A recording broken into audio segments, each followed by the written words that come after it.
Recorded Books and One-Click Digital present The 1,000 Names, Book 1 of the Shadow Campaigns by Django Wexler. Narrated by Richard Poe and directed by Jane Kramer. One-Click Digital provides free audiobook downloads in partnership with thousands of public libraries. To see if One-Click Digital's extensive catalog is available to you, visit your library's website. And now, The 1,000 Names. Prologue. Jaffa.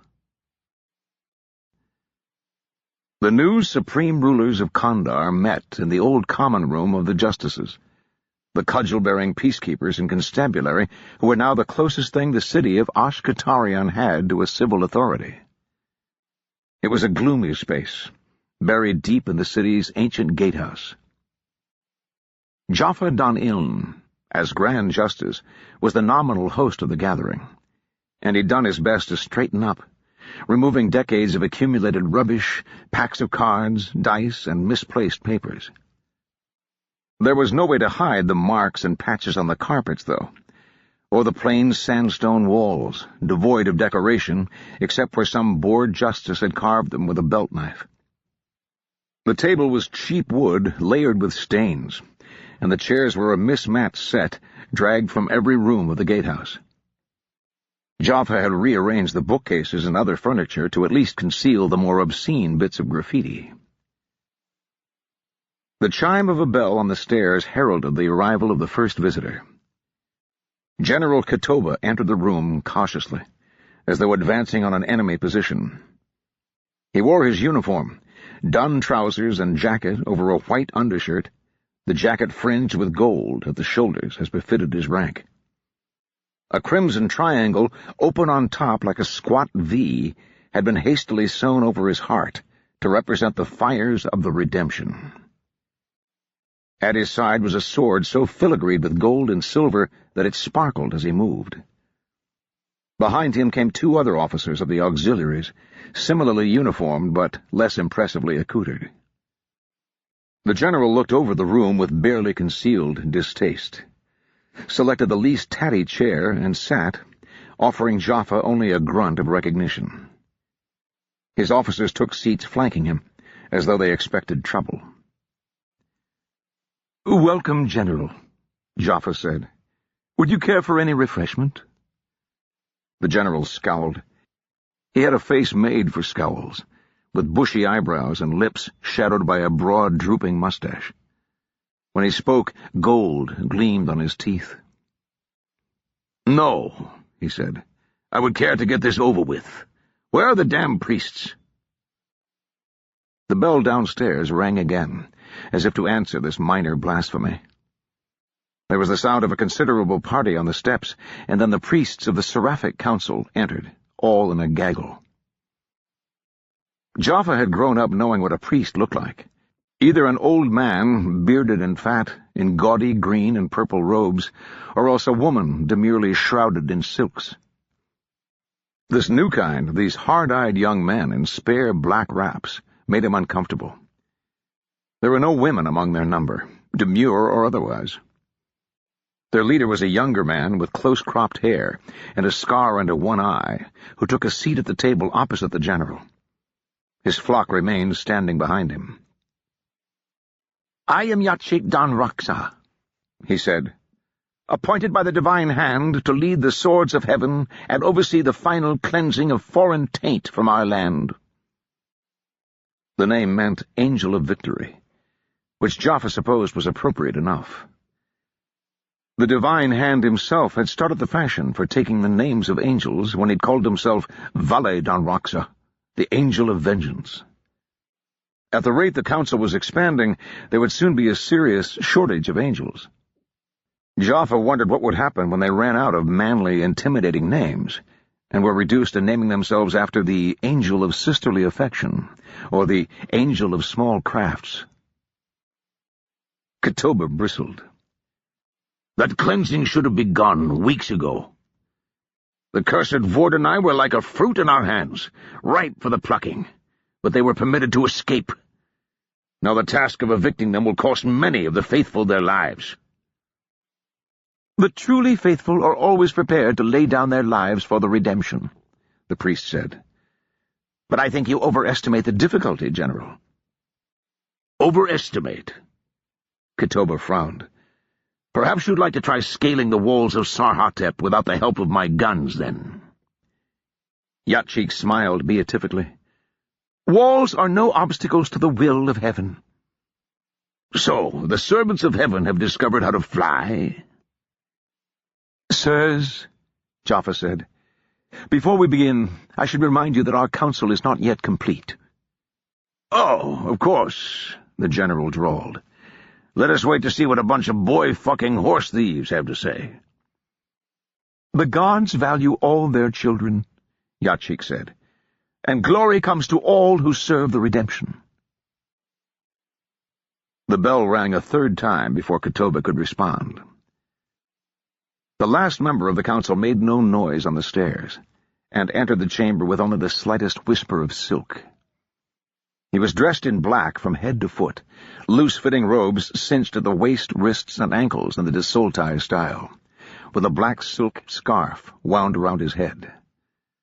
His face was invisible behind his famous mask, a simple oval of brushed steel with 2 square holes for eyes.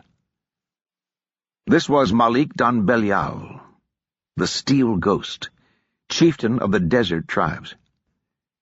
He had risen to prominence long before the beginning of the redemption. The Ghost's desoltai raiders had been a thorn in the side of the prince and the Vordanai for years, and the Ghost himself was a hero of 100 stories told in hushed whispers. It was said that he had no face, only an inky void behind the steel mask, and that he traded his very identity to a demon for the ability to see the future. No one rose as he entered, so it fell to Jaffa to greet him. He got up from his seat and bowed. "Malik," Jaffa said. The Ghost had never claimed another name or title. "Welcome. Please take your seat." "Yes, welcome," said Yatchik. "We were discussing plans for the final destruction of the Vordanai. Perhaps you might care to add your opinion?" "It's too late," said the Ghost. His voice rasped like silk over steel, harsh with the heavy accent of the desert. "The Rashem fleet has arrived, with transports and ships of war." "I've heard nothing of this," Katoba said. "Where did you get this information?" The Ghost fixed the general with his blank, faceless gaze. "The ships came into sight yesterday evening." Katoba sat tight-lipped. The Steel Ghost had always displayed a remarkable ability to know more than he should. It was just possible that a man on a fast horse with a string of remounts could have covered the 100 miles between Sarhatep and the city along the coast road. But Katoba's own men had undoubtedly been watching that road, and presumably they'd seen nothing. That meant either that some desoltai messenger had accomplished the same feat cross-country, over the scrubland and desert of the Lesser Desol, or that the Steel Ghost really did have some magic at his command. "We'll need to confirm that," the general said. "If what you say is true, my couriers should bring the news by tomorrow." "Even still," Yatchik said, "we know nothing of their intentions. They may mean to take the prudent course and return to their own lands." Katoba bared his teeth. "In which case we've lost our chance for vengeance on the foreigners and their Zopterai dogs." "That the redemption is accomplished is enough," said the priest. "We need spill no more blood than necessary." Jaffa had seen the charnel pits in the great square in front of the palace. Presumably the Yatchik would say that those deaths had been necessary. "They will not leave our shores," the Ghost said. General and Holy Man both turned to look at him. "The transports are unloading. Men, guns, stores in great quantity." "How many men?" Katoba snapped, his earlier reluctance to accept the Desulti's information forgotten. 3,000. Perhaps 4. The general snorted. What can they hope to accomplish with so small a force? Can they be mad enough to believe they will defeat the redemption? My auxiliaries alone outnumber them. The ghost shrugged. Perhaps they mean to simply hold Saratep, Yachik said. If so, they are welcome to it. There is nothing of value so far down the coast. They cannot be allowed to retain a foothold, Katoba said. We must soak the sand in Vordanai blood, and pack a ship full of their heads to send back to their king. He must understand the folly of sending armies against us. Then, Yachik said, soft as a snake, will you march against them? Katoba froze. Jaffa saw the trap. The general was more afraid of the priests than of the foreigners. If he marched his strength away from the city and weakened himself in battle, there was no guarantee he would find a friendly welcome on his return. My friends, Jaffa said, the city is restless. Not all have accepted the redemption. It may be that the Russian will simply wait, and if they do, I suggest we do the same. Yes, said Katoba. My men are needed to keep order. In truth, the drunken soldiers of the auxiliaries were more of a detriment to public order than a help in keeping the peace. But Jaffa knew better than to say so. Yachik smiled. In that case, General, you are in accord with my own views. Katoba grunted, conceding the point. Jaffa turned to the ghost. Can we rely on you to keep us informed as to the foreigners' movements? Malik Dan Belial inclined his masked head slightly. However, he said, I do not believe they will stay at Saratep. Why? Said the general, anxious to be done with his counsel. Among the thousands, there is one who possesses true power. An Abnothem. Such people do not cross the oceans to no purpose. Katoba snorted. So the Vordanai have sent us a wizard, then. We'll see if his spells make him proof against cannonballs. The power of the gods will overcome any Rasham magic, Yachik said. Those who trust in the redemption need have no fear of spells or demons. The ghost only shrugged again. Stripped of his painted cloak and staff of office, the Grand Justice passed into the slums of Ashkatarian as the sun sank toward the horizon. He wore the garb of a common trader, a plain brown wrap belted with a rope and a heavy cudgel swung from his hip. There were parts of the city to which the writ of the prince's justices had never extended, except in name, and this was one of them. Once there had been an informal accord between those who enforced the law and those who flouted it. The criminals kept their operations quiet and orderly, and made certain that the bodies found floating down the river never belonged to anyone wealthy or important. In return, the justices turned a blind eye to their activities. That peace had gone by the board with the coming of the redemption, along with all the other unwritten rules that made the ancient city work. Some of the slums had practically emptied as the desperate poor flocked to the Redeemer's banners. Others had become armed camps, with raids and counter-raids leaving corpses that lay in the street for days, to be torn by packs of feral dogs. Jaffa therefore kept one hand on his cudgel, and shot hard looks at the unwashed children who watched him from doors and alleyways. The few adults he saw were hurrying along, eyes down, intent on their own errands. This slum, known for reasons understood only by historians as the Hanging Garden, was one of those that had seen the greatest concentration of Redeemer fervor. The dwellings of those who had left to follow the holy flame had been rapidly colonized by the city's enormous population of vagrant youths, always in search of some place to sleep where they wouldn't be bothered by thieves, pimps, or justices. Along with the squatters had come others who wished to hide from Ashkatarian's new rulers. Jaffa turned off the main street, a hard-packed dirt road pocked with occasional half-buried paving stones, and into a narrow alley. This ran on for some time, twisting and turning, and eventually opened out into an irregular courtyard. Here, some of Ashkatarian's ancient architecture had survived the attentions of the years, and the insatiable demand for cut stone. A broad fountain stood in the center, dusty dry now, watched over by a weathered stone god with arms spread in an attitude of benediction.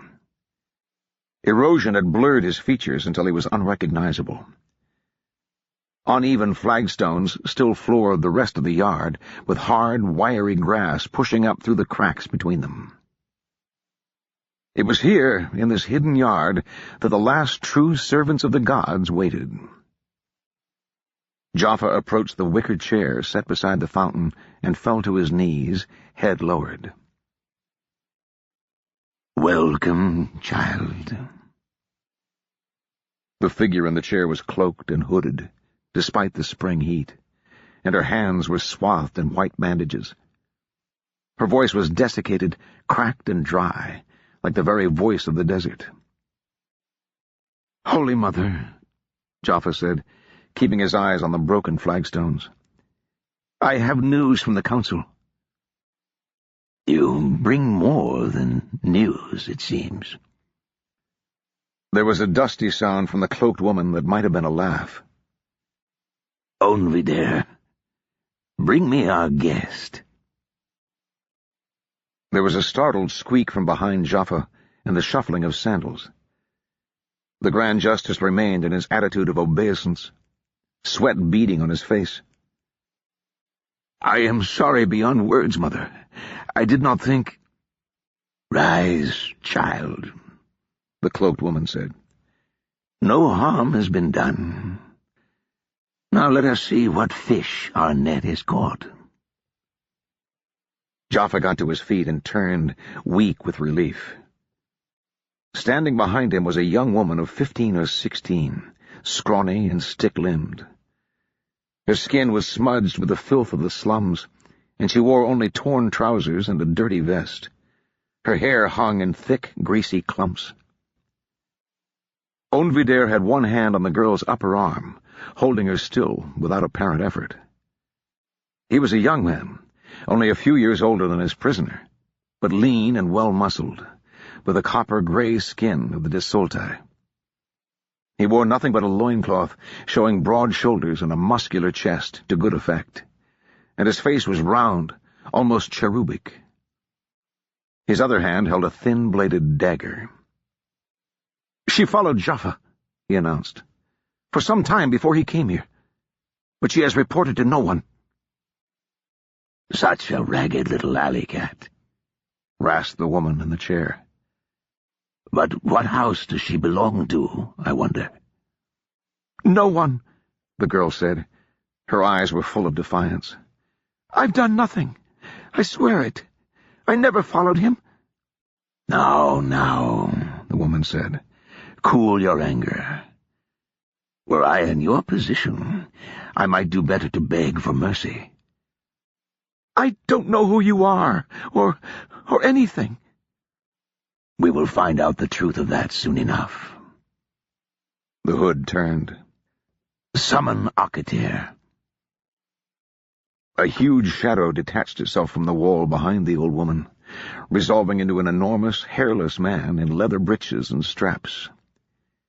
He gave an assenting grunt and wandered out through the rear of the square, where empty doorways gaped into long deserted apartments. "Now, child," the old woman said, "who sent you here?" "No one sent me," she said, jerking at Onvidar's grip. "And I'm not a child."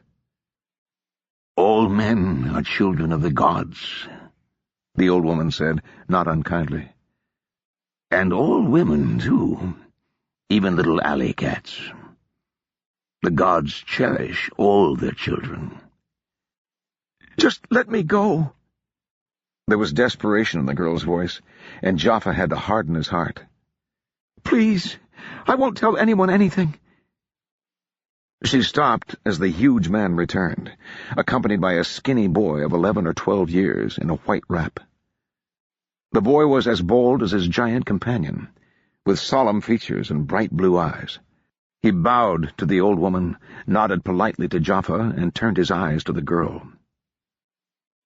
"We will find out what she knows," said the old woman. "Onvidar." The girl threw a wild glance at the knife. "Please, you don't have to hurt me. I don't know anything, I swear." "Hurt you?" The old woman gave another paper-dry laugh. "Poor child.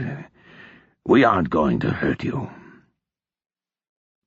Jaffa saw the sudden hope bloom in the girl's eyes. At just that moment, Onvidar moved with the speed of a striking snake, raising her wrist above her head and sliding the long, thin dagger into her left side beneath the armpit. It went in smooth as silk, finding the gap between her ribs. The girl gave a single jerk, eyes gone very wide, and then her legs buckled. She hung from the young man's grip on her wrist like a broken puppet. Her head lolled forward, greasy hair swinging in front of her face. "I have no desire to cause anyone pain," said the old woman.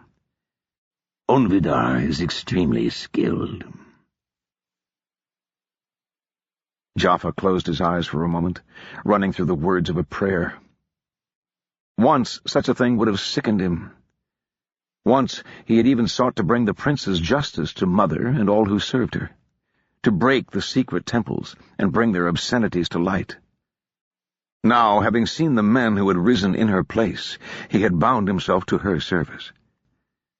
Now he was able to look on the death of an urchin girl without much more than a tremor. There had been so many deaths, after all. And one lesson the Redeemers had taught to Ashkatarian at painful length was that there were worse things in life than a quick ending. Mother crooked a bony finger. "Now, Akatir." The boy nodded. Onvidar gathered the girl's other arm above her shoulders, so she hung with her knees just brushing the flagstones. Akatir put one hand under her lolling head and lifted it, looking solemnly into her blind, staring eyes and brushing back her hair. Then he leaned in with a quiet concentration of a craftsman at work and gently kissed her. His tongue pushed past her slack lips. There was a long, silent moment. When he was finished, he put one hand on the side of her face and pulled open the lid of one rapidly filming eye until it gaped in ludicrous surprise. Again the boy leaned close, this time extending his tongue through his teeth, and ever so carefully he touched the tip of it to the corpse's eye. He repeated the procedure with the other eye, then stepped back and muttered a few words under his breath. In the depths of the girl's pupils, something took shape. Her body swayed, as though Onvidar had shaken it gently. Her eyes closed of their own accord, slowly, then flickered open. In place of white irises and pupils, they were now filled from edge to edge with green fire. Her lips shifted, and a wisp of smoke curled upward from the corner of her mouth. The old woman grunted, satisfied. She gestured Akatir to her side and patted him proprietarily on the head with a white-wrapped claw. Then she directed her attention to the thing that had been the urchin girl. "Now," she said, "we shall have some answers." "This is Mother," said Akatir in a high, clear voice. "I charge you to answer her questions and speak truthfully." The corpse shifted again, drooling another skein of smoke. The glowing green eyes were unblinking. "You followed Jaffa here," the old woman said, gesturing at him. "This man." There was a long pause. When the corpse spoke, more smoke escaped, as though it had been holding in a draw from a pipe. It curled through the girl's hair and hung oddly still in the air above her. Her voice was a drawn-out hiss, like a hot coal plunged in a water bucket. "Yes."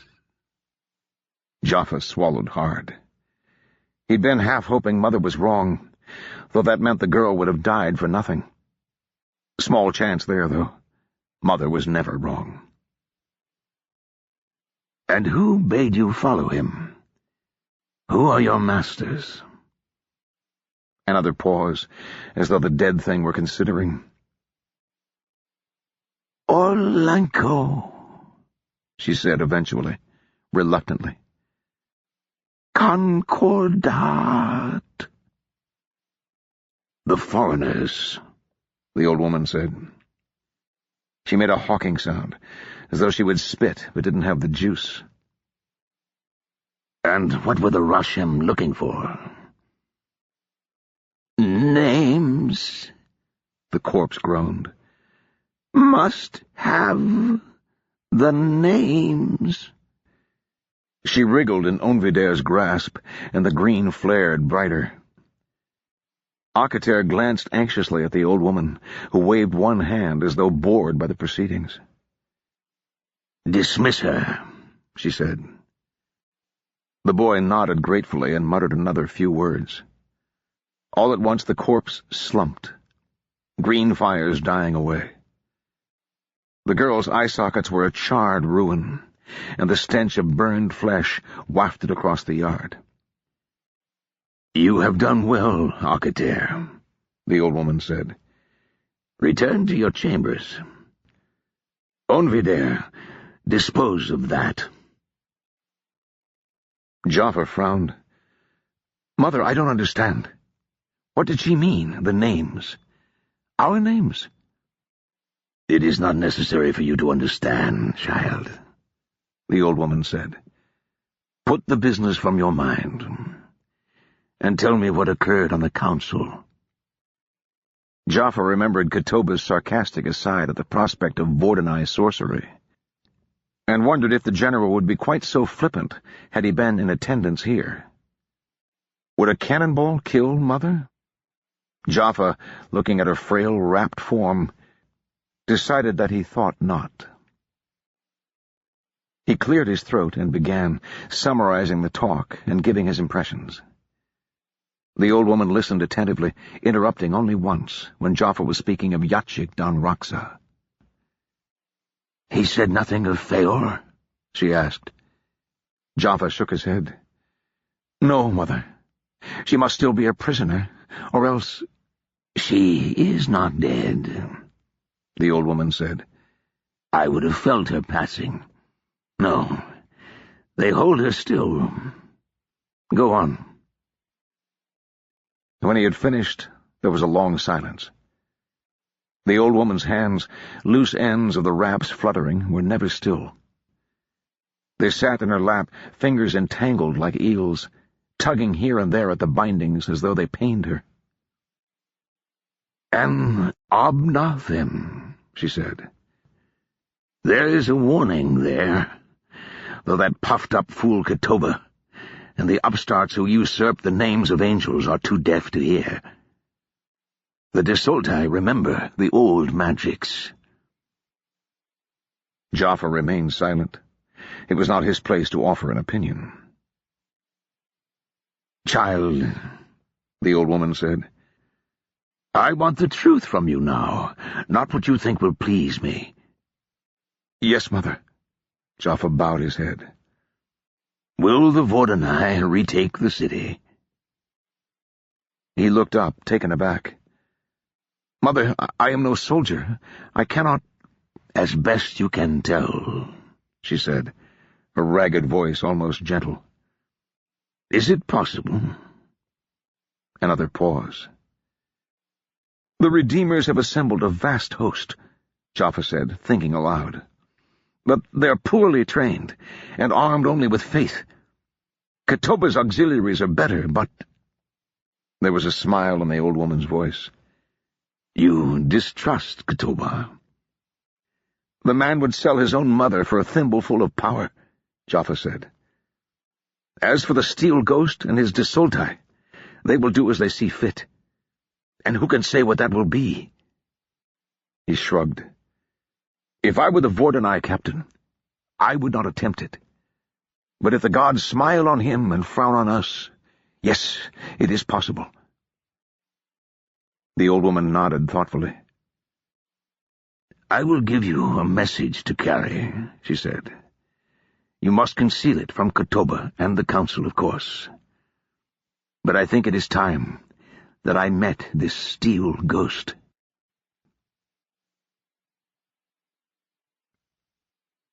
Part 1. Chapter 1. Winter. 4 soldiers sat atop the ancient sandstone walls of a fortress on the sun-blasted Kandarai coast. That they were soldiers was apparent only by the muskets that leaned against the parapet, as they had long ago discarded anything resembling a uniform. They wore trousers that, on close inspection, might once have been a deep royal blue, but the relentless sun had faded them to a pale lavender. Their jackets, piled in a heap near the latter, were of a variety of cuts, colors, and origins, and had been repaired so often they were more patch than original fabric. They lounged with that unique, lazy insolence that only soldiers of long experience can affect, and watched the shore to the south, where something in the nature of a spectacle was unfolding. The bay was full of ships, broad-beamed, clumsy-looking transports with furled sails, wallowing visibly even in a mild sea. Out beyond them was a pair of frigates, narrow and shark-like by comparison, their muddy red Borelgai pennants snapping in the wind, as though to taunt the Vordenai on the shore. If it was a taunt, it was lost on the men on the walls, whose attention was elsewhere. The deep-drafted transports didn't dare approach the shore too closely, so the water between them and the rocky beach was aswarm with small craft, a motley collection of ship's boats and local fishing vessels. Every one was packed to the rails with soldiers in blue. They ran into the shallows far enough to let their passengers swing over the side into the surf, then turned about to make another relay. The men in blue splashed the last few yards to dry land and collapsed, lying about in clumps beside neatly stacked boxes of provisions and equipment. "Those poor, stupid bastards," said the first soldier, whose name was Buck. He was a broad-shouldered, barrel-chested man with sandy hair and a tuft on his chin that made him look like a brigand.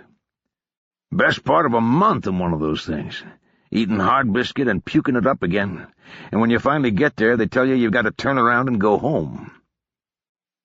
"You think?" said the second soldier, who was called Will. He was considerably smaller than Buck, and his unweathered skin marked him as a relative newcomer to Kandar.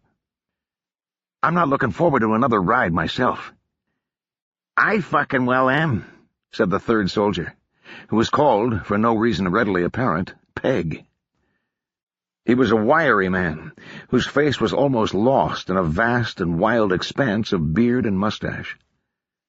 His mouth worked continually at a wad of sweetgrass, pausing occasionally to spit over the wall.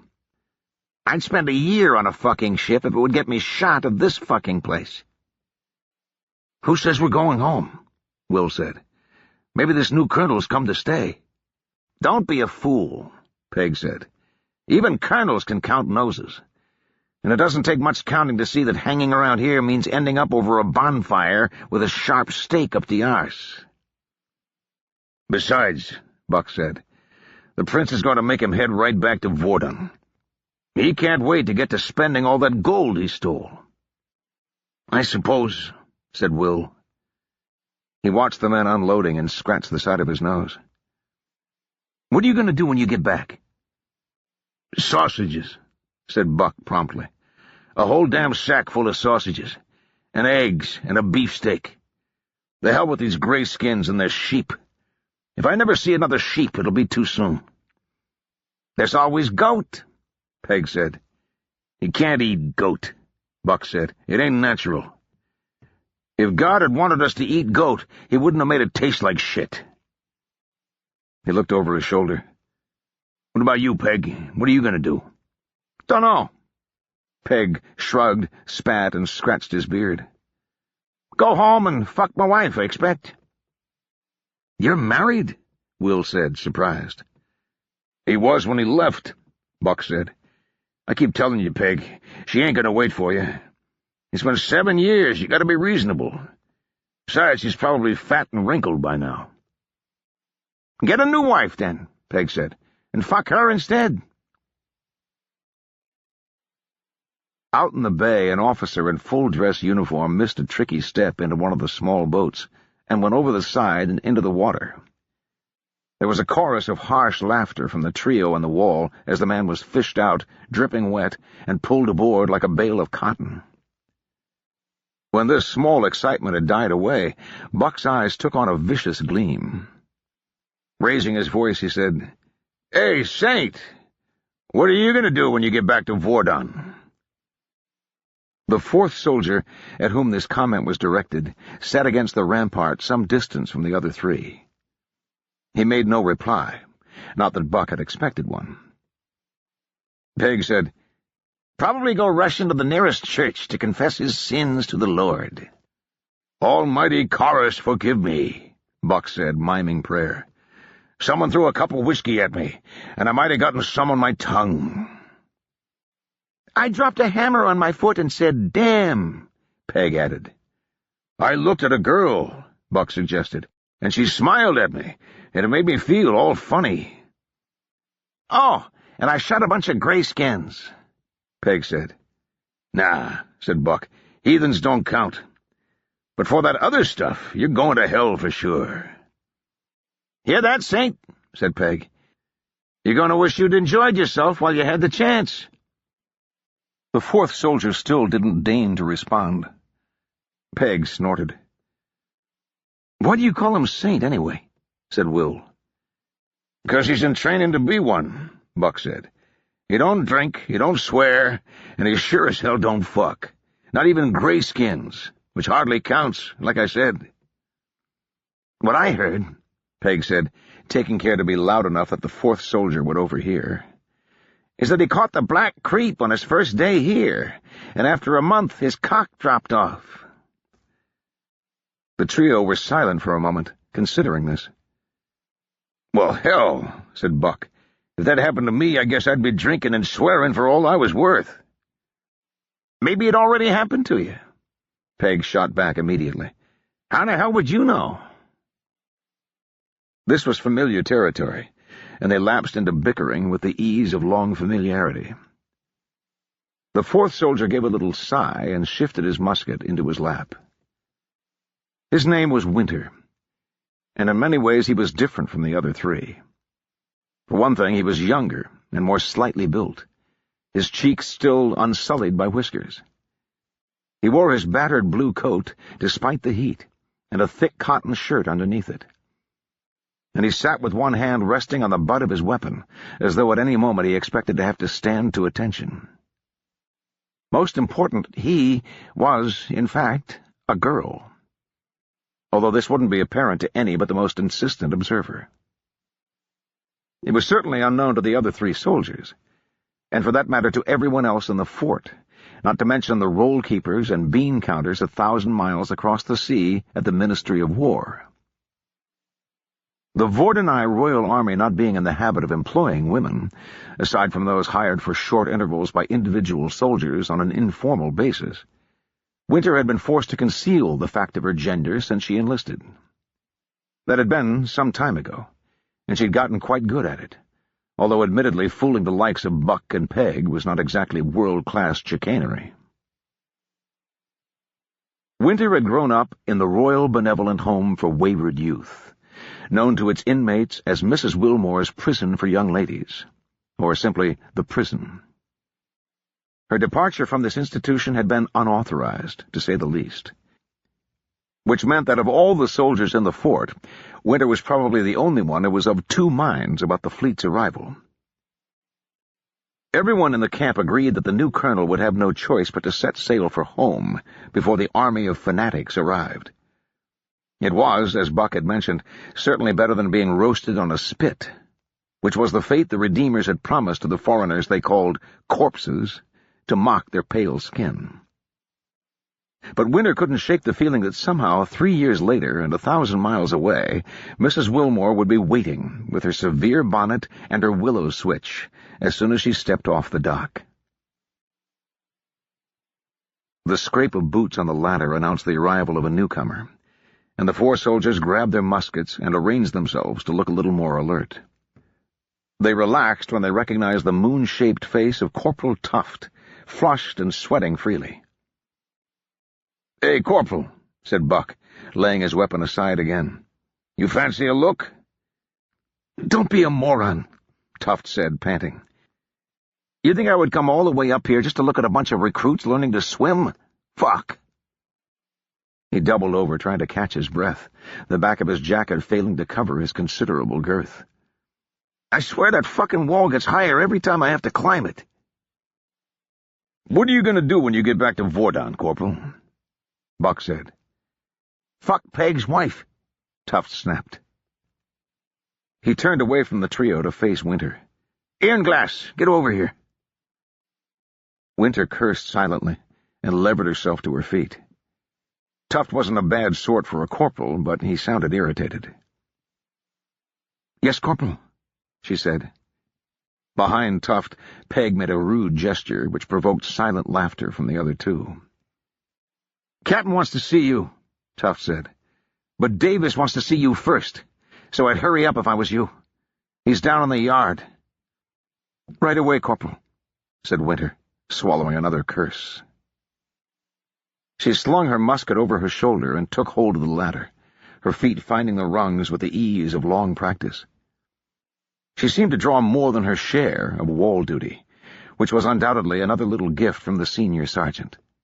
Nothing was too petty for Davis. The fortress, Fort Valor, as some Vordonai cartographer had named it, apparently not in jest, was a small medieval affair, little more than a 5-sided wall with 2-story stone towers at the corners. Whatever other buildings had filled it in antiquity had long since fallen to bits, leaving a large open space in which the Vordonai had raised their tents. The best spots were those right against one of the walls, which got some shade most of the day. The yard was the unoccupied ground in the center, an expanse of dry, packed earth that would have been ideal for drills and reviews, if the colonials had bothered with such things. Winter found Davis waiting near the edge of the row of tents, watching idly as 2 soldiers, stripped to the waist, settled some minor argument with their fists. A ring of onlookers cheered the pair indiscriminately. "Sir." Winter went to attention, saluted, and held it until Davis deigned to turn around. "You wanted to see me, sir?" "Ah, yes." The sergeant's voice was a basso rumble, apparently produced somewhere deep in his prodigious gut. Davis would have seemed fatter if he wasn't so tall. As it was, he loomed. He was also, as Winter had had good occasion to find out, venal, petty, cruel, stupid as an ox in most respects, but not without a certain vicious cunning when the situation arose. In other words, the perfect sergeant. "Ironglass," he smiled, showing blackened teeth. "You heard that the captain has requested your presence." "Yes, sir." Winter hesitated. "Do you know—" "I suspect I had something to do with that. There was just one thing I wanted to make clear to you before you went." "Sir?" Winter wondered what Davis had gotten her into this time. The big man had made her torment a personal project ever since she'd been transferred to his company, against his wishes, more than a year before. "The captain will tell you that your sergeant recommended you for your sterling qualities, skill and bravery and so forth. You may find yourself thinking that old Sergeant Davis isn't such a bad fellow after all, that deep down, under all the bile and bluster, he harbored a soft spot for you, that all his taunts and jibes were well-intentioned, weren't they, to toughen you up, body and soul." The sergeant's smile widened. "I want you to know, right now, that that's bullshit. The captain asked me to recommend men with good records for a special detail. and I've been around enough officers to know what that means. You'll be sent off on some idiot suicide mission. And if that's got to happen to any man in my company, I wanted to be sure it was you. Hopefully it means I will finally be rid of you." "Sir," Winter said woodenly. "I find I develop a certain rough affection for most men under my command as the years wear on," Davis mused. "Even the ugly ones. Even Peg, if you can believe it. I sometimes wonder why you have been such an exception. I knew I didn't like the look of you the first day we met, and I still don't.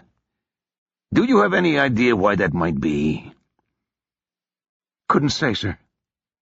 "I think it's because deep down you think you're better than the rest of us. Most men lose that conviction after a while. You, on the other hand, never seem to tire of having your face rubbed in the mud." "Yes, sir." Winter had long ago found that the quickest, not to say the safest, method of getting away from an audience with Davis was simply to agree with everything the sergeant said. "Ah, well, I had some lovely duty on the latrines lined up for you." Davis gave a huge rolling shrug. "But instead you get to find out what lunacy Captain Jehal has dreamed up. No doubt it will be a glorious death. I just want you to remember when some redeemer is carving chunks out of you for his cookpot, that you're there because old Sergeant Davis couldn't stand the sight of you. Is that understood?" "Understood, sir," Winter said. "Very well. You are dismissed." He turned back to the fight, which was nearly over, one man having wrapped his arm around his rival's neck while he pounded him repeatedly in the face with his free hand. Winter trudged past them, headed for the corner tower that served as regimental headquarters. Her gut churned. It would be good to be away from Davis, there was no doubt about that. While they'd been in their usual camp, near the Kandari capital of Ashkatarian, the big sergeant's torments had been bearable. Discipline had been lax. Winter had been able to spend long periods away from the camp. And Davis and the others had had their drinking, gambling, and whoring to distract them. Then the redemption had come. The prince had fled the capital like a whipped dog, and the colonials had followed.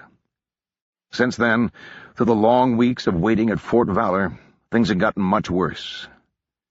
Cooped up inside the ancient walls, Winter had nowhere to escape, and Davis used her to vent his irritation at being denied his favorite pursuits.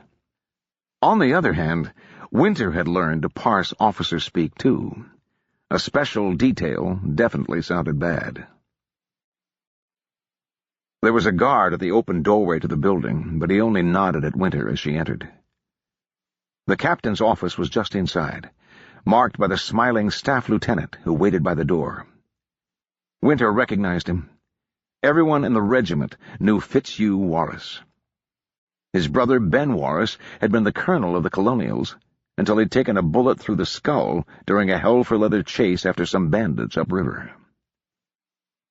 Fitz had been widely expected to leave for home after that, since everyone knew he was only there for his brother's sake.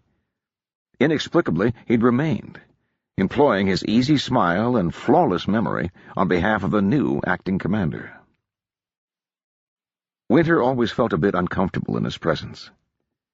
She had small use for officers of any description, much less officers who smiled all the time.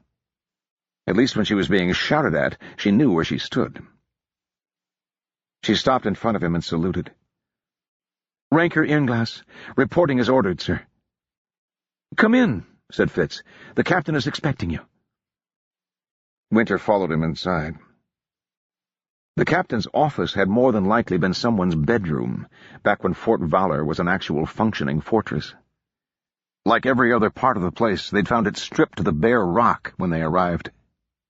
Captain Devoir had made a kind of low desk out of half the bed of a broken cart, propped on a pair of heavy trunks, and he sat on a spare bedroll.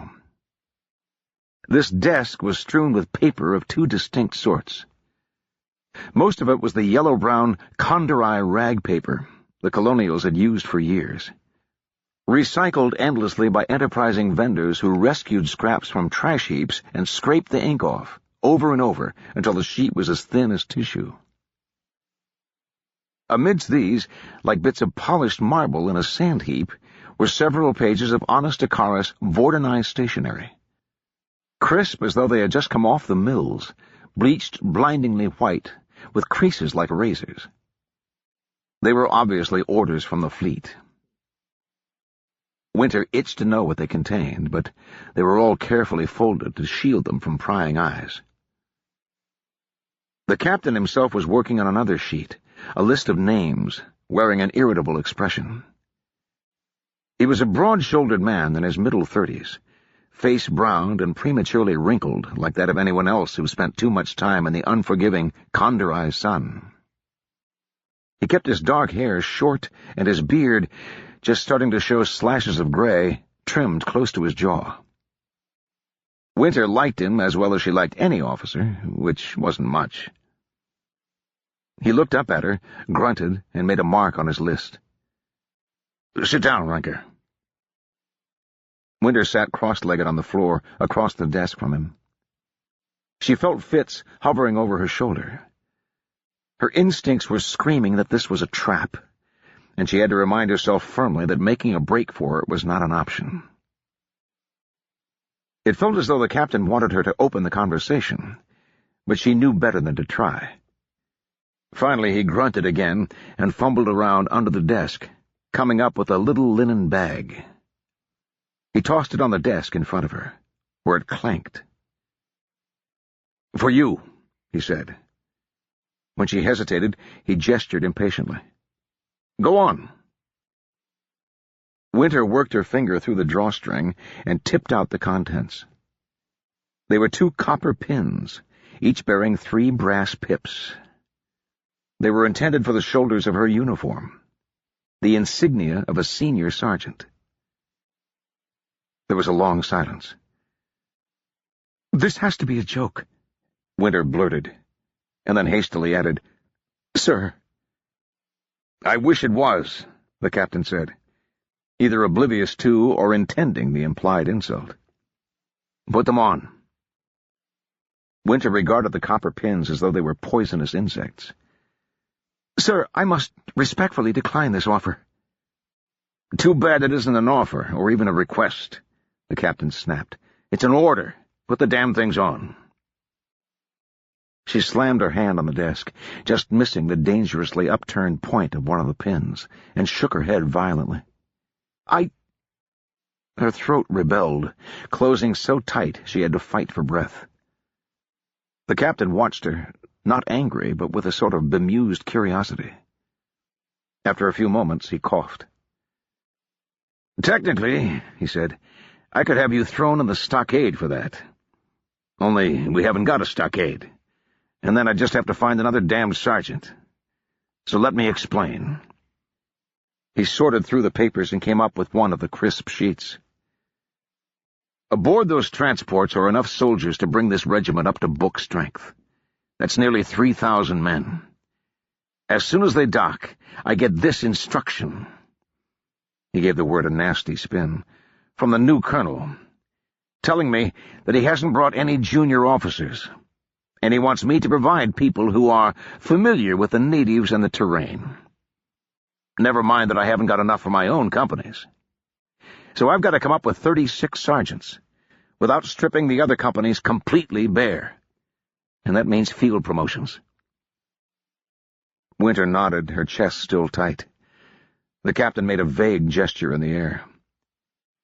"So I asked around for men who might be able to do the job.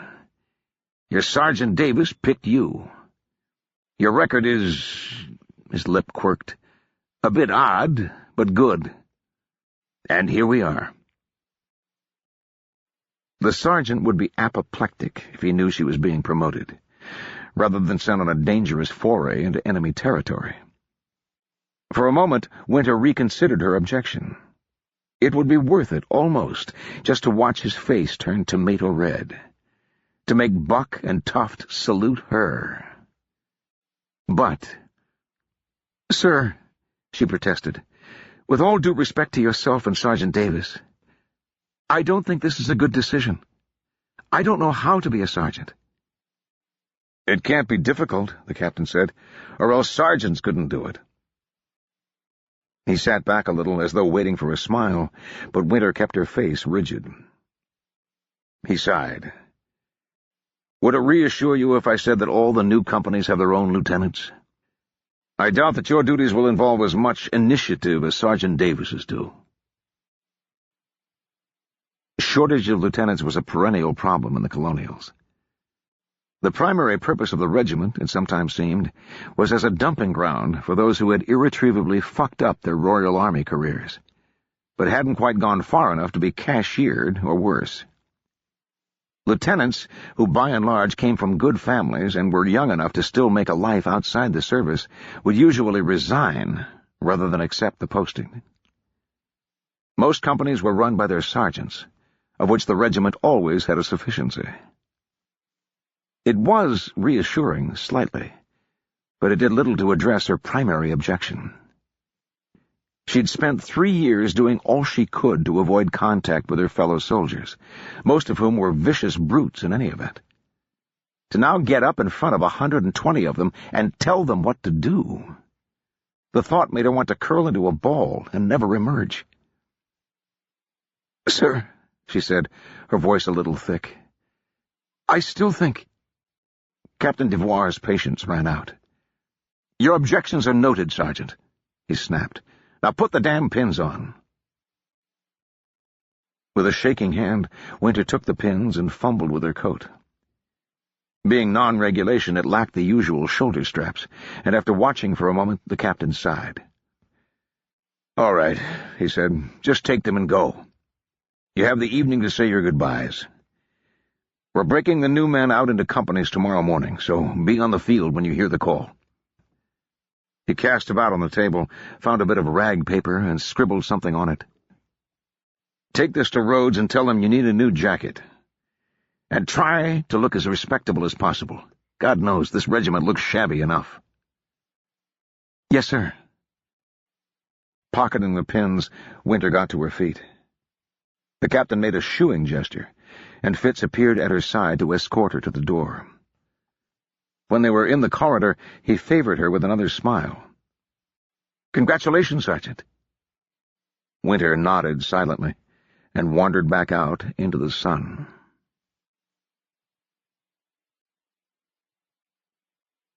Chapter 2. Marcus. Senior Captain Marcus Devoir sat at his makeshift wooden desk and contemplated damnation. The Church said, or Illusis Ligamenti said, but since he was a saint it amounted to the same thing, that if, after death, the tally of your sins outweighed your piety, you were condemned to a personal hell. There you suffered a punishment that matched both your worst fears and the nature of your iniquities, as devised by a deity with a particularly vicious sense of irony. In his own case, Marcus didn't imagine the Almighty would have to think very hard.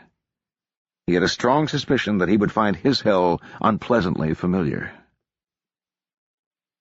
Paperwork. A mountain, a torrent of paper. A stack of things to read and sign that never shrank or ended. And lurking behind, on and around every sheet, the looming anxiety that while this one was just a latrine-digging rota, the next one might be important. Really, critically important.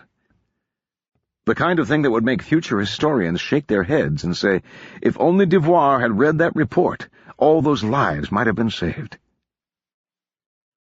Marcus was starting to wonder if perhaps he'd died after all and hadn't noticed, and whether he could apply for time off in a neighboring hell. Spending a few millennia being violated by demons with red-hot pokers was beginning to sound like a nice change of pace. What made it worse was that he didn't have to do it. He could say, "Fitz, take care of all this, would you?" And the young lieutenant would. He'd smile while he was doing it. All that stood in the way was Marcus's own stubborn pride. And, again, the fear that somewhere in the sea of paper was something absolutely vital that he was going to miss. Fitz returned from escorting another newly frocked sergeant out of the office. Marcus leaned back, stretching his long legs under the desk and feeling his shoulders pop. His right hand burned dully, and his thumb was developing a blister. "Tell me that was the last one," he said. "That was the last one," Fitz said obediently. "But you're just saying that because I told you to say it." "No," the lieutenant said. "That was really the last one. Just in time, too. Signal from the fleet says the colonel's coming ashore." "Thank God." 1 year ago, before Ben Warris had gone chasing one bandit too many, Marcus would have said he wanted to command the regiment. But that had been in another lifetime, when Kandar was just a sleepy, dead-end post, and the most the colonials had been required to do was stand beside the prince on formal occasions, to demonstrate the eternal friendship between the Vermilion Throne and the House of Orboen. Before a gang of priests and madmen, more or less synonymous in Marcus's opinion, had stirred up the populace with the idea that they would be better off without either one. Since then, Kandar had become a very unpleasant place for anyone wearing a blue uniform, and Marcus had been living right at the edge of collapse, his mouth dry and his stomach awash in bile.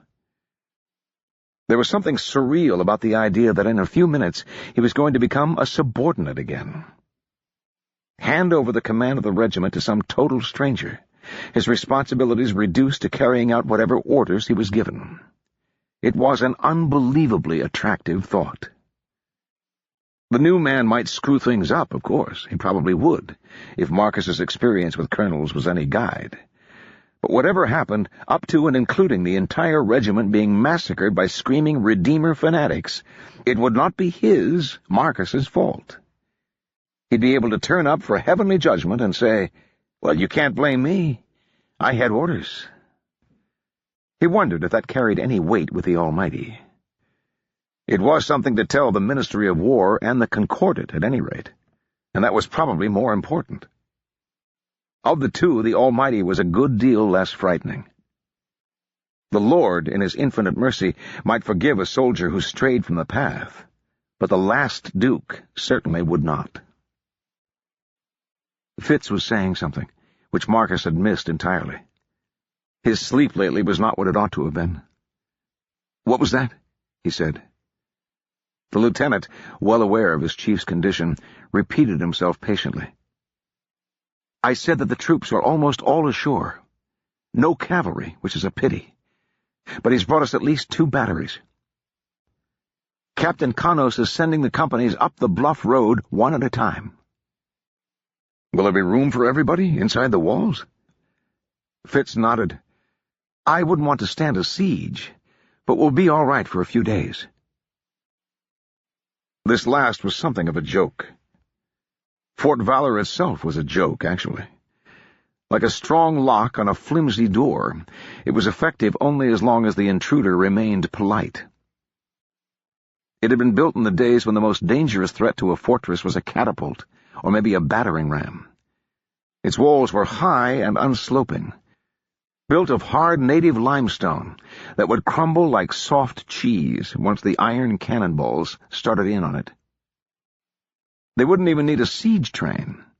You could take the place with a battery of field guns, especially since there was no way for the defenders to emplace their artillery to shoot back.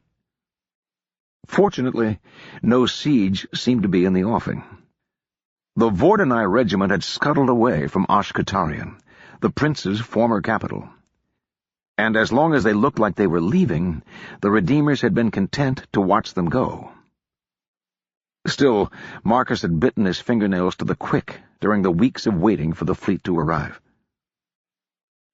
"Well," Marcus said, "I suppose we better go meet him." The lieutenant gave a delicate cough. Marcus had been with him long enough to recognize Fitz speak for, "You're about to do something very stupid and/or embarrassing, sir." He cast about the room, then down at himself, and got it. He was not technically in uniform. His shirt and trousers were close to regulation blue, but both were of Kandari make, the cheap Vordenized standard issue having faded or torn long ago. He sighed. "Dress blues?" he said. "It would certainly be customary, sir." "Right." Marcus got to his feet, wincing as cramped muscles protested. "I'll go change. You keep watch. If the colonel gets here, stall him." "Yes, sir." If only, Marcus thought, watching the lieutenant glide out. I could just leave this colonel entirely to Fitz. The young man seemed to have a knack for that sort of thing. The dress uniform included a dress sword, which Marcus hadn't worn since his graduation from the War College. The weight on one hip made him feel lopsided, and the sheath sticking out behind him was a serious threat to anyone standing nearby when he forgot about it and turned around quickly. After 5 years at the bottom of a trunk, the uniform itself seemed bluer than he remembered. He'd also run a comb through his hair, for the look of the thing, and scrubbed perfunctorily at his face with a tag end of soap. "Why, Senior Captain," Audric said, coming through the tent flap. "How dapper! You should dress up more often." Marcus lost his grip on one of the dress uniform's myriad brass buttons and swore. Audric laughed. "If you want to make yourself useful," Marcus growled, "you might help me." "Of course, sir," Audric said. "Anything to be of service." References to Marcus's rank or seniority from Captain Audric Roston were invariably mocking. He had been at the War College with Marcus, and was the junior by a total of 7 minutes, that being the length of time that had separated the calling of the names Devoir and Roston at the graduation ceremony. It had been something of a joke between them until Ben Warris had died, when that 7 minutes meant that, to Audric's considerable relief, command of the Colonials settled on Marcus's shoulders instead of his. Audric was a tall man, with a hawk nose and a thin, clean-shaven face. Since his graduation from the War College, he'd worn his dark curls fashionably loose. Keen, intelligent blue eyes and a slight curve of lip gave the impression that he was forever on the edge of a sarcastic smirk. He commanded the 4th Battalion, at the opposite end of the marching order from Marcus's 1st. He and his fellow battalion commanders, Val and Moore, along with the late Ben Warris and his brother, had been Marcus's official family ever since he'd arrived at Kandar. The only family, in fact, that he had left. Marcus stood uncomfortably while Audric's deft fingers worked the buttons and straightened his collar. Looking over the top of his friend's head, he said, "Did you have some reason to be here? Or were you just eager to see me embarrass myself?" "Please, like that's such a rarity." Audric stepped back, admiring his handiwork, and gave a satisfied nod. "I take it from the get-up that you're off to meet the colonel." "I am," Marcus said, trying not to show how much he wasn't looking forward to it. "No time for a celebratory drink?" Audric opened his coat enough to show the neck of a squat brown bottle. "I've been saving something for the occasion." "I doubt the colonel would appreciate it if I turned up stumbling drunk," Marcus said. "With my luck, I'd probably be sick all over him." "From one cup?" "With you, it's never just one cup." Marcus tugged at his too-tight collar and sat down to turn his attention to his boots. There was a clatter as his scabbard knocked over an empty tin plate and banged against the camp bed, and he winced. "What have we got to celebrate, anyway?" Audric blinked. "What? Just our escape from the sandy purgatory, that's all. This time next week we'll be heading home." "So you suppose." Marcus pulled at a stubborn boot. "It's not just me. I heard Val say the same thing to give him hell. Even the rankers are saying it." "Val doesn't get to decide," Marcus said, "nor does give him hell or the rankers. That would be the colonel's prerogative." "Come on," Audric said. You send them a report that the Grayskins have got some new priests, who aren't too fond of us and have a nasty habit of burning people alive. And by the way, they outnumber us a couple of 100 to 1, and the prince is getting shirty.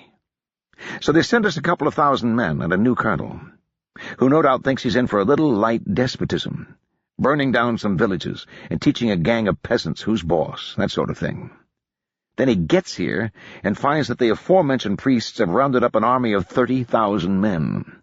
The militia that we trained and armed has gone over to the enemy lock, stock, and barrel, and the prince has decided he'd rather make the best of a bad job and take the money and run.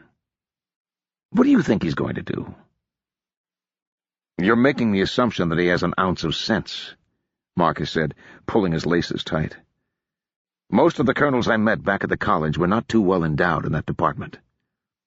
Or any other, Audric said.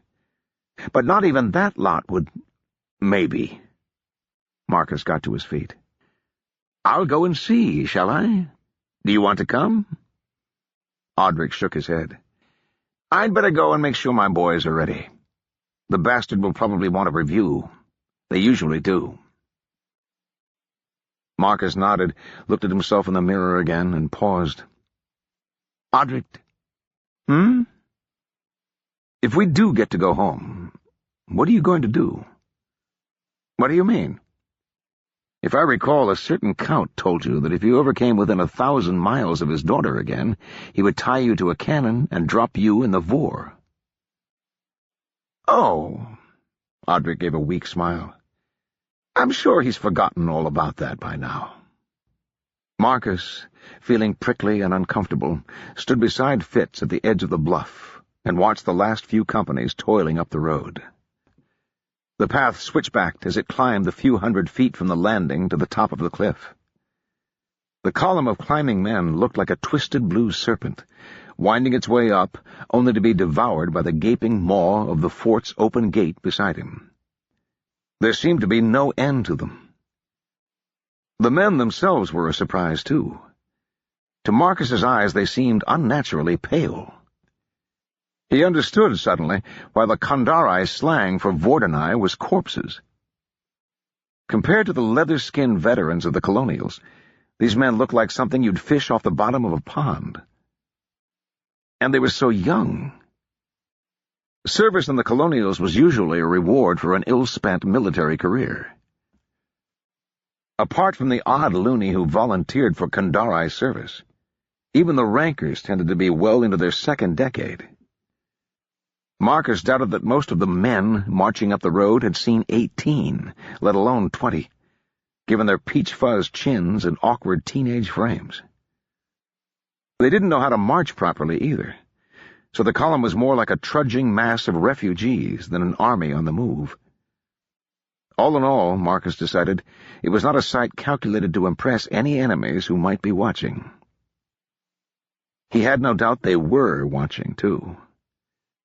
The colonials had made no effort to patrol the hills around the fort, and while the rebel commanders might believe the Vordenai were on the verge of departing for good, they weren't so foolish as to take it on faith.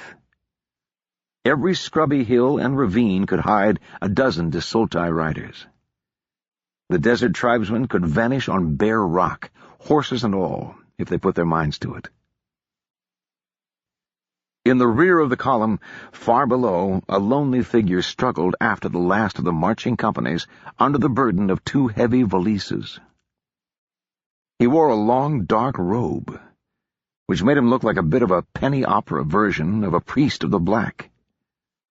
But since the Obsidian Order, perennial of cheap dramas and bogeymen of children's stories, had been extinct for more than a century, Marcus guessed this poor bastard was just a manservant, hauling his master's kit up the mountain. One of the sinister inquisitors of old would hardly carry his own bags anyway.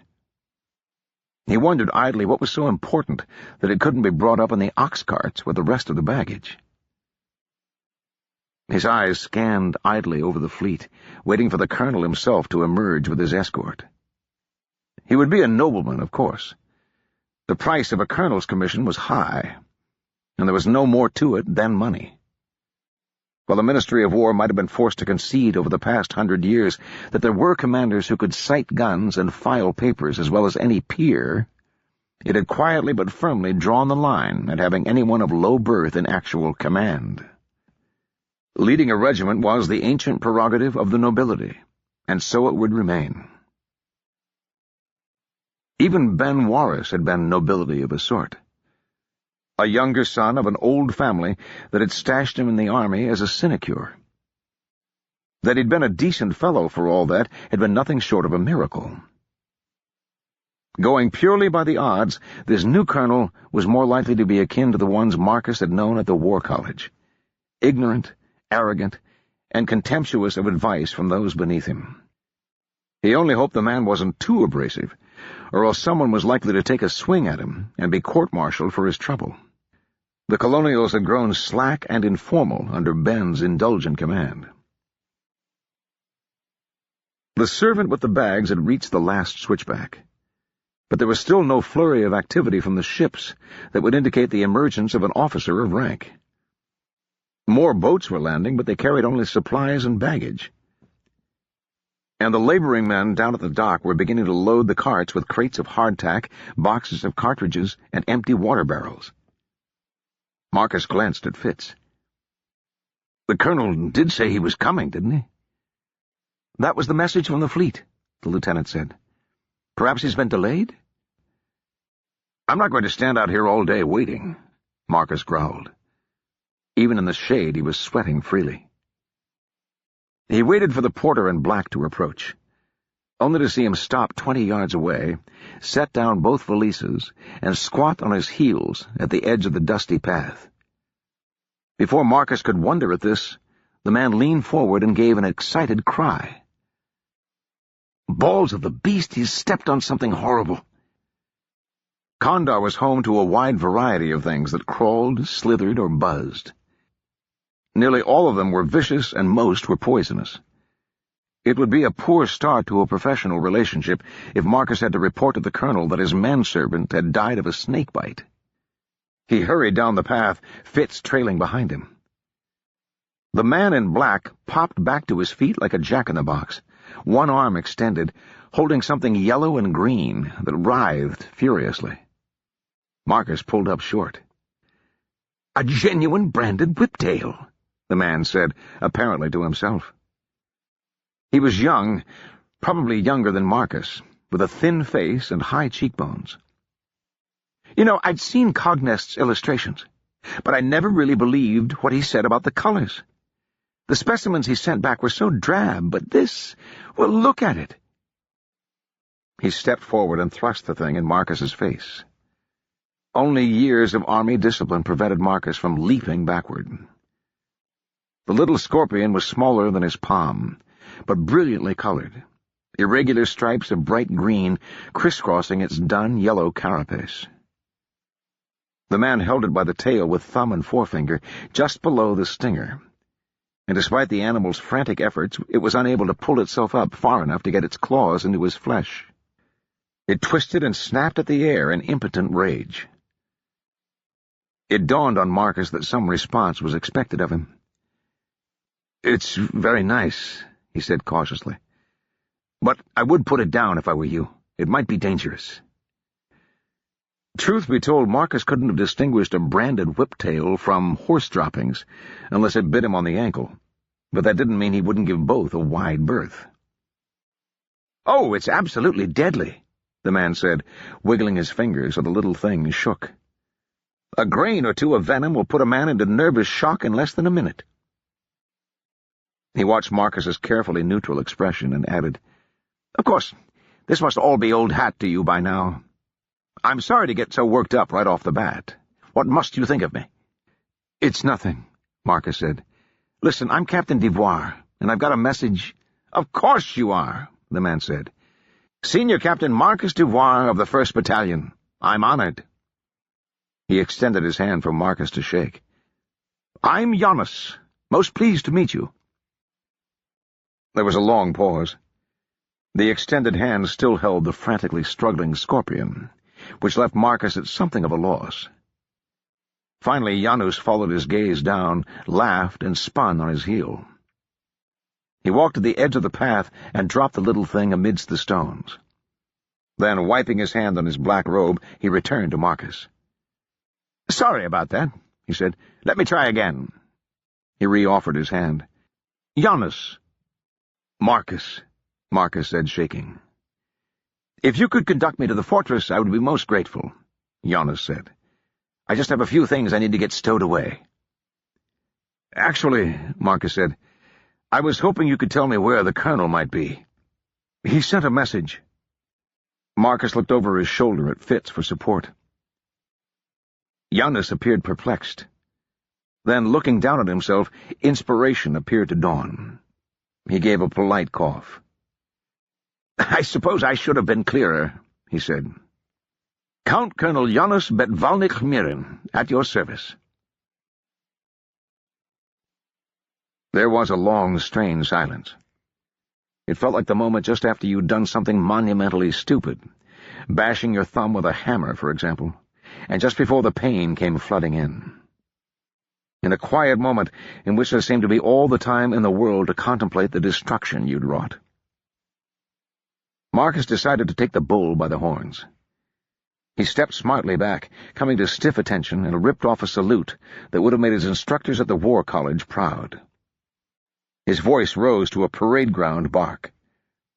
"Sir, my apologies, sir." "No apology necessary, Captain," Janus said mildly. "You couldn't have known." "Sir, thank you, sir." They matched stares for another long moment. "We had better get the formalities over with," Janus said. He fished in his breast pocket and produced a crisply folded page, which he handed to Marcus.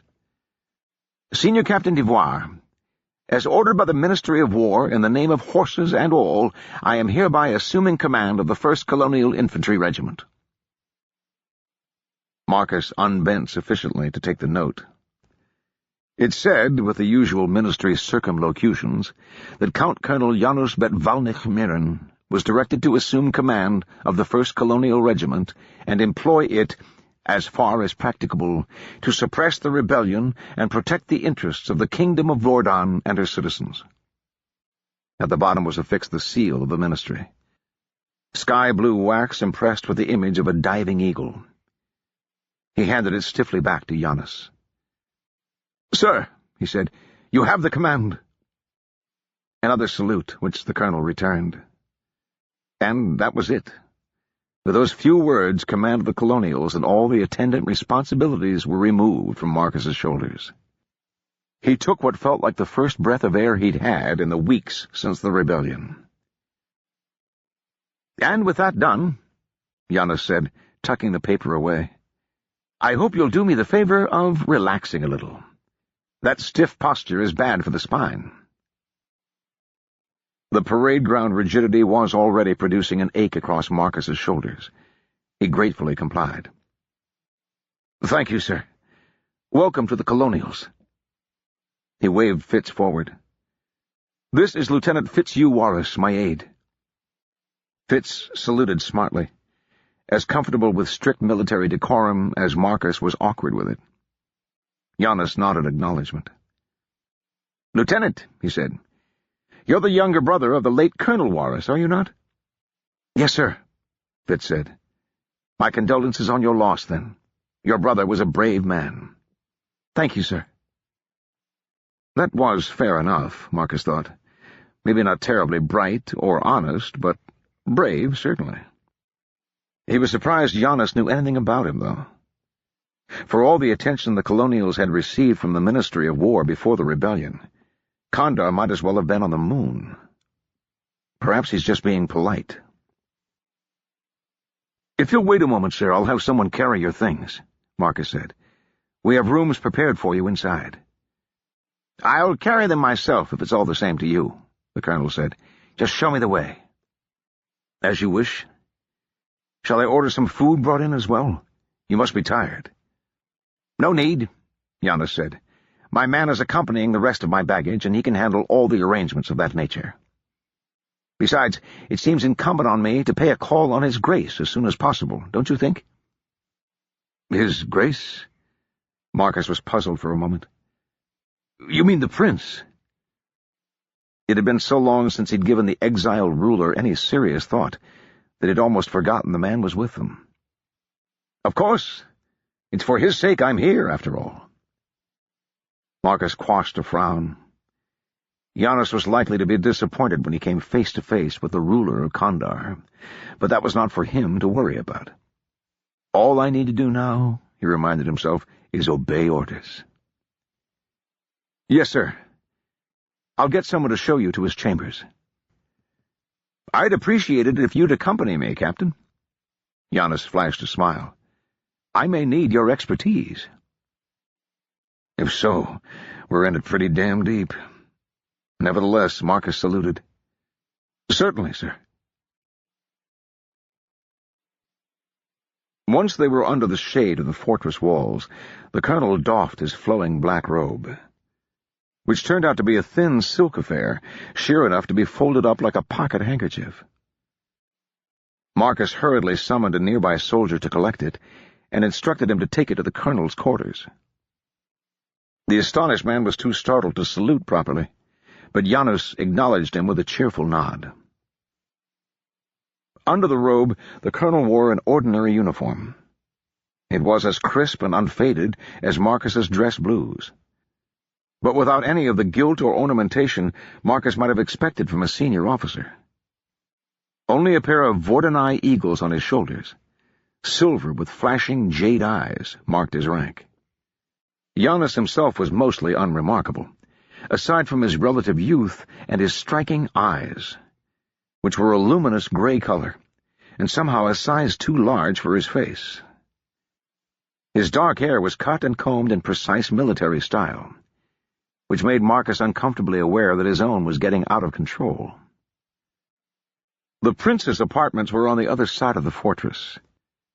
His entourage had insisted that they have one of the corner towers to themselves, so Marcus had given them the northwest tower, which faced the ocean and was unlikely to be needed for any defense. The huge silk banner that the prince had hauled all the way from Ashkatarian snapped from an upper story, a gray eagle on a white field, half concealed behind a rearing red scorpion. The tower itself was protected by the Heavenly Guard, but Marcus had placed his own sentries at a polite distance, reliable men from the 1st Battalion. The last thing he needed was an altercation, and he also wanted to discourage any covert investigation of the prince's things. A dozen sealed wagons had accompanied the royal court on the retreat, and camp rumors said they'd been filled with as much of the Vermilion Throne's relics and treasury as the prince had been able to lay hands on. Marcus's sentries saluted and stepped aside at his approach, but the pair of Kandari flanking the door were more obstinate. Marcus had to bite his lip to keep from smiling at their earnest scowls. No doubt the Heavenly Guard had once been a fearsome fighting force, but that time was long past. More recent princes had filled the ranks with aging sycophants, and these two presented a typical example. Both were gray-haired, and the one on the left had rolls of fat threatening to burst around the edges of his gilded breastplate. The spears they bore were elaborately worked with gold and silver wire. One of them banged the butt of his weapon on the flagstones as the two officers approached, and barked a challenge in Kandari. Marcus turned to Janus and translated, "He wants to know who we are." A smile flickered across the colonel's face, there for an instant and gone again, like heat lightning. "Tell him the new colonel begs an audience with the chosen of heaven," he said. Marcus made a sour face, but translated dutifully. His Kandari was rough and ready, and his accent was atrocious, but the guard understood him well enough. He and his companion stepped apart and gestured the two Vordenai through the doorway. The first floor of the tower was a single large room.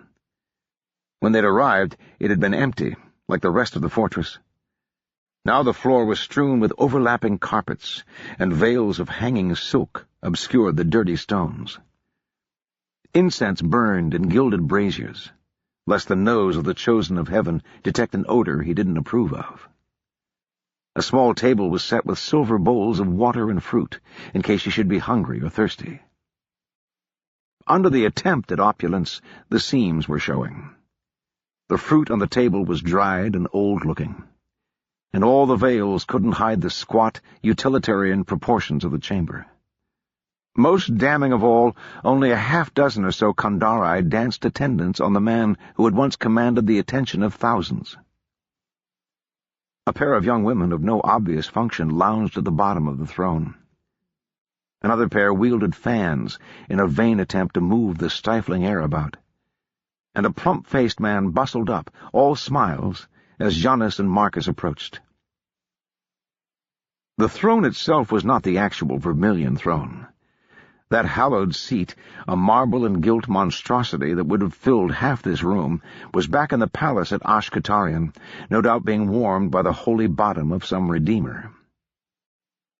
The servants had done their best here with carved wood and red paint, but the result was still more a chair than a throne, and Marcus thought it looked uncomfortable.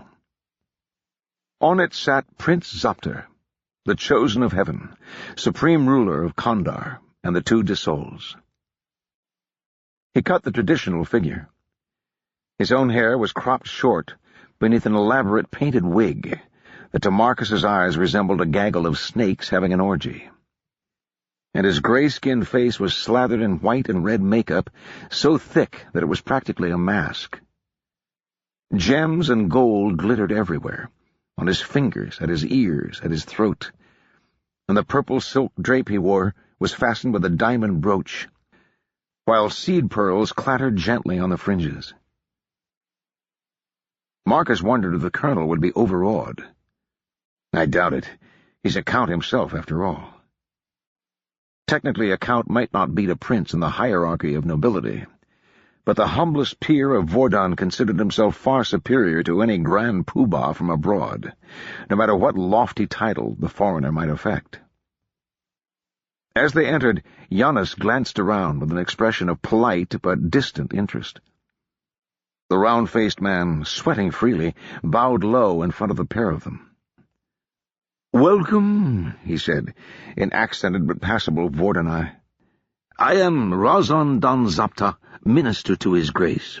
The chosen of heaven bids you to approach his magnificence."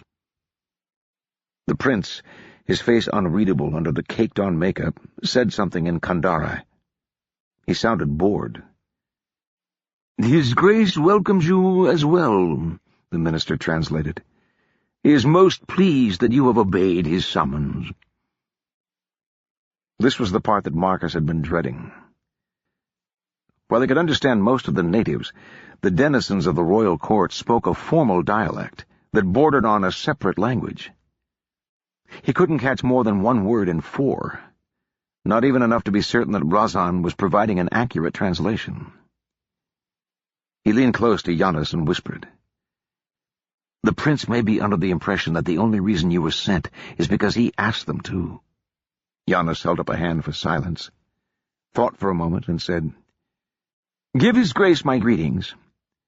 I have the honor to be Count Colonel Giannis Betvalnich Miran, commanding the 1st Colonial Infantry.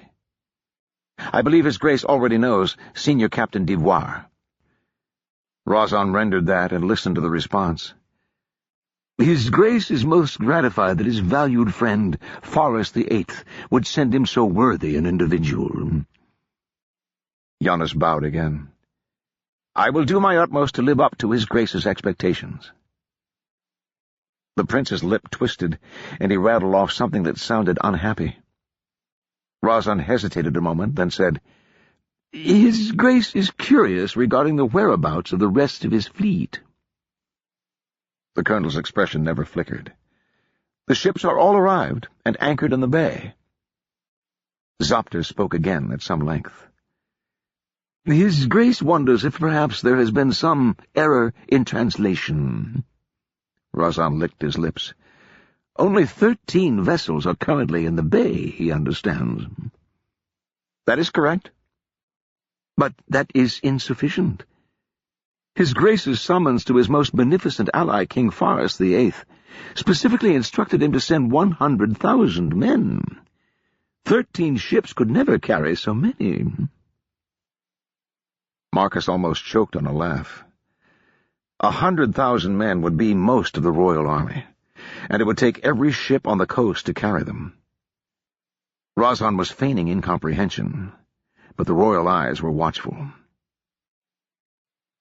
"The ships have brought sufficient replacements to bring the first colonials to full strength," Giannis said, "along with ammunition, supplies, and other necessaries."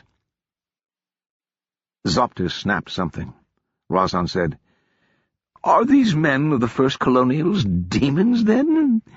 Does each fight with the strength of 10 men? Are they impervious to bullets?" No hint of a smile crossed Giannis's expression, but Marcus could hear the amusement in his voice. "They are brave and skilled, but I must admit that they are only men." "Then His Grace would like to know how you plan to go about regaining his kingdom with a single regiment." Razan said it politely and looked apologetic, but there was a gleam in the prince's eyes, as though he'd just delivered a killing stroke. "Or perhaps you plan no such thing. Perhaps our friend the king has abandoned his sworn duties." "His Majesty would never dream of it," Giannis said. "As for regaining your kingdom, you may rest assured that the matter has my full attention." The prince drawled a response, and Razan turned pale. Before he could muster a suitably watered-down translation, Giannis rattled off a string of court kandari so perfect that the obsequious minister gaped. Even the prince was taken aback, eyes widening under the painted mask. Marcus blinked. "If that's all," Giannis continued in Vordanai, "then I will take my leave. Please thank His Grace for his time." He turned on his heel and stalked out of the room, the pair of heavenly guards parting before him. Marcus hurried to keep pace, feeling like a boy running at the heels of an older brother.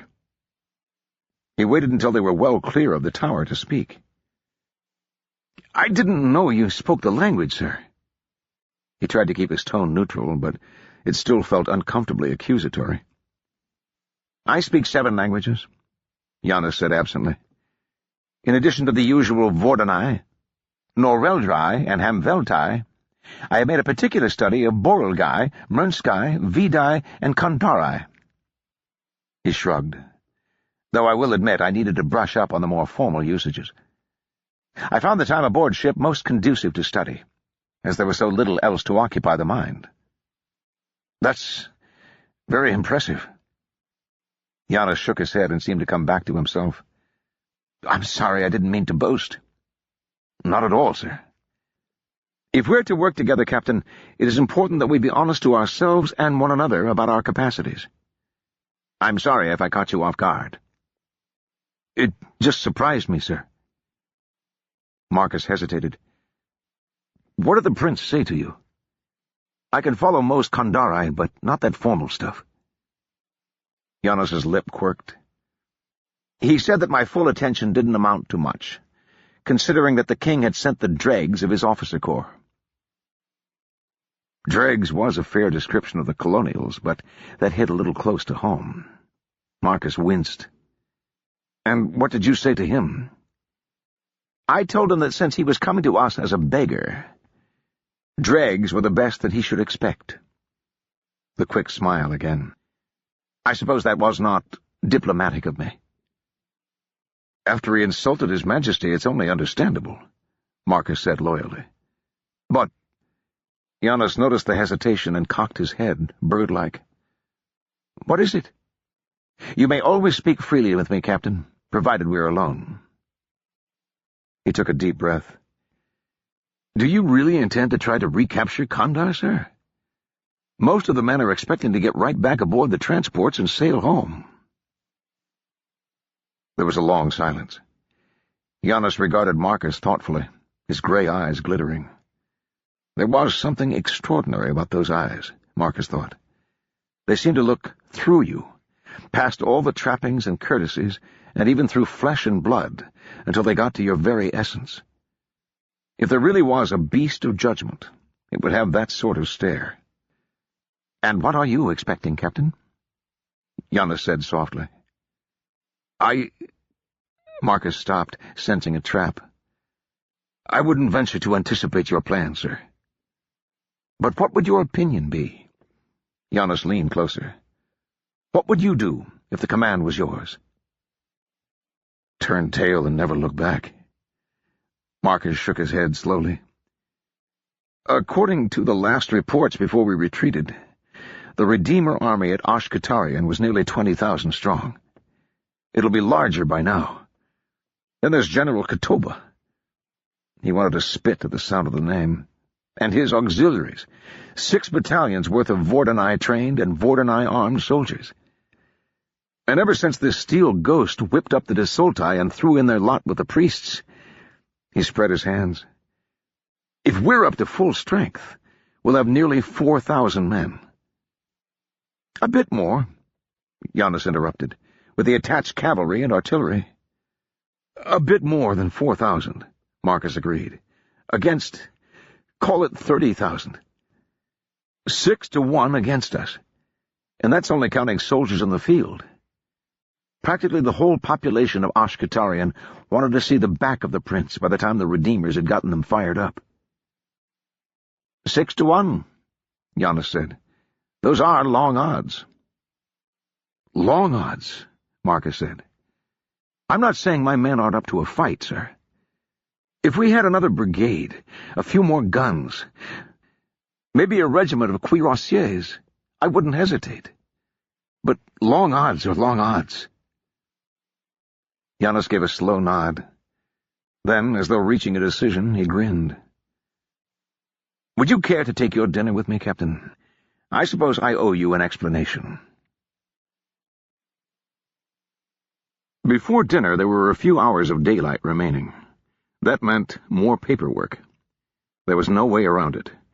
The ledgers and files of the colonials had gotten woefully out of date during Ben Warris's tenure, in spite of Fitz's clandestine efforts to clean up his brother's messes, and Marcus had hardly had time to make a start on the backlog.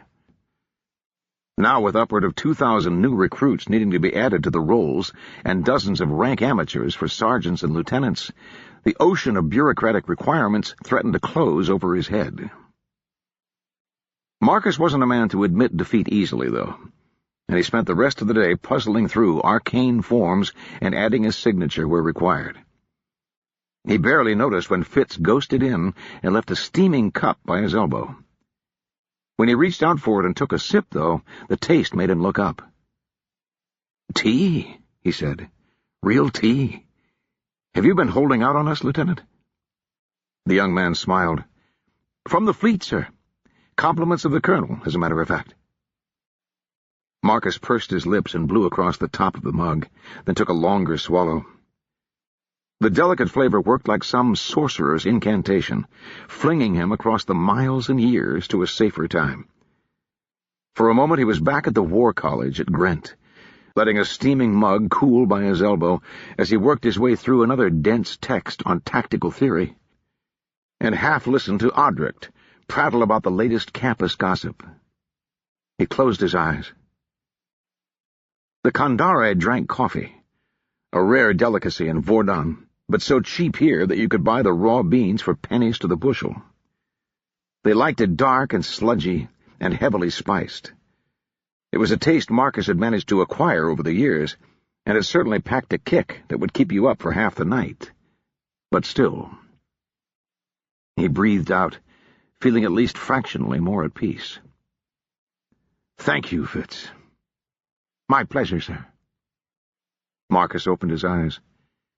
"Speaking of the colonel—" "Yes, sir?" "It appears he'll be requiring my services, at least part of the time. I'll be relying on you to take care of the first."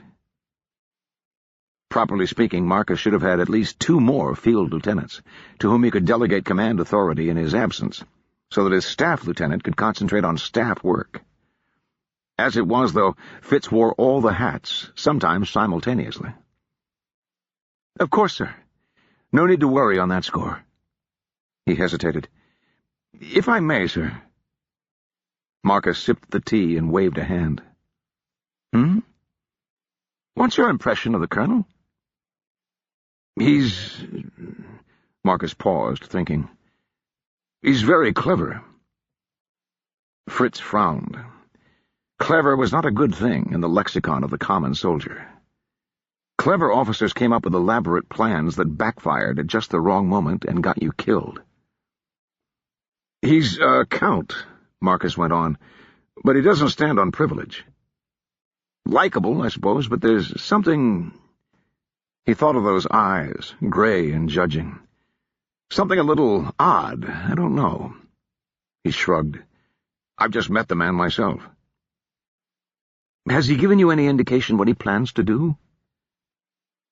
Before Marcus could reply, there was a knock at the outer door. Fitz hurried off to answer it, and Marcus turned back to the papers in front of him, trying to bully his eyes into focus. He took a long drink and let it sit on his tongue, warm and bitter.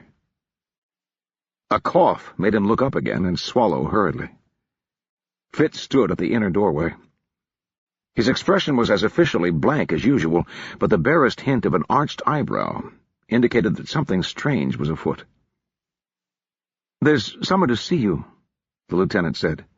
"A Miss Jennifer Alhunt." Marcus was taken aback. "Really?" "Yes, sir." "Show her in, I suppose." Marcus straightened up and tugged at his collar, peripherally aware of the sweaty patches that were beginning to show through his dress blues. The woman was pale, even for a Vordanai. She had the look of someone who'd spent too much time indoors, an impression enhanced by watery eyes behind silver-rimmed spectacles. Her hair was long and dark, tied back in a severe braid. She wore a thin brown coat over a shapeless cotton blouse and brown trousers. When Marcus had left Vordan, a well-bred woman wearing trousers would have been, if not a scandal, at least the occasion for much comment. He wondered idly if all the noble ladies had traded their frilly dresses for boyish leggings since then. Stranger things had happened in the world of high fashion. He got to his feet as she entered and sketched a bow, which she returned awkwardly.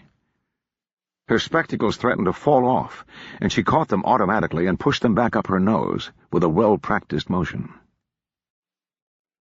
"Welcome, Miss Alhunt. I'm Captain Marcus Devoir. Will you sit down?" He paused, suddenly painfully aware that he had just asked a lady to squat on the bare floor. He coughed to cover his embarrassment. "Fitz, fetch a cushion for Miss Alhunt, would you?" "Thank you," she said. "I'll be fine." They settled themselves on opposite sides of Marcus's crude desk, and she peered at him through thick lenses in the manner of a naturalist studying some surprising insect. Marcus was still trying to work out a polite way to ask what the hell she was doing here when she said, "I expect you're wondering what I'm doing here." He shrugged and waved desperately at Fitz, who bustled off. "Would you like some tea?" "Please," she said. "I came in with the fleet, of course. I'm on assignment."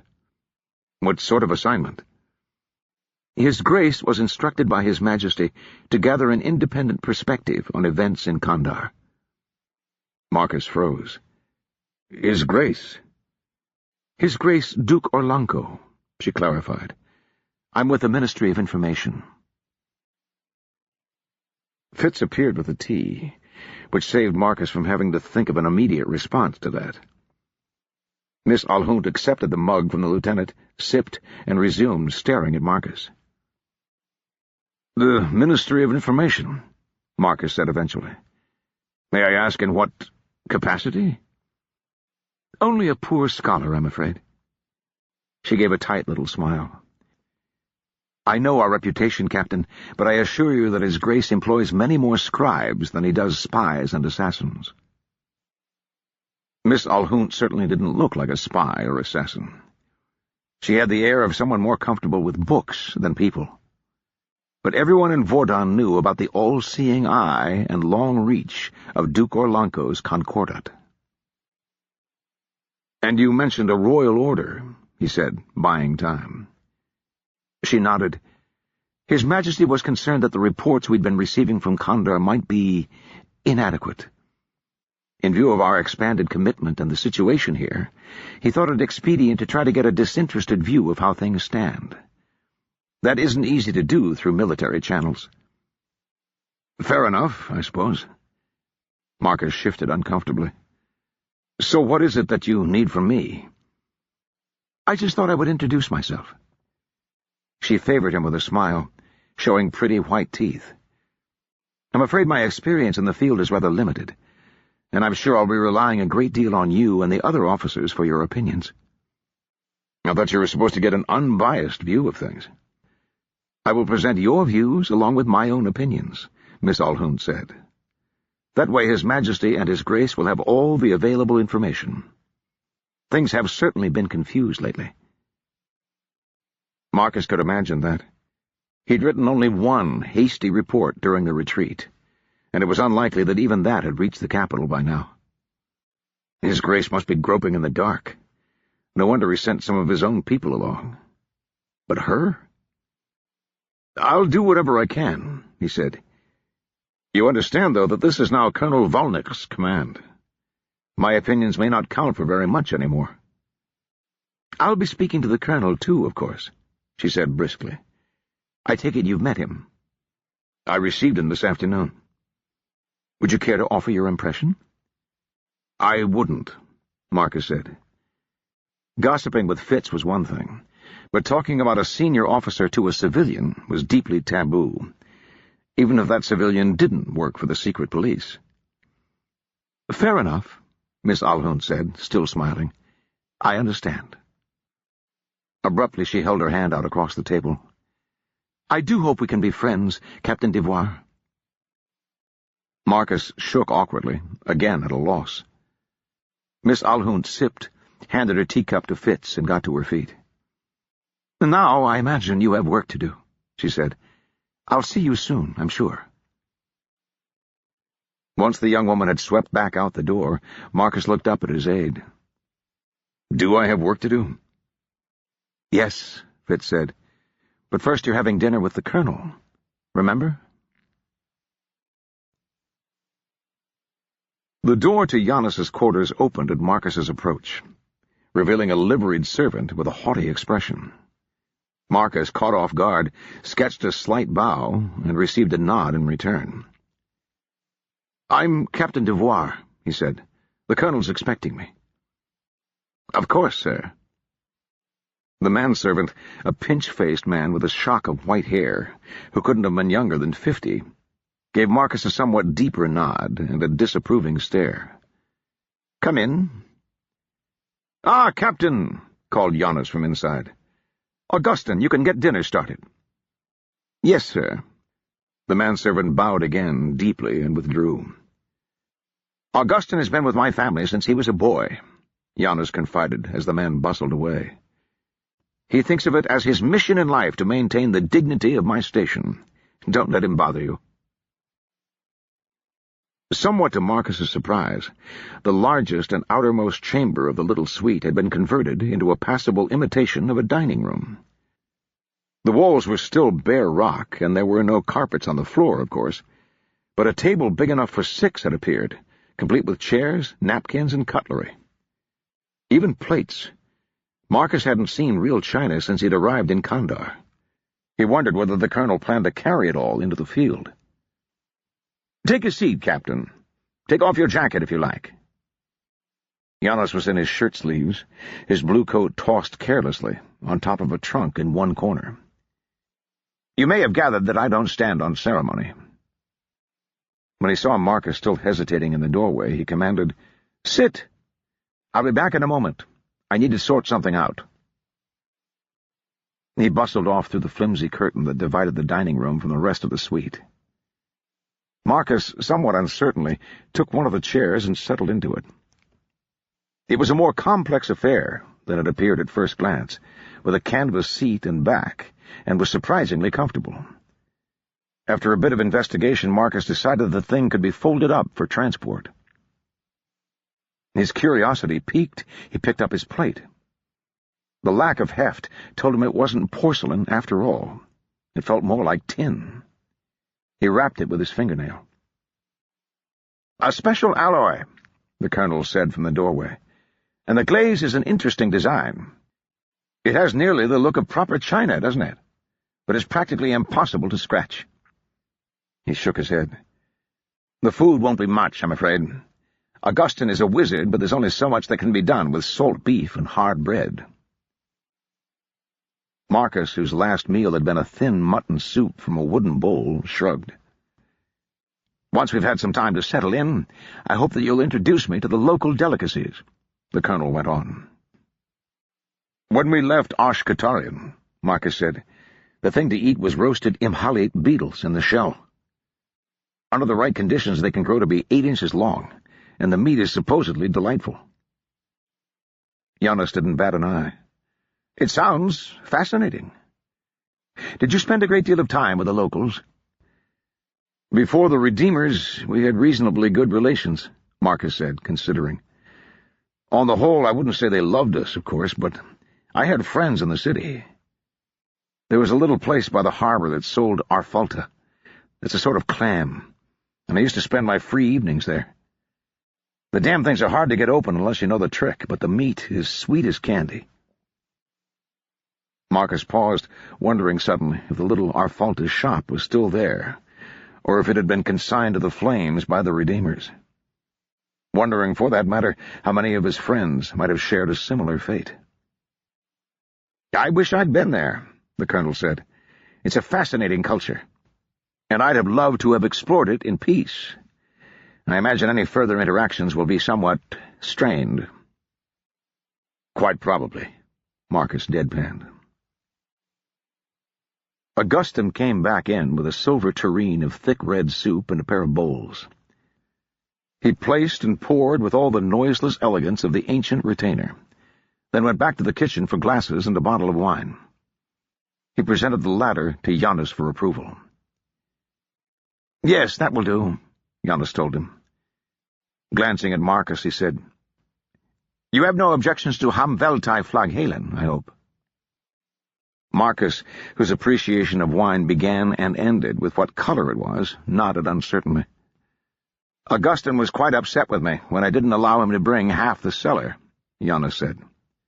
"I kept telling him that we were unlikely to require a Bear Nefay 79 while on campaign, but he was most insistent." "One never knows what may be expected of one," Augustin said. He poured deftly. "A gentleman must always be prepared to entertain guests in the manner of a gentleman." "Yes, yes." Giannis took up his glass and raised it. "To the king's health." "The king's health," Marcus echoed, and sipped. It was good. Truthfully, though, after years of Kandari rotgut, it felt like drinking fruit juice.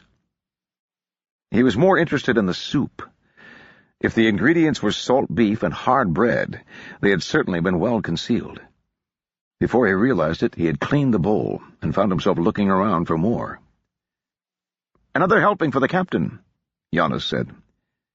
"Thank you, sir," Marcus said. He cleared his throat. "You'd best know I had a visitor this afternoon." "Our Miss Alhunt? Yes, I thought you might." "She—" Marcus paused, looking at Augustin. Giannis caught his expression. "You may trust in Augustin's discretion. I certainly do. However, if it makes you more comfortable— Augustin, would you leave us for a few minutes?" "Certainly, sir." The manservant bowed. "I will be outside if my lord requires anything." He ghosted out. He should get together with Fitz, Marcus thought. Both men had obviously mastered the art of noiseless movement in order to sneak up on their superiors. "You were saying something about Miss Alhunt." "Ah, yes, sir." Marcus shook his head. "She works for the Ministry of Information. I suppose you know that." "I do indeed," Giannis said. "What did you think of her?" "Personally?" Marcus shrugged. "We didn't talk long enough to form much of an opinion. A bit stuffy, perhaps. Harmless." The corner of Giannis's lip twitched. "Harmless in her person, perhaps. How much do you know about the political situation back home?" "Politics." Marcus fought back a surge of panic. Almost nothing, sir. We don't even get the gossip until it's 6 months stale. I won't bore you with the details of plots and counterplots. Suffice it to say that for some time now His Majesty's government has been divided into 2 factions. One, call them the Peace Party, favors a greater accommodation with the Borelgai and Emperor Mernsk, and particularly with the sworn Church of Elysium. The other side would prefer an aggressive policy toward both. Precisely who belongs to which faction is never entirely clear, but the leader of the Peace Party has for some time been His Grace Duke Orlanco. Janos cocked his head. You've heard of him, at least, I trust. The last Duke, Marcus said, Minister of Information. Indeed. It was the ascendancy of the War Party that brought us the War of the Princes, which ended so disastrously at Vansfeld. You don't need to remind me of that, Marcus said. I was there. He'd been on his tour as a lieutenant, supervising a supply company well short of any action. He'd been close enough to catch the distant flash and grumble of the guns, though, and to be caught up in the panicked rout that followed. Janos nodded. After the treaty was signed, the Peace Party found its rule nearly uncontested. The death of Prince Dominic had robbed the War Party of its leader, and the king was too debilitated by grief and illness to interfere. Orlanco forged closer ties than ever to the Borelgai and the Church. As the king's sicknesses have become more frequent, Orlanco's power has increased. If His Majesty were to die, Lord forbid, of course, Princess Ricinia might take the throne, but Orlanco would rule, to the extent that he does not already. All right, Marcus said uncertainly. What does that have to do with Kandar? I would have thought we'd be the last thing on his mind. Indeed. When the Minister of War suggested a Kandari expedition, everyone expected Orlanco to oppose it. Instead, he not only threw his own weight behind it, but demanded that one of his people be sent along as an official observer. Why? Janos smiled. I have spent most of the past few months trying to figure that out. One possibility is that he guessed that I would be chosen for the command. The Duke and I are not on good terms. He may think that we are doomed to either bloody failure or ignominious retreat, and in either case he could use the fallout to destroy me. Marcus, somewhat alarmed by the casual reference to bloody failure, kept his expression carefully neutral. But you don't think that's it? I don't. It's too roundabout, even for a compulsive schemer like Orlanco. No doubt my downfall would be gratifying, but there's something here that he wants. Janos pursed his lips. Or something that someone wants. It may be that Orlanco is merely an errand boy for his friends in the sworn church. There have been a great many clerical comings and goings from the Ministry of Information lately. What would the sworn church want from Kandar? Who knows? Janos shrugged, but his eyes were hooded. It could be anything. They still believe in demons up in Elysium. It doesn't seem very clever of Orlanco to put his agent out where everyone can see her, Marcus said. I can have a couple of men tail her, if you like. Thank you, Captain, but don't bother. As I said, I suspect she's harmless in her person. The real agents are no doubt salted amongst our new recruits. Marcus hadn't thought about that. All those new men. And how was he supposed to know which to trust? He felt a sudden, irrational stab of rage at Janos. What the hell have he brought down on my regiment? After a moment he said, Why tell me all this, sir? I take it you're not accustomed to senior officers speaking plainly. Janos chuckled. No, don't answer that. I'm trying to be honest with you, Captain, because I need your help. You know the country. You know the Kandari, and most important, you know the colonials. I'm not foolish enough to think I can do this without you and your fellow officers. Marcus's back straightened involuntarily. I will perform my duty to the best of my ability, sir, as will the others. I need more than obedience. I need a partner of sorts. With the Redeemers in front of us and Orlanco behind, I need someone I can trust." "What makes you think you can trust me?" "I've read your file, Captain," Giannis said. "I know you better than you might think." There was a long pause. "What is it that you intend to do?" Marcus asked eventually. "Whether he intended it or not, Orlanco has backed me into a corner. My orders require me to suppress the rebellion, but no one at the Ministry of War understood how badly out of hand things had gotten here. The only way out is to fight the campaign and win, while keeping one eye on Miss Alhunt and whatever friends she may have brought with her." Marcus considered for a moment. "May I ask something, sir?" "Of course." "I don't fancy the idea of my men being used as pawns in this game between you and the Duke. I want—" Marcus hesitated. "I would like your word as an officer that you really think this can be done.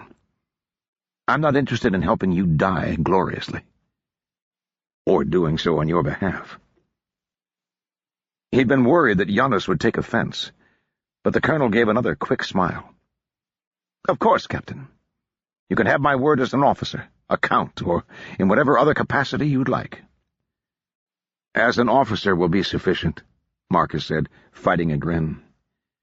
"I never did place much trust in nobility."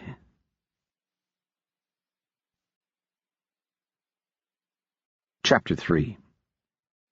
Winter. Winter returned from breakfast to find all of her worldly possessions smashed into the dirt. Someone had taken down her tent, folding it neatly around the poles in accordance with regulations. Before they could do this, they'd had to dump everything out of it, and from the look of things there had been a fair bit of stomping back and forth to make sure her belongings were ground to bits against the parched earth of the courtyard. Davis was nowhere in evidence, of course, but you could see Peg sitting in front of his own tent, a little way down the row, looking on with a sly smile. No doubt he was hoping to see her scrabbling in the wreckage to rescue what she could, and Winter decided abruptly that she wasn't going to oblige him. Her worldly possessions didn't amount to much anyway. She'd had to leave almost everything behind in the retreat. Her pillows, sheets, and other comforts, her private tent, the little hoard of Kandari books she'd gathered while studying the language. The only things left were a few mementos and curios she'd picked up at Ashkatarian, and she wasn't going to grub on her knees in front of Peg for those. Instead, she turned on her heel without a word and went in search of her new company. This was not an easy task, as the encampment had nearly tripled in size overnight. The new soldiers were marked out by the solid blue of their still-creased tents, but since they outnumbered the old colonials 3-1, that alone wasn't a great deal of help. Winter ended up collaring a staff lieutenant and asking directions to the 1st Battalion's 7th Company, which the harassed young man provided with bad grace. Walking through the neat rows of tents, fresh from some Vordenai factory, and laid out in perfect accord with the instructions and the regulations, Winter couldn't help feeling out of place. Despite the addition of a new jacket, her uniform was a long way from perfect, and she felt like the pips on her shoulder drew every eye.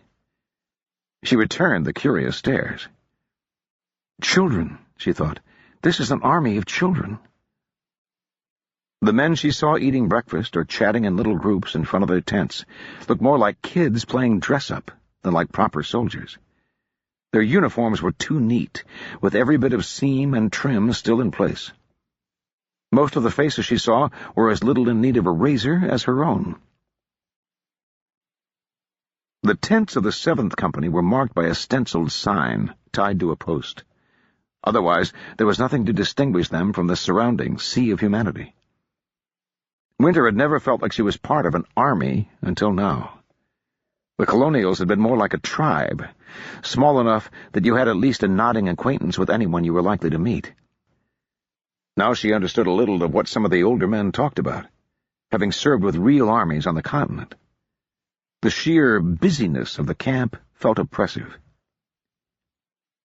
She shook her head, wandering down the row of tents. A wave of whispers and stares preceded her. When it reached a small knot about midway down, a trio of soldiers broke away and hurried over, planting themselves stiffly at attention in her path.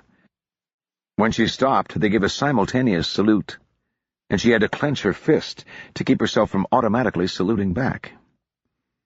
Instead, she nodded, noting the single copper pip on each shoulder. That made these 3 corporals, half of the 6 that were standard complement for an army company.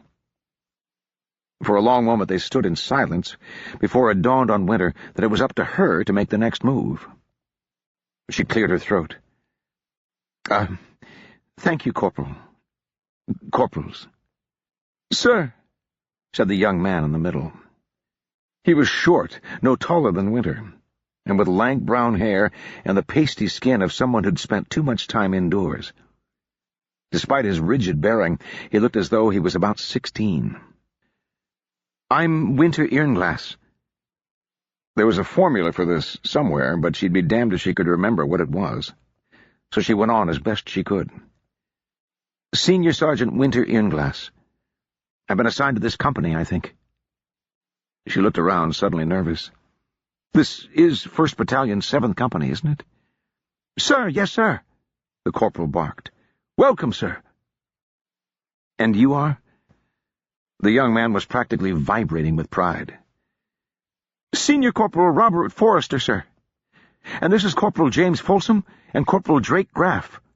Welcome to the 7th Company, sir. You said that already, Winter said, but thank you. The corporal seemed to deflate a little. Yes, sir. Then he brightened. Would you like to proceed to your tent, sir? Or do you want to review the men immediately? Reviewing is the lieutenant's job, I think, Winter said. We have got a lieutenant, haven't we? Yes, sir. Lieutenant Anton Dervise, sir. I understand he's still with the other officers, sir. Well, he can handle the reviewing. She eyed the other 2 corporals, who seemed a little embarrassed by their comrades' enthusiasm. Just show me to the tent, if you would. Sir, yes, sir. The corporal about-faced, so stiff it made Winter's joints ache just to watch, and started down the row of tents. Winter and the other 2 followed. Corporal Forrester. Yes, sir. You may relax a little, if it would make you more comfortable. Sir, yes, sir. The boy shot her a grin over his shoulder. In that case, sir, please feel free to call me Bobby. Everyone else does. They arrived at a tent identical to all the rest in its factory-fresh neatness, whose flap was pinned back to reveal the interior. There was only one bedroll, Winter was glad to see, along with a knee-high portable writing desk and a regulation knapsack. In the Ashkatarian days, Winter had gotten out of sharing a tent by buying an extra with her own money. Since the retreat, she'd been sleeping beside 2 soldiers of Davis's company, which clearly made them as unhappy as it made her uncomfortable. She'd been dreading a similar arrangement in her new unit, but apparently a sergeant rated a tent to himself. Maybe there's something to being promoted after all. Winter went inside with the others. She and Bobby barely had to bow their heads, but Corporal Folsom, a tall, broad-shouldered man with blonde hair and a drooping mustache, had to bend practically double. And once inside he squatted on his haunches to avoid brushing the ceiling. Winter sat down on the bedroll and let out a long breath. There was another awkward silence. "Would the sergeant like me to send someone to fetch his baggage?" Bobby suggested. No," Winter said. "I haven't got any, actually.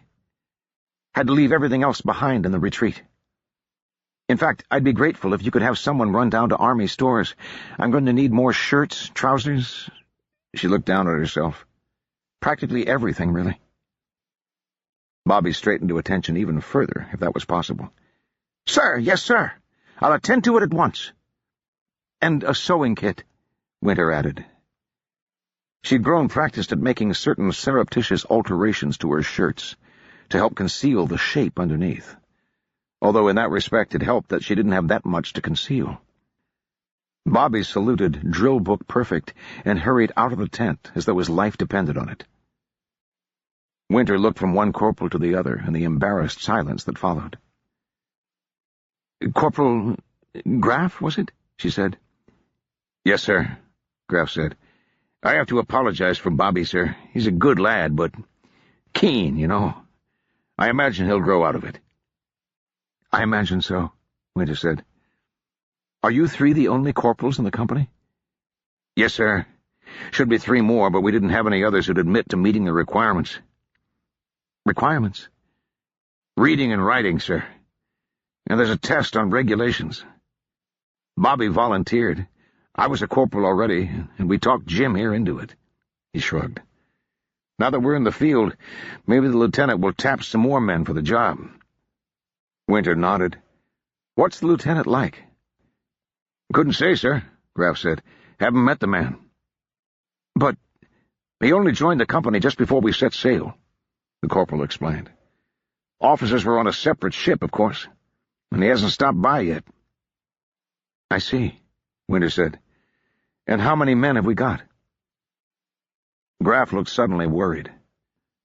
120, sir," he said slowly, as though explaining to an idiot. "That's a company's worth." Winter thought about telling him that none of the old companies in the colonials had more than 80, and some many fewer, but decided against it. Instead, she turned to the third corporal, who hadn't yet spoken. "You're Corporal Folsom, then?" The big man nodded. "Have you been with the Army long?" He shook his head. Winter, in the face of such implacable silence, looked to Graff for support. He shrugged. "Jim doesn't talk much," he said. "I can see that."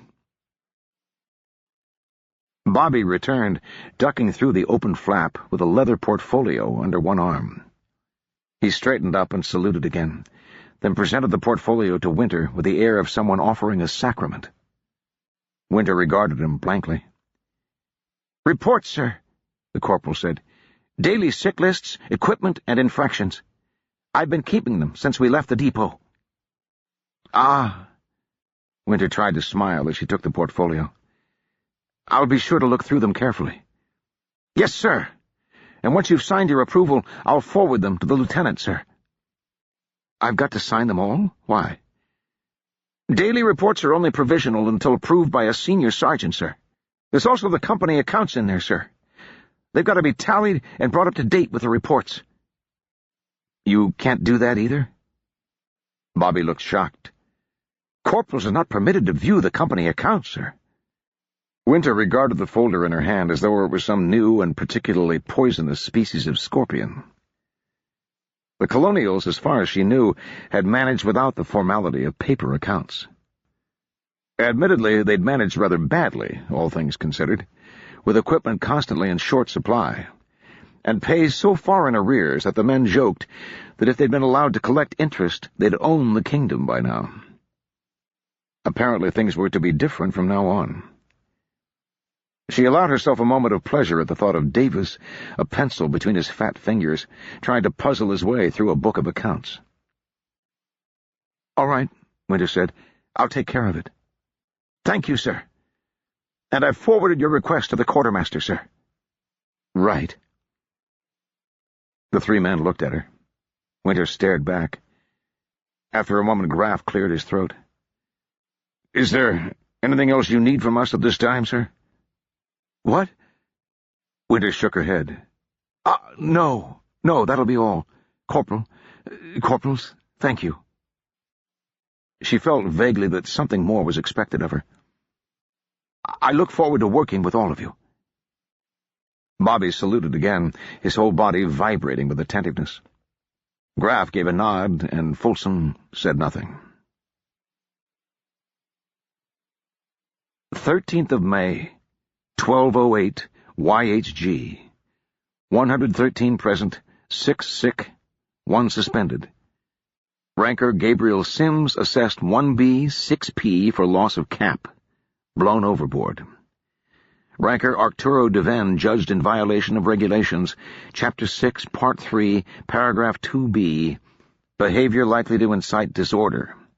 Sentence, confinement, 2 days. Ranker Falrad Inker, judged in violation of Regulations Chapter 6, Part 2, Paragraph 3A, excessive drunkenness. Sentence, hard labor in service of Captain Belson, 1 day. 14th of May, 1208, YHG. 114 present, 4 sick, 2 suspended. Ranker George Tanner assessed 4P for damage to civilian property. Ship's rope. Ranker... Winter closed her eyes and massaged her temples, which had started to throb alarmingly. Bobby's handwriting wasn't helping. It had the careful precision of someone who'd practiced under a tutor's switch, but he wrote so small the words all ran together.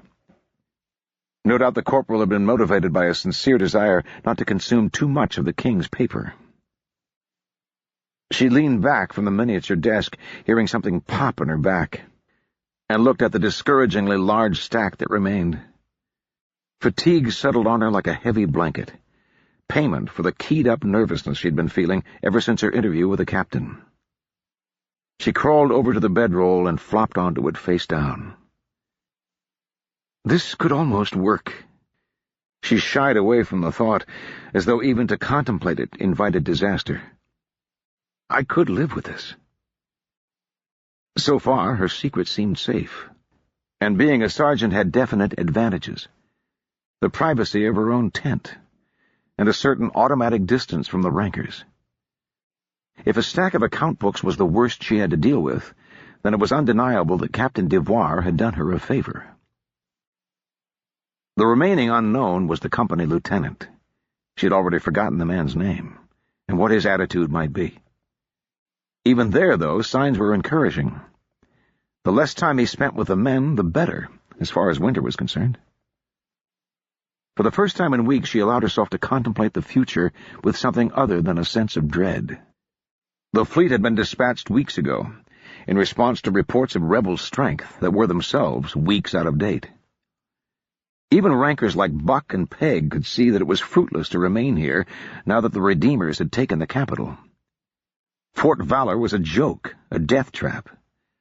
It might be a few days until the new colonel resigned himself to the situation, but soon enough they'd all be packed aboard ship and set a course for home. The voyage itself loomed large in Winter's apprehensions, but that was only a discomfort to be endured like so many others. And then, the colonials would get some awful posting. They were more or less a penal regiment, after all. Far away from the city, maybe up north, keeping the king's sheep safe from Murnt Sky raiders. Either way, they would be a long way from Mrs. Wilmore's, and anyone who might connect a boyish sergeant with the ragged girl who'd made her escape from that institution. Winter closed her eyes. Honestly, I'm sure they've forgotten all about me. Sergeant? Winter surfaced from a dream of cavernous, echoing halls and a pair of haunting green eyes. For one confused moment, she was convinced she was back at Mrs. Wilmore's prison for young ladies, and that Condor and everything that had come after that was the dream. Sergeant? Sergeant Earnglass? Winter opened her eyes. Bobby stood by the open tent flap, looking embarrassed. Beyond him was the gray darkness of early evening, broken by the flickering, reflected light of campfires. Winter slowly sat up, feeling her cheeks redden. She coughed. Yes? What is it, Corporal? Sorry, sir, Bobby said. I didn't mean to wake you. It's all right, Winter yawned. It's been a long day, that's all. Yes, sir, for all of us, sir. The boy hesitated. Dinner's on outside, sir. Would you care to join us? Winter felt a sudden complaint from her stomach. She hadn't had anything to eat since breakfast, but she shook her head. I'm not sure that would be appropriate. Then I'll bring you something, sir, as soon as it's ready, Bobby said. Thank you, Corporal, Winter said with real gratitude. In the meantime, I suppose I'd better get back to this paperwork. The corporal saluted and left, letting the tent flap fall closed behind him. Winter rubbed her cheeks, trying to massage some life into them. and then her temples to discourage the headache she still felt looming. From outside there came the low buzz of voices in conversation, punctuated by the sound of laughter. She wondered idly how much of it was at her expense. Nothing new there, of course. She pulled herself over to the desk and tried to focus on the accounts ledger, but the figures swam across her vision. Rubbing her eyes with the heels of her palms, she caught a sudden flash of green. A pair of green eyes, and a half-smile. Her fingers curled through her hair. "Why now, Jane? 3 years." The fingernails tightened on her scalp, to the point of pain, hands tightening to claws. "What more do you want from me?" With some difficulty, Winter forced her hands into her lap and sat back. Her heart thumped a fast tattoo, matched by answering pulses in her temples. Red hair, dark and slick as oil, slipping through my fingers. "Can you be haunted by someone who isn't dead?" There was a rap at the tent pole. Winter opened her eyes and took a long, shaky breath. "It's me, sir. Bobby." "Come in." The corporal entered cautiously, obviously determined not to embarrass his sergeant again. He carried a platter with a steaming tin bowl, which filled the tent with the smell of spiced mutton, and a couple of hardtack crackers. Winter took it from him, set it on the desk on top of the accounts, and attacked it with genuine enthusiasm. The retreat had wreaked havoc with the army's supply trains, and the quality of food had seriously declined since their Ashkatarian days. The new officers had obviously put things back in order. The mutton was in a sort of soup, not quite a proper stew, and the hardtack absorbed the juices and softened to something approaching an edible consistency. It wasn't until she was mostly finished that she noticed the folded slip of paper on the platter beside the food. Catching her expression, Bobby gave a polite cough. "It's a message for you, sir. We had a courier just now from the lieutenant." He paused, torn between curiosity and propriety. He obviously hadn't risked a peek. Winter nodded and picked up the paper, breaking the blobby wax seal. The contents were short and to the point, although the scribbled signature was illegible. Winter read the note again, just in case she'd gotten something badly wrong. "Sir?" Bobby prompted, watching her face. Winter cleared her throat. "We're ordered to strike tents at first light tomorrow, and be ready to march by 10 o'clock. Can you inform the men?" "Yes, sir," Bobby said, saluting. He turned, obviously pleased with his responsibility, and left the tent. Ready to march. Winter gratefully let this new worry banish both the account book and her memories. Where? Down to the fleet? That was possible, of course, although she'd have thought the ships would need longer to replenish their supplies. But if not there, then where? Against the Redeemers? She allowed herself a smile. She couldn't believe even a colonel would be mad enough to try that. Marcus. Marcus awoke to the groans and curses of the 1st Battalion soldiers as their lieutenants rousted them from their tents. He dressed hurriedly, had a brief conference with Fitz, then went in search of Janus. He found the colonel waiting by the gate, watching the men break camp. Aside from his horse, which stood quietly with all the well-bred dignity befitting Vordon's finest, he was alone. All around the courtyard, tents were coming down, and stacked arms were being reclaimed by their owners. The 1st Battalion, entitled to the place of honor at the head of the march, was already starting to form up. The regiment, Marcus thought, resembled a snake. At rest, it was coiled tightly around itself, forming a more or less orderly camp with lines of tents, horses, and artillery parks.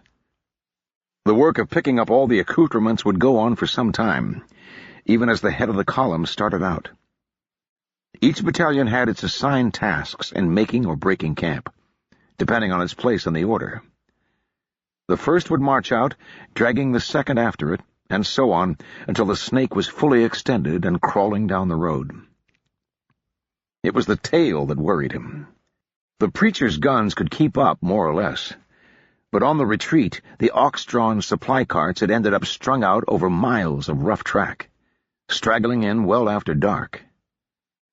Now Marcus looked at the route ahead and imagined every rock hiding a desultai scout, and every defile a gang of Redeemer fanatics.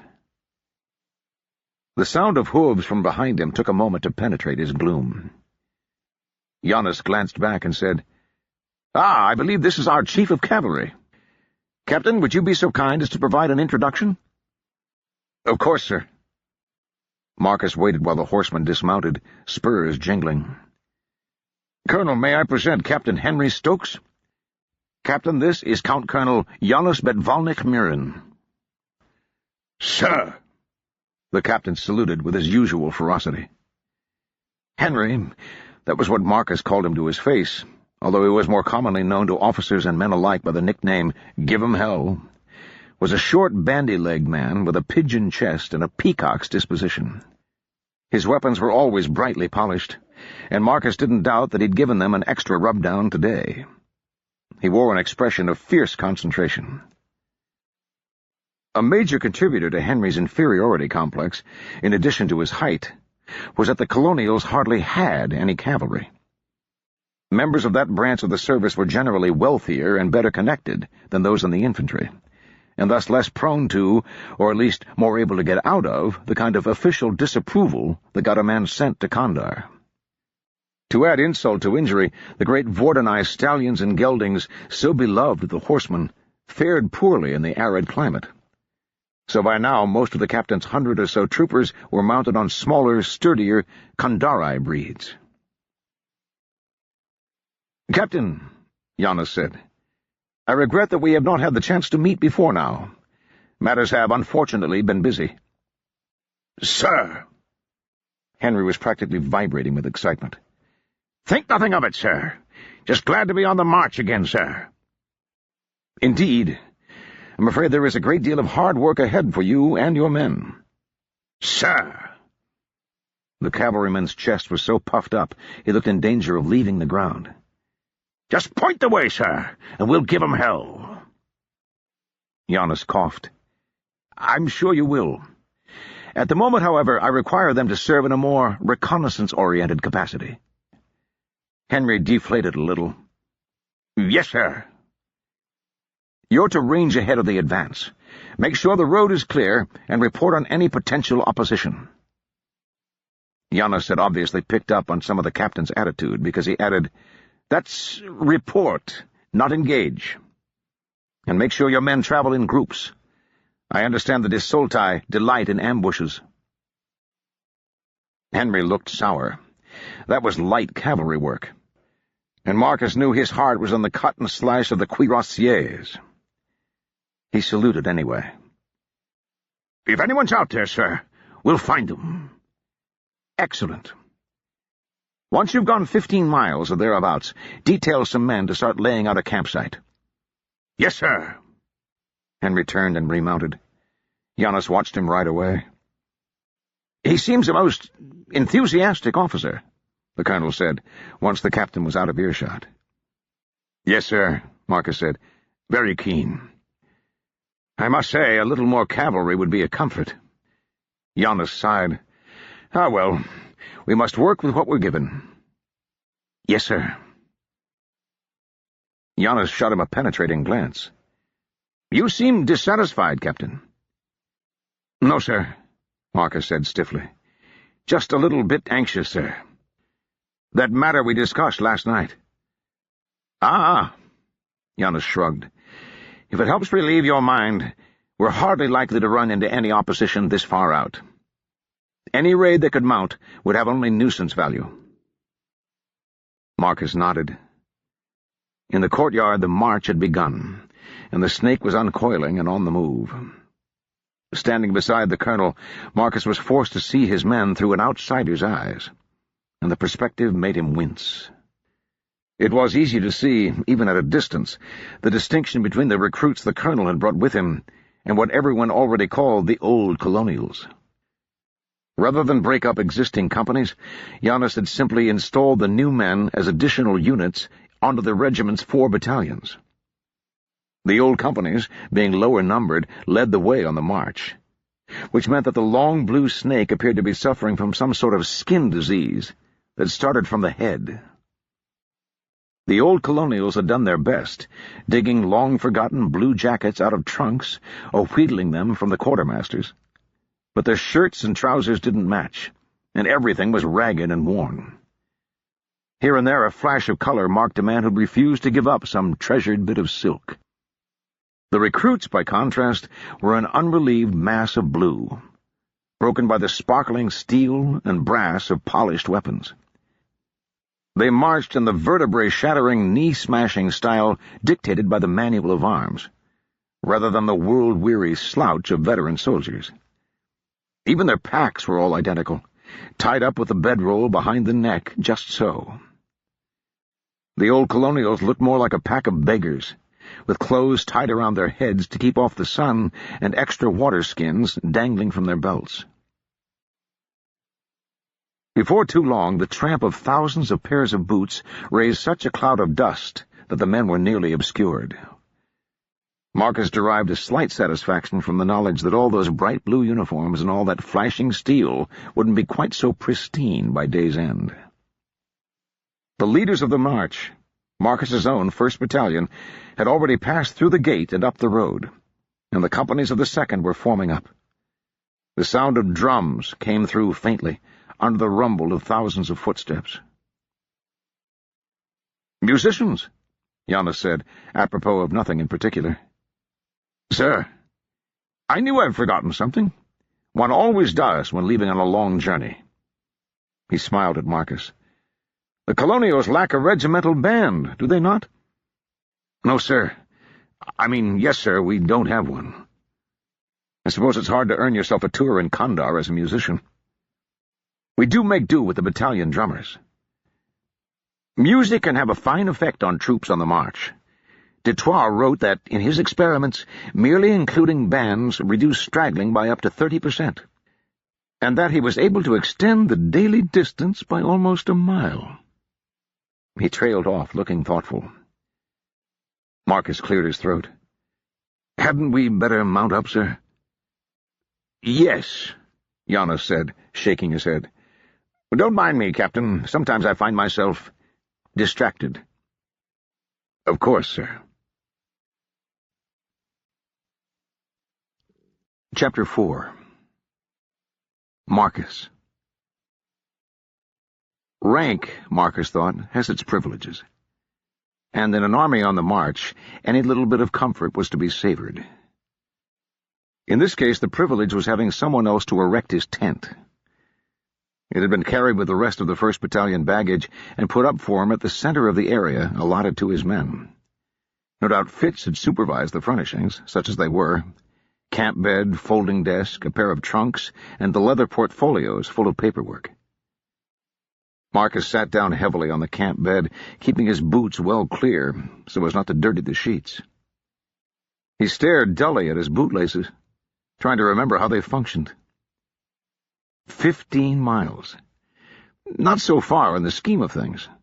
Scarcely a journey to notice in a well-sprung carriage, and certainly nothing a good horseman should complain of. Marcus was many things, but a good horseman was not one of them, and he ached from thighs to shoulders. He couldn't even blame his mount, since he'd chosen her himself.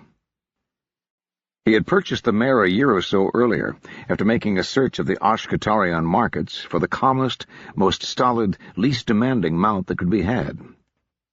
The sort of horse frail old ladies rode to church, or whatever it was that Kandari old ladies did. He'd named her Meadow, on the theory that this might help. It had, in a way. Meadow was as unflappable an animal as had ever been bred, which meant that Marcus had to confront the fact that his frequent equine misadventures was solely the result of his lackluster horsemanship. The upshot was that up to now Meadow had led an extremely comfortable life, and was hardly ever called upon to do any actual work, while Marcus walked or rode on carts whenever he could, and saddled up only when it was absolutely unavoidable. But senior officers were expected to ride while on the march. And not just in a straight line either, but up and down the column, watching for problems and encouraging the men when their spirits flagged. Giannis had set the example here, eschewing his black sun cape for full-dress uniform to let the men get a good look at him. Marcus, perforce, had to follow, with the result that it felt like he'd ridden closer to 30 miles than 15. For all that, the men in the ranks had it worse. 15 miles was a good day's walk under the best of conditions, but it was hellish with a full pack and the Kandari's sun blazing down. The old colonials, toughened by years of trudging through the heat, had grumbled and produced all manner of unorthodox headgear to keep off the vicious rays. The recruits, feeling they had something to prove, had shuffled gamely in their veteran comrades' wake and dropped like flies from exhaustion and heatstroke. Give 'em Hell's cavalry were even now ranging back along the route of march, gathering up the stricken and delivering them to the regimental surgeon, to be given a cold compress and a jot of whiskey. 15 miles. Damn the man. It was Giannis who'd insisted on the pace. At least the Redeemers had the courtesy to start their revolution in April instead of August. Even in spring, in spite of the coastal breezes, the Kandari heat was trying. By high summer, the coast would be baking, and the inland desert would become a bone-dry furnace. Be thankful for small graces. A rap at the tent pole made Marcus raise his head. That would be Fitz, ideally, with dinner. He shifted gingerly to a sitting position and said, "Come in." Fitz entered, but not alone. Val was as dusty and sweat-stained as Marcus, but didn't look half as exhausted. An aristocrat's son, Captain Valiant Solwyn, had learned to ride about the time he'd learned to walk, and no doubt considered the day's journey merely a bracing jaunt. He was short and broad-shouldered, giving him an almost apish appearance when not on horseback. His looks weren't improved by a ruddy face that hinted at his ability to consume truly heroic amounts of alcohol. He adorned his upper lip with a pencil-thin mustache, which he claimed gave him a rakish air, and he spent an inordinate amount of time maintaining it. In Marcus's opinion, it made him look like a penny opera villain. "I'm sorry," Val said with a half-smile. "I didn't realize you were going to bed straight away." "Just resting my eyes," Marcus muttered. He turned to Fitz. "Have they got dinner going yet?" "Yes, sir," the lieutenant said. "Mutton again, I suppose?" "More than likely, sir." Kandar was rich in sheep, if little else. "Shall I fetch you something?" "Please. Val, will you join me?" "I suppose so," Val said, without enthusiasm. Marcus swung his legs down and unlaced his riding boots, letting his feet emerge with an almost audible creaking as his bones flexed back into shape. He stood up in his socks and winced. "Always meant to get new boots," he said. 100 bootmakers in Ashkatarian. There's got to be one who can get it right. Kept putting it off, though, and now here we are." He grinned at Val. "There's a lesson in that, I think. Make sure you got decent boots, because you never know when a pack of bloodthirsty priests are going to take over the place. Doesn't sound very widely applicable." "More like, don't put things off too long, because you may never get a chance at them." Marcus went to one of his trunks, flipped it open, and rooted amongst the assorted rags until he found what he wanted. He held the bottle up to the lamp. The wax seal over the cap was still intact, and amber liquid glistened seductively inside the lumpy glass. Bits of green stuff floated on the surface. Herbs, Marcus hoped. "I've been saving this one. Damned if I know why. Scared to drink it, maybe." He held the bottle out to Val. "Join me?" "Gladly," Val said. While Marcus hunted for his tin cups, Val added, "Audric has the same idea, I think. He's convinced that we're all going to die, so he's drinking his way through that liquor chest of his." "Serve him right if he falls off his horse and hits his head," Marcus said. "Small chance of that. Last I heard, his head already hurt so badly he was riding in a wagon and cursing every bump in the road." Marcus laughed and came up with the cups. He broke the seal, poured, and offered one to Val, who took it gratefully. "To Colonel Volnick," Val proclaimed, "even if he is mad." He emptied his cup and made a sour face. Marcus only sipped from his. The sensation on his tongue made him think Val had the right idea after all. He frowned. "Mad? What else? Marching us out here like this?" Val leaned forward. "That's what I came to ask you. You've been spending a lot of time with him. Has he let you in on the big secret?" Marcus thought for a moment of Miss Alhunt's and Giannis's feud with the last duke. "I'm not sure what you mean." "The plan!" Val gestured violently with the cup, spraying a few drops of liquor against the tent wall. "He can't be planning to just march up to Ashkatarian and knock on the gates, can he? You know as well as I do what'd happen next. The Redeemers have a goddamn army in the city. What are we supposed to do against that with one regiment?" "I know," Marcus said, downing the rest of his drink in one brutal swallow. "But does he? In other words, is he ignorant, stupid, or deluded?" "He knows," Marcus said. Then, echoing his words to Fitz, "He's clever." "Clever? Clever's the worst. God save us from clever colonels." Val shook his head. "Have you talked to Moore?" "Not recently." "He's not happy." "I can imagine." Captain Morwen Kanos was irascible at the best of times, which these hardly were, and his dislike of anything related to the nobility was well known. He and Val had a long simmering feud on the subject, based on nothing more than Val's being a distant cousin to some peer or other. Giannis was an actual count, and taking his orders was certain to send the captain of the 3rd Battalion into a rage. "He's not the only one," Val said quietly. "I've been hearing a lot of talk, Marcus." Silently, Marcus proffered the bottle. Val gave it an evaluative look, then sighed and refilled both cups. He looked suspiciously into the depths of his drink. "What are the green bits?" he said. "Herbs," Marcus said. "What kind of talk?" "Common sense talk," Val said, "which is what worries me. Talk like we should have shipped out from Fort Valor. Talk that there's 30,000 screaming savages who like to cook and eat anybody with pale skin, and that if they want Condor so badly, they're welcome to the damn place. Talk that maybe it'd be best to take a quick hike to the rear, because there's no sense in getting killed just so some damn count can play soldier. It's going to be a run for the boats in the end, so why not get a head start?" Marcus frowned, looked at his cup, and set it carefully aside. "You think anybody's serious?" The colonials were famous grumblers. It was practically a regimental sport, but— "Not yet," Val said. "But it's days before we get to the city, even at this pace. The recruits seem to be game, but I'm not sure how long that'll last. They're awfully green. Did you know that most of them didn't finish their time in depot? Some of them didn't have any. I talked to a whole company today who said they'd marched straight from the recruiting station to the ships."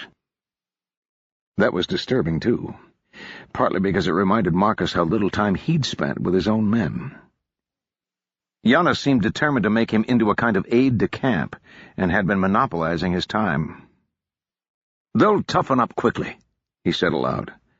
"Condor has that effect on people. It certainly did on me." "Tough is one thing," Val said. "It doesn't do much good if they don't know how to handle their muskets or form a line." Marcus sighed. "What do you want me to do about it?" Val looked perplexed. "Talk to him, of course." "Talk?" It took Marcus a moment to get that. "To the colonel.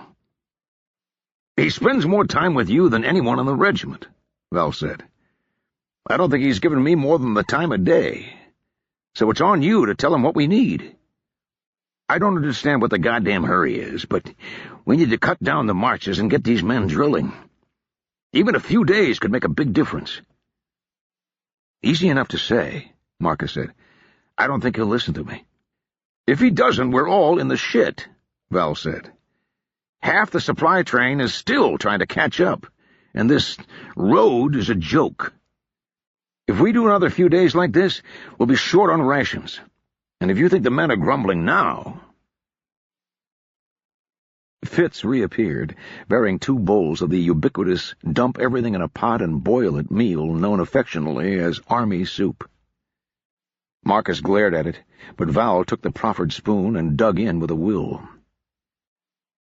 "I'll try," Marcus said. "That's all I can promise." Val shrugged, too busy eating to reply.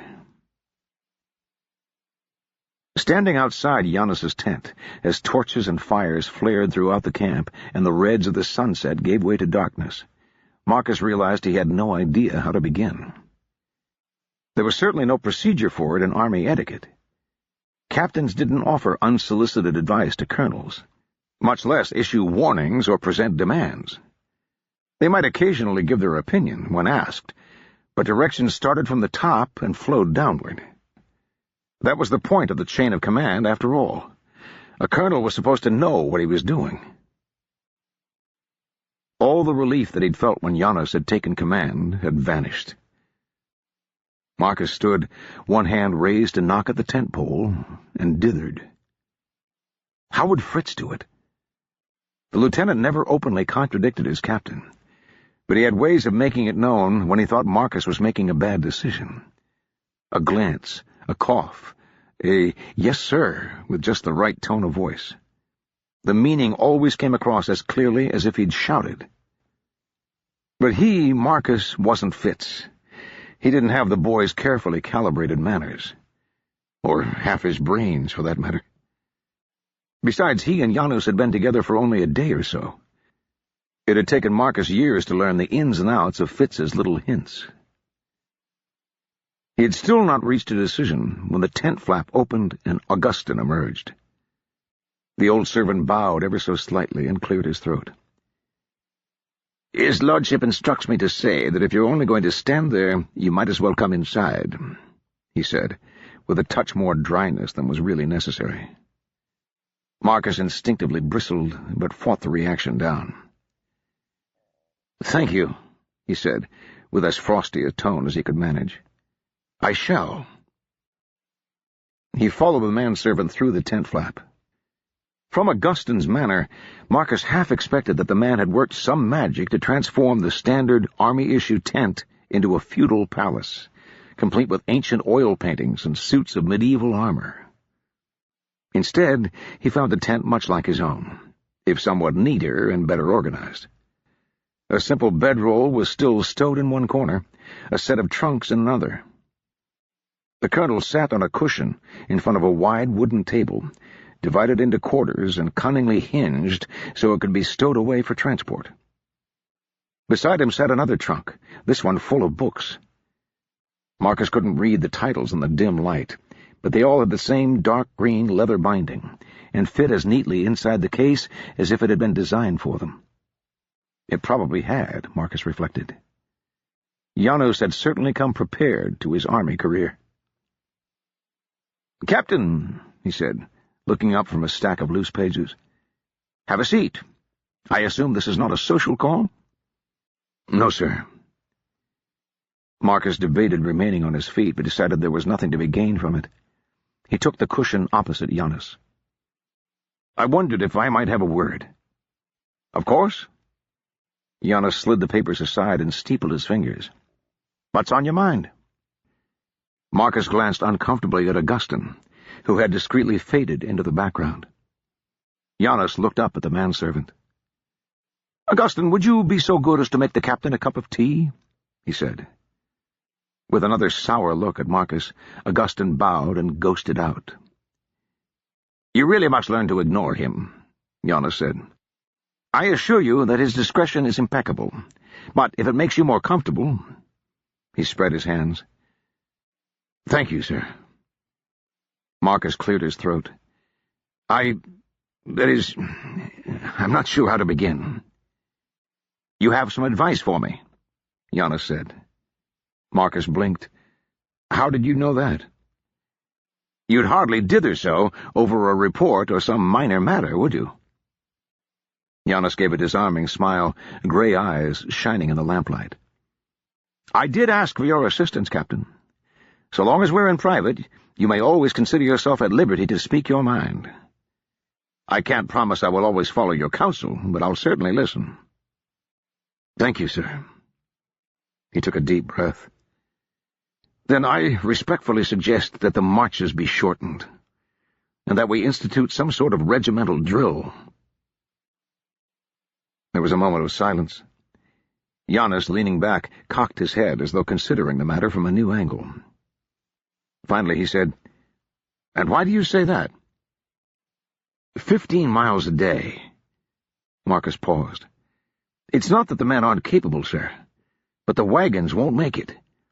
Our supplies—" Giannis waved a hand. "There'll be time for the supply train to catch up, never fear. It's more important that the troops accustom themselves to hard marching. Soon enough we'll have need of it." Marcus sat back, feeling defeated.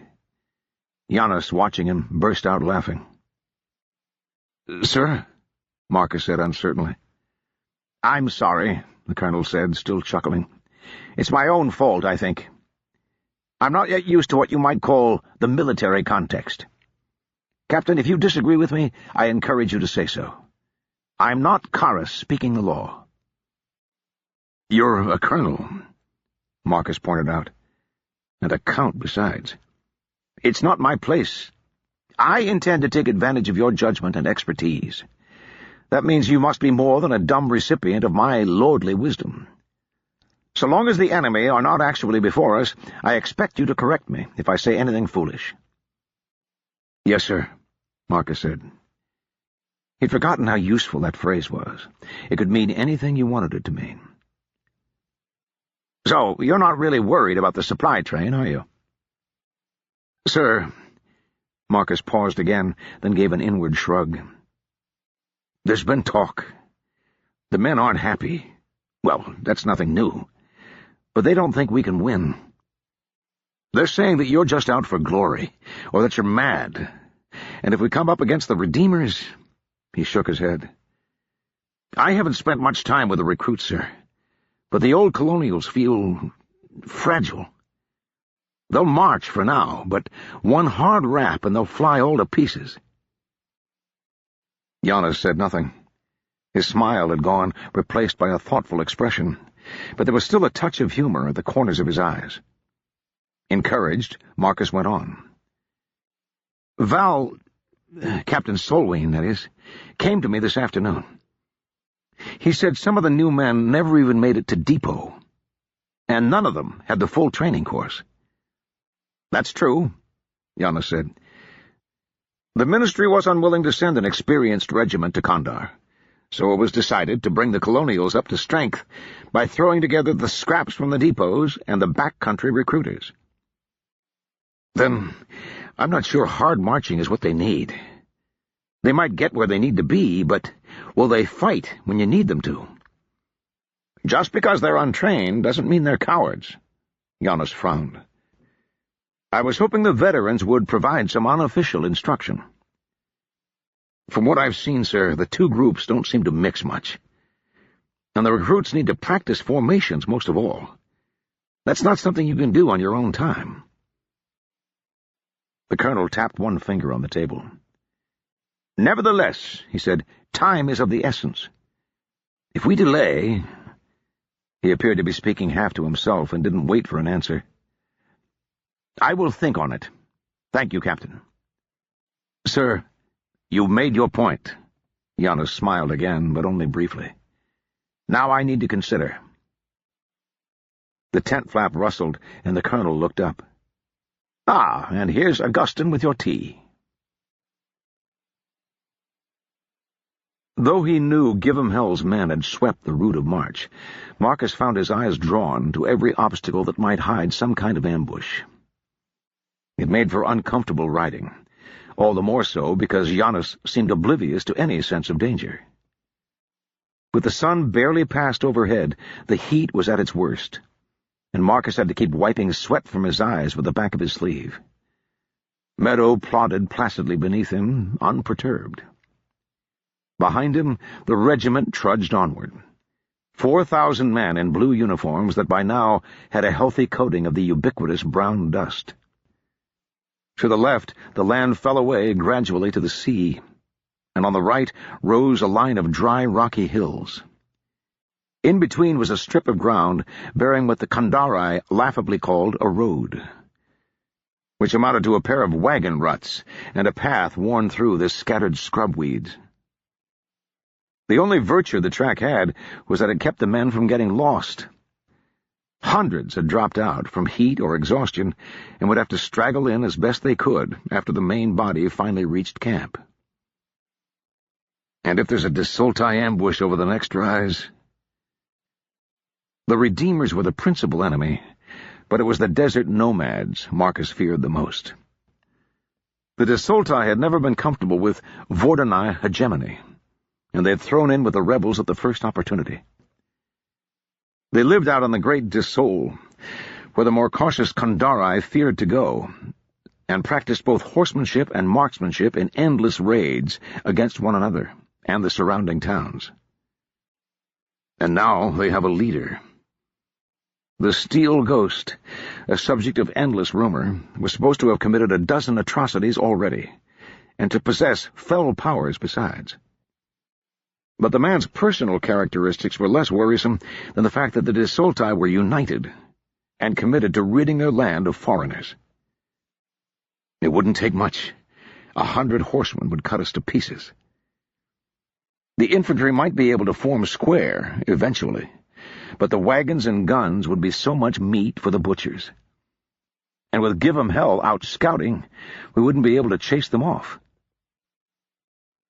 He looked at Giannis, who rode with the unconcerned air of a man without a care in the world, moving with a natural grace in his saddle.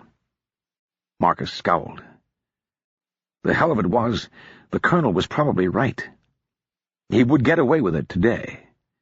The odds of the Desultai being so far west were small, and he'd get away with it tomorrow, and the next day, until one day he didn't. Then it would be too late. But try explaining that to him. He glanced over his shoulder at the drummers, 3 of whom walked beside the sweltering column. Each battalion had its own, stationed around the colors, and in theory signals could be relayed from one to the next, allowing orders to pass all the way down the extended line of march without the need for galloping messengers. This worked well enough on the drill field, Marcus knew, but in the field of battle only the simplest commands would get through. March, say, or halt, or form square. Marcus stiffened as the idea struck him. Just for a moment he allowed himself to think of the possible consequences. Giannis would be furious, of course, and as a count he might have influence at court, in addition to his pull in the ministry. He could... What? Ship me to Kandar? Marcus reined up, and Meadow came to a halt. After a few moments the drummers drew level. "Sir?" one of them said, a heavy-set, red-bearded man named Polt. His cheeks were slick, with a sheen of sweat, and he looked about ready to drop. "Is it time to call a rest?" Giannis had prescribed rest and water breaks every 2 hours, but there was some time yet before the next. Marcus looked at Polt's eager face and smiled. "We're having a drill. Beat Emergency Square," he said. "Sir, What?" He scanned the horizon frantically for signs of approaching enemies. "Really?" "Yes, really. Do it now." "But—" He caught Marcus's expression and decided not to argue. Instead he turned on his heel and addressed the 2 drummer boys. In a normal regiment, these would be promising young sub-officers. But no one promising was sent to Kandar. These 2 looked like they were older than Marcus. "Emergency Square!" Polt bellowed, veins standing out on his neck. "Now!" The three carried their drums strapped to their backs, where an ordinary soldier would have his pack. They scooted them round and let them fall flat, the straps holding them at waist level, and retrieved their heavy wooden sticks. Tentatively at first, but with increasing volume, they pounded out a basic rhythm. Boom, pause, boom, pause, boom, boom, boom. A simple signal for a vital command that might have to be executed on a moment's notice, with no more warning than a sentry's scream. At the sound of the drums, the men at the head of the column halted. Those behind took some time to react, so the whole column closed up a little. But the regiment was still dreadfully strung out. There were no neatly dressed ranks on the march. Men walked in little clusters, vaguely divided by company, with their sergeants and lieutenants more concerned with chivying slackers than keeping order. They were expecting the command to halt for rest, and some few even took the opportunity to sit down on the road. It was a few moments before the battalion drums picked up the signal, but once they did, it echoed up and down the whole column. The effect was everything that Marcus had hoped for, or, more precisely, dreaded. The old colonials knew what the signal meant, but had only a foggy idea of what they were supposed to do. The recruits mostly didn't understand, but they knew something was up by the panicky looks. Their officers, the lieutenants Giannis had brought with him, were split about evenly between the two camps. Marcus heard a few shouts of, "Square! Form square!" but for the most part these were submerged in the babble. The long march column contracted as the men instinctively bunched up, forming a blob around the battalion color-bearers and the drums. From where he was sitting, Marcus had a good view of the 1st and 2nd battalions, and he was pleased to see that the 1st, at least, was slowly coming into some kind of shape. That was Fitz at work. He had a brief glimpse of the lieutenant grabbing an officer several years his senior by the arm and shoving him in the right direction. The blob gradually opened out in the center and became a ring, whose sides straightened as sweating lieutenants and sergeants shouted their men into something like a line. Bayonets came out of their sheaths, and there was a chorus of swearing as the recruits tried to fit theirs with suddenly awkward fingers. The manual of arms said that a battalion and column of companies should be able to form square within 2 minutes of the order being given. A battalion on the march was allotted a bit more time. 5 minutes considered the standard. It was at least 15 before the 1st Battalion emerged into something recognizable as a formation. A hollow, rectangular block, each side 3 ranks deep, with fixed bayonets bristling like a hedge of steel points from every face. Nor was the 1st the worst offender. Val had screamed the 2nd into shape, and Marcus didn't have a good view of the 3rd. But before long a stream of running, shouting men came up the road from the rear. Marcus thought they were from the supply train, fleeing a supposed enemy attack, until he saw the uniforms and the desperate, shouting officers, and realized they were the men of the 4th Battalion. Apparently all attempts to bring order there had failed, and the men had decided their only chance was to seek shelter in the steadier squares. A few shoving matches resulted, and Marcus winced, hoping that no bayonets would come into it. The last thing he needed was for his demonstration to cause actual casualties. Next up the road came a dozen guns, pulled at a brisk trot by sturdy Kandari horses, and accompanied by a double column of gawking artillerymen. Marcus had to grin at that. At least the preacher knows how to keep his men in order. An infantryman of the 4th, seeing the approaching cannon, decided he would be safer in amongst them, while a sword-waving lieutenant ran after him to a volley of curses and protests from the gunners. All it needs is a fat captain with his pants around his ankles chasing a skinny blonde with a tuba going oompa oompa, and we'd have a perfect music hall farce. Marcus jerked Meadows' reins and turned back toward Giannis, steeling himself for the colonel's reaction. Giannis was staring at the disorderly scene below. It took Marcus a moment to realize he was laughing, inaudible in the din. When he saw Marcus approaching, he turned on him with a faint but unmistakable smile. "Sir!" Marcus barked, trying to make himself heard. Giannis brought his horse alongside and clapped him on the shoulder. "Point taken, Captain," he said. "Your point is very much taken." He shook his head ruefully. "Once everyone gets sorted out, you may order a halt for the day. We start drill in the morning."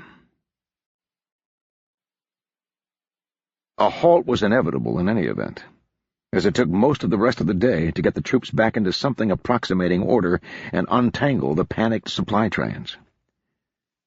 Marcus winced when Fitz presented him with the final bill.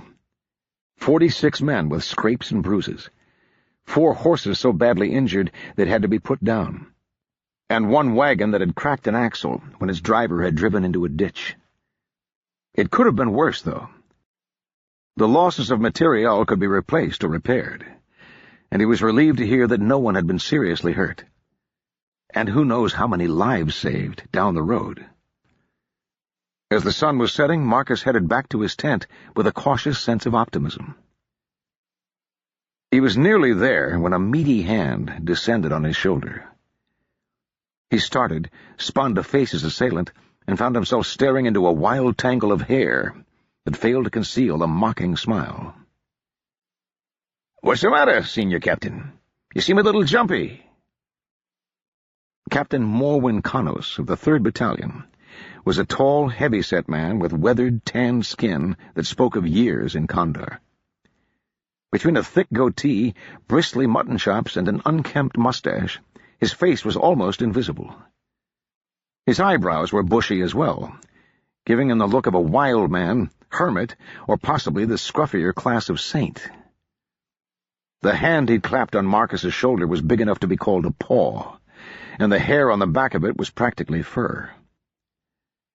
"It's been a long day," Marcus said, irritated by his own reaction. "And I was hoping to get off my feet for a minute." "Don't let me stop you," Moore said in his heavy mountain accent. "Mind if I poke my head in, though? We wants a word." Marcus gave an inward sigh, but nodded. The two of them practically filled the little tent. Marcus sat heavily on his bedroll and started unlacing his boots, while Moore stood by the flap, arms folded across his chest. "I hear," he said, "that we got you to thank for the mess this afternoon." "Where did you hear that?" Moore tapped his nose, then shrugged. "Ain't no big secret. Polt's been telling the story since he put down his drum. Probably 'cause half the colonials seemed inclined to blame it on him." "They're angry, are they?"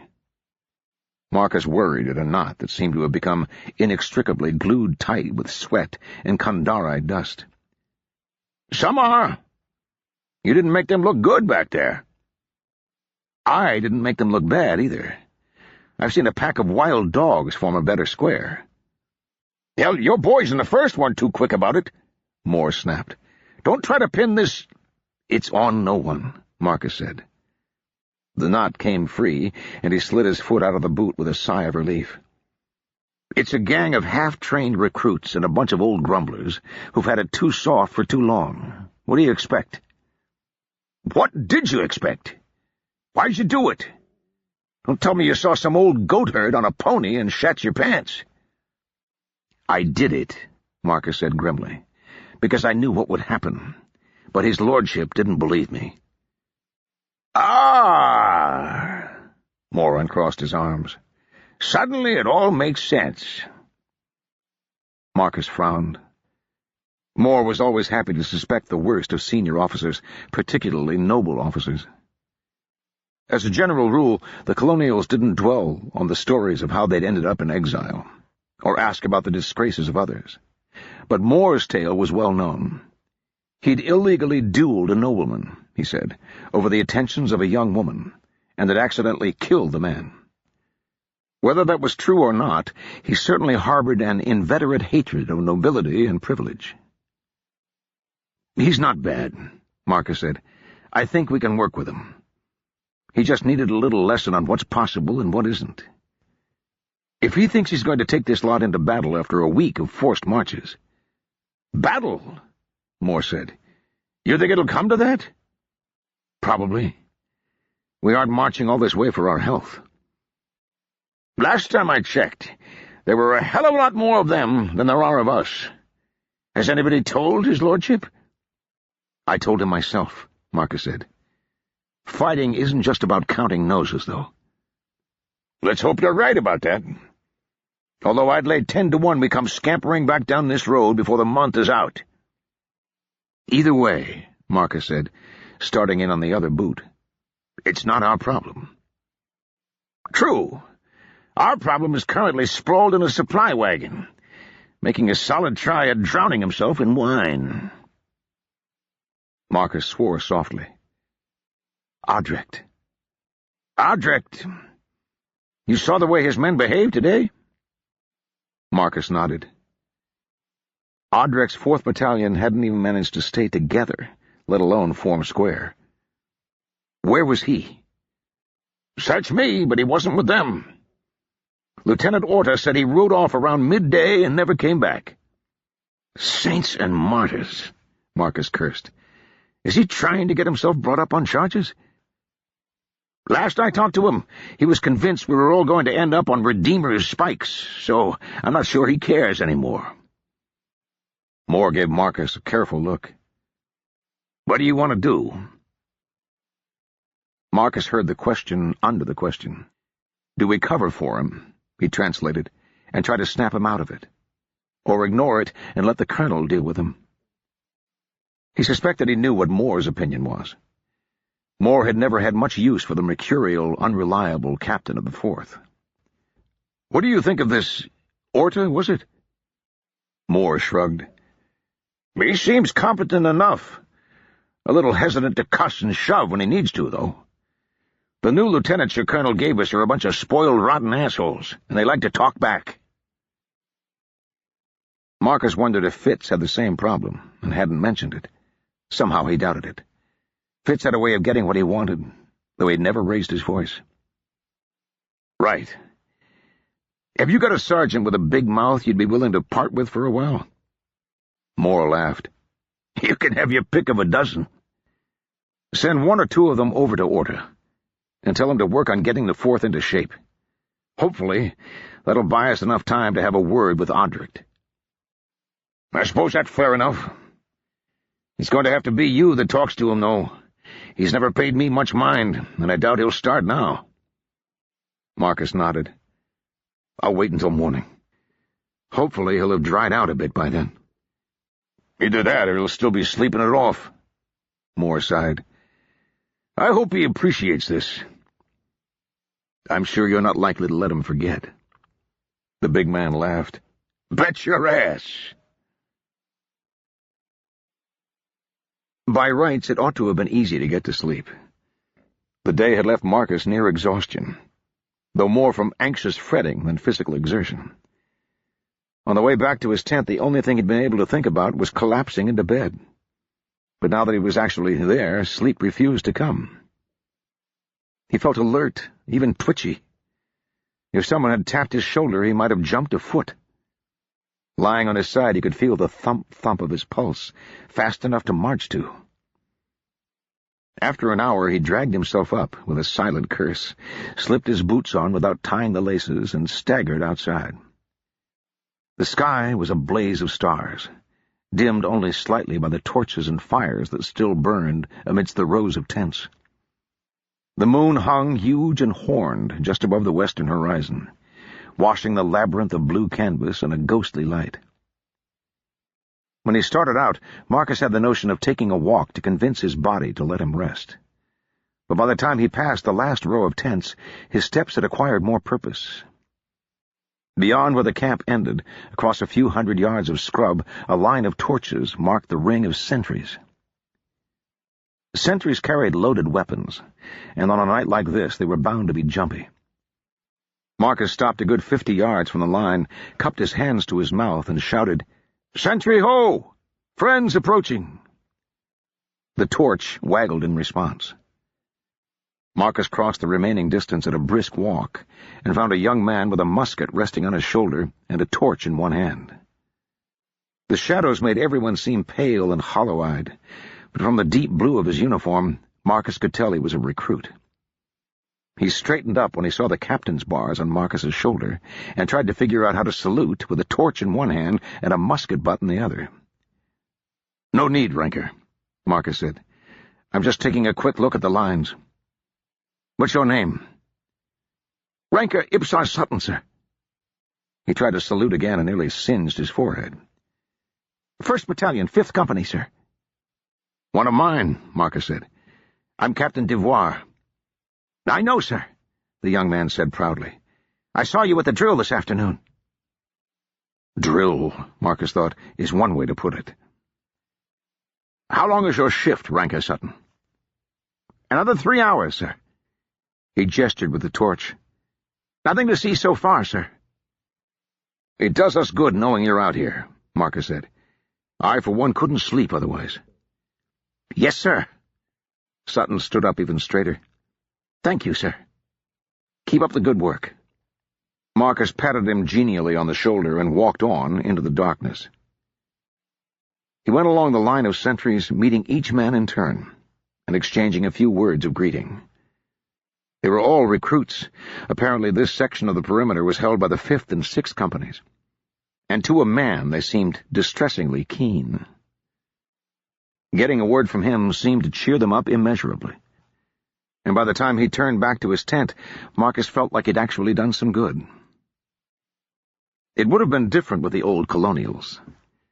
Familiarity bred contempt, of course, and after long years in the camp near Ashkatarian, even the rankers had come to treat officers with a genial disregard.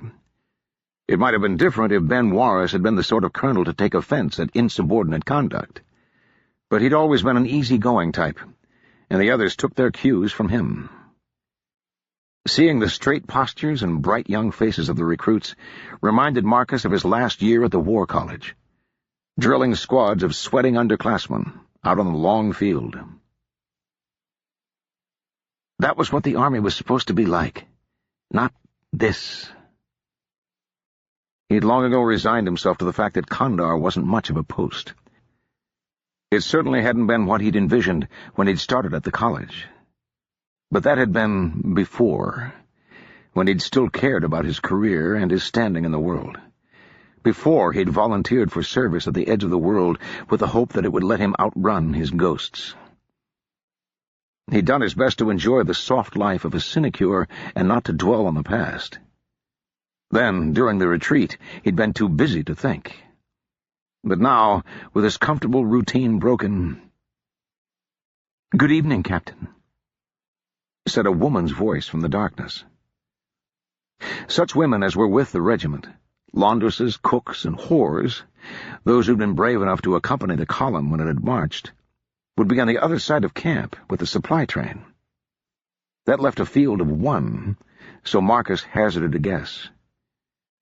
"You must have eyes like a cat, Miss Alhund." "Good night vision is essential in my line of work." She materialized out of the darkness. "For peeking in people's windows?" "For poking through dusty old shelves," she said, toying with her glasses. She pushed them up her nose and looked down at him through the lenses. "You wouldn't believe the mess back at the ministry vaults. There are some rooms where we don't dare risk open flames." "Couldn't have that. You might set fire to everyone's secrets." "Secrets are not really my business, Captain. There's so much to know that isn't hidden at all." "Fair enough," Marcus said. "What about you?" she said. "Are you out spying on your subordinates? Or is this a surprise inspection?" "Just checking over the arrangements," Marcus said. "Very diligent of you," Miss Alhund said. "I understand we also have you to thank for that exercise this afternoon." Marcus shifted uncomfortably. "What about it? Did you intend to embarrass Colonel Valnich, or merely to delay his progress?" "Neither. It was a demonstration. I wanted to make a point. The point that the colonials are woefully unprepared?" That was it precisely, of course, but he didn't want to say so. Marcus shook his head in silence. "Do you mind if I ask why?" Miss Alhund said. "I'm not sure why you're so interested." She cocked her head, one finger touching the bridge of her glasses. Beneath the spectacles, the severe hairstyle, and the mannish clothes, he guessed she was actually quite pretty. "Because I'm curious about you, Captain," she said finally. "You are something of an enigma." "I don't see why that should be. I'm just a soldier." "A soldier who honestly volunteered to serve in Kandar. An officer. That makes you one of exactly two." Marcus snorted. "Really? Who's the other fool?" "Colonel Volnick, of course." "But—" Marcus bit back his response. Jen smiled. "He's talked to you about me, then," she said. "It's all right. I won't insult you by asking to tell me what he said. I'm going to guess it was something like, she's here because that villain Orlanco is up to something." "Is that why you're here?" "After a fashion." She leaned closer and lowered her voice. "The Colonel has a reputation for eccentricity. He also has powerful friends at court. They worked hard to get him this assignment." Giannis hadn't mentioned that. Marcus considered for a moment. "Why?" "His Grace would very much like to know." She tapped her nose. "Therefore, here I am." "I see." She cocked her head. "I don't suppose you have any light to shed on the subject?" Marcus stiffened. "I don't." "I thought not." She straightened up. "Just remember, Captain, that when all is said and done, we're all on the same side here. I want to serve the King and Vordan just as much as you or the Colonel." "I'm sure you do," Marcus said. "And right now the best way I can serve is to get some sleep. I understand that the Colonel wants us to start drilling after the march tomorrow." "Of course, Captain. Don't let me keep you from your bed." "Audric," Marcus called, knocking at the tent post. "Get up!" If the soldiers of the 4th Battalion found anything unusual in the sight of the senior captain storming down to their commander's tent before dawn, they didn't say anything about it. The sky was lightening in the east, and in the 1st Battalion camp the men would already be up and about, breaking down their gear and getting it stowed on wagons in preparation for the day's march. As rearguard, the 4th Battalion had a bit more time to wait, though in Marcus's opinion the extra sleep didn't make up for having to eat the dust of the whole column all day. Audric's tent was not the usual faded blue army issue, peaked in the center and barely tall enough for Marcus to stand erect.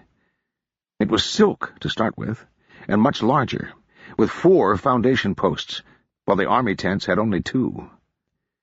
Once it had been elaborately decorated with frilled hangings, ropes of colorful cloth, and colored glass lanterns that threw fanciful patterns against the fabric. Years in Ashkatarian had given Audric time to exercise his talent for acquiring the trappings of luxury. Now all of that was gone, the fine fabrics either packed in trunks or abandoned in haste on the retreat to Fort Valor. And a good thing, too. If they'd had to set up Audric's whole palace every night, they would never have outrun the Redeemers, however half-hearted the pursuit had been. Marcus knocked again, hard enough to sting his knuckles. "Audric!" "Marcus?" The voice sounded muffled, and not just from the thin silk walls. "Is that you?" "I'm coming in," Marcus announced, and slipped past the tent flap. The broad interior was unlit, and the weak morning light did little to relieve the gloom. Marcus blinked until his eyes adjusted, then spotted a lantern hanging from one of the tent poles. He rummaged in his pockets until he produced a match, then lit the lamp and hung it up again. Its swinging sent the shadows to arcing wildly. Audric groaned and held up one hand to block out the light. "Good God," he said, raising his head from the silk cushion where it rested. "What do you think you're doing? It's much too late for this kind of nonsense." "It's early, not late," Marcus said. There was another lamp on the other side of the tent, and he lit it as well. "When did you turn so pedantic?" Audric groped with one hand until he came up with a heavy gold pocket watch, which he clicked open. "See, it's 2 a.m. What kind of time is that to be waking me up?" "It's dawn," Marcus said. "Is it?" Audric blinked at him. "You're sure?" "Most of us can tell by looking." "Well, that's a relief." He shook the gold watch, then snapped the cover shut. "My watch has stopped. I thought I was just drunk." "You were drunk." That was a guess, Marcus had to admit, but an educated one. By the light of the lamps, he could see that there were several empty bottles strewn across the rug-covered floor of the tent. A trunk in one corner held 3 rows of cotton-padded compartments, suitable for transporting fine liquors. More than half the slots were empty. Another pair of trunks, tumbled haphazardly between the tent poles, spilled a mess of clothes, books, and papers that looked as though it had been thoroughly rummaged. There was little else, not even a bedroll. Audric had gotten rid of the uncomfortable army-issue camp furniture at the first opportunity, replacing it with fine, hand-carved pieces purchased in Ashkatarian. Marcus had forced him to leave it all behind when they fled, lest some guilt-encrusted armoire take up wagon space needed for food. That argument had led to a week of strained relations. "It's really dawn," Audric said again, looking up with eyes filmed by a gathering hangover. "Yes," Marcus snapped. "Get up!" With some effort, Audric managed to lever himself into a sitting position, legs crossed in front of him. His fine white linen trousers were stained purple where he'd spilled something across them. He looked down mournfully at the splotch, then up at Marcus. "I need a drink," he proclaimed. "You want a drink?" "Water," Marcus said. "Do you have any water around here?" "Water?" Audric made a double circle over his heart with one hand, the ancient church ward against evil. "Don't say that so loud. God may hear you and strike you down. Water!" He snorted. "I made good progress last night, but if I recall, there was little something left in the purple bottle." He fumbled with the bottle, which glugged the last few swallows of its contents into the carpet. Audric shrugged and tossed it aside. "Oh, well, there's still a few more." Marcus located a carafe of lukewarm water and handed it over. Despite his protests, Audric drank greedily without bothering to locate a cup. He swirled the final mouthful around, then swallowed it thoughtfully. "I don't remember drinking any gun oil," he said, "but now my mouth seems to be coated with the stuff. Are the lads playing pranks, do you think?" Audric. Marcus looked for somewhere to sit, but after a survey of the rancid carpet, he decided against it. He squatted instead. "Audric, where were you yesterday?" "Yesterday?" He blinked slowly. Yesterday. Drinking somewhere?" "Oh, yes. One of the quartermasters invited me to spend the march in his wagon, since I offered to share my spirits with him. Great fellow, absolutely wonderful. I can't recall his name, actually, but he was kindness itself."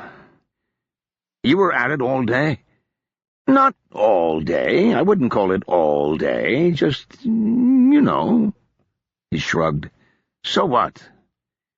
"You should have been with your men." "Why, for moral support? They know what they're supposed to do. It's just marching, after all." "When I called for emergency square—" Audric snorted. "Why would you do a damn fool thing like that?" "If there'd been an attack, we might all have been killed." "If there'd been an attack," Audric said mockingly. "Come off it, Marcus. Sit down and have a drink with me." "Damn it, Audric," Marcus said. "What in the hell is wrong with you?" There was a long pause while Marcus tried to regain control of his temper. Audric was a good officer and a good friend. He was smart enough, God knew, at the War College, his help had gotten Marcus through a half-dozen examinations. And in the field he was personally brave almost to a fault. He was prone to black moods, however, and a bad one could last for weeks, especially when it was exacerbated by drink. "I should think that would be obvious," Audric said. He staggered to his feet, using one of the tent poles to aid him, and started toward the liquor chest. Marcus moved to intercept him, and Audric leaned back and glared at him with exaggerated irritation. "I'm trying," he said, "to become a monk. Obviously. The preacher has finally convinced me that the time of the beast is upon us. Only I have to get rid of all my worldly possessions first, do you see? You gave me a good head start." He narrowed his eyes. "But there was still the liquor to think of. Not really fair to tip it out, I thought. So I'm working my way through the lot. Once I'm done, then—" He clapped his hands. "It's off to the monastery with me." "It's going to be off to the Vandra with you," Marcus shot back. "And in irons. We have a new colonel, if you haven't noticed. If you keep this up, sooner or later—" "Please, Marcus," Audric said with a chuckle. "The Vandra, really? You don't believe that, do you?" "You'd be lucky to get the Vandra. More likely it'd be a firing squad. Dereliction of duty." "I'd be happy to die by an honest Vordanai bullet," Audric said. "At least if I'm allowed to get drunk off my ass beforehand. It'll make me better off than the rest of you." He shook his head. "Come on, Marcus. Do you honestly think any of us are going home? In irons or otherwise? The Redeemers don't exchange prisoners. They eat them." "We're not prisoners yet," Marcus said. "We might as well be. Or has that colonel explained his secret plan to you? I'm curious to hear it." Marcus shifted uncomfortably. "The colonel doesn't explain his plans to me. But he's not just marching off to be a brave sacrifice for king and country, if that's what you mean." Audric snorted. "We ought to have gotten right back aboard those ships. This is a death march, and most of the men know it. Can you blame them if they're not responding well?" "The other battalions still obeyed orders. Eventually. I always did have more than my share of smart ones." Audric caught Marcus's expression and sighed. "Marcus." "I'm trying to help you," Marcus said. "If you're not up to the job anymore, best say so now." "Oh, very clever, Dr. Professor Devoir. Play on Captain Roston's pride. Maybe that'll get him back into the firing line." "Damn it!" All right, all right." Audric held up a hand. "I'll be at the drills. That's what you want to hear, isn't it?" He shook his head again. "Though it's a hell of a thing to force a man to spend his last few days on Earth sweating and shouting orders." "It's really bad this time. He's already given up." There was something bright and brittle in Audric's eyes, as if a dark, cynical humor was the only thing keeping him on his feet. The only time Marcus had ever seen him like this was 5 years ago, when he'd first got word he was shipping out to Kandar. Saints, maybe Moore was right. If this Lieutenant Orta is any good, maybe we should keep him in charge. That would mean getting rid of Audric, though. Unless Giannis could be persuaded to accept his resignation, the only way for a captain to leave his company was in disgrace. He'd never do it. And Marcus owed him whatever help he could manage. "Well," Audric said, "was there anything else, Senior Captain?" "No." Marcus turned to leave, but paused at the tent flap. "I really am trying to help, you know." "Oh?" Audric snapped. "Why?" "Sometimes I have no idea." Marcus shook his head and slipped out. Chapter 5. Winter. The day was typical for spring in Kandar. That was to say, merely unbearably hot, rather than actually lethal, as the summer heat might have been.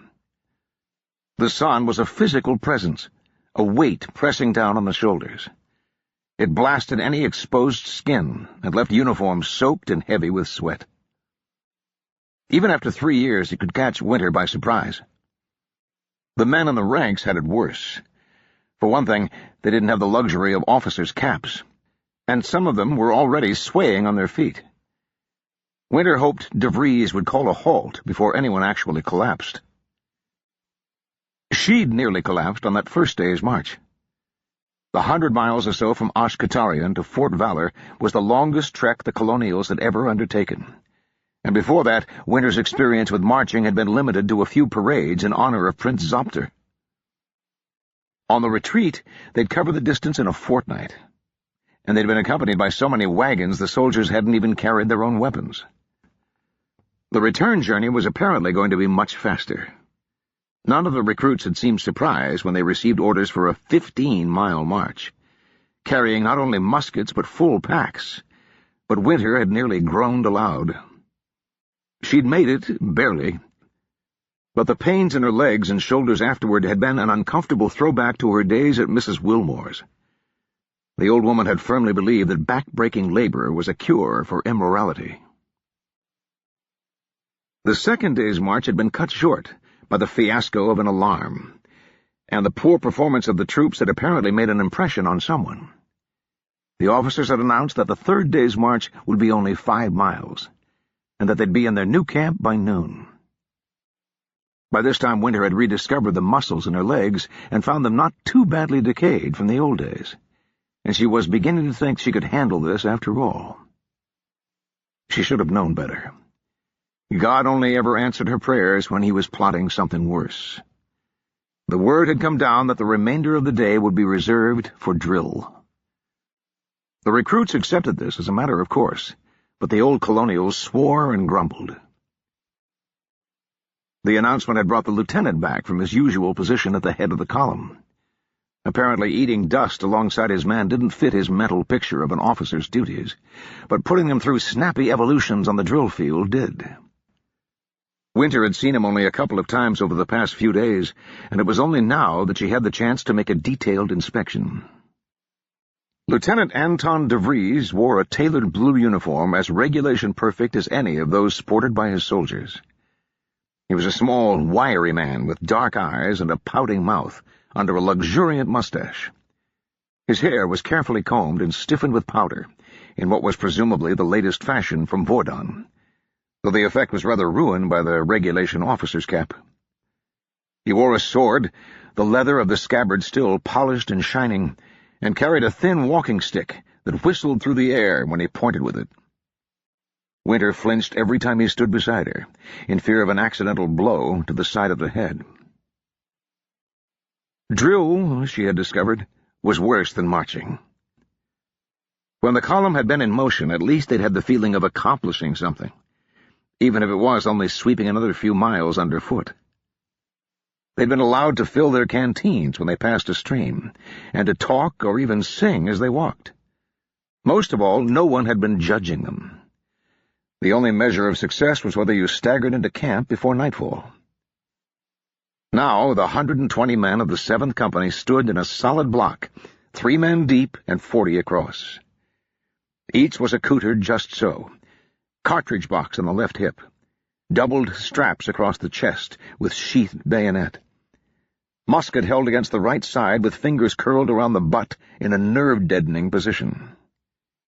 They were required to wait under De Vries' narrowed, sunken eyes until he ordered them to move. Winter stood in front of them, facing the center of the company, beside the lieutenant. Her task was to relay his orders to the troops and make certain they were obeyed. Not an enviable position. Not only did she have De Vries' special attention, but she could feel the dull resentment of every man in the company. Sweat trickled down her face and soaked her hair, and every inch of skin seemed to be itching at once. They had been at it for 2 hours so far. De Vries tapped his stick against his leg and watched his men with a haughty distaste. He cleared his throat and looked back and forth along the triple line with an undisguised scowl. "Right," he said. "We will try that again. On the signal, right oblique, double pace."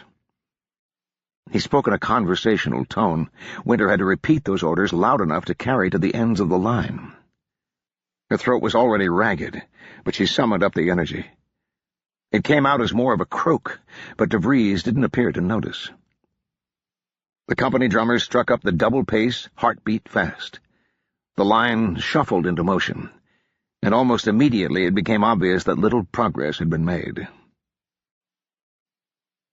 Long ago, in what felt like a different lifetime, Winter had been a girl younger than any one of the rankers. All she'd known of military life was the stories she'd read of great battles, in which unflinching men marched precisely through their evolutions while their ranks were torn by ball and shot. Since her unorthodox method of self-recruitment had prevented her from spending the weeks in the depot where the men presumably learned such stoicism, she'd done her best to make up for it, acquiring a copy of the Manual of Arms and the Regulations and Drill of the Royal Army of Vordun, and working hard to memorize both. The knowledge had turned out to be almost useless, of course, but some of it remained with her years later. Consequently, she knew what was supposed to happen. At the first beat of the drum, each man would take a step with his right foot, placing it exactly one standard pace, 36 inches, according to some hallowed measuring stick in the bowels of the Ministry of War, in front of the other. The next step would be on the next drum beat, and so on, so that the company moved forward in perfect order, each man remaining stationary with respect to his fellows. This would be hard enough, but De Vries had called for an oblique advance, which meant that with each pace forward, every man was supposed to move a half-pace sideways, producing a sort of diagonal sidle. From the faces of the soldiers, Winter was sure that many of them hadn't understood this, or at any rate didn't remember until it was too late. The result was about what Winter expected. Some men started with their left foot instead of their right, which meant they bumped into the man beside them. Others forgot to move obliquely, with similar results. Still others stepped too far, or not far enough, and then, trying to maintain their place, lost the beat of the drum and fell out of step. Two men in the rear rank somehow entangled the straps of their packs and collapsed in the dust when they tried to move in opposite directions, thrashing like a couple of inverted turtles. Within 20 yards, the neat three-rank block had dissolved into a blob of red-faced, shoving men. When Winter called for a halt and the drummers stopped playing, they stumbled a few more steps from sheer inertia, then scrambled to push their way back into the correct files. It was a full 5 minutes before some semblance of order had returned. Thus it had gone every previous time as well, and De Vries' lips had tightened with each successive failure. Now his patience was apparently exhausted. He turned to Winter, cold with anger. "Sergeant," he snapped. Winter saluted. "Yes, sir." "I've seen enough. I want you to keep these fellows at it." He raised his voice. "Until they get it right, or they damn well drop dead on the field. Do you understand me?" Yes, sir." The lieutenant's lip quivered. "Right," he managed, and stalked off, walking stick snapping out to flick impudent bits of gravel from his path. Winter watched him go, feeling the pounding of the sun on her shoulders, and tried to figure out what she was supposed to do next. Her eyes found Bobby in the first rank. The boy was red-faced, from either embarrassment or the sun, and he was visibly trembling with fatigue. Winter had been in Kandar for 2 years, as De Vries had not, and she knew that dropping dead in the field was far from simply a rhetorical possibility. Too much more of this, and the heat-stroke cases would overflow the infirmary. She looked across the dusty scrap of land that was serving as the regimental drill field. It was scrub plain, like all the land they'd marched over. Occasional rocks or knots of tough, wiry grass broke the monotony of endless, parched earth. The only color came from a tiny stream meandering through on its way to the sea, which winked and sparkled in the middle distance. A dozen companies were currently occupied in various exercises, being put through their separate paces according to the whims of their officers. Winter watched one lieutenant berating his men as though they were disobedient mules, and inspiration struck. "Right," she said, turning on her heel. Raising her already ragged voice, she managed, "Company, quarter right." The men, who'd been watching her with some apprehension, gave a kind of collective sigh and straightened up again as best they could.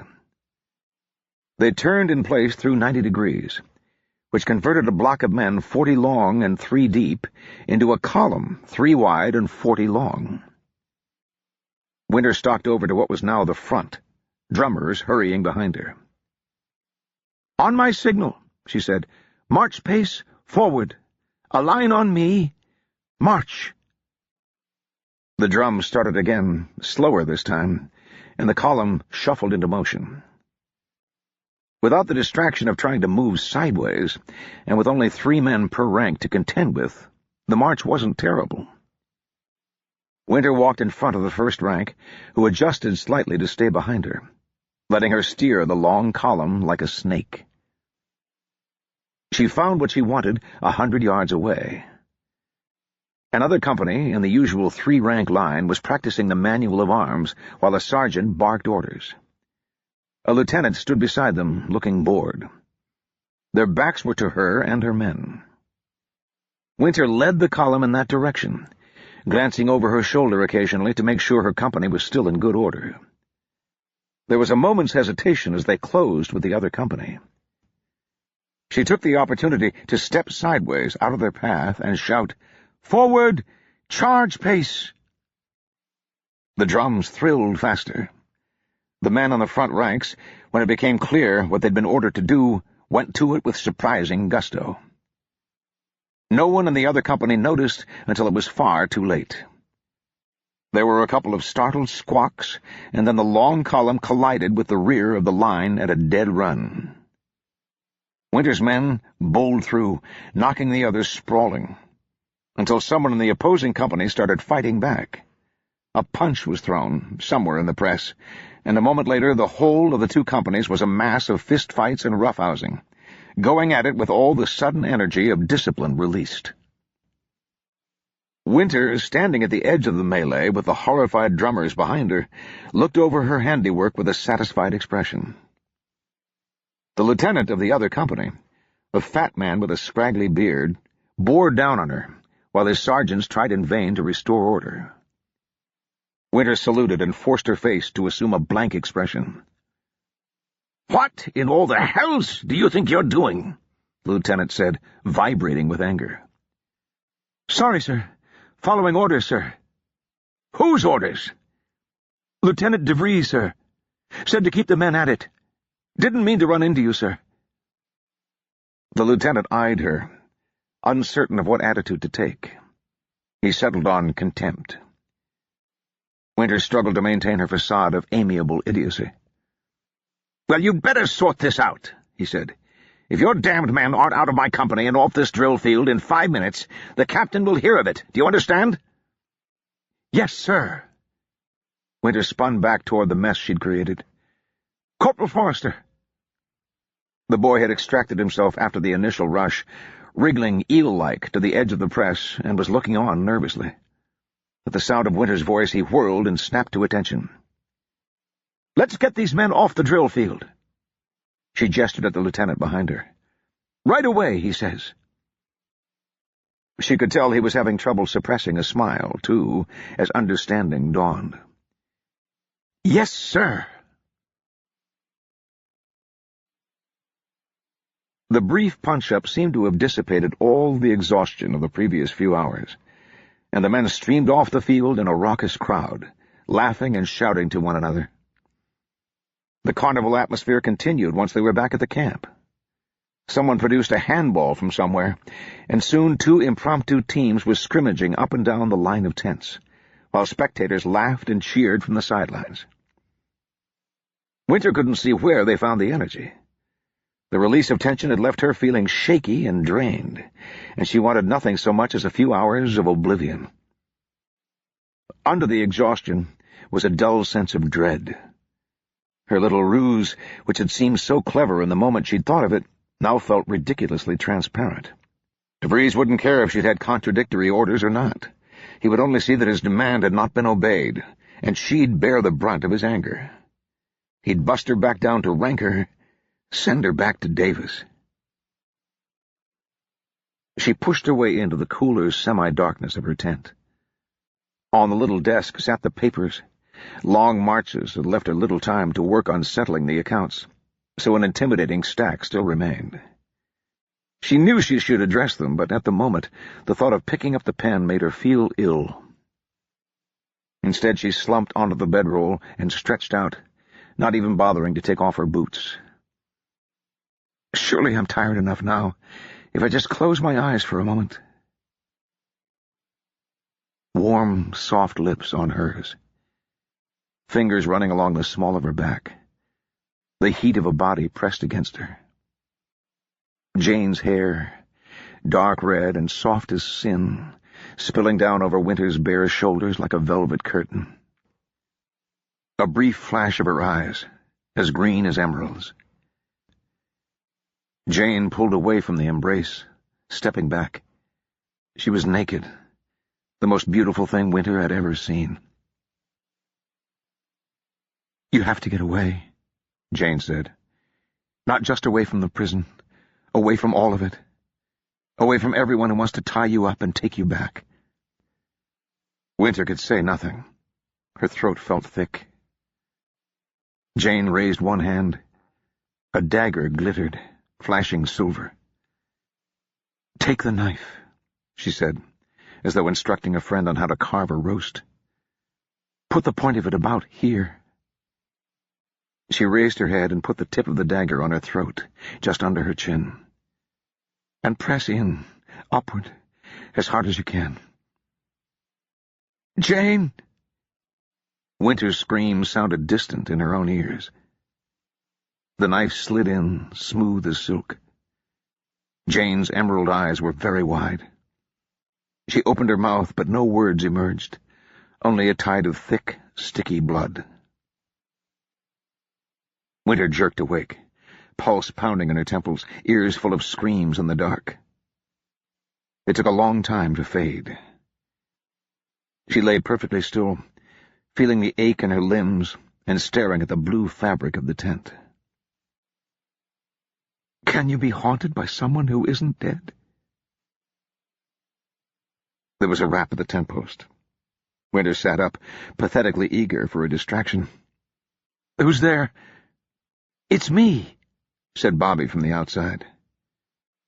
Winter glanced guiltily at the stack of reports, but it was too late to do anything about them now. "Come in." The boy ducked inside.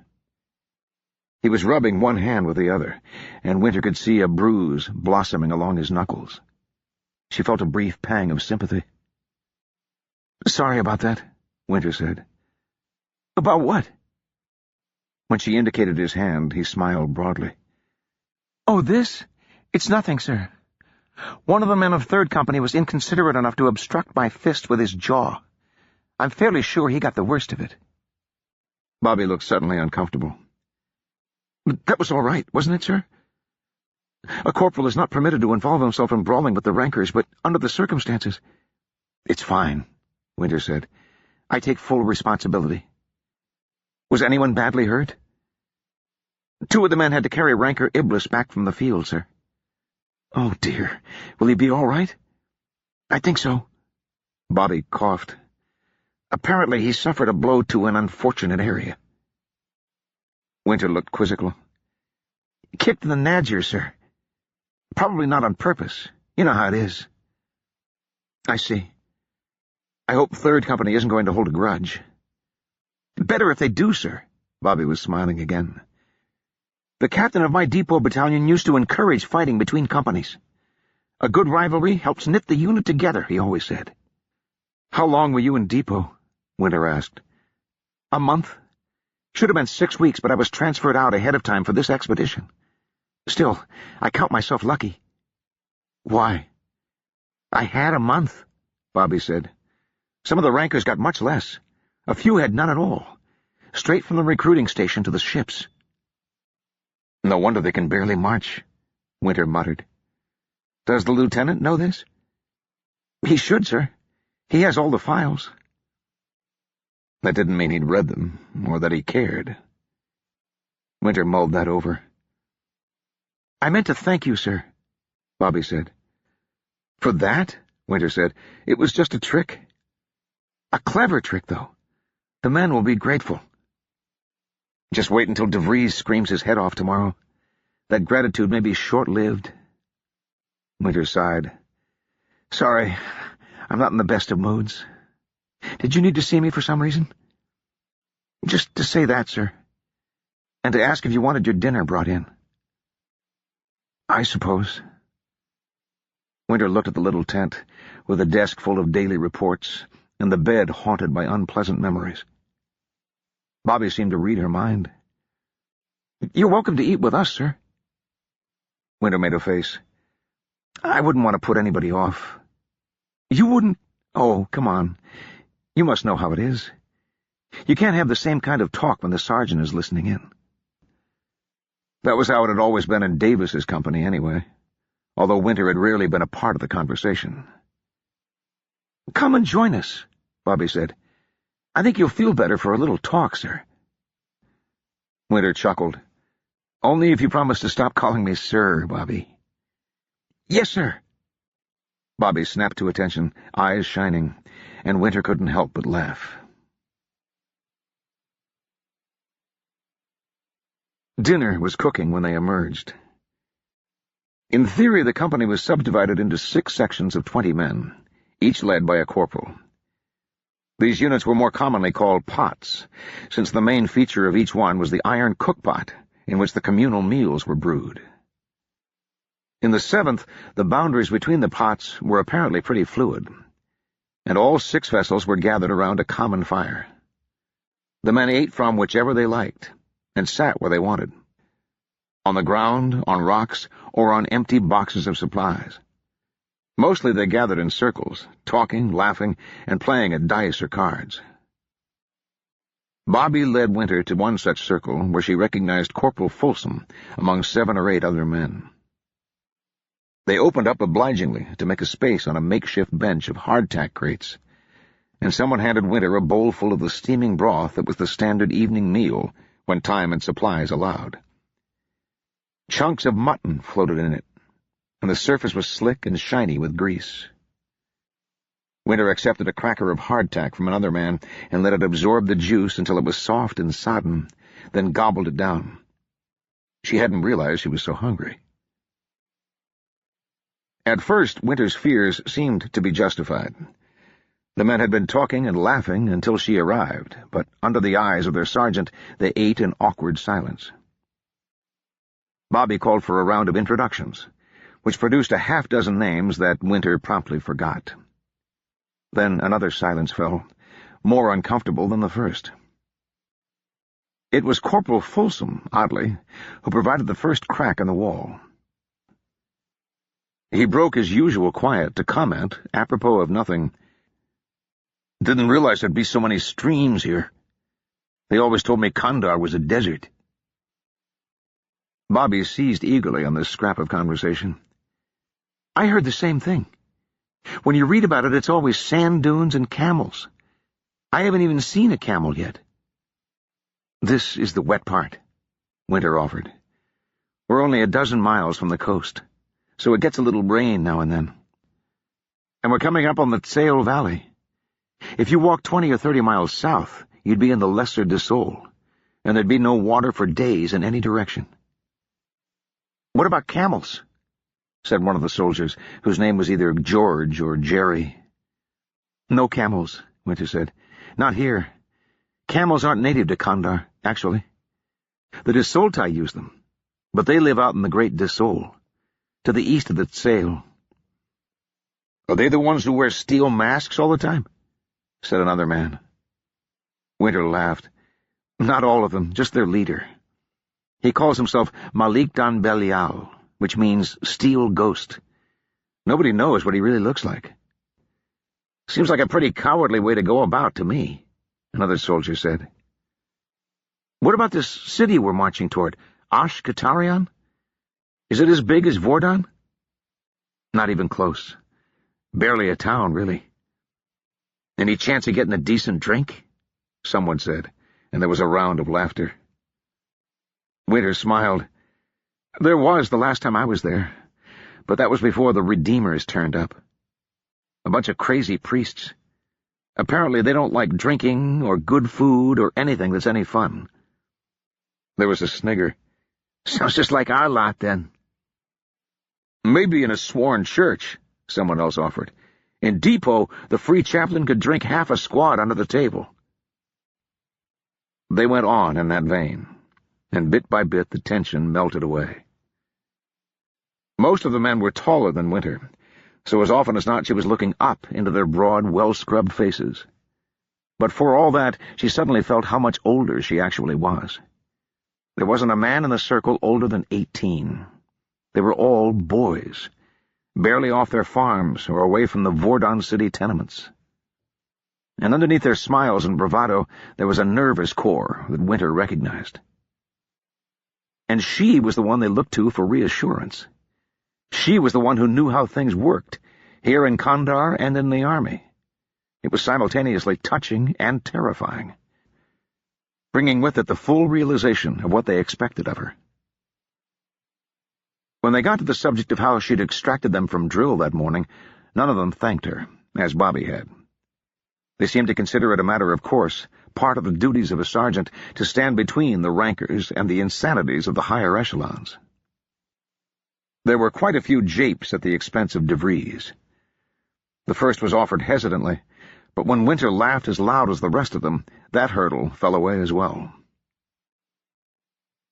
"So, what about this Colonel Volnich?" said the one Winter was almost certain now was George. He was a large young man with mousy hair and freckles. "The talk says he's mad." "He must have done something horrible to get this command," said Nathan. He was short and bespectacled, and considered himself something of an expert on matters military. "I heard he volunteered," said one of the others, whose name Winter still hadn't caught. "Then he must be mad," George said. "What do you think, Sergeant?" Nathan said. Winter shrugged uncomfortably. "I've never met the colonel, but Captain Devoir is an old colonial. He won't let this Volnich do anything too crazy." "So, where in the hell are we marching, then?" George said. Opinions differed on that point. Nathan was certain that the Redeemers would flee for the hills as soon as it became clear that the Vordani were in earnest. George continued to insist that Colonel Volnich was going to get them all killed, although he seemed curiously unconcerned by the prospect. Bobby said that they were merely providing an escort for the prince, who would negotiate with the rebels until they reached a settlement. But it was Folsom who provided the most thoughtful answer. When the big corporal cleared his throat, the circle fell silent. "I figure," he said, "Colonel Volnich's got to show that he tried, doesn't he? He can't just take us all back home to Vordon. He's got to fight at least once, or else the ministers will have a fit. That's where we're going." He shrugged. "That's what I figure, anyway." After that, they got back on the subject of Lieutenant DeVries, and Winter took the opportunity to excuse herself. She tapped Bobby on the shoulder as she stood, and the boy looked up at her. "Can I have a word?" Winter said. They walked away from the little circle. The sun had gone down, and the sky was darkening fast, already purple-gray. Winter stared upward pensively, where the stars were beginning to glitter. To someone raised in the smoky, torchlit warrens of Vordon City, the Knights of Kandar had been a revelation. Instead of the occasional twinkle, the stars marched across the sky in their uncounted thousands. And when the moon rose, it seemed clear enough that she could reach out and touch it. It had been a long time since she'd noticed the night sky like that. But it occurred to her that Bobby and the other recruits would only just have seen it for the first time. She wondered if any of them had spent a night staring up, slack-jawed in wonder, as she had. She wanted to thank the corporal for dragging her out of her tent, but she couldn't think of a way to begin. When she glanced at Bobby's face, shadowed as it was in the fading light, it was clear that the boy understood. Winter gave a grateful sigh. "I had an idea," she said, "while we were talking. It might get us in trouble, though." "Let's hear it," Bobby said cheerfully. "The key is going to be timing." Winter chewed her lip thoughtfully. "We'll need to spread the word tonight, so we can get everyone rounded up quick once the march ends tomorrow." "Load!" Winter had dispensed with the drumbeat that the regulations prescribed. It was essential for drill book perfection that every soldier perform the 26 numbered movements from the manual of arms in unison, synchronized to the beat of the drum. But in practice she found that it only confused the men. Instead, she walked up and down in front of the triple line, letting her footsteps serve as cadence. The rankers, already grimed with sweat, struggled with their weapons. Winter sympathized. Loading was a complicated process.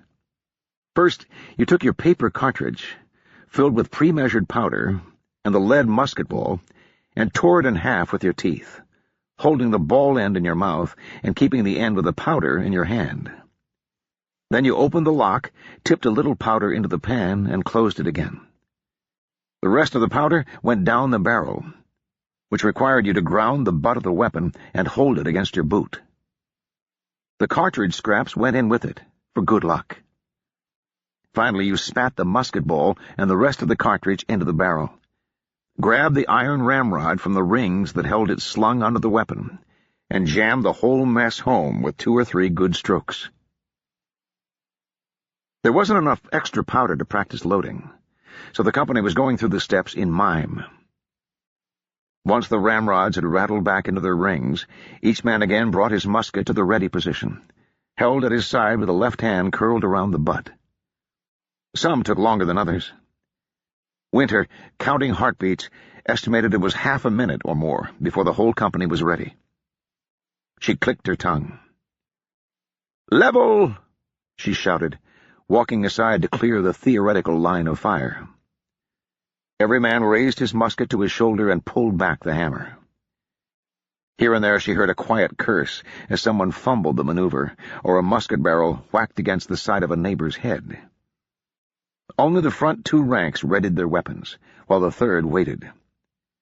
The barrels protruded like bristles on a porcupine all along the company line. Winter waited a few more heartbeats, then raised her voice again.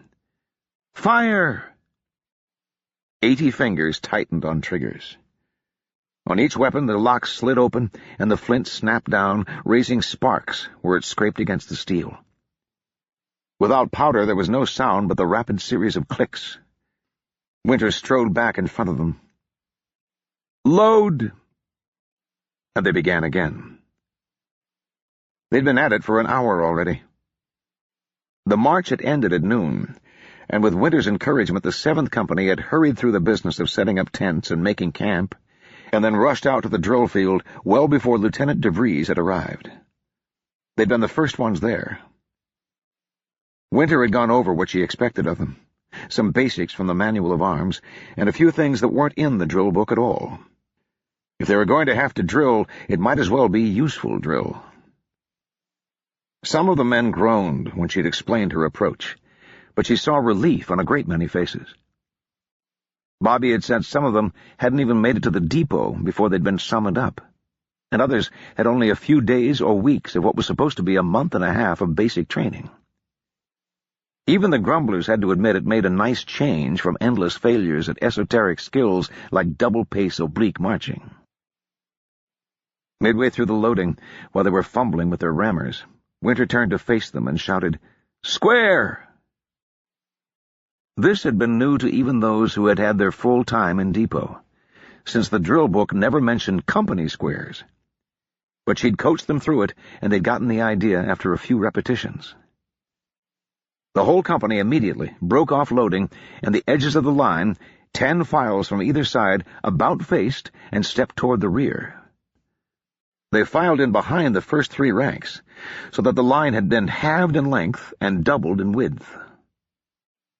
Once they were in place, each man drew his bayonet from its leather sheath. These blades, 10 inches of wickedly pointed steel, locked onto a lug beside the barrel of the musket with a twist, converting the weapon into something approximating a spear. This done, the first rank knelt, and the second rank leveled their muskets over the heads of the first at an angle. The 3 files on the edges of the line turned through 90 degrees to face outward instead of forward and back. It was smartly done, at least this time. The result wasn't a proper square, more of a rectangle, Winter noted pedantically, but it was easy to form, and the hedgehog of gleaming bayonets looked like a formidable obstacle. The third rank kept at their loading, awkwardly now, as they tried to avoid cutting themselves on their own bayonets. And when they had finished, they leveled their weapons.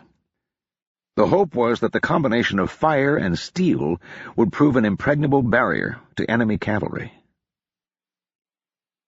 Winter let them hold it for a few moments, then called, "Reform!" The square melted back into a line, with considerably more confusion and disorder than it had shown going the other way. She made a mental note to work through that a few more times. By now, the drill field was filling up, and Winter's men had gotten a few curious looks from other officers. She'd ignored them, reserving her attention for her men. But she'd positioned them so that she'd have a good view of the path back to camp. When she saw Lieutenant DeVries approaching, with his powdered hair and his walking stick, she stopped and leaned close to Bobby. "Take them up to the end of the field and back, would you?" Winter said. "I'll have a word with the lieutenant." "Right," the corporal said, practically glowing with the joy of responsibility. He stepped out of the ranks and gestured to the drummers, who had been squatting in the dirt, unneeded until now. "Company, guide center, ordinary pace, forward, march!" The drums took up the funereal thump of the standard walking pace, and the 7th Company set off in reasonably good order. Winter remained behind, waiting at attention for DeVries. The young officer watched bemusedly as his soldiers marched away, then gave Winter his full attention. "What," he said, "is going on here?" Winter saluted. "Remedial drill, sir." DeVries' lips moved silently as he worked this out. "Remedial drill?" "Yes, sir." "I received a report from Lieutenant Anders," DeVries said. "He was most displeased—" "Yes, sir." Winter cut him off. "Disgraceful behavior, sir. I take full responsibility, sir." "You damn well better," the lieutenant said, rallying a little. "And now, the men were clearly in need of a little discipline, sir." "Yes," DeVries said suspiciously. "Discipline is important, but my drills—" "They're not worthy of your attention, sir," Winter barked. "Bunch of shirkers, sir. But I'll soon have them whipped into shape." "Whipped into shape," DeVries repeated. He obviously liked the sound of that. He glanced up the field where Bobby had just reversed the line and started marching it back toward them. "They certainly deserve a little whipping." "As I said, sir, I take full responsibility. Discipline will be restored, sir." There was a moment of silence. DeVries ran his hand along his mustache a few times and decided that, on the balance, he approved. "Right," he said, his voice regaining confidence. "Remedial drill. Well done, Sergeant. I expect to see good results." "You'll get them, sir." "Keep them at it. Keep them at it." He knocked a dirt clod about with his walking stick. "I'll leave you to it, then." "Sir, you may rely on me, sir." "Indeed." DeVries turned away, looking a little lost, but not altogether unhappy. Bobby arrived beside Winter, signaling the drummers to halt, and Winter favored the corporal with a smile. "You got rid of him?" "For the moment," Winter said. "Nothing confuses an officer like violently agreeing with him." She'd learned that from Davis, whose barked affirmations had brought more than one superior nearly to tears. The big sergeant had nearly always gotten his own way, orders or no orders. It pained Winter to think that she'd actually learned something useful from the man, but she supposed she was in no place to complain. She sighed. At some point we're going to have to practice the damned oblique marching. De Vries will want to see that we can do it properly. We probably got a few days' grace, though, and I'd rather spend the time on something worthwhile. Winter said this with more confidence than she actually felt. For all that she'd been with the Colonials for 2 years, she had never participated in an actual battle. Her combat experience was limited to marching, parading, and exchanging a few shots with bandits or raiders, who invariably fled or surrendered rather than fight it out. For the most part, she was marching blind, but she didn't dare let on to Bobby. "Yes, sir," the corporal said. Then, a bit diffidently, "I wasn't aware that forming company square was a standard evolution, sir." "It's not," Winter said. Normally squares were formed by battalion, 1,000 men at a time. "But the old colonel once told me that as long as you've got 4 men left, you ought to be able to form a square. Given what happened the other day, I thought we would practice it a bit." "Fair enough, sir." Bobby looked at the men behind her, who were taking advantage of the brief respite to drink from their canteens or fan themselves against the heat. "Shall we get them back to it, sir?" Winter nodded.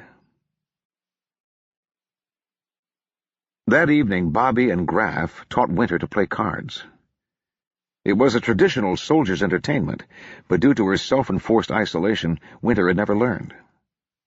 When she'd mentioned this, the others had responded with disbelief, and then nothing would do but that they get together a game immediately.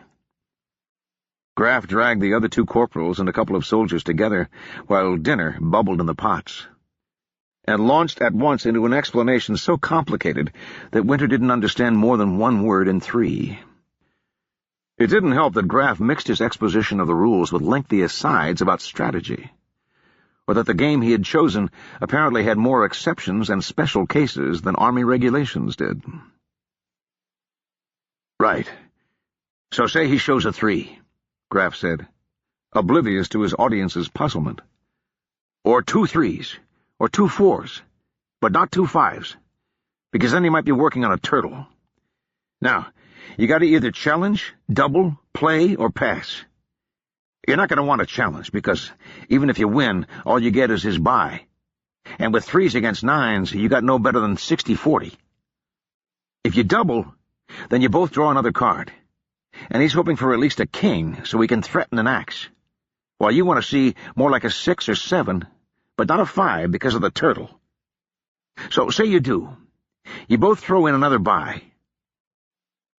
He tossed a coin from his own pile into the pot, then took one from the small pile in front of Winter, and did likewise. Winter caught Bobby's eye across the circle. The boy shrugged and gave a wry smile. "Oh-ho!" said a booming voice from over her shoulder. "Gambling, is it? The Holy Chorus isn't going to like that, Saint. He's not going to like that at all. See, I let you out of my sight for half a minute, and you're already sliding down the dark path." Winter's heart froze in her chest, and for a moment she couldn't breathe. The others around the circle were all looking at her, and she forced herself to turn and confront the shadow looming up behind her. "Sergeant Davis," Winter said stiffly. The huge man laughed. "Good evening, Sergeant Earnglass." He rounded the little circle, dark eyes never leaving her face. Buck and Peg stood behind him, trailing the big sergeant like dogs. When he was across from her, he pushed his way forward and sat down, cross-legged. The soldiers on either side spread out hurriedly to make room. "I just thought I'd come by," he announced, "to see how our saint is getting on. I'm sure he's told you all about me, good old Sergeant Davis and all that. Taught him everything he knows." "Welcome to the 7th, Sergeant Davis," Bobby said eagerly. Davis ignored him. "So how are you getting on, Saint?" The past week seemed to roll away. Davis, flanked by Buck and Peg with their nasty grins, filled the world. He had been a constant in her life for more than a year. Without him pushing down on her, the past few days, she felt safe enough to unfold a little. Now here he was again, to mash her flat. "Fine," she muttered. "Good." "You should have seen what he did yesterday," Bobby burbled, oblivious to the tension. "Lieutenant DeVries had told us—" "Oh, we've got all kinds of funny stories about our saint," Davis said softly. "Remember that time we all went to the inn, and we all clubbed together to buy him a whore?" "I remember," Buck said. "God, that was a beautiful girl. Standing there, not wearing a stitch when we opened the door to his room. And he looks at me, and I said, 'Go on, friend, all for you.' Then he sends her away," Peg said. "What a damn waste." And Buck says, "Bloody martyr, Saint, have you even got a cock?" Davis just smiled. Winter could well remember what had happened next. Buck, so drunk he could barely stand, had followed his words with a grab for her crotch, presumably to check. When she stepped out of the way, Peg had grabbed her from behind. In the ensuing scuffle, she'd kicked Buck in the face and bitten the back of Peg's hand. The sergeant had administered justice. He couldn't sanction fighting amongst the company, he said, and ruled that Winter had to stand and receive 2 blows for the ones that she'd given. In the interest of fairness, he himself would deliver them. The first punch to her face had nearly broken her nose. The second in the gut had left her curled and retching on the floor. The rest of them had looked on, laughing. Involuntarily, Winter's hand went to her cheek, where the massive bruise had blossomed. Davis saw the movement, and his smile twitched wider. "Do you think, Sergeant, that we could have a word in private?" Davis said. "Man to man, for old time's sake." Winter, anxious to get away from the curious looks of her new company, nodded jerkily. The 3 old colonials rose. She led them back toward her tent, away from the pots and the fires, and into the narrow alley between 2 canvas walls. "Sergeant," Davis said. "You, a sergeant. Fucking martyrs, this army has really gone to shit, isn't it?" "I didn't want it," Winter said. "I told the captain." "I thought I was sending you on for a suicide mission," Davis interrupted. "And the captain makes you a sergeant. How the hell did you pull that one off?" "Probably sucked his cock," Peg said. "Saint does have a pretty little mouth," Buck mused. "Practically like a girl's." "Was that it, Saint?" Davis said. "You engage in a little persuasion? Thought you could put one over on old Sergeant Davis? That's not so bad. A little cocksucking for a double promotion." "Should've let him fuck your arse. Then you would have made lieutenant, and I'd have to salute you. Wouldn't that be a hell of a thing?" "What do you want?" Winter managed. "What do I want?" Davis echoed. "God, I'm not sure. I suppose I want an army where little pieces of shit like you aren't promoted over the heads of better men, to where you can get people killed. But I'm not likely to get it, am I?" He shrugged his massive shoulders. "How about this? You go to the captain and tell him you're done being a sergeant. It's too much for you. You can't handle it. Suck him off again if you have to. Then you can come back to old Sergeant Davis. Wouldn't you like that?" "He wouldn't let me." Winter felt her hands curl into fists. "I tried to tell him no, but he wouldn't." "What? Because you were too good to be a sergeant?" Davis leaned close to her until she could smell the foul, rotted meat stink of his breath. "Fucking saint! You're just too good for this world, aren't you? Maybe we ought to, help him along," Buck prompted. Davis smiled. Winter saw suddenly that he was going to hit her. She tensed, ready to dodge, but Buck and Peg were on either side of her, boxing her in. "Sergeant?" It was Bobby's voice. Davis froze. Winter looked cautiously over her shoulder. The boy stood at the end of the little alley, framed by the firelight. "We're still talking," Davis rumbled. "Piss off." "The thing is," Bobby said, advancing, "we were in the middle of a game, and we can't go on without the sergeant. So if you wouldn't mind having your chat in the morning?" Buck stepped in front of Bobby. The old colonial had at least 150 pounds on the boy. He loomed. "Sarge said piss off," he growled. "We're busy." "But—" Buck put one hand on each of Bobby's shoulders, pressing hard. The boy's legs buckled, and he fell involuntarily to his knees. "Listen, kid," Buck said. "Just crawl back out of here, and you won't get hurt." Winter caught Bobby's eye. "Go." She tried to communicate the message, but apparently it didn't get across. The boy smiled and flicked his eyes upward. "Excuse me," said a deep voice behind Davis. Corporal Folsom stepped forward and smiled at Winter. Davis half-turned, his face twisted in rage, and then paused as he reassessed the situation. He was a big man, used to commanding respect by physical presence alone, but Folsom was nearly as tall as he was. Moreover, Davis's bulk was layered with fat, the product of years of soft living in Ashkatarian. The corporal had a laborer's build, corded with muscle. There was something in his stance that spoke of a familiarity with violence. He stood on the balls of his feet, ready to move. Peg turned to face him too, and there was a moment of dangerous silence. Winter wanted to scream, or run, or do something. She wanted Corporal Folsom to push Davis's fat face through the back of his skull, but at the same time the thought terrified her. Standing up to Davis led to pain. That lesson had sunk into her very bones. Better to avoid notice. But there was no avoiding notice now. The clatter of boots behind Bobby broke the pause. Corporal Graff turned the corner, puffing a little, and behind him came a half-dozen brawny soldiers. Davis reached a decision. He straightened up, and his face twisted into a parody of a smile. "My, you do take your game seriously," he said, slapping Peg jovially on the shoulder. "Well, I suppose the sergeant and I had more or less finished our business." He grinned down at Winter, eyes flashing murderous fire.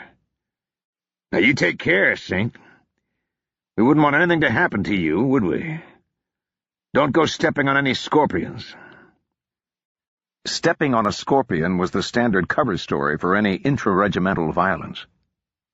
When some poor bastard was so bruised and bleeding he couldn't make roll call, his fellows would report that he'd stepped on a scorpion. Bobby gave a bright, guileless smile. "Don't worry, Sergeant. We'll take good care of him." "'S right," Folsom said from behind Davis. "Don't worry." "Well, that certainly makes me feel better." Davis clapped his hands, gruesomely cheerful. "Come on, lads. Let's leave the Saint and his new company to their dinner." Buck seemed eager to go. Peg was more reluctant, glaring acidly at Folsom, but at a glance from Davis he turned away. The soldiers behind Graff parted to let the three old colonials through.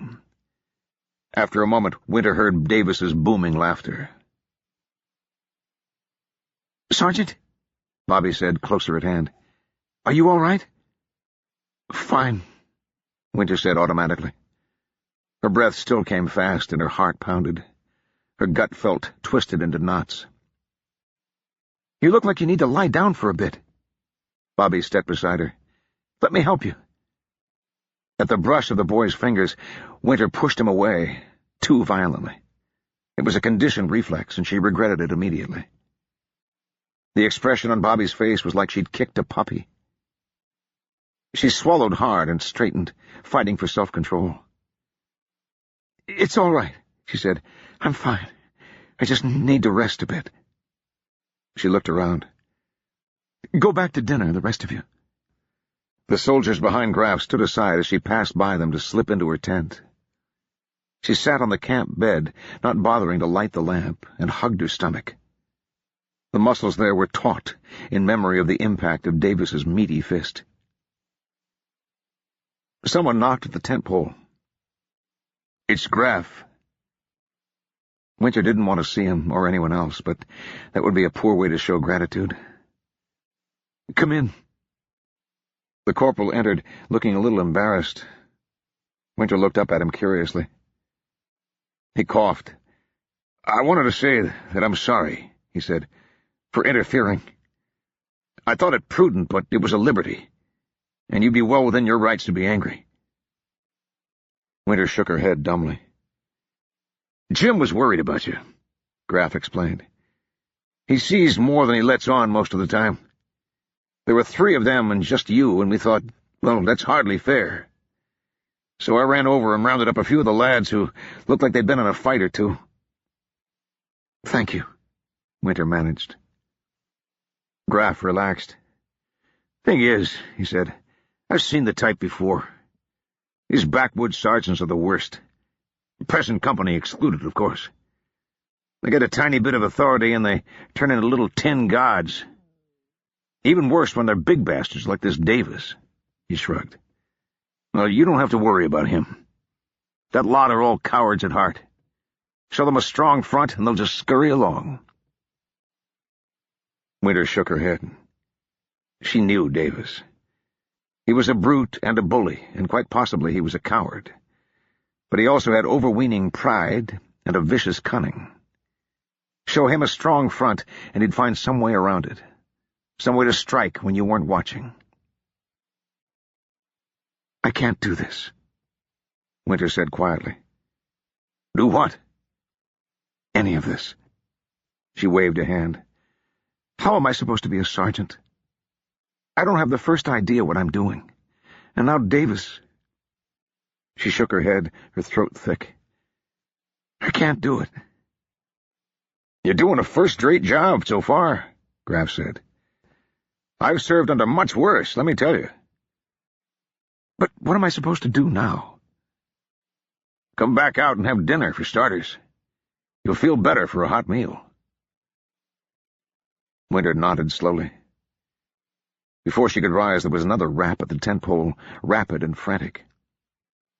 "What?" Graff barked. "It's Bobby," came the reply. "You gotta come out and see this." A squadron of cavalry had returned, walking down the aisle that separated the 7th Company's tents from those of the neighboring units. Winter recognized Give 'em Hell at their head, looking as puffed up and proud as a rooster. A dozen of his men followed behind him in a loose square. In the center were 4 men on foot, and it was these that were the center of attention. Most of the recruits had probably never seen a Kandari, unless one had rowed the boat by which they'd come ashore.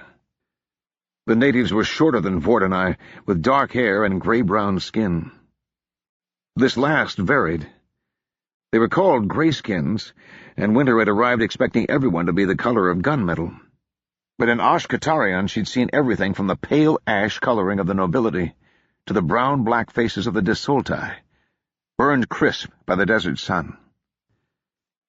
These particular Kandari were about average in that respect. They looked skinny and poorly fed, and they were dressed in fraying, baggy white cloth, painted all over with V-shapes in red and yellow. "Who are they?" Bobby asked, standing beside her. "Not farmers, that's for certain," Graff said. "Look, they've got ammunition pouches." "Redeemers," Winter said.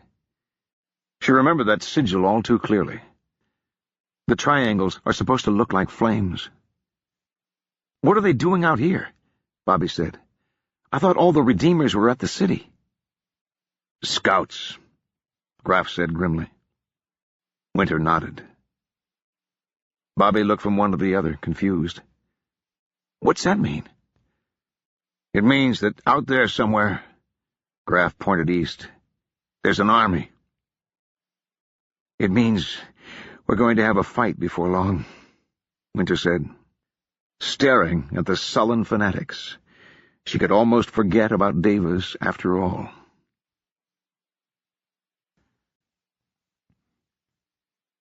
Part 2. Jaffa. "So, General," said Yachik Danraksa, "we see the true shape of your courage at last. Katoba's frozen face cooled another few degrees. Courage? He looked as though he wanted to spit. Arrogant pup. Fight a few battles yourself before you speak to me of courage. And how am I to do that, if I heed your counsel? The priest replied. You would have us cower here, praying the hammer does not fall on our heads. You may pray as you like, the general said. If you had studied the art of war, as you've studied the teachings of the divine hand, you would know there is such a thing as strategy. We are strongly placed here. There is nothing between Ashkatarian and the Vordenai but fly-specked villages and miles of worthless desert. Let them make the march. At the end of it, we'll be that much stronger, and they that much weaker. Are you so certain of that? Yachik said. Already the people mutter that we fear to face the foreigners. Wait another few weeks, and even the devoted may lose heart. Action is what is required. He sniffed. Besides, what need do we have of strategy? We have the blessing of heaven, and we have the numbers. Numbers, Katoba said, aren't everything. Jaffa sat, watching them go after each other like a couple of angry cats. They had been at it for some hours, circling around to side topics before returning again and again to the main issue. The Vordenai army had left its tumble-down fortress at Sarhatep and was advancing up the coast road. The Steel Ghost had told them as much, and Katoba's scouts had belatedly confirmed it. Yachik was all for a general advance to meet and crush the foreigners where they stood, but the general was more cautious. The real issue went unspoken. The authority of the divine hand rested on the violent sanction of the swords of heaven. The Redeemer host, now nearly 25,000 strong, gathered in the plain around the city. But that host could not sustain itself indefinitely, not without starving the people it was intended to protect. At some point, the hand would need to make the transition from revolutionary to ruler, to disband the army and restore a semblance of normal life to the city. But he didn't dare do so with the Vordenai still in the field. Katoba, on the other hand, had everything to gain by waiting. The auxiliaries, smaller and better disciplined than the peasant horde, drew their supplies from well-stocked and guarded depots. They were also the only claim to power Katoba had, and he was loath to risk them. A defeat, or even a costly victory, might leave his ranks so depleted that one of his rivals would gobble him up. And the Steel Ghost? Jaffa glanced at the silent figure in black and wondered. He hadn't said more than a few words during the whole affair. Jaffa had delivered Mother's message to him, but he'd given no sign of his answer. At this rate, nothing would be accomplished. Jaffa thought on his instructions from Mother and decided it was time to break the deadlock. "My friends," he said, interrupting their sniping, "might I make a humble suggestion?" All eyes turned on him. Yachik's large and liquid, Katoba's piggy and red. The ghosts, of course, were unreadable behind his mask. "The foreigners are a threat to the redemption," Jaffa said. "Perhaps even the greatest threat. But they are not the only threat. There are still followers of the prince hiding in the city, or gone to ground on the outskirts. Bandits and raiders multiply like locusts." Katoba shot a glance at the ghost. The Desoltai had always been the most feared, and certainly the most effective of the bandits and raiders. For all that they were now allies of the redemption, there was no love lost between the auxiliaries and the nomads. "So," the general said, "you agree, then, that we must remain here?" "Some of us must," Jaffa replied, before Yachik could object. "But we must also consider what the enemy may do. Suppose they decide to wait where they are indefinitely." "Exactly," the priest said. "Therefore," Jaffa said, "I suggest that the auxiliaries remain here to defend the city, while the army of the redemption marches forth to lay waste to the invaders." Both men looked at him for a long moment, then exploded at once. "Of all the foolish—" You can't—" "The Grand Justice speaks wisely," rasped the steel ghost, in a whisper that somehow cut through the chatter. Jaffa rallied at this bit of unexpected support. "To confront the enemy with less than your whole strength is folly," Yatchik said. "Even I know that much of your art of war." "True," Jaffa said. "But as you say, we have the numbers. Surely the faithful will not be defeated by heathens." The priest was silent for a moment. "It's not a matter of victory or defeat. Of course we will be victorious. But how many will need to lay down their lives? If General Katoba's assistance could reduce the suffering among the devout—" Katoba snorted. "Now whose courage is in question?" He was smiling like the cat that had eaten the canary, and small wonder. Jaffa could see the scenario playing itself out in the general's mind. With the Redeemer army away from the city, he would have the only reliable body of men. The divine hand could be put under proper control, and sooner or later the general would have the throne he'd always coveted. Yatchik could see it too, of course, but Jaffa had one more card to play. "And," he said, "we know that the prince, may his name be cursed, rides with the Roshim. Surely the glory of his capture is a goal worth the risk." Yatchik's eyes lit up. It was common knowledge that Prince Zopter had fled the palace with most of his treasury and wagons full of valuables, all the loot his dynasty had extracted over centuries of tyranny. It was not the glory that attracted the priest, but the gold.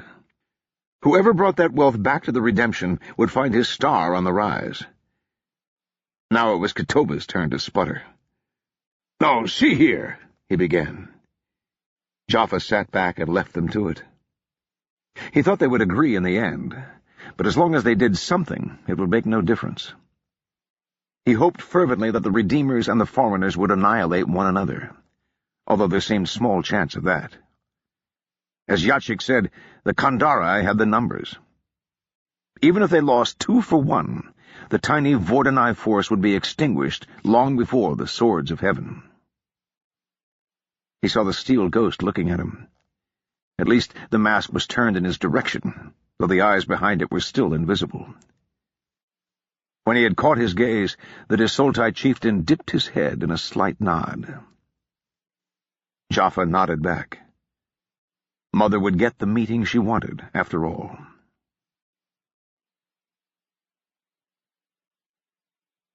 Feor. Feor sat with her head in her hands, eyes closed, trying to block out the screams.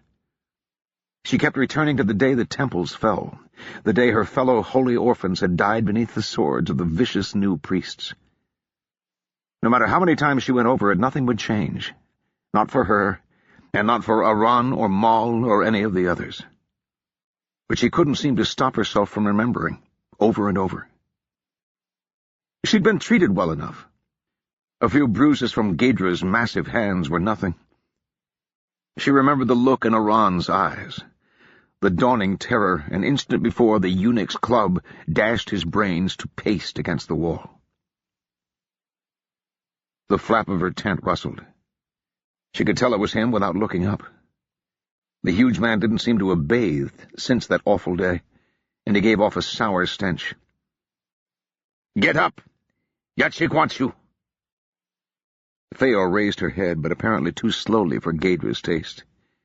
He grabbed her forearm and jerked her painfully to her feet, then forced her to stand on her toes as he straightened to his full height. Her shoulder burned. "I said get up, little whore! Dirty slut! Worthless cunt!" A deep rage smoldered in Gaidra. He had been a servant of the temple, like her, but the eunuch had betrayed his sacred trust and opened the doors to the Redeemers. Even that had not slaked his thirst for vengeance, and he took his anger out on her, abusing her as much as his limited vocabulary would allow. Yatchik Dan Raksa had not, as yet, permitted him to go any further. She bit down a gasp and managed to say, "And what would you know about such matters?" The eunuch roared and spun, slinging her through the tent flap and out into the camp. She hit the ground with her aching shoulder and rolled, breathless with pain. Gaedra stalked after her, and she scrambled back to her feet before he could grab her again. "When Yachik speaks, you obey." He smiled. "Or not obey. Perhaps then Yachik will see how useless you are, and after that—" Feor straightened her robes, sniffed, and turned in the direction of Yachik's tent. Gaedra hurried along at her heels, but when they arrived at the priest's plain black dwelling, the eunuch hung back. Feor ducked through the flap and went inside alone. Yachik Dan Raksa sat on a cushion in the semi-darkness, studying a leather map unrolled on the dirt floor. He shot her a questioning look. "Feor, you know what I need from you. Have you reconsidered?" "You understand nothing," she told him, for what seemed like the 100th time. "Even if there is an Ob-Nathim among the Rashem army—" "There is," Yachik interrupted. He was right about that, although she refused to admit it aloud. For several days now she had been able to feel the dull presence of the foreign sorcerer, lurking off to the west like the sun just passing below the horizon. There was power there, more power than she'd ever felt before. More even than she felt from Mother or Onvi. "Even if there is," she repeated, "and even if I wished to help you, I could not." "You are a Nathim," he said. "Your magic can defend us from his." "You speak of magic as though you knew something of it," Feor scoffed. "I tell you again, you do not understand. My Nath cannot do what you ask." "I do not have time to understand." Yachik stood, his thin frame unfolding to its full height. His head brushed the cloth ceiling, and Feor had to look up to see his serious eyes. "Tomorrow the faithful take their vengeance on the Rashem. Whatever fate they suffer will be your fate also. If I were you, I would be more careful how I speak." "I know you would," Feor said, "but that is because you have never truly had faith." Chapter 6. Winter. It figured, of course, that after all the drill, their first assignment would be something they'd never practiced. Moving inland from the coast, the land rose irregularly in a series of low rills, roughly perpendicular to the road the colonials were marching along. Colonel Valnik was worried about these ridges, as well he might be. Even Winter, no student of strategy, could see that any cannon emplaced here would have a formidable field of fire. Companies had been broken out, therefore, to advance up the high ground, make sure it was clear of scouts or sharpshooters, and, if possible, make contact with and ascertain the location of the enemy. Winter wondered whether Colonel Valnik, or Captain Devoir, who'd actually issued the order, had really thought about the last part of it. Lieutenant De Vries had certainly taken it to heart. As a result, the 7th Company was currently splashing through a stream between the ridge flanking the road and the next hilltop, getting farther and farther from the main body. Winter had been growing correspondingly more and more nervous, until she finally felt she had to say something. De Vries was mounted, which made him hard to approach. Winter patted the flank of his horse, a beautiful dapple gray that was obviously suffering badly in the Kandari heat, and tried to attract the lieutenant's attention. "Sir?" When this had no effect, she resorted to the slightly humiliating expedient of tugging at the tail of his coat, like an anxious child accosting a busy parent. "Sir, could I have a word?" "Eh?" De Vries looked down. He was in his element at last, riding boldly at the head of his company, resplendent in his bright blue and gold. A sword with a silver filigreed sheath hung at his belt. Even his spurs gleamed with polish. "What is it, Sergeant?" "I wondered—" Winter began, but De Vries interrupted. "Speak up, man!" Winter cursed silently, then said, I wondered, sir, if perhaps we've come far enough." "Far enough?" He looked down at her disdainfully. "We haven't found anything." "Yes, sir," Winter said, "but we were ordered to hold the ridge—" "And to make contact with the enemy," the lieutenant said. She gave a quiet sigh. He'd said the same thing at the outset. "But, sir, if we're attacked—" He barked a laugh. "Then my men will have to show their mettle." Winter felt lost. She wanted to explain that mettle wasn't the issue. If they located a substantial force of the enemy, a mere 120 men weren't likely to be able to make much of a stand, however valorous they were. But De Vries would only laugh and call her a coward. "In any case," he said, "this is my first assignment, and I've been ordered to locate the enemy. I do not intend to return as a failure." That there were a dozen companies with similar orders up and down the line of march had apparently made no impression on him. Winter saluted and turned away, feeling the day's heat throbbing against the back of her neck and soaking her uniform in sweat. Her breasts ached where she'd bound them too tightly. She'd had only a few hours with the sewing kit and hadn't gotten the measure quite right on her replacement undershirts. Her skin itched where it rubbed against the soaked cotton. Most of the men were suffering equally, if in different ways. A few days of drill had helped, but it took longer than that to truly become accustomed to the hellish sun. As they passed the stream, they took the opportunity to drink, refill their canteens, and splash water on their faces. The little brook was brackish and warm, but it was pleasant even so. They were advancing in loose order, not the shoulder-to-shoulder line they'd practiced on the drill field. The men took advantage of the laxer discipline to talk and joke with one another as they trudged across the bottom of the valley and started up the opposite height. They didn't seem worried.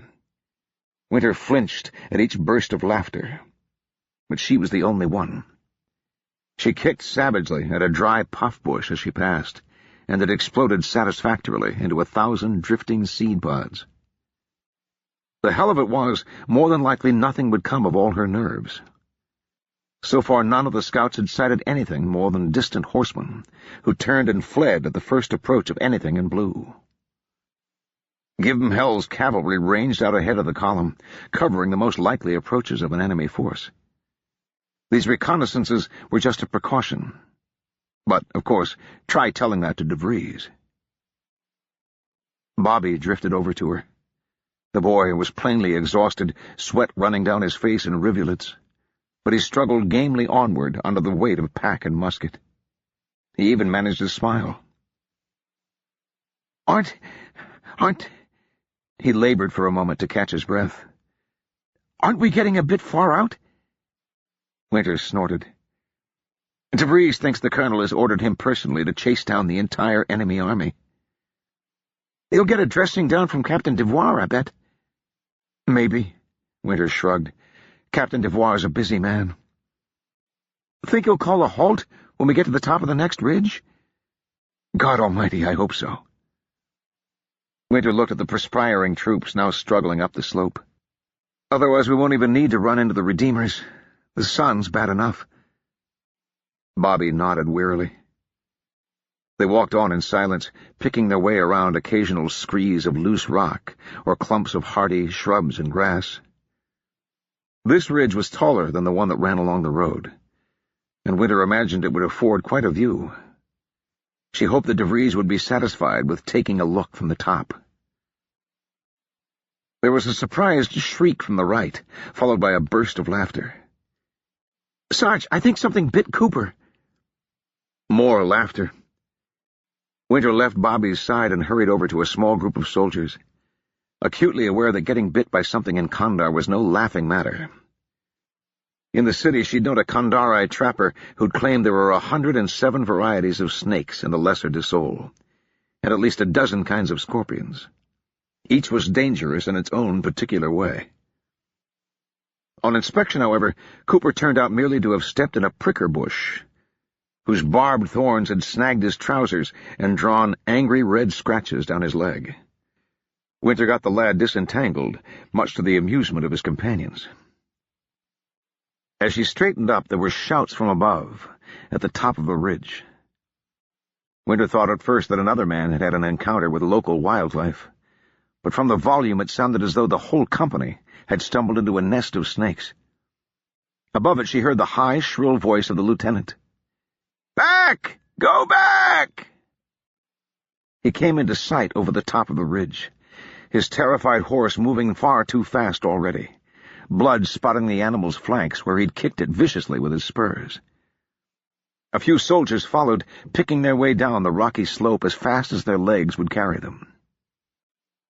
Winter spat a curse that would have given Mrs. Wilmore an apoplectic fit on the spot. She forced her weary legs to move, sprinting the last dozen yards to the crest of the ridge, and found most of the 7th Company still gathered there. The thin line had contracted to a tight bunch as the soldiers instinctively huddled together. The top of the high ridge afforded an excellent view. Over her shoulder, Winter could see the ocean, though the coast road and the Vordenai army were blocked by the lower ridge behind them. Ahead of her, to the south, the furrowed land stretched on and on until it flattened out into the sandy wastes of the Lesser Disol. The objects of the soldiers' attention were closer at hand, however. Off to the east, the coast road became visible again, as it swung inland to avoid some obstacle, and there a vast host had gathered. It looked more like a camp than an army, with tents and crude banners showing the crimson flame of the Redeemers on a black field. Men milled around, reduced to ants by the distance, and there was no mistaking the flash of the sun from polished steel blades. Spreading south and east from the camp was an apparently endless tide of horsemen. They rode in small groups of 20 or 30, and there were more groups than Winter could count, covering the valley at the foot of the ridge. They were shabby-looking men, ununiformed, and mounted on scrawny beasts, liberated from their lives as cart horses or field animals. But they screamed and drew swords when they saw the Vordenai blue against the horizon. Priests in black wraps egged them on, screaming loudest of all, and waving the riders forward. The lieutenant was still shouting, barely audible over the shrieks of the Redeemers. "Back! Back to the column!" The closest groups were only minutes away. The slope would slow them, but not enough. Winter cursed again. She hurried to the mass of men on the ridge, only to find it melting away before she got there. The soldiers, momentarily transfixed by the sight, had recovered their wits, and one by one they were making the same decision as De Vries had. There were only a few dozen left when she arrived, Bobby and the other 2 corporals among them. Winter grabbed Bobby's shoulder. The boy looked up at her, eyes wide. What? "Back down the hill," Winter said, "but stop at the stream. Understand that? Get everyone you can to stop at the stream." "We have to get back to the column," Bobby gabbled. "We'll be killed. Oh, saints and martyrs." "We'll never make it," Winter said. "Too far. If we run, they'll cut us down. We have to stand them off." She glanced up at the other 2 corporals for support. Graff looked dubious, but Folsom nodded grimly. He took off down the hill at a run, bellowing at the top of his lungs. "The stream! Halt at the stream!" "Help me," Winter said to Graff, and started grabbing men by the arm and pulling them away from the crest. Mesmerized by the sight of their own deaths approaching at a gallop, at first they refused to move. Winter turned them about by brute force, shouted in their ears to form up at the stream, and pushed them so they stumbled down the slope. Graff followed her example. By the time the pair of them were the only ones remaining, the first of the Redeemer horsemen were already climbing the ridge. Winter spun at a piercing, inhuman shriek. De Vries had tried to get even more speed from his mount, in spite of the rocky, broken ground, and the gray had put a foot wrong. The animal went down and rolled, screaming its terror, and the lieutenant was thrown free. Both came to rest near the bottom of the slope.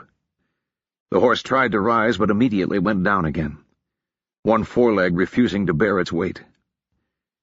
De Vries, miraculously unhurt, took one look at it and continued his run on foot, splashing across the muddy stream in his enameled leather boots and starting up the opposite slope.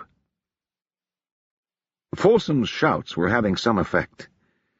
The long-legged corporal had reached the bottom before most of the men, and he waved his musket in the air while they called on them to form. Some gathered around him, although no formation was evident, and those still coming down the slope headed for the crowd that was growing in the creek bed. Others, mostly those already past the stream, kept running after the lieutenant. "Come on," Winter said to Graf, and ran. Turning away from the horseman was hard, and keeping herself from stumbling in the first dozen yards was harder. The small of her back itched, expecting a musket ball or a rider's saber. When the ground leveled out enough that she could risk turning her head, she found she'd made better time than she'd thought. The first of the Redeemers were just cresting the rise, whooping and shouting at the sight of the Vordenai soldiers running for their lives. They wouldn't be able to gallop down without the risk of ending up like De Vries. She spotted Folsom in the crowd of nervous men, some of whom looked ready to take off running again. Winter cupped her hands to shout as she ran. "Square! Make them form square!" She covered the rest of the distance at a dead sprint, Graf behind her, his stubby arms pumping.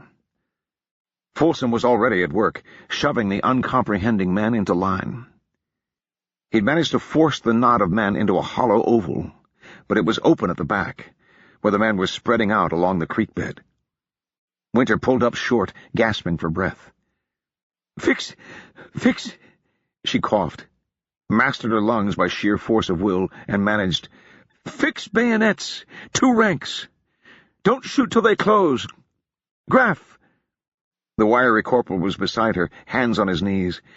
"Yes," he replied, coughing. "Straighten them out! Hold fire! You understand?" She caught his eye, and he nodded. Winter ran around the face of the oval, toward where the line dissolved into an amorphous mass.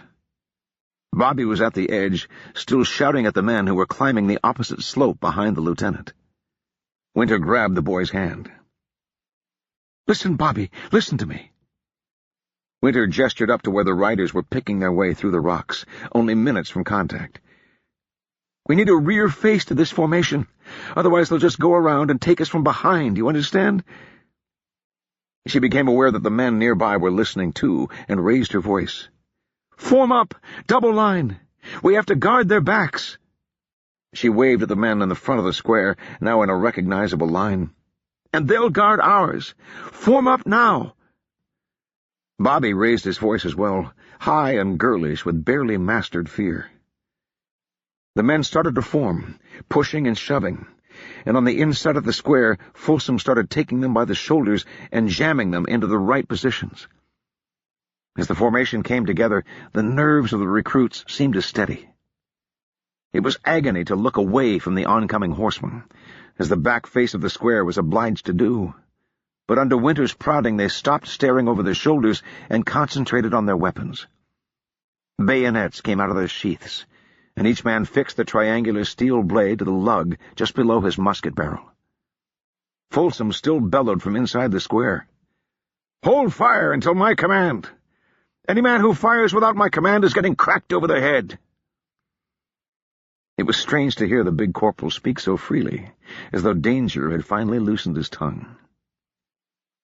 Graf was at work on the right face of the square, and Winter went to the left. But the men didn't require much steadying. Some critical threshold had been passed, and the 7th Company had gone from a fleeing mob back to an organized body of soldiery. The sudden clap of a gunshot cut through the shouts of the men, and Winter saw a wisp of smoke rising from the ridge. The rider who'd fired lowered a stubby carbine and drew his sword. Other shots followed. Every bang and flash was accompanied by a collective swaying of the men in the square, each man individually attempting to dodge. "Hold fire!" Folsom screamed. "Hold your fire, by Kara's the Savior, or you'll wish you had!"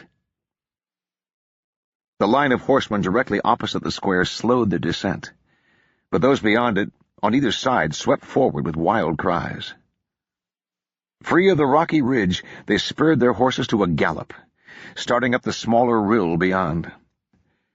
De Vries had made it halfway to the top, with the men who'd fled straggling behind him, but the horsemen easily caught up to them. Some of the men turned to face their pursuers, and there was a ragged chorus of shots and a billow of smoke.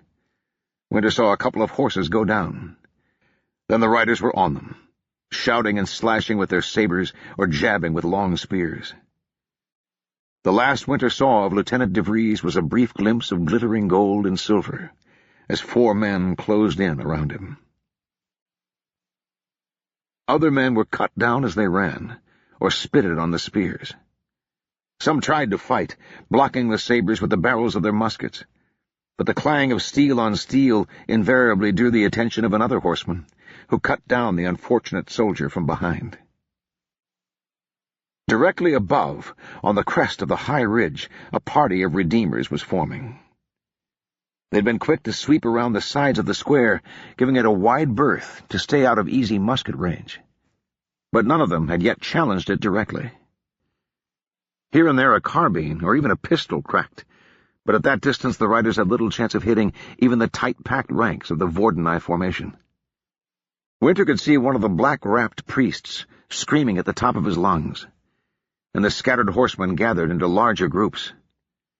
Many continued on, over the low ridge behind which the Vordenai main column waited.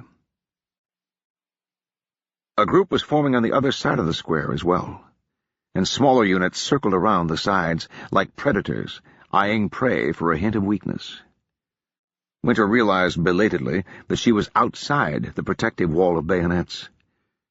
She looked around quickly to make sure she was the last one still standing beyond the line, then stepped sideways between 2 of the musket barrels that protruded like spears.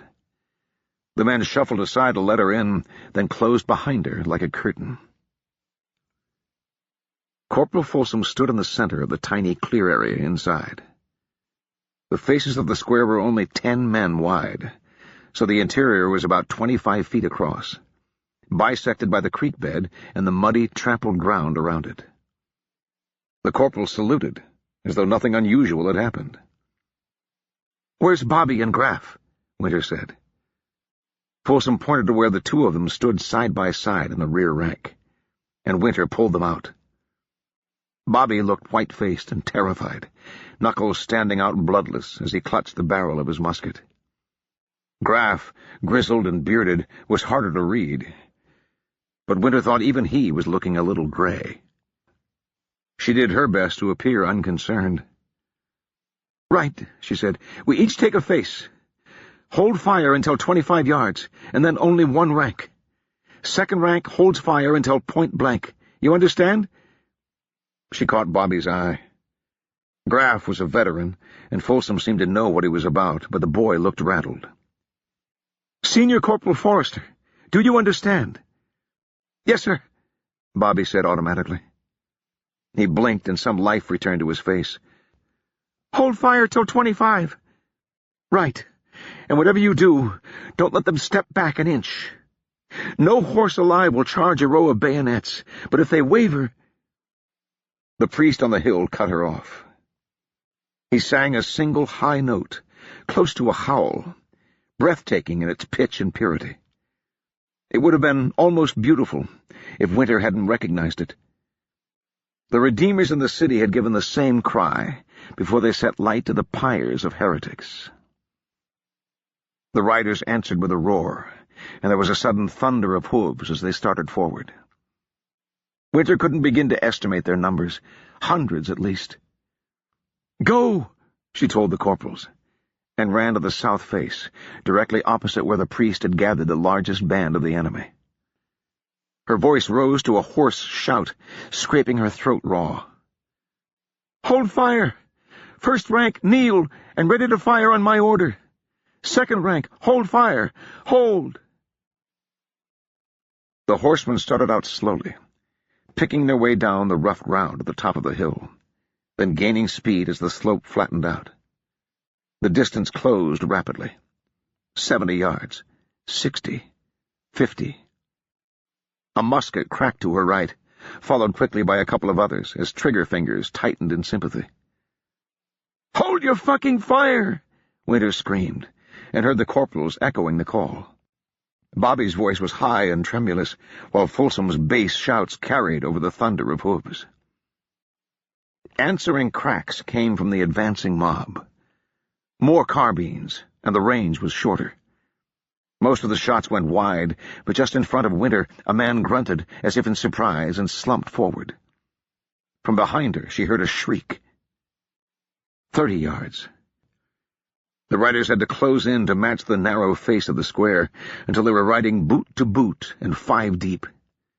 Spears and sabers waved in the air, and gray-skinned faces twisted in fury.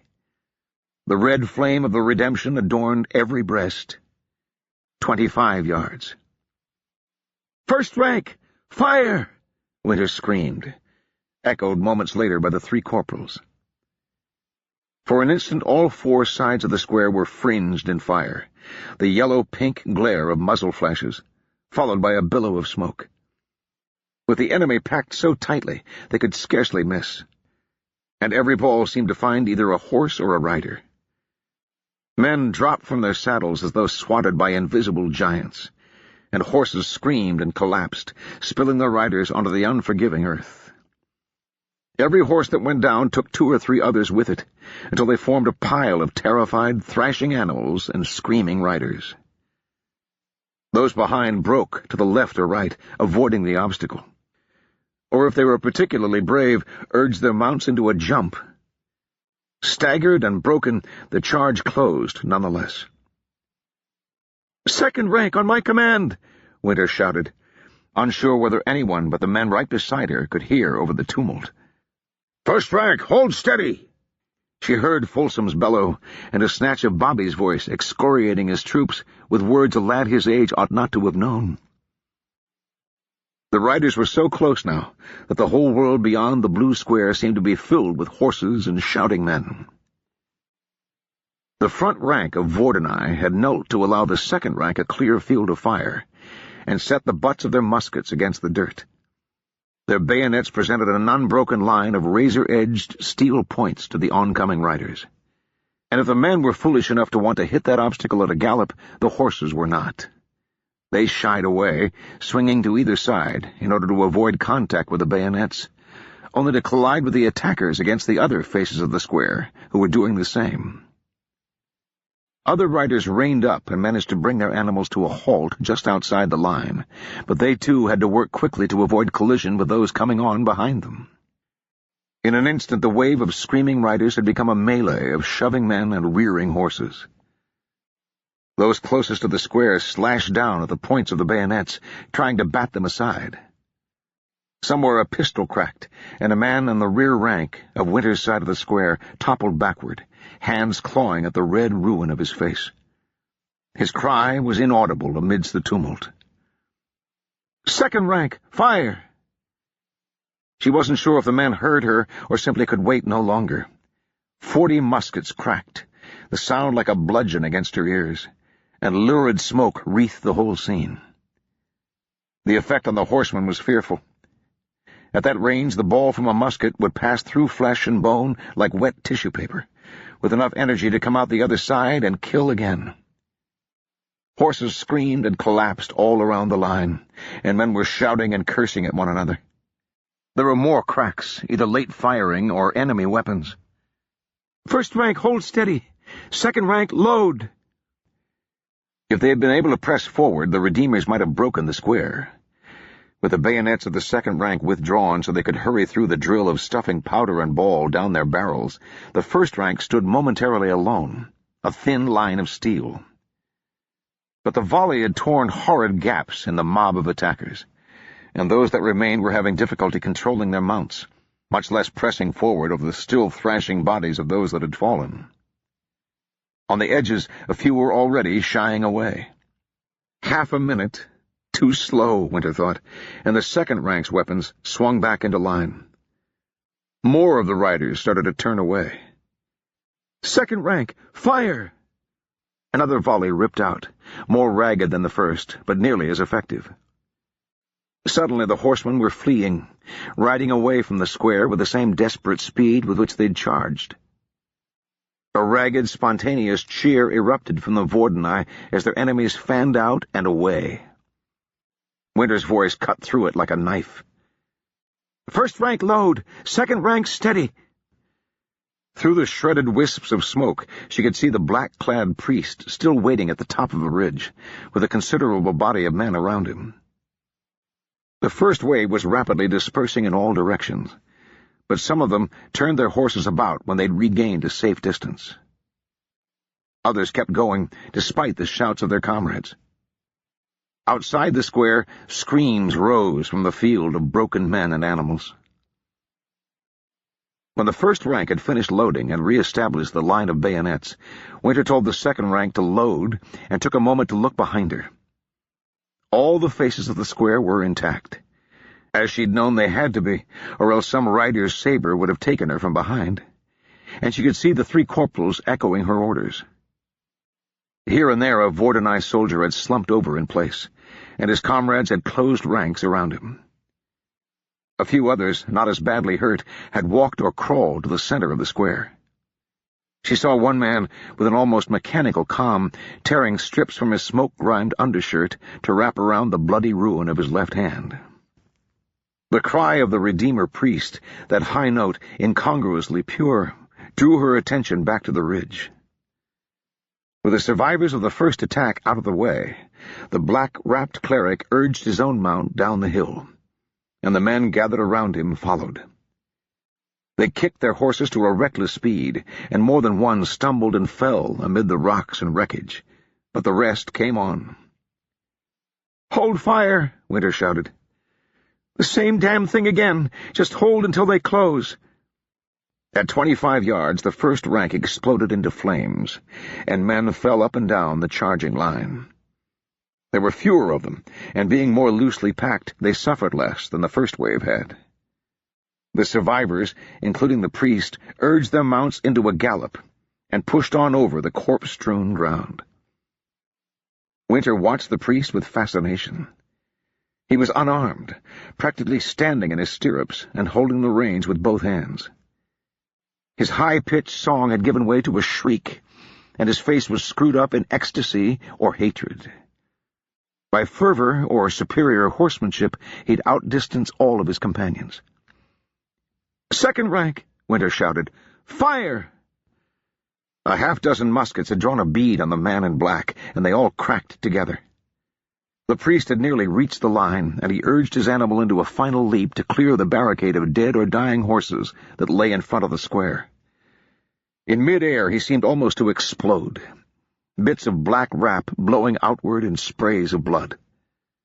A bullet found his horse as well, and the beast's front legs collapsed when it landed just in front of the square.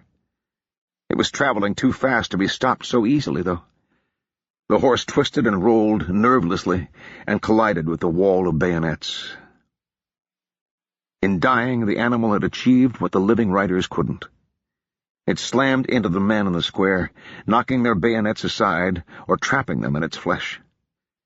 3 more riders followed close behind it, having evaded the volley and threaded the obstacles, and they charged into the gap.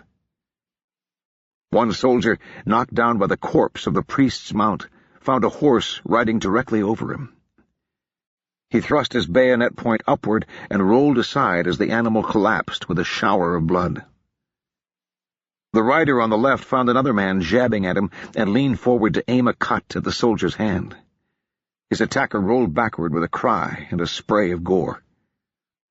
The third horseman, hefting a spear, came directly at Winter. Her first instinct, to get out of the path of the charging animal, saved her life. The horseman reined up beside her and thrust, but she threw herself aside just in time. He circled, fending off an outthrust bayonet, and came at her again. This time she had to roll as he passed, and fetched up against the corpse of a young man in blue, hands still clenched around his musket. She snatched the weapon, swung it clumsily to point at the rider, and started fumbling with the cock. The pan clicked open, letting the priming charge trickle out into her face. Winter spat, tasting the salt of the powder, and blinked a few grains from her eyes in time to see the spear coming down at her. Abandoning any attempt to fire the musket, she blocked the swing with the barrel and thrust the bayonet back at him. The Redeemer shouted when the point scored on his arm and dropped his weapon. He wheeled away just in time for the rider who'd been unhorsed to charge her, screaming. Winter scrabbled away, leveling the musket like a spear, but the man kicked the barrel with his booted foot, and it jolted from her hand. Something flashed past her, dressed in blue. Bobby charged with all his weight behind his bayonet, like a medieval lancer. It caught the man high in the chest and sank in until the barrel was flush with his skin. The Redeemer toppled, dragging the musket from the boy's grasp. Bobby sank to his knees beside the corpse, but a half-dozen soldiers swarmed past him and Winter. Dimly, she saw them butcher the wounded horseman like a hog, then move on to close the gap opened by the dying horse. Around the outside of the square, the rest of the late priest's companions were shying away, and at that moment another volley boomed out, pressing them into full flight. Winter's heart hammered so fast she was certain it was about to explode. She searched her body for pain and discovered with mounting disbelief that she seemed to be relatively intact. Another volley exploded all around her, chasing the fleeing Kandari, but her battle-numbed ears barely registered it. She rolled over and crawled to where Bobby sat staring into space in the direction the Kandari had come from. "Bobby," she said, her own voice distant and ringing in her ears. "Corporal, are you all right?" Bobby looked at her quizzically, as though she were speaking in a foreign tongue, and then blinked and seemed to recover himself a little. "Fine," he said. "I'm fine." Winter staggered to her feet. The square was intact. The first rank of men kneeling grim-faced with leveled bayonets, while the second rank busily loaded yet another volley. Beyond that she could see nothing. The smoke had piled up around the company like a fog bank, and even the sun was only an unseen presence overhead. She heard a couple of cracks, distant gunshots, but they sounded a long way off. Before long, even the drumming of hooves on dry earth had faded like departing rain. A light breeze coming down the valley started to shred the smoke, and snatches of blue sky became visible. The second rank had loaded and leveled. Winter saw Graff and Folsom looking at her for orders. Bobby was still immobile on the ground. "First rank, load!" Winter croaked. She turned in place, wishing she could see. Beyond that smoke, the Redeemers could be waiting, reforming for another assault. But they were not. By the time all the company's muskets were reloaded and ready, the dense bank of smoke was drifting into tatters, and the valley floor became visible. For as far as the eye could see in any direction, it was empty. The Redeemer cavalry had moved on, the vast bulk of the horsemen simply sweeping around the tiny square and on toward the main Vordenai column. In the immediate vicinity of the 7th Company, the ground was littered with shattered, screaming horses, wounded men, and corpses. On the slope of the northern ridge, patches of blue marked where Vordenai soldiers had been cut down as they ran. Some of them moved feebly, but most were still. Winter stared in dumb disbelief. She felt someone move to her side and looked up to see Graff, his bearded face twisted into a parody of a smile. "Well, that seems to be over." He scratched the side of his nose. "What the hell do we do now?"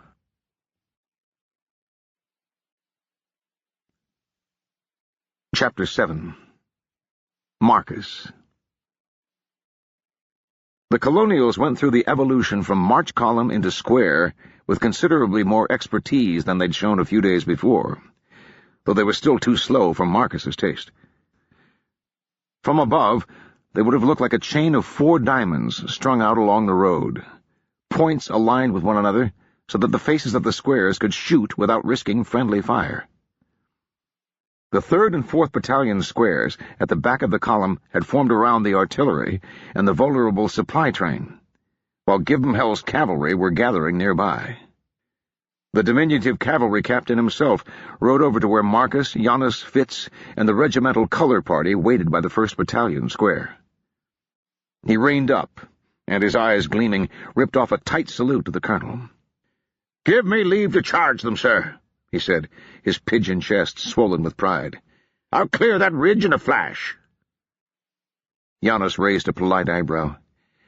"You don't think you're at too much of a numerical disadvantage?" "Each man in blue is worth a dozen of those cowardly goat-fuckers," the captain said. Marcus winced at this, but Giannis was unperturbed. "Indeed. Though if our scouts are even marginally trustworthy, they would outnumber you roughly 30-1, possibly more. But they wouldn't be ready for it." The colonel shook his head sadly, as though he would have loved nothing better in the world than to let the captain off his leash. "I'm afraid the cavalry has too important a part to play in today's battle to risk it at this stage, Captain. Keep your men close. You're to shelter inside the 2nd Battalion square, understand?" "But—" Give 'em hell caught Giannis's eye, and somewhat to Marcus's astonishment, he subsided. "Yes, sir, as you say." He put his heels to his horse and rode toward where his men waited, near the front of the column. Marcus leaned toward his commander. "I apologize for Captain Stokes, sir. He's a good cavalryman, just a touch overeager." "Eagerness has virtues all its own, Captain." Giannis shrugged. "There's a place for every man, whatever his talent or temperament. Captain Stokes will have his turn."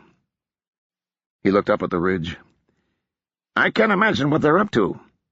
If they take much longer, I shall have to order up some artillery to hurry them along." The hilltop was dark with enemy horsemen gathering around a dozen black-clad priests, who chose that moment to break into their sweet high song. They all hit subtly different notes, and the result was a ringing harmony that echoed down from the ridge with a weird, unearthly beauty. Marcus felt his jaw tighten, but when he looked at Giannis, he saw that the colonel was sitting with his eyes closed, absorbing the melody. He opened them again only when the keening was answered by a roar that seemed to come from thousands of throats. "Do Kandari priests always sing like that before they enter battle?" Giannis asked. Marcus shrugged. "I don't think so, sir. As far as I'm aware, it's a Redeemer thing." Giannis looked thoughtful. "Pity. Perhaps we ought to take shelter, sir." Giannis examined his hand for a moment, flicked a bit of grit from under one fingernail, then looked up again at where the enemy horsemen were beginning to pour over the ridge. "Very well. Let's find a safe vantage." The interior of the 1st Battalion square was a bare patch of trampled earth, 70 yards or so to a side. Behind the triple ranks that formed the edge stood the lieutenants, one to each company, while the sergeants prowled back and forth. All around him, men loaded their weapons and fixed their bayonets. Giannis had produced a spyglass, a fearsomely expensive-looking thing in brass and blond wood. His horse's height let him peer over the heads of the men around him, and he shook his head regretfully. "A mob. Nothing more than a mob." Marcus watched the horsemen thundering down from the ridge. Without the aid of a glass, most of what he could see was the dust raised by their passage. The priests were still at the front, waving the others forward, and he could see a few of the soldiers, ragged men with improvised weapons, riding scrawny horses. "A big mob," he said. "From what the scouts said, there have to be 3,000 or 4,000 of them." 4,000 or 40, it makes no difference," Giannis said. "A charge like that will never break a solid square." He gave Marcus a smile, his big gray eyes unreadable. "Assuming our men are up to it, of course. If not, things will become exciting very quickly." "They're up to it, sir." Marcus put a certainty into his voice that he didn't feel. "We'll soon see." Marcus watched the approach of the riders impatiently. There was nothing for him to do, not now. The lieutenants would give the orders to load and fire, and they knew their business. Or if they didn't, it was too late to teach them. The gleaming line of bayonets shifted slightly as the men on the sides of the square turned in place to face the oncoming tide. Marcus felt oddly detached as the huge cloud of dust glided toward them, like the leading edge of a sandstorm. "Level!" The shout from a dozen throats at once brought Marcus back to reality. The horsemen were only 60 yards away, coming on at a gallop, and their shouts filled the air. 50 yards, then 40. He never heard the order to fire, only a single musket's crack, followed by a roar that spread along the formation like a blaze catching in dry tinder. Two sides of the square flashed and boiled with smoke. He could see a few horses fall, but most of the effect was hidden by the dust. The first rank of soldiers knelt, bayonets braced in the dirt, while the third rank began to reload. The second had reserved their fire, the points of their blades projecting between the men of the first. The last Marcus could truly see of the battle was the riders splitting against the point of the square, flowing around it like water breaking around a rock. Unable to charge home, they ended up riding along the faces of the formation, slashing impotently at the ranked bayonets. The second rank fired, and more horses went down. Then the dust of the riders' charge mingled with the smoke to obscure his view entirely. He could hear the calls of the sergeants to load and fire, but the organized crash of volleys was gone now. Each man fired at fleeting targets, or at no target at all, flinging his lead into the gritty fog and trusting that some redeemer would stop it. Muzzle flashes from outside the square showed here and there through the murk, but few of the riders had pistols or carbines. Those that did seldom got a second chance to use them. The unmistakable glare of a shot instantly drew a dozen answering blasts from the faces of the square. The other squares were fighting too. Marcus could hear the thunder of their fire, but for all he could see, they might as well have been on the face of the moon. He glanced across at Giannis. The colonel sat, reins held lightly in his hands, his eyes closed in contemplation. The expression on his face was utterly relaxed, lips curved in a slight smile. It made Marcus look away, uncomfortable, as though he'd walked in on his superior doing something private and sordid. It went on that way, and on, and on, and on, longer than Marcus would have believed possible. Out in the smoke, the riders circled, rode past, formed, and charged, but all invisibly. Men fell on the faces of the square and were dragged into the center. Here one who'd lost the finger of one hand to a saber. There a boy with his elbow shattered by a carbine's bullet. One by one the square filled with these unfortunates. The toll on the Redeemers was worse, far worse. Marcus knew it had to be, but the only evidence was the shouts of men and the screaming of horses. He began to feel as though there was no end of the men out there, as though his own soldiers would be picked off one by one, until only he and Giannis remained, alone in the fog. The colonel opened his eyes, and his smile broadened. "Well," he said, "that would appear to be that." It was a few moments longer before Marcus realized he had the truth of it. The sound of hoofbeats on hard earth was fading, and the cracks of muskets sputtered out like a dying fire. The screams of the wounded, human and animal, seemed to rise in volume, now that they were the only sounds on the field. Slowly the fog of smoke and dust began to dissipate, prodded by the sea breeze. Giannis flipped his reins abruptly, and his horse trotted toward the edge of the square. A lieutenant hastily pushed his men aside to make way. Marcus followed. Their mounts picked a careful path through the dead and dying men who littered the ground around the square until they had fought clear of the dusty murk and emerged into bright sunshine. Marcus was astonished to see how little the sun had progressed. He would have sworn they'd been fighting for hours. All around them the enemy were fleeing, toiling up the slope or galloping east and west along the coast road. None of them even paused for a look at the two horsemen in blue. "Well," Giannis said, "it seems the men are up to it." He expressed no particular emotion at this, as though it were merely another piece of data in an interesting experiment. He stared into the distance for a moment, then turned to Marcus. "Order the regiment back into column. We'll march clear of the field, rest a quarter of an hour, then continue down the road." "Sir?" The men would be exhausted.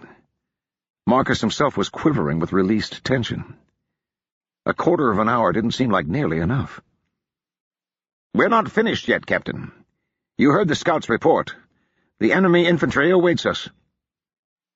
"Might it not be better to withdraw, then?" Marcus asked. "We could take a strong position to the west." "No," Giannis said. "We must press our advantage." Marcus was a little dubious that they had an advantage.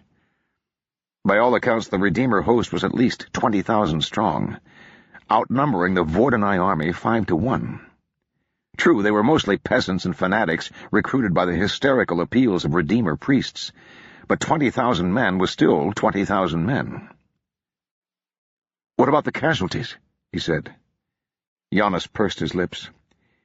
"Detail a company to care for our wounded. The dead can wait until nightfall, as can the business of gathering prisoners." "Yes, sir." That sat poorly as well. The men wouldn't like not being able to stop to bury their fallen comrades. Although Marcus was dubious that they'd be able to bury anyone in the sun-scorched, iron-hard earth. But orders were orders. Marcus rode in search of Fitz. A vast cloud of dust marked the Redeemer army, rising above the coast road like a grounded thunderhead. A similar plume trailed the Vordenai column, leaving the rearmost battalion and the drivers in the train spitting grit. Marcus glanced sidelong at Giannis, who was riding as carefree as if he were off to the theater. "Sir," Marcus said after a while, in case the colonel hadn't noticed the looming cloud. "Captain," Giannis said, "I am aware that we have not yet reached the stage in our relationship where I have your full trust, but I hope you're prepared to believe that I'm not actually blind." He pointed a short way ahead. "There's a bit of a ridge there, and the road veers slightly north. Not much, but every bit helps." After another few minutes, the colonel reined up, and Marcus stopped beside him. Fitz, in his role as aide-de-camp, was still trailing at a respectful distance. To Marcus's eye, there wasn't much to distinguish this barren patch of roadway from what they'd been riding along all day, but Giannis seemed satisfied. "This will do," he said. "Draw up, all 4 battalions in line. Tell Captain Stokes to take the flanks, but that he's not to go riding off without my express orders. And find me Captain Vacherson, if you would." Marcus nodded, still fighting the sour feeling in the pit of his stomach, and started dictating orders to Fitz. Before long, the dust was everywhere, and with it the clatter and shouts of men getting into formation. The battalions went through the evolution from columns into long 3D lines, with the usual hesitation and confusion, and Marcus winced every time a sergeant cut loose with an angry tirade. If Giannis noticed or cared about the poor performance, however, he didn't show it. Captain Vacherson, the preacher to all the old colonials, turned up, on foot and covered head to toe in dust. He saluted grimly. "Lord's blessings be on you, sir," he said, doffing his peaked artilleryman's cap. He was a rail-thin man with long, wiry arms patched with ancient powder burns. His hair was thinning from the top, as if in natural imitation of a monk's tonsure, but he maintained his ferocious beard and whiskers. A church double circle, wrought in brass, hung around his neck, and flashed when it caught the sun. "And you, Captain," Giannis said solemnly. "Bring up your guns. Half batteries on the flank and the outer intervals. Leave the center to me." "Yes, sir," the preacher said. "We should have a nice field of fire once the dust clears." "As to that," Giannis said, "you're to hold fire until the infantry opens. Load with double case, and wait for my order, you understand?" "Sir." The captain frowned, then caught Giannis's expression. "As you say, sir. I'll see to it." Giannis nodded and glanced at Marcus as the artillerist hurried off. Marcus had been trying to keep his expression neutral, but Giannis seemed to see through him without apparent effort. "You don't approve, Captain?" "Just a thought, sir. A few rounds at 500 yards might serve to break their momentum a bit." "It would indeed. But is that really what we want?" Giannis favored him with a tight-lipped smile. "Trust, Marcus. You'll see." "Yes, sir." He caught sight of a familiar figure moving toward the front. "Excuse me for a moment." Miss Alhunt was an awkward rider, Marcus was surprised to see, possibly even as bad as he was. He guided Meadow alongside her small Kandari mount. She was in her usual brown coat and trousers, with her braid coiled and pinned at the back of her neck. Her spectacles were covered in bits of grit and dust, and she rubbed at them ineffectually with the back of one hand. "Miss Alhunt," Marcus said, "what exactly do you think you're doing?" "Observing," she said. "His Grace commanded me to be an observer, and to do that I must observe, don't you think?" "You can observe from the rear. The firing line is no place for a—" He almost said woman, but sensed this would not go far toward convincing her. "A civilian." "From the rear I wouldn't be able to see. I'm not averse to danger, Captain." "This isn't the opera," Marcus snapped. "Men are going to be dying here in a few minutes." She nodded, unimpressed. "Besides," he said, "if our line breaks—" "I would be safer in the rear?" She raised an eyebrow. "That seems unlikely, unless you think the Redeemers would neglect to pillage the supply train. In fact, a position near the front makes it more likely that I would be killed outright in the event of a serious defeat, which frankly I would find preferable to the alternative." "But it's all right, Captain," Giannis said from behind him. "I asked Miss Alhunt to attend us." Marcus turned in his saddle. "You asked her?" "Of course." He gave a thin smile. "I would not want the Minister of Information to think I had anything to conceal." Miss Alhunt's expression turned stubborn, and she seemed about to argue, but he cut her off. "Miss Alhunt, you have just come from the wagon train, I believe." She nodded, disconcerted. "Yes. Why?" "Did you happen to notice what His Grace Prince Zopter was doing?" Her lips twitched. "Hiding, last I saw. He disappeared into that giant wagon of his around the time the Redeemer cavalry attacked, and hasn't come out since." "I see. A pity." Giannis glanced at Marcus. "I invited His Grace to witness this as well, you see. I think it will prove an interesting lesson." "I wish I had half his confidence." Marcus looked back at the still-forming line.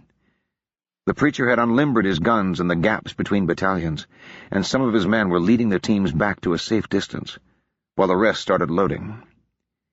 Each round of case shot looked a bit like a battered tin bucket, closed at both ends, and the ammunition rattled and clanged as the gunners forced it down the barrels. As the troops came into position and lapsed into stillness, all eyes were to the east, where the cloud of dust rising above the enemy host loomed larger every minute. Here and there, when a breeze cleared a patch, it was possible to see them, a seething mass of brown and black covering the narrow plain from the shore to the north to the edge of the southern ridge. There seemed to be no end to the Kandari army, if it really deserved the name army. On the whole, Marcus thought not. It seemed to be more of a mob. No units, not even an attempt at organization, just a huge sea of humanity, pressing forward in the desire to get to grips with the foe.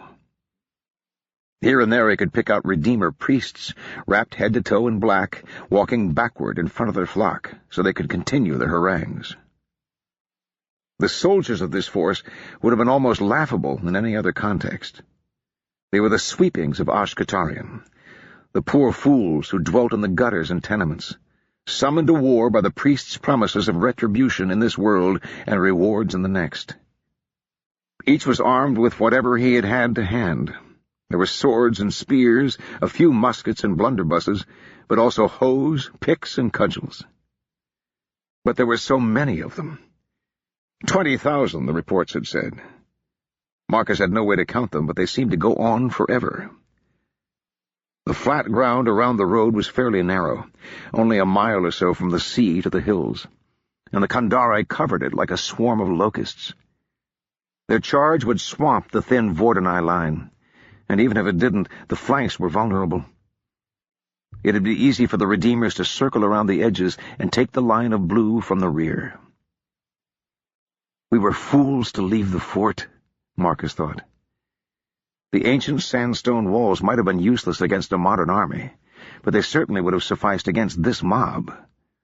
Now, in the open, the Redeemers could bring their numbers to bear. The leading edge of the host had advanced to within long cannon range. Some of them obviously knew it, and a shiver seemed to go through the whole force as individuals paused, tensed, waiting for the distant puffs of smoke and the scream of cannonballs. When it didn't come, they pressed onward, driven forward by those behind them. Closer and closer still. When it became obvious that no fire was forthcoming from the Vordenai line, the Kandare began to howl, and the priests sent up their weird, high-pitched cry. The swarm surged forward. Giannis had a pair of lieutenants by his side to act as runners, and he summoned them with the crook of his finger. "I will give the order to fire myself," he said. "Make sure that's understood. Any man who shoots beforehand will have a great deal to answer for." The young men scampered off. Marcus watched them go, and then turned back to the approaching horde. They were in easy cannon range now. The preacher's guns ought to have been pounding them, cannonballs snatching great gaps in those tight-packed ranks, carrying men away by the dozen. It might not have been enough. Marcus wasn't sure if anything would be enough, but it would be something. But Giannis had ordered them loaded with double case, 2 rounds of tight-packed musket balls in thin metal shells, converting each piece into something like a giant shotgun. At close range, the effect would be fearful, but the wasted opportunity for fire made Marcus wince. The priests were ahead of the wave of men, urging them on with their song and their example. There was a slight slope up toward the Vordenai position, but the attackers slowed only a little. The front ranks, composed of those men most eager for blood, were a solid line of bristling steel of every description. Marcus spared a glance for his own men. The triple-ranked battalion stood, still as statues, muskets already loaded and at the ready.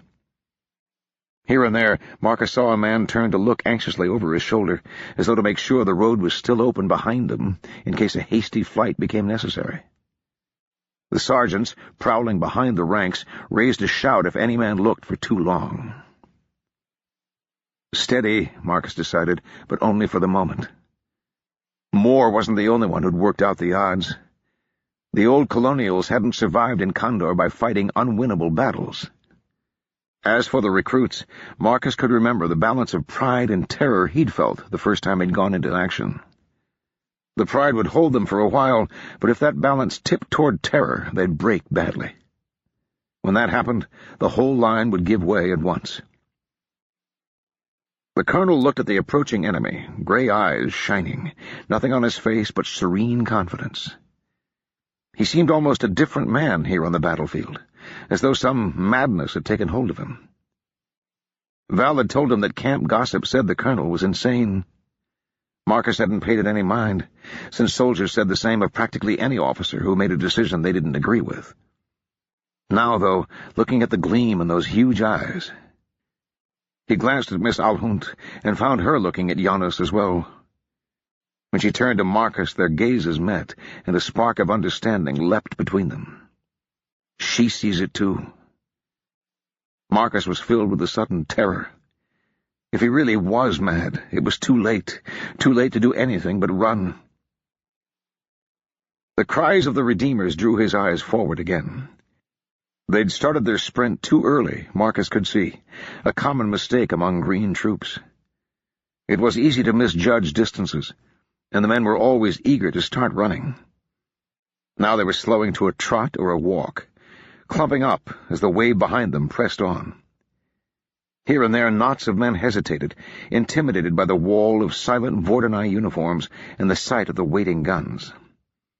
But the majority came on to 200 yards, legs pumping as they pushed themselves back into a run. 100. "Fire!" Marcus wanted to scream. They'd get in 2 volleys if they were lucky. The cannon would take a frightful toll. Fire! But he held silent. The screams turned triumphant. The leading edge of the horde spread out as men broke into a dead sprint, weapons flailing. They had barely 40 feet of ground to cover. Even placid meadows shied at the cries, and Miss Alhunt's horse shifted nervously backward, though Giannis kept his mount under expert control. The Vordenai line hadn't even fixed bayonets. It was going to be a slaughter. Marcus turned desperately to the colonel, only to find Giannis looking back at him. His gray eyes were sparkling, and a hint of a smile played at the corner of his mouth. "Fire!" he said. "Fire!" Marcus roared. He was drowned out by the crash of muskets. What resulted was not the blast of a single volley, but a rapid rising thunder as the firing spread from the center of the line to the flanks, like flame racing along a fuse. Half a second after it had begun, Marcus heard the deep crump of the guns, speaking as one. Double canister at 10 yards. Oh, saints and martyrs. Even in the midst of shock and terror, Marcus had a moment to feel pity for the charging men. The bucket-like case shot would disintegrate when the main charge went off, carrying its load of half-inch balls outward like a giant load of buckshot. Those balls retained enough force to kill at 500 yards. From 30 feet, they would hit like the hammer of God. For a moment, between the blinding flash of musketry and the billowing smoke, he could see nothing. As the roar died away, it took the bloodthirsty shrieks of the Redeemers with it, and a moment of shocked silence seemed to fall across both armies. Then, as though on command, the wails of the wounded rose like the screams of the hosts of hell. The volley had gone through the Redeemer host like a reaper's scythe through wheat. Corpses lay 3, 4, 5 deep in front of the Vordenai line, mixed with wounded men and, here and there, a few who had come through miraculously unscathed. In front of the guns, there were no such fortunates, and not even any corpses recognizable as such. Pieces lay scattered like dismembered dolls, legs and arms and shattered skulls, men who had been hit by a dozen balls and torn to shreds. For an instant the field of fire of each piece was clearly visible, a giant cone of fallen men spreading back through the horde as though swept by a giant broom, while those to either side stood stunned into insensibility. In deference to the shouts of their officers, the blue-clad soldiers didn't stop to admire their handiwork. Ramrods rattled as the triple line reloaded. They were still slow, and a quick man might have been able to sprint through the field of corpses and reach them. But none of the Kandari even tried. In less than a minute, musketry started to roll again, not all at once, but unit by unit, as lieutenants called for fire. The pall of smoke was stabbed again and again by yellow-pink fire, and Marcus could hear more screams. Something had been hanging in the balance, some equilibrium between the stunned immobility of the Kandari survivors and the pressure of the still eager men behind them, shielded from the fire by distance and the bodies of their comrades. The second volley tipped the balance, and men started to run. Some were fleeing, some running toward their tormentors. Some, unable to breast the current of men behind them, ran sideways along the ranks of Vordenai like ducks in a shooting gallery. When the third volley exploded, those few who tried to reach the blue line went down with it. One by one, the guns spat a second discharge of lethal projectiles. The preacher aimed at the thickest points in the crowd, where those trying to flee met those coming up from behind, and the fire cut them down in clumps. Then there were no more men trying to close, or even pressing forward from the rear. The whole vast host was in flight, panic spreading from man to man like a plague, until even those who had gotten close enough to taste the smoke were throwing down their weapons to speed their flight. Only the black-clad priests tried to stem the rout, and few listened to their entreaties. One cluster sent up their high-pitched song yet again, and it moved something in their followers. A knot of men started to gather around them, accreting more as these brave few grabbed their comrades bodily and turned them back to face their foes. It lasted until the preacher took notice. One of the guns growled, sending a storm of metal in their direction. Priests and men were blasted to bloody ruin, and the rout resumed. The colonel turned back to Marcus. His smile was gone, but his eyes still sparkled. "The men are to fix bayonets and advance. Keep the pressure on.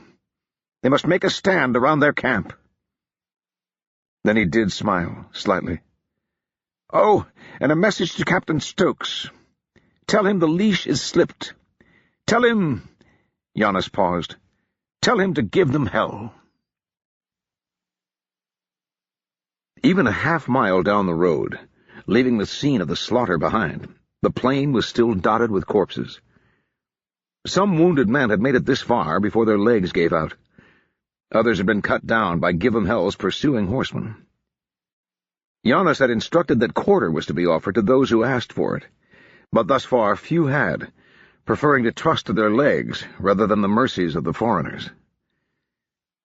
Marcus rode slowly, feeling dazed.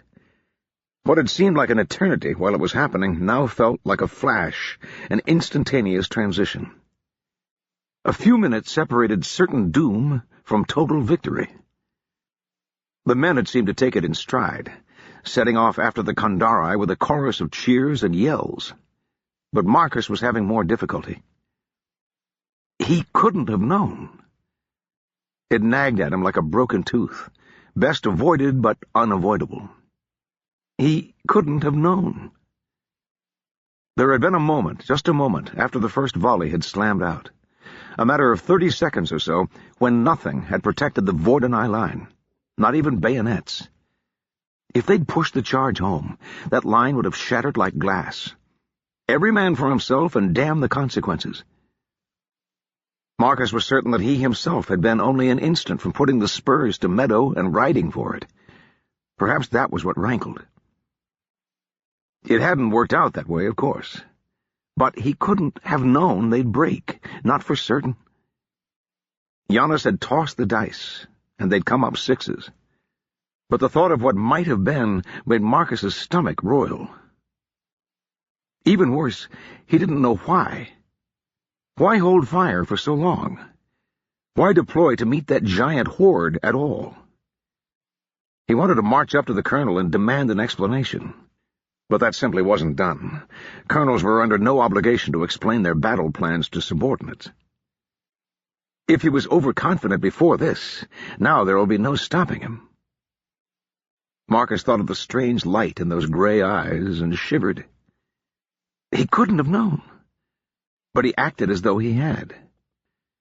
"You seem troubled, Captain." Marcus hadn't realized he'd spoken aloud, or that Miss Alhunt had been riding alongside him. He looked up into her dirty spectacles and managed a sickly grin. "Apologies, Miss Alhunt, I didn't see you there." She waved a hand. "You were preoccupied?" "I merely wondered with what." "Tired," Marcus said. "Just tired." That was true enough. The nervous energy had gone out of him like water out of a bath when the plug was pulled, leaving him feeling unutterably empty. He wanted nothing more than to find a bed and sleep, for all that it was only mid-afternoon. But he couldn't, not yet. There was more work to be done. Messengers had already carried his orders to the troops, telling them to reform at the edges of the Redeemer camp and set guards, while details of picked men rounded up the prisoners. He wanted no wanton violence toward civilians, and in this at least Giannis had agreed with him. The tedious, grisly business of tending to the wounded and burying the dead would last long into the evening as it was. Miss Alhunt's horse stepped daintily over a dead man on the road, lying on his face with his back slashed open by a cavalry saber. "I must admit I had a moment of doubt. When the Redeemers came so close, it seemed risky." She caught his eye. "But I'm not a military expert." Marcus's lip twitched. He said nothing, but he was sure she could read everything she needed in his expression. "And yet," she went on, "this is certainly a victory. Even His Grace can have no cause for complaint." "Enough is enough. What are you getting at, Miss Alhunt? What do you want from me?" I want to know where your loyalty lies. Where it always has, Marcus growled, with king, country, and the chain of command. In that order? I'm not going to play word games with you. It's not a game, Captain. I need your help. Just for a moment, Marcus thought he saw something genuine in her expression. The coy, clever smile was still in place, but there was something in her eyes. It was the look of someone treading water over an infinite abyss. Then she turned away. "What's that?" she said. "What?" "That." She pointed with one hand. "The smoke. Has there been more fighting, do you think?" Marcus lifted his eyes. Beyond the next bend in the road, a column of smoke was rising. It wasn't the gray-white color of powder smoke, which in any event tended to hug the ground like fog. This was the thick black smoke of burning wood and canvas, burning wagons and stores and blankets. "Brass balls of the beast!" Marcus snarled, kicking Meadow to a trot. "What the hell have they gotten into?" Chapter 8. Winter. Winter hiked wearily back toward the ravine where she'd left what remained of her company. The immediate aftermath of the Redeemer's attack had been a desperate scramble to rescue what wounded they could and then run for the nearest cover. They'd ended up in a wind-carved defile through the high ridge, narrow enough at both ends to be easily defended. Only then had Winter felt secure enough to give most of the company a rest, while she and Bobby picked a cautious path up the empty hillside to find out what had happened. When they returned, Graf shouted the men awake. Most of the survivors had dropped wherever they'd halted, sprawled across the narrow floor of the ravine like a blanket of corpses. But the corporal's yell produced a miraculous resurrection, and as Bobby related the good news, the buzz of conversation spread, punctuated by whoops and hollers. Winter pushed her way through the jubilant throng and found Graf. "Good to see you back safe, Sergeant," he said. "Thanks." She jerked her head in Bobby's direction. "You've heard?" "I'm not sure I believe it." "We had the whole story from a couple of Give 'em Hell's outriders," Winter said. "From the top of the hill you can see the Redeemer camp burning." "Nice to get good news for once," Graf said. "Better than the alternative," Winter agreed. "But we've still got a bit of a walk ahead of us, and it'd be best to make it before dark. How many of the wounded need to be carried?" The corporal counted on grubby fingers. "Fox, Inneman, Gaff, Regelt." He looked up. 4, I think. "What about Iderson?" Winter wasn't good with names, but she was starting to remember a few. Iderson was a big blond man with a sarcastic manner, prone to sneers. But he'd screamed the loudest of all when they'd carried him from the battlefield with a carbine ball through the thigh. "He died," Graf said quietly, "an hour or so back." "Oh." Winter felt guilty that this news didn't affect her more. 4, then. 8 men to carry them, and 4 more just in case. Bobby and I will stay with them. Can you take the rest of the men ahead?" Graf frowned. "There could still be Redeemers about. Best to stick together." She shook her head. "The outrider said we're in the clear. The more men we get back to camp by nightfall, the less worried I'll be." "As you say, Sergeant," Graf said. "Take Folsom as well, then. I can ride herd on the others." Winter glanced up at the sun. It had touched the horizon, and lurking under the still stifling heat, she could feel the chill of the desert night, waiting to pounce. They rigged stretchers for the 4 wounded men out of muskets and torn jackets, and fashioned makeshift torches from scraps and scrub grass for when night fell. Graf set off first, with the balance of the company, promising he'd send riders to escort them the rest of the way once he reached the regiment. Winter and her small party left the ravine just after sunset, picking their way down the center of the valley where the land was flattest. The wounded men whimpered and moaned, and any false step that jolted them produced heart-rending screams. At first the stretcher-bearers and their escorts kept up a lively chatter, Bobby among them, though Folsom had reverted to his usual silence and walked silently at Winter's shoulder. As twilight deepened from red to purple, though, the gathering darkness smothered conversation like a shroud. The four unburdened men lit their torches, which gave enough light to place their feet by, but no more. They filled the valley with flickering, dancing shadows, decorating every rock with a long black streamer. A column of smoke was visible, rising from burning Redeemer stores and blotting out a chunk of the darkening sky. Winter directed them toward it, which was the direction the valley ran in any case. She'd intended to skirt the base of the conflagration once she arrived, but at ground level it was more of a cloud than a bonfire, with no clear edges. They were in the Kandari camp, or the remains of it, before they realized it. There was actually very little to mark it as a camp of any sort. There were no neat lines of tents, as in the Vordenai encampments. Bedrolls and sheets were scattered at random, interspersed with crude lean-tos of linen and sticks. Amidst these were all the detritus of an army on the march. Weapons, spare or broken, sacks of meal or fruit, bones and offal from butchered animals, bits of clothing left behind for the final march into battle. Most of what would burn had been blackened by fire, and here and there fitful embers still smoldered, sending up choking black smoke. Before long, full dark arrived, and the circle of light cast by the torches defined the limit of their vision. They walked in silence, objects coming into view a few paces ahead and falling into oblivion after they'd passed, like floating wreckage flowing around a ship under sail. Winter barely noticed the first body, blackened and charred by flame, curled into a ball amidst the crisped ruins of a bedroll. Only the skull marked it as something that had once been human. The next, though, was a ragged man coated crimson from a dozen wounds in the back, lying face down in the dirt. Past him was a man with a spear still in his hand, the side of his head shot away by a musket ball.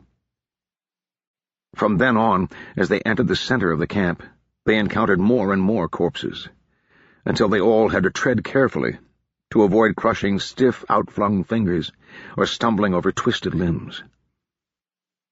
There were women, too, Winter realized with a start. Some, dressed in rags and curled around the wounds that had killed them, were indistinguishable from the men. But this far into the camp any resistance had apparently collapsed, and the victors had found time for a bit of sport. They passed one body naked and spread-eagled, her throat cut in a ragged red half-circle like a broad grin. Elsewhere the torchlight revealed the pale buttocks of three women laid face down in a row, robes hiked up to their armpits.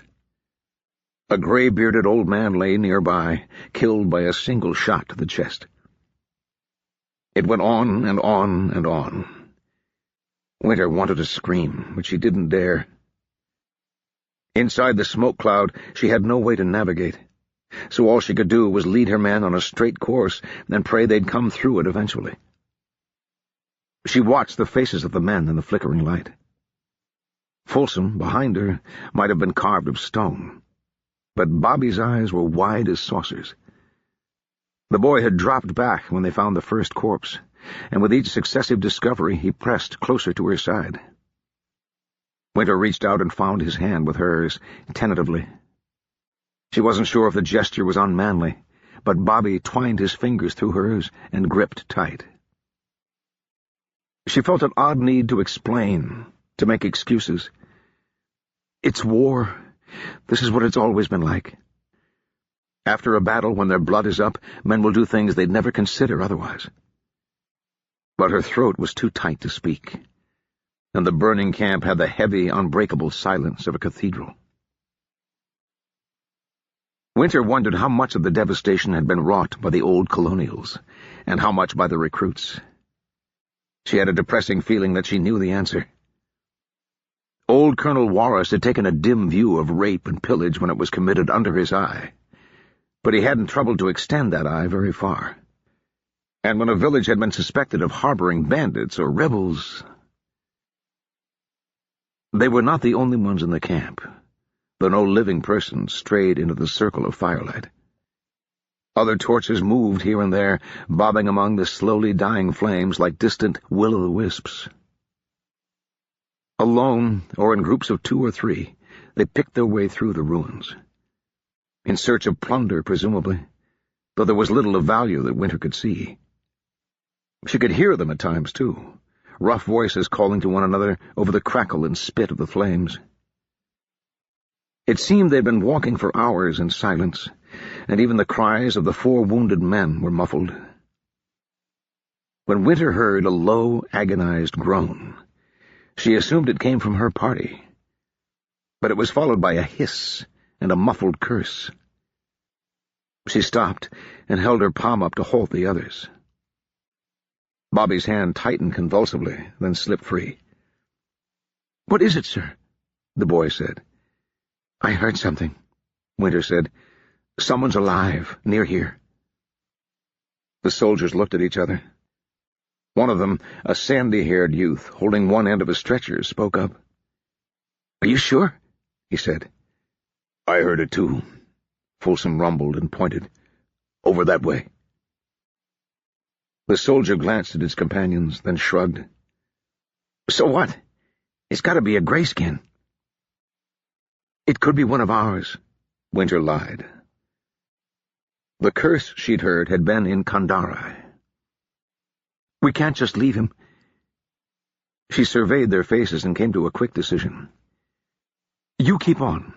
The camp can't be much farther. If we can find him, Corporals Forrester and Folsom will help me bring him in." The man nodded. Another soldier kindled an extra torch and handed it to Folsom. The stretcher-bearers and their escort trooped off, leaving Winter and the 2 corporals alone. Bobby made a visible effort to control himself, shifting his musket from one hand to the other and shaking out stiff fingers where he gripped it too tightly. He took several long breaths and then turned to Winter, determination written on his face. Winter found her respect for him increasing. He was obviously scared, even terrified, and equally obviously determined not to let it prevent him from doing as he was ordered. Folsom, as usual, was impassive. "Right," she said. "Let's go." They walked in the direction of the sound, past torn blankets and smoking piles of rubbish. Corpses were everywhere, sprawled in attitudes of fear and flight where they'd been cut down by their pursuers. Winter forced herself to look around, searching for movement. Bobby cupped his hands to his mouth and shouted a greeting, but it produced no reply, and he didn't repeat it. Then Winter caught a flicker of motion. She pointed. "There!" There was an overturned wagon, a dead horse still tangled in the traces. Someone crouched behind it, a dark shadow against the dull red light from distant fires. Winter stepped forward, hands spread, trying to look non-threatening. "Hello," she said, then tried again in Kandari. "Kefo?" She half expected whoever it was to flee. She certainly did not expect the enormous shadow that rose up from behind the broken wagon, eyes glowing with reflected torchlight. It roared like a bull, a deep animal sound, with no human language in it, and charged. It was a man, she could see, tall and thick-limbed, shirtless, with a hairy white belly that strained at his belt. His face was wild with rage, and in his hands was a curved sword half as long as Winter was tall. He vaulted the dead horse in a single stride, weapon held above his head. From Winter's right came a bang that shattered the stillness like a rock through a pane of glass. Smoke billowed from Bobby's musket, but the boy had pulled the trigger before getting the weapon level, and the ball whined off into the night. The giant barely broke his stride, headed straight for Winter, his blade raised for a 2-handed downward cut that would have chopped her in half. Folsom stepped into his path, bowling forward underneath the stroke so that the pommel of the sword glanced off his shoulder. The corporal had let his musket fall, but he still held the torch in his left hand, and he pressed it against the giant's back. The big man roared, and his knee came up and buried itself in Folsom's stomach. Folsom gave a grunt and staggered backward, and the Kandare came around with a backhand slap that lifted him off his feet and sent him sprawling in the dust. Winter dove for the musket Folsom had dropped, rolled, and brought it to her shoulder as she came up. The Kandare had his sword raised once more, this time to decapitate the fallen corporal, and Winter had the whole of his broad back as a target. She pulled back the hammer, hoping like hell the jostling hadn't spilled the powder in the pan, and pulled the trigger. The bang of the weapon sounded sweet in her ear, and even the mule kick against her shoulder was reassuring. She saw dust fly from the giant where she'd hit him, and he went suddenly still, sword held high. The ball had gone in near the small of his back, and she could see blood begin to spurt, but he gave no sign of pain. Instead he turned, slowly, revealing a matching hole in his gut. His sword still raised, he took first one step toward Winter, then another.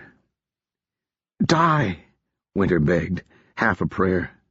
"Die, please, just die." But he came on, blood gouting down the curve of his belly in regular pulses. She raised the musket in a half-hearted attempt to block his downward blow, knowing he could easily hammer the weapon aside. Another bang from behind her, and the huge man sprouted another gaping red wound, this time high on his chest. He staggered like a drunk, grounding the point of his sword as though he meant to lean on it. Then, finally, mercifully, he toppled, with one last roar that was more like a moan. The impact of his collapse seemed to shake the ground, and for a long moment Winter couldn't look away, fearing that he would once again clamber to his feet. When she finally managed to look over her shoulder, she saw Bobby standing with a leveled musket, smoke rising from the lock and barrel. Folsom groaned, and the sound seemed to break the spell. Winter rolled over and managed to get to her knees, and Bobby let his weapon fall and hurried to her side. "Sergeant," he said. "Sir, are you all right?" "Fine," Winter said when she had the breath. "He didn't touch me. Check on Folsom." But the big corporal was already getting to his feet. The left side of his face was blotchy and smeared with blood from a few small cuts, but he waved away Bobby's offered hand and went to Winter's side. Together the two of them hoisted her to her feet and helped her remain there, in spite of some unsteadiness around the knees. "What?" Bobby said. "What in the name of all the saints was that?" "Goddamn monster," Folsom muttered. "He was a Finn Catar," Winter said. Her own voice sounded distant through the blood rushing in her ears. The two of them looked at her. "A what?" Bobby said. "A Finn Catar," Winter repeated. "It means a divine shield. They're kind of a holy order, the personal guards of the Kandare priesthood." She frowned. "The old priests, not the redeemers." Folsom frowned. "How do you know?" "Look at the size of him," Winter said. "They all look like that. The priests do something to them." The big corporal made the sign of the double circle over his heart. "Sorcery." "I've heard it said," Winter said. "Or some trick with powders and potions. Someone once told me the Finn Catar eat only poison pear and drink only scorpion venom." Her brain felt like it was slowly starting to work again. What the hell was he doing here, though? "Plenty of priests with this army, looked like," Bobby said. "The Redeemers hate the old priesthood," Winter said. "They blame them for leading the people astray in the first place." Folsom shook his head. "Infidels." Winter hadn't known the big man was particularly pious, but then she knew little about him, or any of them, for that matter. "You can't tell me that was what we heard moaning," Bobby said, eyeing the enormous corpse. "No."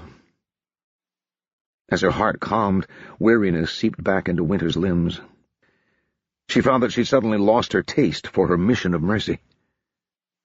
"But maybe we ought to go back. God only knows who else is hiding somewhere around here." Folsom nodded fervently. His cheek was already purpling into what promised to be a hideous bruise. Bobby looked less certain, though. "It sounded like it came from somewhere close," the boy said. "Maybe—" Another voice, thin and papery, like the whisper of a ghost. "Please, I'm here." Bobby looked around, startled, and Folsom grabbed for one of the muskets. The words, Winter realized after a moment, had been in Kandari. Neither of the corporals understood the plea as such. She waved them hurriedly to silence and spoke aloud in the same language. Where are you?" "Wagon." The voice was faint. "Please." Winter looked at the overturned wagon. It was big and solidly constructed, really too much for a single horse. There was a space under it where the walls held the bed off the ground. The front was blocked by the driver's box, but the back was open where the tailgate had been knocked away. "Are you underneath?" Winter said, still in Kandari. "You can come out. We won't hurt you, I swear." The voice sounded young, probably female. "Can't," it said. "Stuck." There was a long pause and then a muffled scream. When it came again, the voice was thick. "I can't." "Hold on." Winter went to the wagon, intending to circle to the open tailgate and peer underneath. Halfway there, though, she saw the pale shape of a hand, palm up. Whoever was under the wagon had been caught when it overturned. One arm pinned to the dirt by one of the wooden walls. No wonder she can't move. The flesh of the forearm was angry red and purple where the board pressed against it. "Folsom," Winter said, "can you shift this?" The big corporal approached, looking speculative, and circled around to the rear, where he could get a grip on the bed. He gave it a tentative pull and grimaced. "Not much," he said. "We'd need a couple more men to flip it." "Just lift it a little," Winter said. "Only for a minute." By now he'd seen the hand, and he nodded grimly.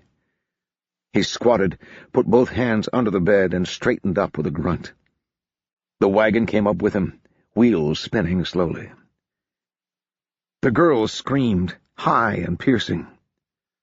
Winter took one look at her outflung arm, which had an extra bend above the elbow where the wagon had been resting, and knelt down to grab her by the legs instead.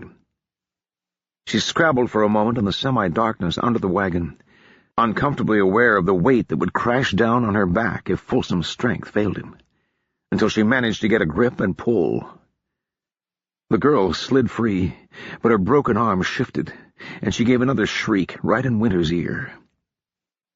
Bobby grabbed her shoulders as they emerged and pulled her away from the wagon, and Folsom let the weight fall back to earth with a crash.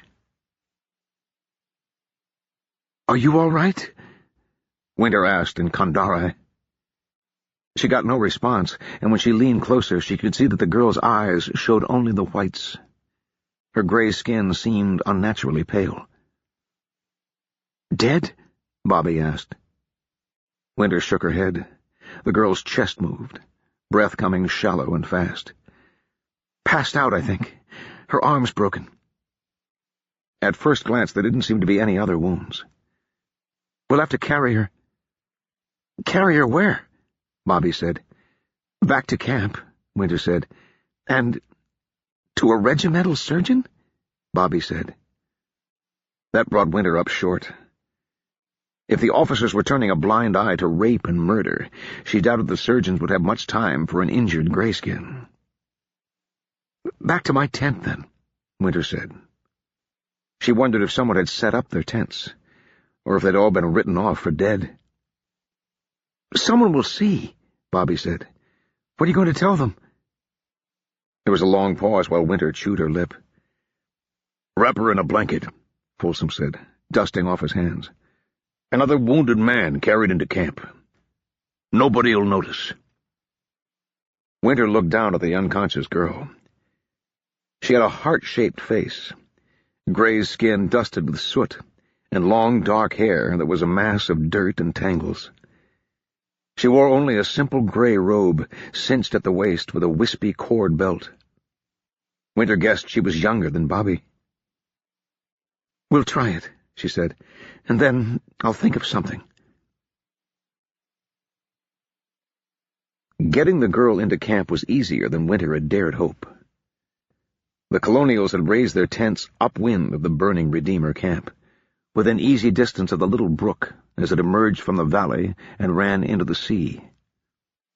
The city of blue canvas was the same shape and size as ever, as though nothing had happened, and the sentries only looked them over briefly and then waved them through. The 7th Company's tents had indeed been erected along with the rest. Winter saw no one as she and the 2 corporals threaded their way to her own dwelling. It was after full dark, and if the rest of the men were as exhausted as she was, they were no doubt sound asleep. The need to collapse was almost overwhelming, but she held it off for the moment. Folsom let the girl down on Winter's pallet. Her eyes were tightly closed now, and Winter couldn't tell if she was awake or not. A soft moan escaped her lips as her broken arm touched the ground. "That needs tending," Folsom said. Winter, finally sitting, was wondering if her legs would actually drop off. She gave a weak nod. "Fetch—" She paused. Someone in the company had set broken arms before, surely. But inquiring openly would give the game away. "Bobby, fetch Graff. You'll probably have to wake him." The gruff corporal was a veteran. Doubtless he'd dealt with this sort of thing before. "Right," Bobby said. The boy's eyes were bright with exhaustion, but he went nonetheless. Folsom grunted and left the tent as well, returning a few moments later with a cracker of hardtack and a block of Kandari cheese in one hand and a canteen in the other. These he offered to Winter, who took them gratefully. She had had nothing to eat since morning but a few crumbs gobbled in haste in the ravine, and even dry the hardtack was welcome. The cheese was a touch overripe, but she sliced and devoured it anyway, and washed it down with a lukewarm water. Graff pushed his way in, rubbing sleepy eyes, with Bobby behind him. "Glad to see you made it, Sergeant," he said. "But I don't see—" He stopped when he saw the girl on the pallet. "Who's this, then?" "We picked her up in the camp," Winter said quietly. "Her arm's broken. Can you do anything for her?" Graff looked from Winter's face to Bobby's, uncertain. Then he shrugged. "I'm no cutter, but I could wrap a splint. Did it break the skin?" "Not that I saw," Winter said. "Should be all right, then," he said. "It's not likely to fester anyway. I'll need some clean cloth and a length of board." Bobby left again to fetch the supplies, and Graff went to the pallet to examine the girl. He nodded approvingly.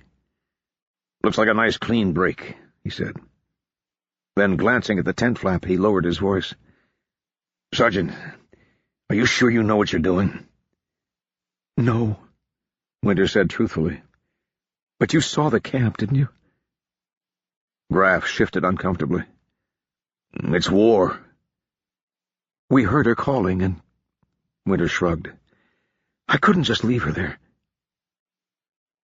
The corporal was silent for a long moment. "Fair enough," he said after a while.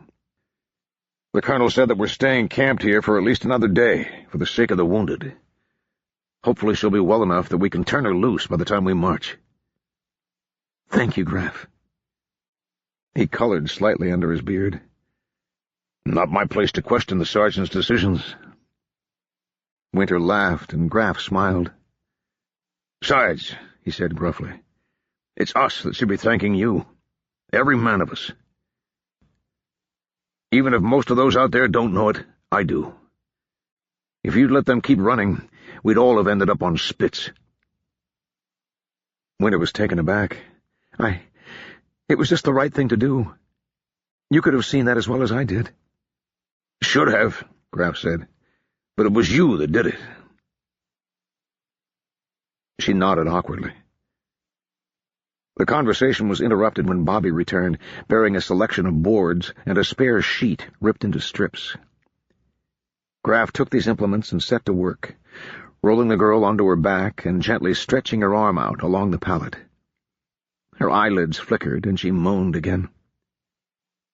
"Folsom, hold her down," Graf said. "Can't have her shifting about on us." "Sergeant, she's going to scream." Winter cast about, found one of her discarded socks, and wadded it up. Murmuring apologies, she pushed it into the girl's slack mouth. Graf nodded and began his work.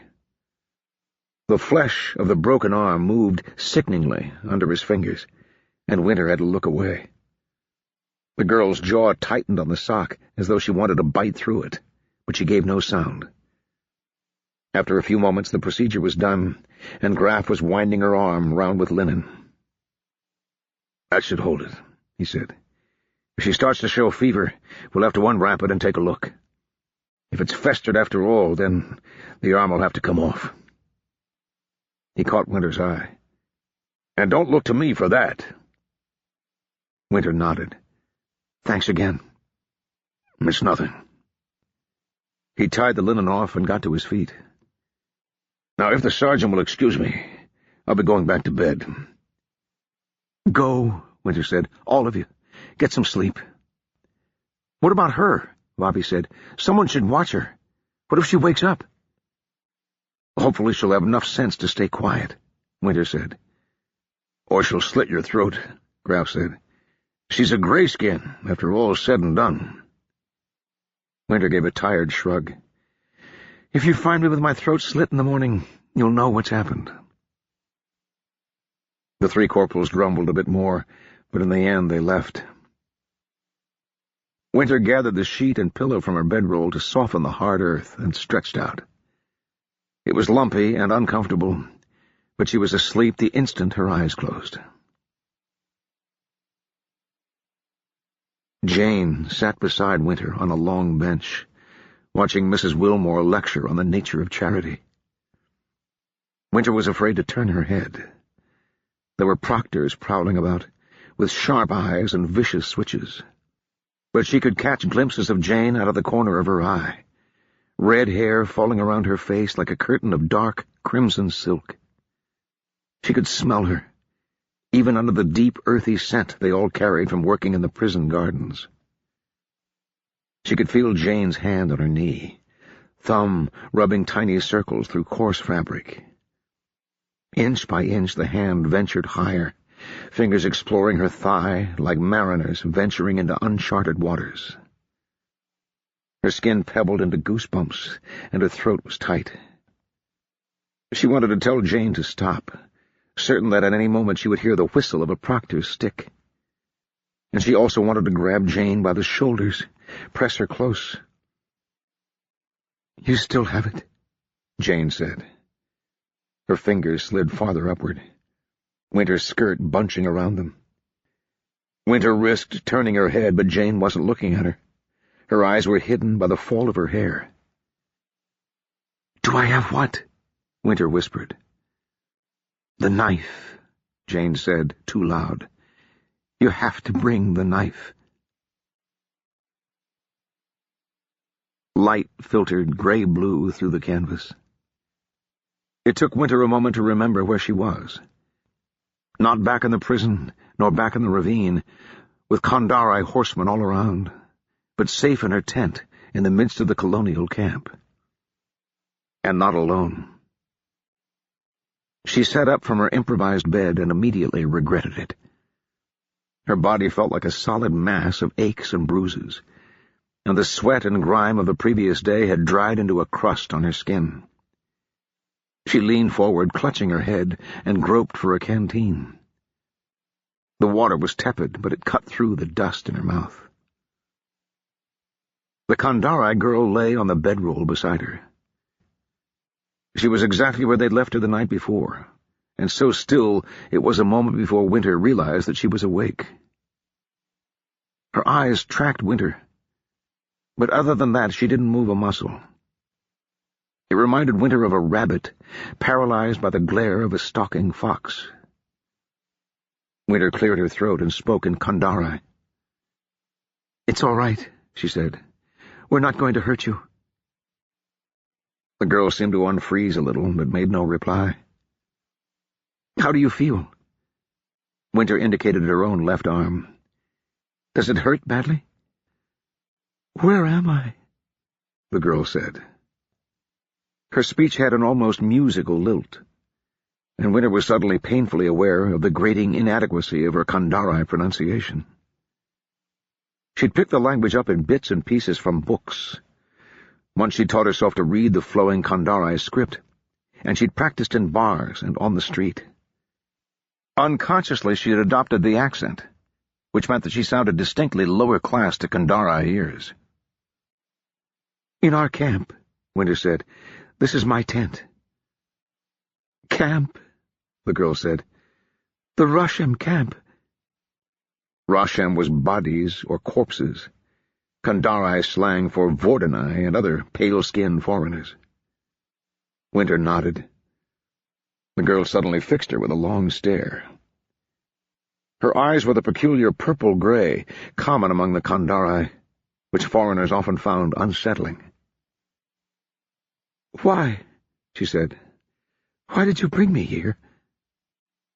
"We found you in the burned camp." Winter groped for the words.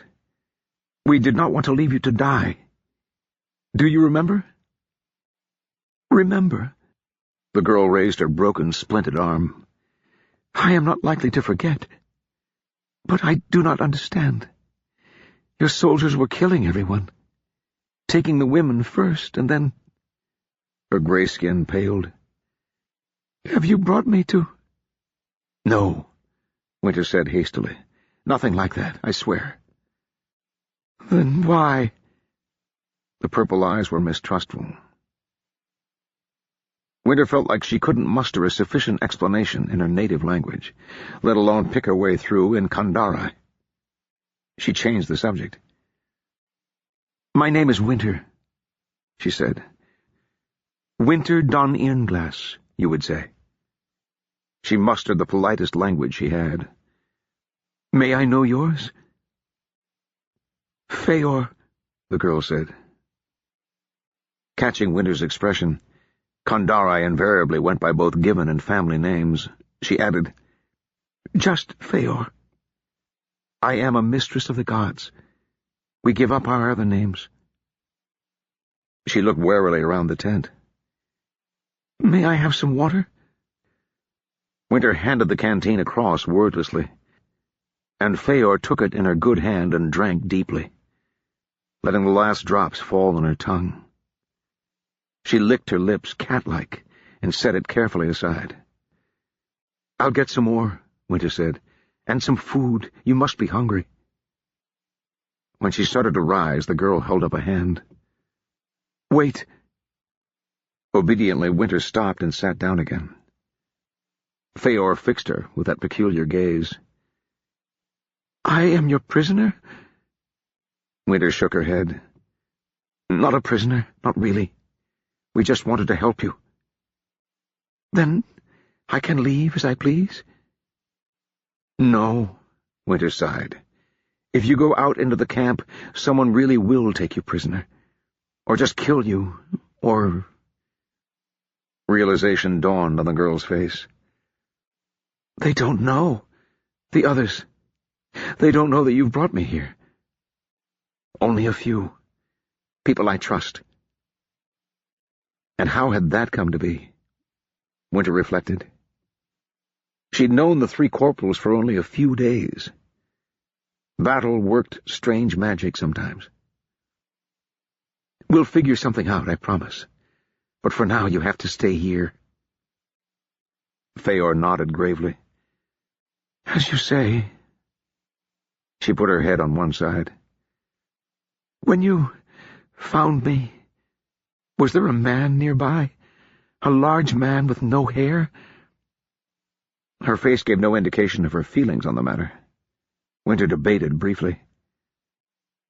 "Yes," she said eventually. "He's dead." "Dead," Feor repeated. "Dead. That is good." Winter stared at her. A mistress of the gods, she'd said. A priestess. But a priestess of the old ways. The Redeemer priests were all men, and their faith preached that the leadership of the priestesses of the old temples had been the first step on the path to corruption. Winter had heard them shouting that message on street corners in Ashkatarian often enough, before the redemption had grown into a revolution. So what was this girl doing in the middle of a Redeemer army? Winter shook her head. "I'll get us something to eat," she said. Feor gave another grave nod. There was something terribly solemn about her. Not that she had as much reason to smile. Outside the tent, the camp looked little different from any of the others they'd pitched on the road from Fort Valor. The same rows of blue tents, the same stands of stacked muskets. Only wisps of dark smoke rising to the west gave any hint of what had happened the day before. That and the fact that some of these tents are empty. The sun was already high overhead, and the men were up and about. Some tended their weapons, sharpening bayonets or cleaning the powder and grime from musket barrels, while others diced, played cards, or just sat in circles trading stories of the day before. When they caught sight of Winter, they straightened up and saluted. She waved them back to what they had been doing and went in search of Bobby. She didn't have to look far. The young corporal arrived at a run, hurrying down the line of tents, and practically ran into her. Winter took a hurried step back as Bobby stopped, drew up, and gave a crisp salute. The boy's uniform was clean, and his skin looked freshly scrubbed, though traces of black powder smoke still darkened his sandy hair. "Good morning, sir." "Morning," Winter said. She leaned close and lowered her voice to a whisper. "Do you think you could find some food and water that I could bring back to my tent?" "Of course," Bobby smiled. "Wait here, sir." He dashed off, leaving Winter alone in the midst of her company. She became aware, bit by bit, that the men were watching her. She turned in a slow circle, as though inspecting them, but inside she was baffled. They seemed to want something from her, but Winter was damned if she knew what. She said, and a dozen conversations suddenly died. More distant sounds cut through the sudden silence. Shouts, the whinny of horses, wagons creaking.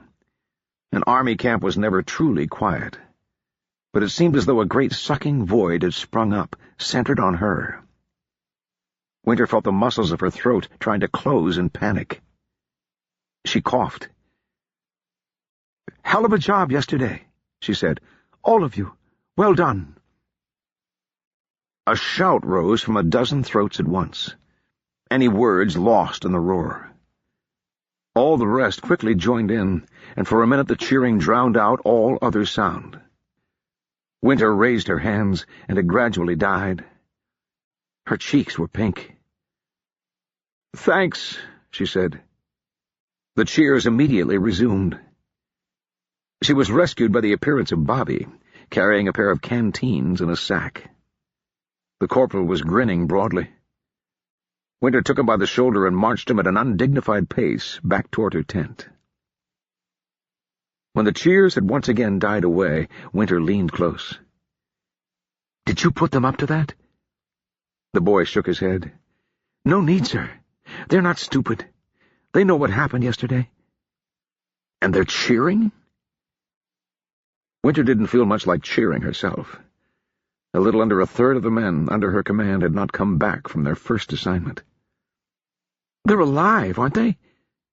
Bobby flashed his grin at her. If we'd followed DeVries when he ran, we'd all be dead by now. You were the one who got them to make a stand." He coughed delicately. "I think it helps that DeVries got what was coming to him. Not that you heard me say so, sir." Contempt dripped from Bobby's voice at this last. It was true, Winter reflected. Soldiers had odd feelings toward their officers. A man could be a bully like Davis, or a drunkard like Captain Roston of the 4th, or a tantrum-throwing martinet, and retain the affection of at least some of those who served under him. But the one thing that no soldier could abide was cowardice. Even Winter, who was an odd sort of soldier at best, found she felt only cold disregard for the lieutenant, who had fled at the first sight of the enemy. "I didn't—" Her voice trailed off. "It was only what needed to be done. Anyone could have seen that." "But you did," Bobby shrugged, then lowered his voice. "How's our patient?" "Awake and talking," Winter said. "I've been trying to explain the situation to her." "What exactly is the situation, sir?" Winter grimaced. "Damned if I know." Feor tore into the bread and cheese hungrily, only slightly impaired by having only one arm to work with. Bobby watched her intently, until Winter gave him a sidelong glance. "You've never seen a Kandare up close, have you?" "No, sir. Except for yesterday, of course." He hesitated. "Can she understand us?" "I don't think so." Winter switched to Kandare. "Feor." The girl looked up, mouthful of bread. "Do you speak Vordenai at all? Our language?" She shook her head and went back to eating. Winter passed that along to Bobby. "You're pretty good with their language," the corporal said. "I've been here for 2 years, Winter said. It wasn't really an explanation. Many of the old colonials had picked up no more of Kandare than they needed to order in a tavern or a brothel. But Winter had tried hard to learn the language as she explored the city. Under the current circumstances, though, she thought that her hobby, call it, might seem vaguely disloyal. Feor finished the last of the bread, drank from the canteen, and gave a little sigh. Then, as though seeing Bobby for the first time, she sat up a little straighter and resumed her austere expression. "Thank you," she said. Winter translated, then said to Feor, "He doesn't speak your language." She nodded, eyes a little distant, as though pondering something. "Listen," Winter began, but the girl raised a hand. "Let me have a moment, if you would," she said, and took a deep breath. "I am not a fool, Winter Donnienglass, or at least I like to think not. I understand what you have done for me. I do not—" her mouth quirked. "I do not quite understand why.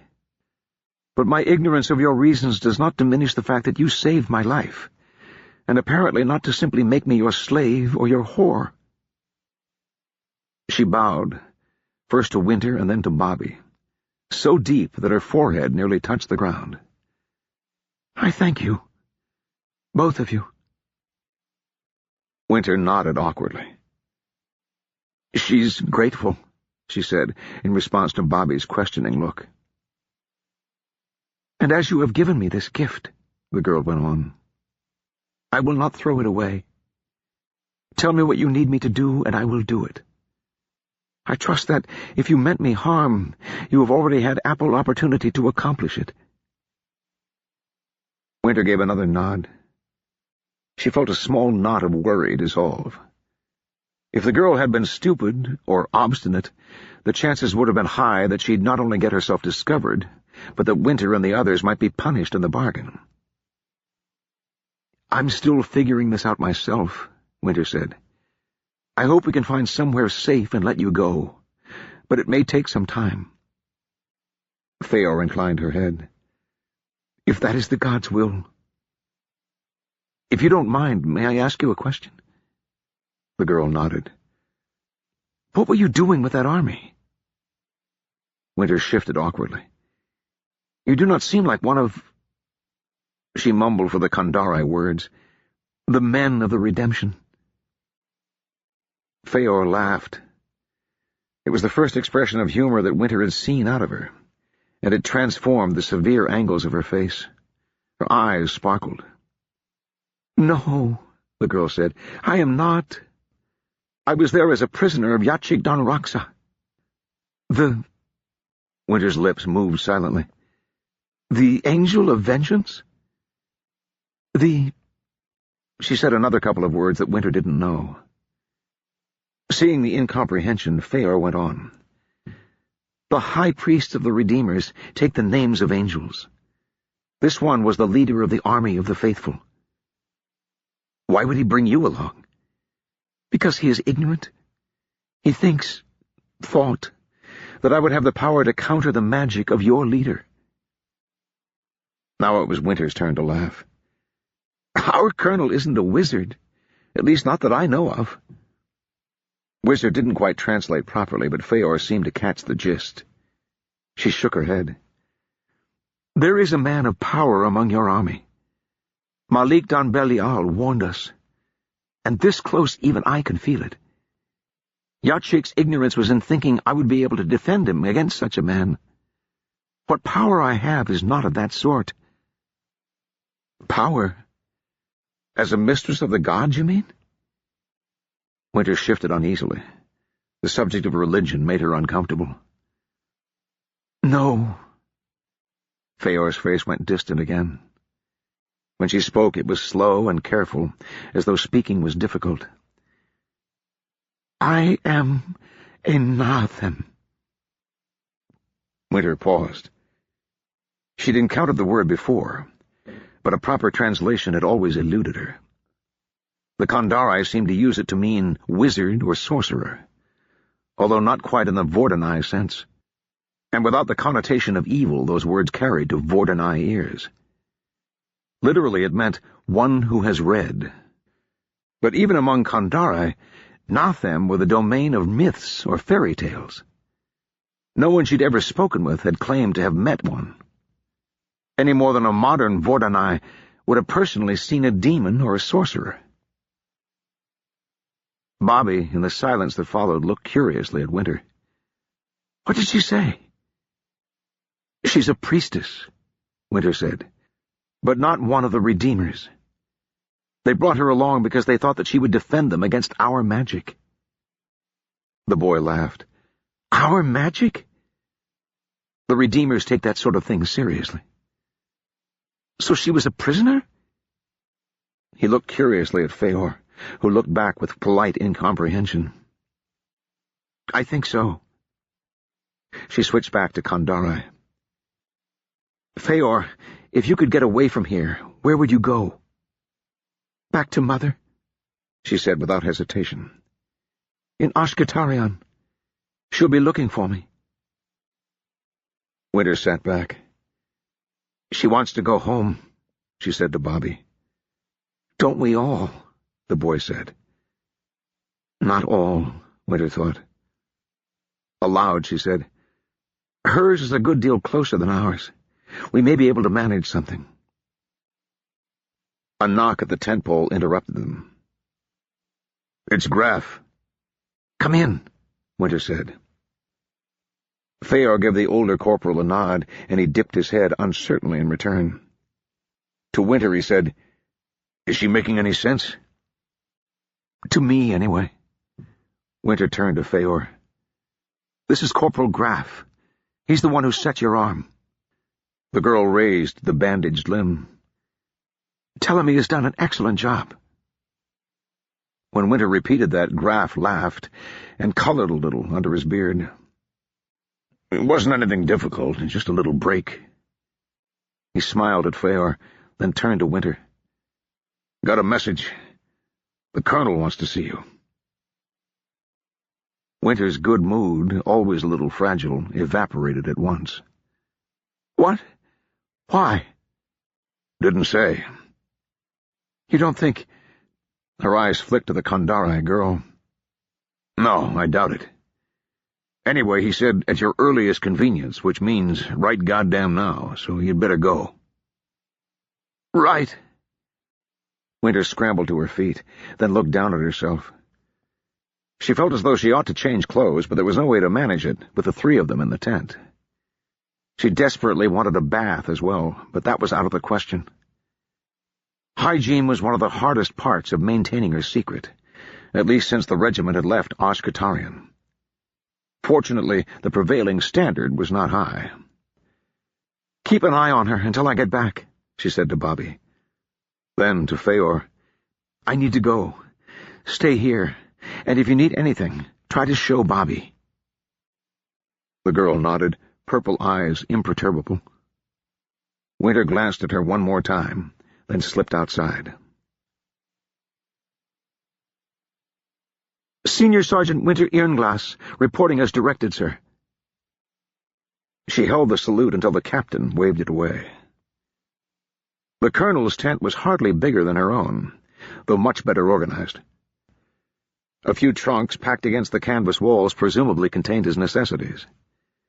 In the center was a low folding table and a portable writing desk with pens, ink, and drying sand in securely fashioned containers. The officers sat on cushions, Kandari style, Captain Devoir on her right and Lieutenant Warris on the left. At the head of the table sat the colonel. He was not what she had been expecting. Younger for a start, and thin-featured and delicate instead of stocky and gruff, as so many of these senior officers seemed to be. His long fingers were constantly in motion, twining, untwining, steepling, or tapping something. Deep gray eyes regarded her thoughtfully, as though weighing what they saw in the balance. She had the unpleasant feeling that she would be found wanting. "I apologize for my condition, sir," she said. "After we returned to camp, I needed to rest, and I received your orders shortly after waking." The colonel smiled, and something in his eyes glittered. "Do not fret about it, Sergeant. Under the circumstances—" Captain Devoir cleared his throat. "We've heard from some of the men of your company, but I just want to make sure we have things accurately. You were ordered to scout the ridge parallel to our line of march." She nodded, her chest tight. "The late Lieutenant de Vries led the company down that ridge, across the valley, and up the next rise," he said. "He was eager to make contact with the enemy, sir." "Did you advise him to this course of action?" She straightened slightly. "No, sir. I advised against it." "On what grounds?" "That we would be too far from the column to fall back should we encounter the enemy in strength, sir." He nodded. "Then, at the top of the ridge, you saw the enemy cavalry approaching.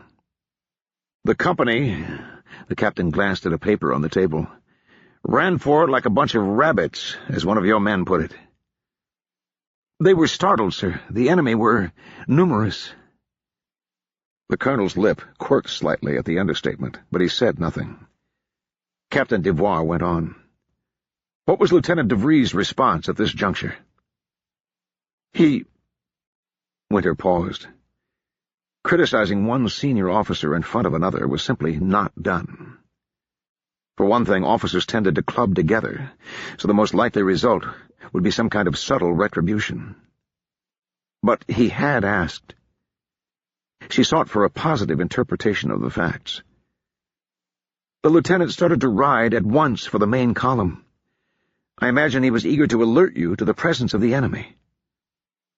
Another slight smile from the colonel, and something like a smothered laugh from Fitzwarris. Captain Devoir's face remained composed. "At which point you took command of the company and ordered them to form square at the bottom of the valley." "Yes, sir." "Which they proceeded to do, in spite of the fact that company squares are not a formation in our drill book." "We had a little practice, sir." "And then you held off the attack of, what, 3,000 enemy horsemen?" The captain looked at Fitz. "At least 3,000, the lieutenant said. "Most of them just rode by," Winter said. "Only a few hundred actually stopped to attack us, sir." "I see." Devoir turned to the colonel. "There you have it, sir." "Indeed I do," the colonel said. "The only pity is that the lieutenant's unfortunate demise has robbed me of the chance to castigate him for his incompetence. All that remains is to acknowledge your accomplishment, Sergeant." Winter blinked. "Sir? You rescued your company from an impossible situation, and brought them safely back to the column when your officer broke and ran. That is an accomplishment, I would say." "Sir," Winter said stiffly, 38 men of the 7th Company are dead." Colonel and Captain looked at one another, then back to her. The colonel gave a slow nod. "Nevertheless," he said, "things could have been much worse, and that deserves recognition. You are hereby brevetted to lieutenant for the duration of the campaign, with the Ministry of War to review and approve a full promotion following the conclusion of hostilities. You will remain in command of the 7th Company, as you have demonstrated such aptitude for it." "Yes, sir." That didn't seem quite sufficient. Winter licked her lips and looked from one officer to the other. "Thank you, sir." The colonel waved a hand airily. "Well done, Lieutenant." "Congratulations." Fitzwallace stood and took her hand amiably. He led her away from the table and out of the tent, talking, but Winter still felt too stunned to reply. Apparently he didn't mind. He left her at the edge of the little group of tents that belonged to the senior officers, with another handshake. "How am I going to tell Bobby?" The boy would overreact, and she wasn't sure she could stand it. She shook her head, then remembered Feor. "I wonder if I should have told the colonel." An hour ago she wouldn't have considered it, but that was before she'd met the man. He seemed not friendly, of course, not even kind, but fair, possibly, and even-tempered. That was a pleasant change from Colonel Warris, whose rages had been rare but legendary. She had the feeling that he wouldn't falter for rescuing the girl, and he'd see to it that she wasn't treated badly. She shook her head. No matter how she parsed it, it felt like a betrayal. Winter smiled crookedly and turned her steps back toward the 7th Company's tents. "We'll have to deal with this ourselves."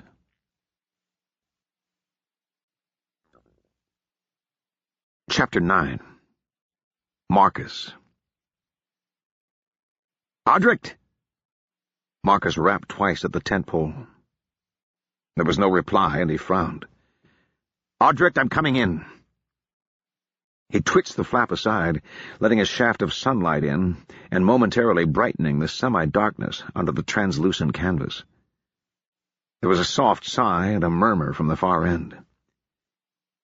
"Marcus?" Audric said. "Is that you?" "It's me," Marcus said, picking his way carefully among bits of discarded clothing. He blinked at the darkness and made out a figure lying on a mat at the other side of the tent. "We need to talk. He paused. Some of the clothing on the floor couldn't be Audric's, unless the 4th Battalion captain's tastes were stranger than Marcus had given him credit for. He took a step closer and saw that there were 2 people on the bedroll. The smaller one sat up, letting the sheet fall away from her. She was a Kandari girl, not more than 18 or 19, with dark eyes and long dark hair. Her small breasts were uncovered, but it didn't appear to concern her. "Saints and martyrs," Marcus swore. "She had better not be from the Redeemer camp." "What?" Marcus sat up suddenly. "No, honestly, Marcus, what do you take me for?" He brushed the girl's cheek lightly. "Dolly's a camp follower. She's been with us since Oshkatarian." Marcus relaxed a little. Quite a few Kandari had followed along with the regiment when it had fled the Kandari capital. Those whose livelihood depended on the Vordanai soldiers, or who didn't fancy their chances under the new regime. More had come to them while they waited at Fort Valor, and on the return march, drawn by the chance to sell their wares, their services, or their bodies to the foreigners. "Well, tell her she needs to go," he said. Audric gave an exaggerated sigh and said something in Kandari. He spoke the native language better than Marcus did. Better than any of the officers, in fact, except possibly Fitz. The girl laughed and rolled to her feet, stretching ostentatiously in front of Marcus before hunting around on the floor for her clothes. The sight of her body, lithe and trim, forcefully reminded Marcus of how long it had been since he'd enjoyed that particular comfort. He ground his teeth while he waited for her to gather her things and go. In the meantime, Audric had slipped into a pair of trousers and gotten out of bed. When the girl had gone, he turned to Marcus and crossed his arms on his bare chest. "Well," he said, "what is it this time? You can't be missing drill. I heard the announcement last night." Giannis had given the regiment the day off for recovery, except for those needed on work details. "It's not that." "Well?" Audric smiled. "Why do you look so gloomy? We won, didn't we?" The victory seemed to have reinvigorated the 4th Battalion captain. He almost looked his old self again, albeit still missing his fancy trappings. "It's not the battle either," Marcus snapped. "It's what happened afterward. Have you been out to the camp?" "Oh," Audric looked away. "That was unfortunate." "Unfortunate is not the word I would choose," Marcus said. "I gave an order that the men halt outside the camp and return to their formations. Your men ignored it." "It wasn't only my men," Audric protested. "The 4th led the way." There was a long pause. Audric shook his head irritably. "Come on, Marcus, what do you want from them?" He waved his hand. "These aren't saints. They're not even proper soldiers. They're the scum of the earth, and you know it, the sweepings of the army. You can't expect them to behave like a bunch of country gentlemen. All I expect is that they obey orders. After a battle like that, you can't blame them for wanting a little release, you know?" Audric laughed weakly. His smile faded when Marcus's fist crashed against the tent pole. "Damn it," Marcus said. "Listen to me. I'm not here to preach the wisdoms to you, Audric. The colonel is not going to be happy about this. If I were you, I'd get a head start and start handing down some discipline as soon as possible." "But," Audric spluttered, "what am I supposed to do? Start thrashing rankers at random? Do something, or else if we do get back to Ashkatarian, they'll burn the place down around our ears." Marcus turned on his heel. Behind him, Audric said, "There was some of yours right at the front, you know." "I know," Marcus thought. He could guess which, too. Sergeant Davis and his pack of wolves, for starters. Fitz was already asking questions. He let the tent flap fall behind him and struck out across the camp, setting a slow pace to give himself time to cool off. Maybe it doesn't make any difference. He hadn't had a moment alone with Giannis since the battle, so he wasn't sure if the colonel was angry or not. Plenty of high-born colonels wouldn't have given a copper bit about the rape and murder of enemy camp followers, especially gray-skinned infidel camp followers. Marcus thought Giannis might be different, but it doesn't matter. I'm angry enough for the both of us. He'd spent most of the previous evening leading the work details that had finally cleaned up the Kandari camp. Every overturned tent seemed to hide some fresh horror, and each one added another coal to the pile smoldering in his gut. And all for what? So that fool of a prince can get back on his crumbling throne? If it was up to Marcus, he'd have handed the man over to the Redeemers and wished them good fortune. I shouldn't have taken it out on Audric, though. As his temper cooled, he could admit that. The 4th Battalion had been the worst offenders, but the speed of the Redeemer collapse had caught them all by surprise. It was no wonder the officers had lost control. On the other hand, he's not the one who has to explain it to the colonel.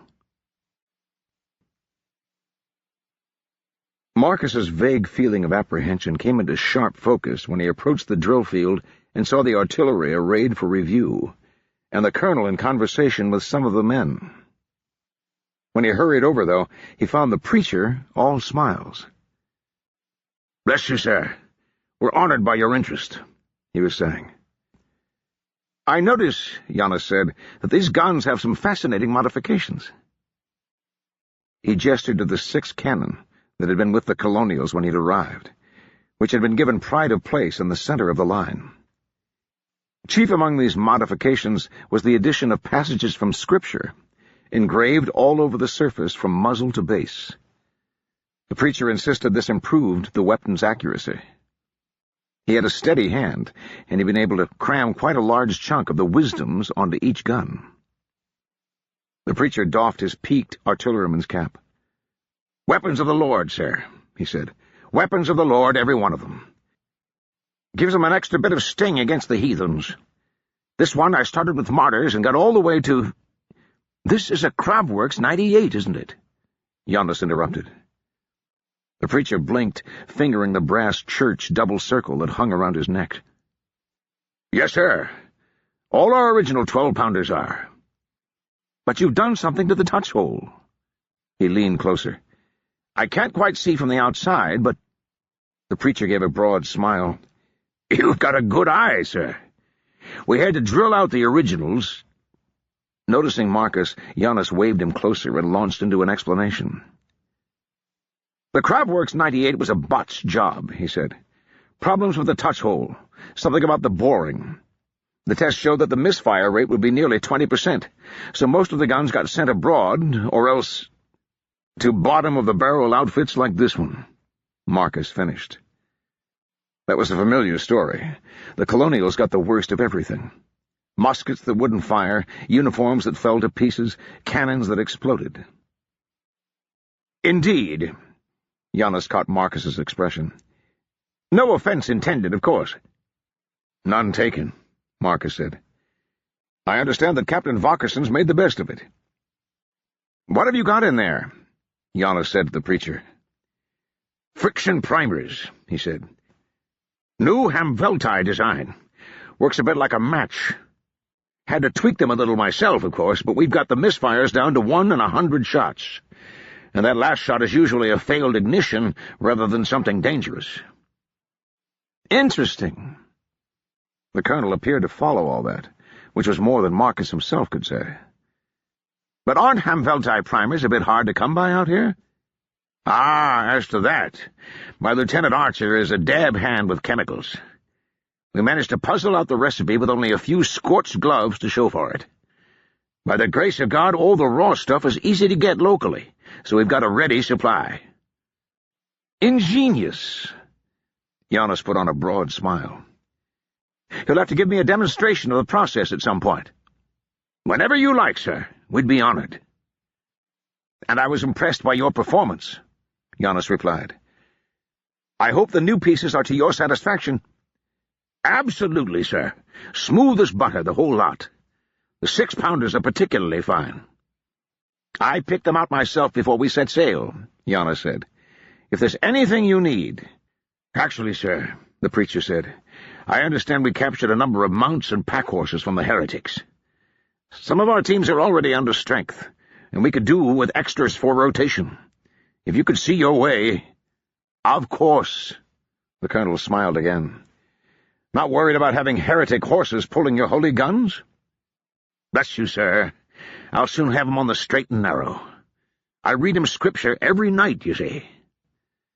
Marcus didn't know if that was a joke or not. The preacher had an odd sense of humor. Giannis chuckled. "Very well, then. Carry on, Captain." "Sir!" The preacher saluted. "Thank you, sir." Turning away from the guns, Giannis motioned for Marcus to follow him. Marcus fell into step almost unconsciously, slowing his pace to match Giannis's shorter strides. "A good man, Captain Vokerson," he mused. "A bit eccentric," Marcus said, "but certainly a good officer." "He's effective," Giannis said. "Give me effective and eccentric over stolid and conventional every time." He eyed Marcus sidelong. "There are those who have called me eccentric as well, you know." "I can't imagine why, sir." Giannis laughed. When Marcus remained silent, the colonel glanced at his companion. One look, but from that one brief glimpse of those gray eyes, Marcus suddenly felt as though his every thought had been revealed. "Ah, Captain," Jonas said, "I think you are not entirely pleased with me." "Sir, if there's something you wish to say, I encourage you to say it." Marcus stiffened. "It's not my place, sir." "Nonsense. In a crisis, certainly, I expect to be obeyed without question. And I must say you have performed admirably on that front. Afterward, however, you may feel free to berate me however you like. My pride is not easily injured." Marcus blinked. "Sir." "However," Jonas held up a hand and looked around at the bustling camp, "perhaps we should be alone." Jonas's tent was nearby. Augustin let them in, his lined face disapproving as always.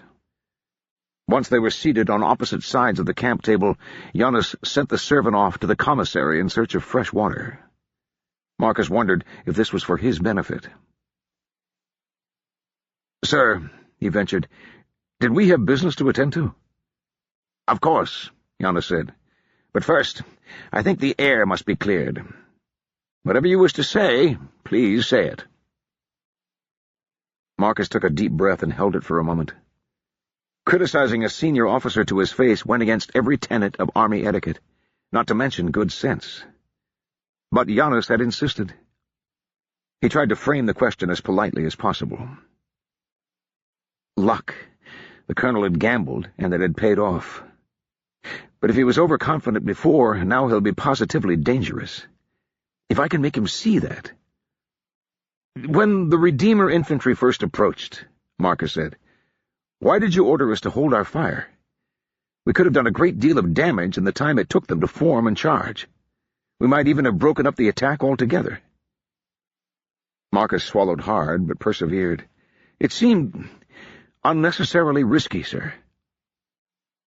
The colonel was silent for a moment, looking thoughtful. "Risky," he said. "Probably. Certainly. But unnecessary?" He shook his head. "What you need to understand, Captain, is that the answer to every question is not in the tactics manual. You should consider the larger situation." He waved his hand. "For example, you must always consider the character of the enemy. Truthfully, I did not know this one as well as I might have liked. A Vordenai force, for example, or a Hamveltai one would have been a different matter. But I knew they were green troops who had never faced a field battle. Poorly organized, led with enthusiasm but without discipline. I would have thought green troops more likely to be disordered by long-range fire. Precisely, disordered, but not broken. Suppose we had opened on them, and they had retired in confusion before reaching musket range. What would the result have been?" "A victory," Marcus said. "And then? What would our next move have been?" Jonas raised an eyebrow. "Cannon kill with great efficiency, but not fast enough to make up for our numerical disadvantage. We lack the cavalry strength for an effective pursuit. The Redeemers would have simply retired a short distance and confronted us again, at substantially the same odds. Sooner or later they would hold together long enough to push a charge home, and then disaster. Or if they had a commander with any skill, a flanking movement would have forced us to retreat. In either case, once that vast army had its legs underneath it, things would go hard for us." Marcus nodded. "We might have fallen back to a defensible position. Then we would have been lost for certain. Nothing hardens men faster than a siege, and they would have had little trouble cutting us off from water and forage. The best we could hope for would be to cut our way back to the fleet." The colonel shook his head. "No, the only chance for victory was a complete rout, a single sudden blow so hard that they would come apart entirely. For green troops, their first contact with enemy fire is crucial. It sets the character, you might say, of everything that comes afterward. Most of those men will never return to the enemy ranks, or if they do, they will only run again. Certainly it will take weeks before they can assemble another force half so large. And in the meantime, the road to Ashkatarian is open." Marcus sat for a moment in silence, absorbing this. "Our troops were green as well," he said after a while. "Most of them, anyway. and even the old colonials had never fought a battle like this. "Indeed," Giannis said. "I expect this first contact to have a most salutary effect on them." Luck, Marcus thought. He risked all our lives on a hunch? His impression of the enemy? But he couldn't fault Giannis's logic.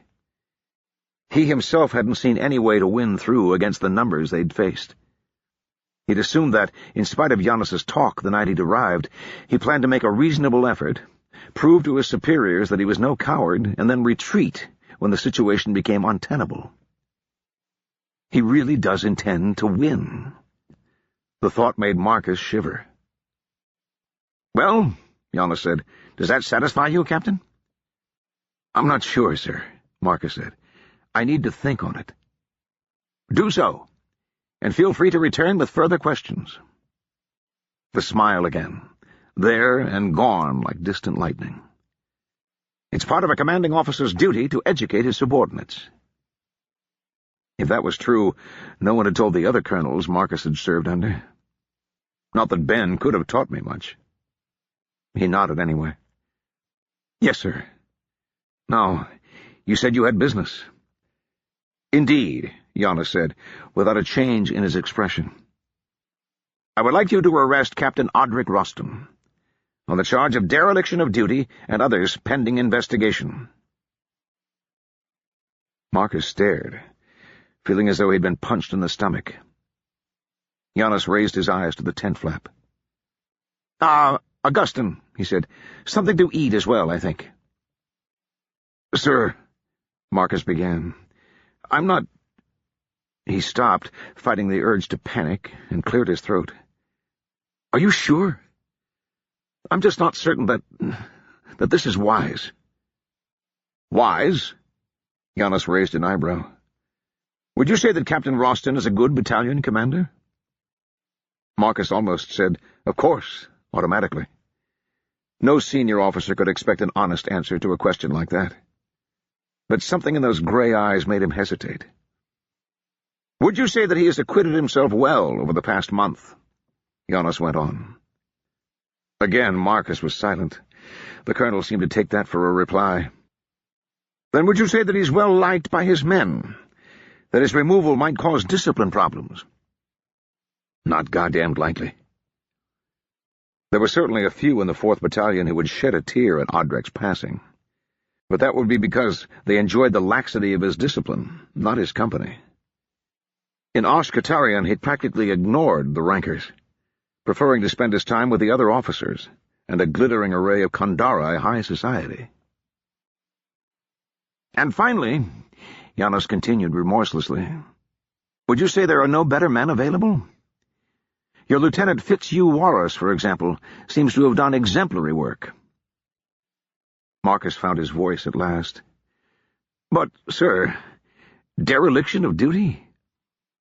"He disobeyed a direct order from a superior when his men began looting the Redeemer camp, or failed to enforce one, which amounts to the same thing.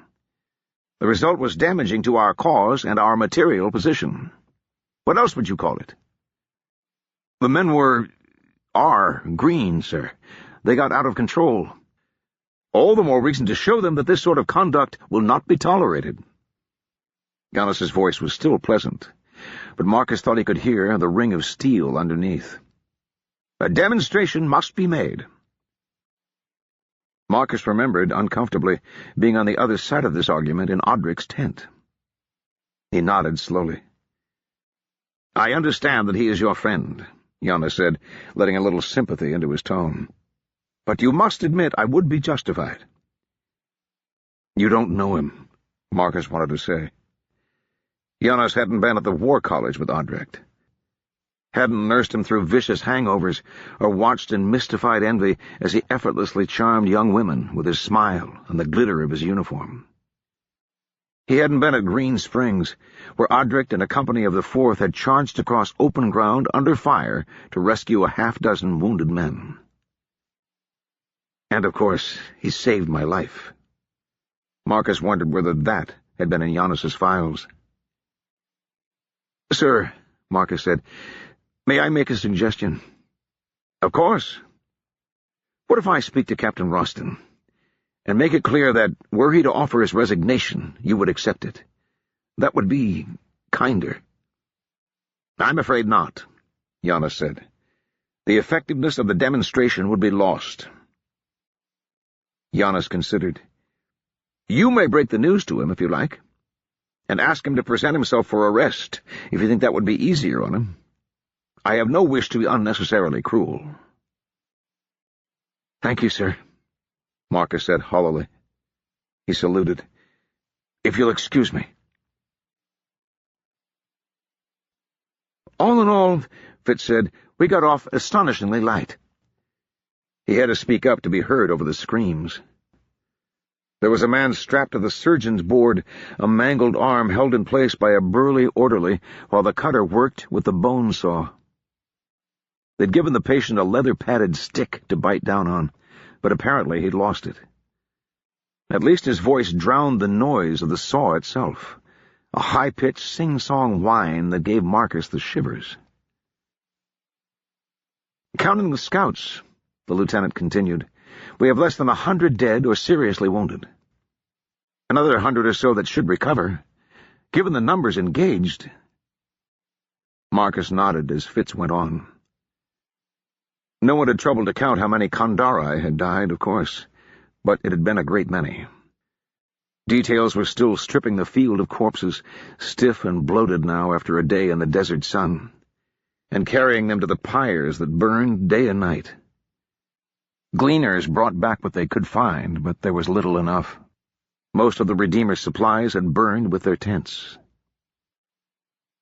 They walked through the little patch at the edge of the camp that had been designated as the hospital. Open-sided tents shielded the wounded from the sun, and the regimental surgeons bustled back and forth with brisk efficiency. Marcus suspected that much of the activity was for his benefit. As Fitz had said, they'd gotten off lightly. Many of the tents were empty, and of those that were occupied, most of the men Marcus could see looked hale enough. Even a minor wound could fester, of course, and a man might lose a limb like the poor bastard back on the table if it got bad enough. But nevertheless, lightly. He still felt a little sick. The worst engagement the Colonials had been in before the redemption had been the ambush that killed Colonel Warris. They'd lost 6 men in that fight, and had 2 so badly injured they'd died later. 1 more had been invalided home. 9 altogether. And that had been considered a disaster, with the whole regiment in mourning. And now this. "That's war," he told himself sternly. The 1st Colonials had never been a battlefield regiment until now. What fighting they'd done had been bushwhacks and bandit chasing. I should count myself lucky the men stood up to it. Indeed, the mood of the camp seemed to have taken a sharp upward turn. The mutters and sour looks had stopped, replaced by smiles and quick, crisp salutes. "Sir," Fitz said. "Is something wrong? You seem preoccupied." "Why do you say that?" Fitz cleared his throat. "For one thing, sir, we left the camp a few minutes ago. Perhaps we should turn back." Marcus looked around. Fitz was right, as always. They'd left the last line of tents and the latrine pits behind, and Marcus had been absently strolling out into open scrub. 20 yards back, a few confused sentries watched curiously. "Ah!" He looked back at Fitz. "A bit farther, actually." "Yes, sir," Fitz said, in that way he had that actually meant, "I see that you've gone mad." Marcus headed toward a big rock, a boulder half buried in the parched earth, with a clump of wiry trees growing from one side. He put his back against it, feeling the warmth, and let out a sigh. Fitz stood in front of him, prim and correct. They were a good 60 yards from camp now. No chance of being overheard. "The colonel," Marcus said, "is going to arrest Odricht." Fitz didn't even blink. "On what charge, sir?" "Dereliction of duty. I talked him into letting me break the news." That was very kind of you, sir. But now I have to tell him. Marcus grimaced. I'm not sure I can. Fitz maintained a diplomatic silence. It wasn't really his fault, Marcus said, to no one in particular. I mean, partly, of course, but... He shook his head. Perhaps if you spoke to the colonel again, he would accept some lighter form of discipline. No, Marcus said. He wants to make an example. He hesitated, then added, He talked about giving you the 4th. Fitz's expression didn't change. I see. Marcus looked at him curiously. Do you want a battalion command? It would certainly further my career, sir. However, I would worry about the 1st in my absence. With you spending so much time with the colonel... That was true enough. Fitz practically had a battalion command already. Marcus pushed away from the rock. I need to talk to the others. Can you track down Val and Moore and have them meet me in my tent around sundown? Make sure you don't let anyone know why. Certainly, sir. Fitz saluted. The walk back to camp felt longer than the walk out had, and the rest of the day seemed to pass only grudgingly. There were account books to sign off on, stores and inventories to approve, sick lists and casualty reports. And that was only the top of the stack. Marcus didn't dare wonder what lurked in the bottom layers. By the time he looked up and saw that the horizon had gone crimson, his right hand was stiff and aching, and his fingers were blotchy with spilt ink.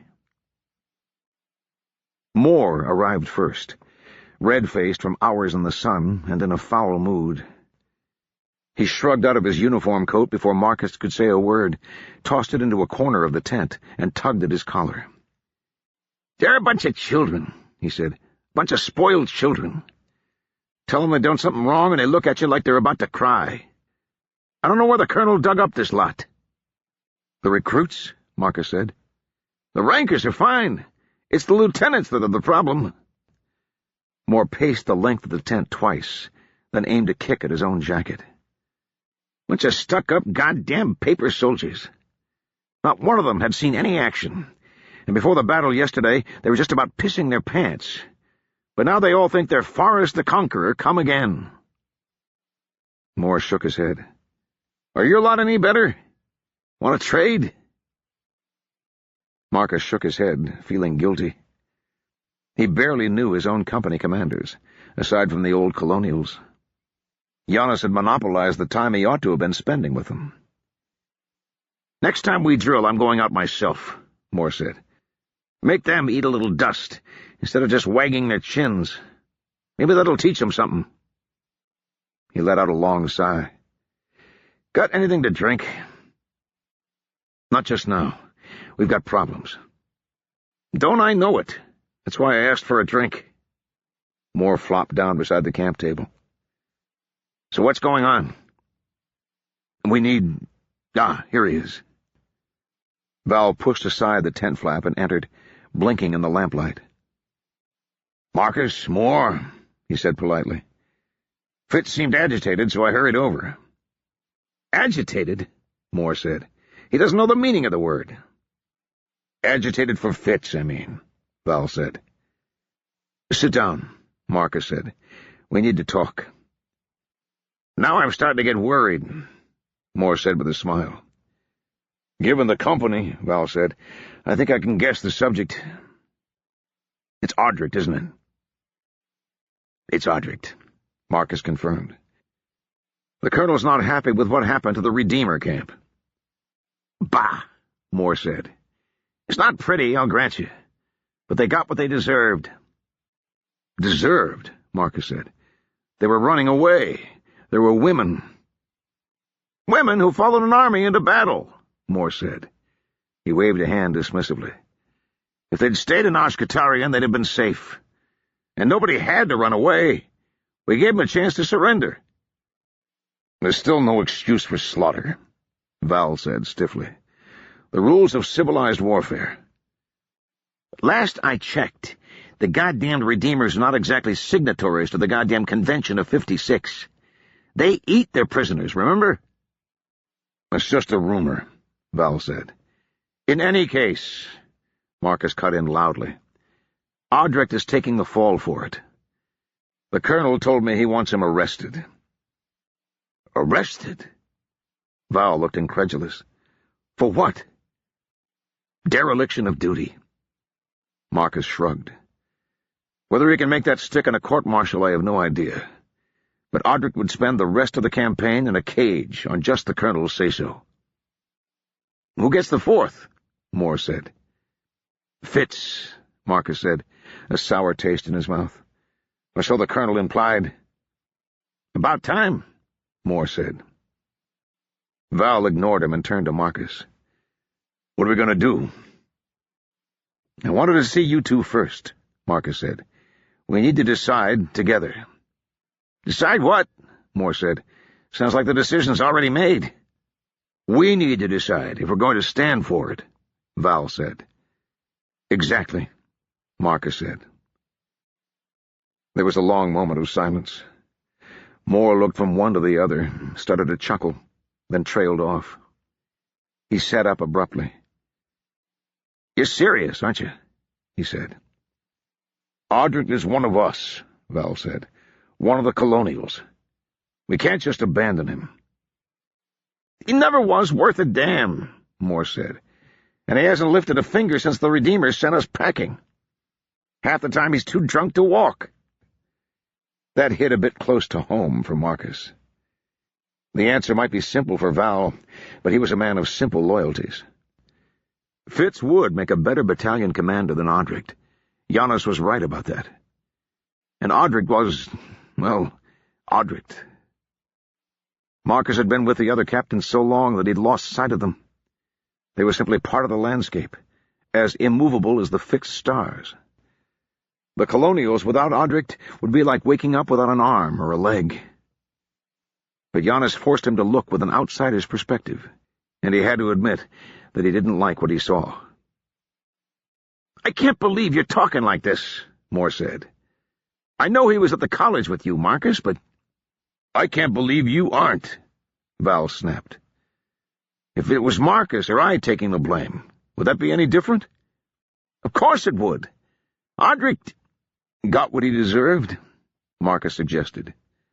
Yes, Moore said, though he had the grace to blush slightly. Moore had never liked Audric. Audric's feud with Val had reached such epic proportions that it had become a sort of friendship. But between him and Moore, there had never been anything but cold politeness. Audric's privileged background was the cause, Marcus suspected. The nobility were at the top of Moore's list of hatreds, but as the scion of a wealthy family, Audric wasn't too far behind. He doesn't deserve it, Marcus said. Not for this.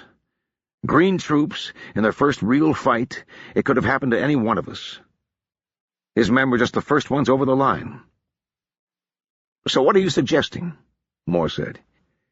You made it sound like the colonel was pretty set on this. Do you think you can talk him out of it? If Audric is arrested, I'll submit my resignation, Marcus said. Val nodded slowly. Moore looked from one of them to the other, aghast. Do you realize what you're saying? He said. This isn't some peacetime infraction.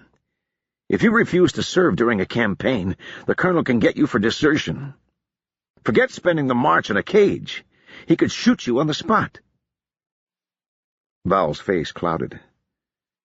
Evidently, he hadn't considered that aspect of the situation. It was one thing to resign as a matter of honor, but quite another to be branded a deserter and shot like a common criminal. You were the one who said the Redeemers deserved what they got, Moore, Marcus said. Can you really let one of your fellow officers be disgraced for letting that happen? If the alternative is being shot, you're damned right I can, Moore said. He wouldn't shoot all three of us, Marcus said, if we stand together.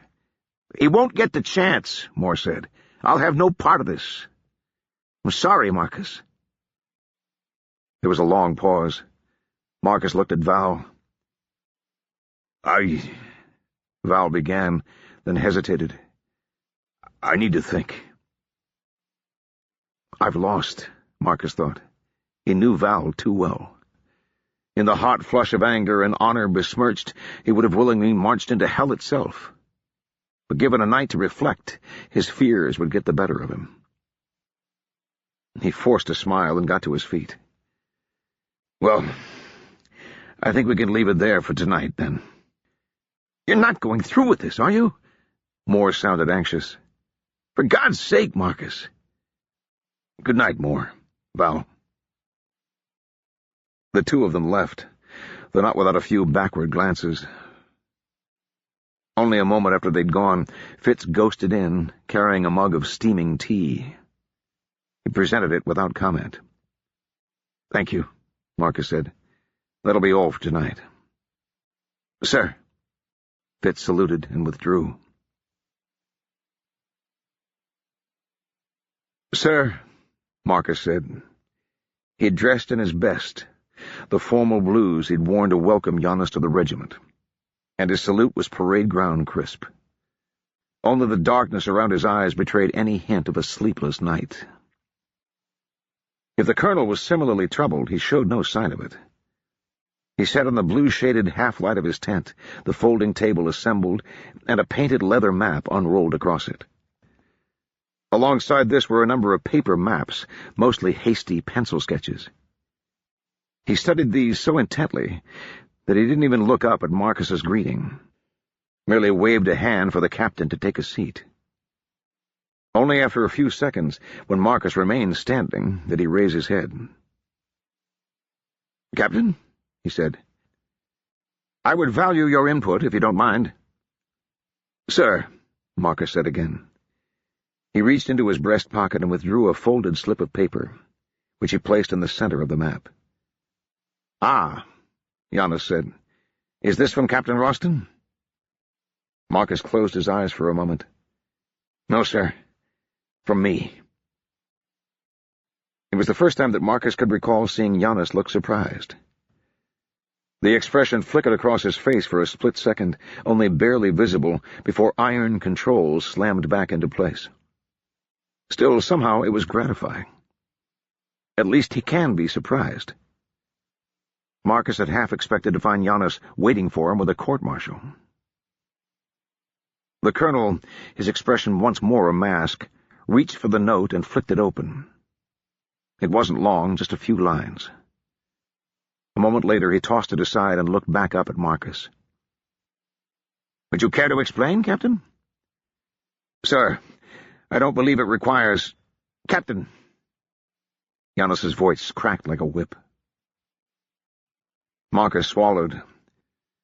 "The charges against Captain Roston.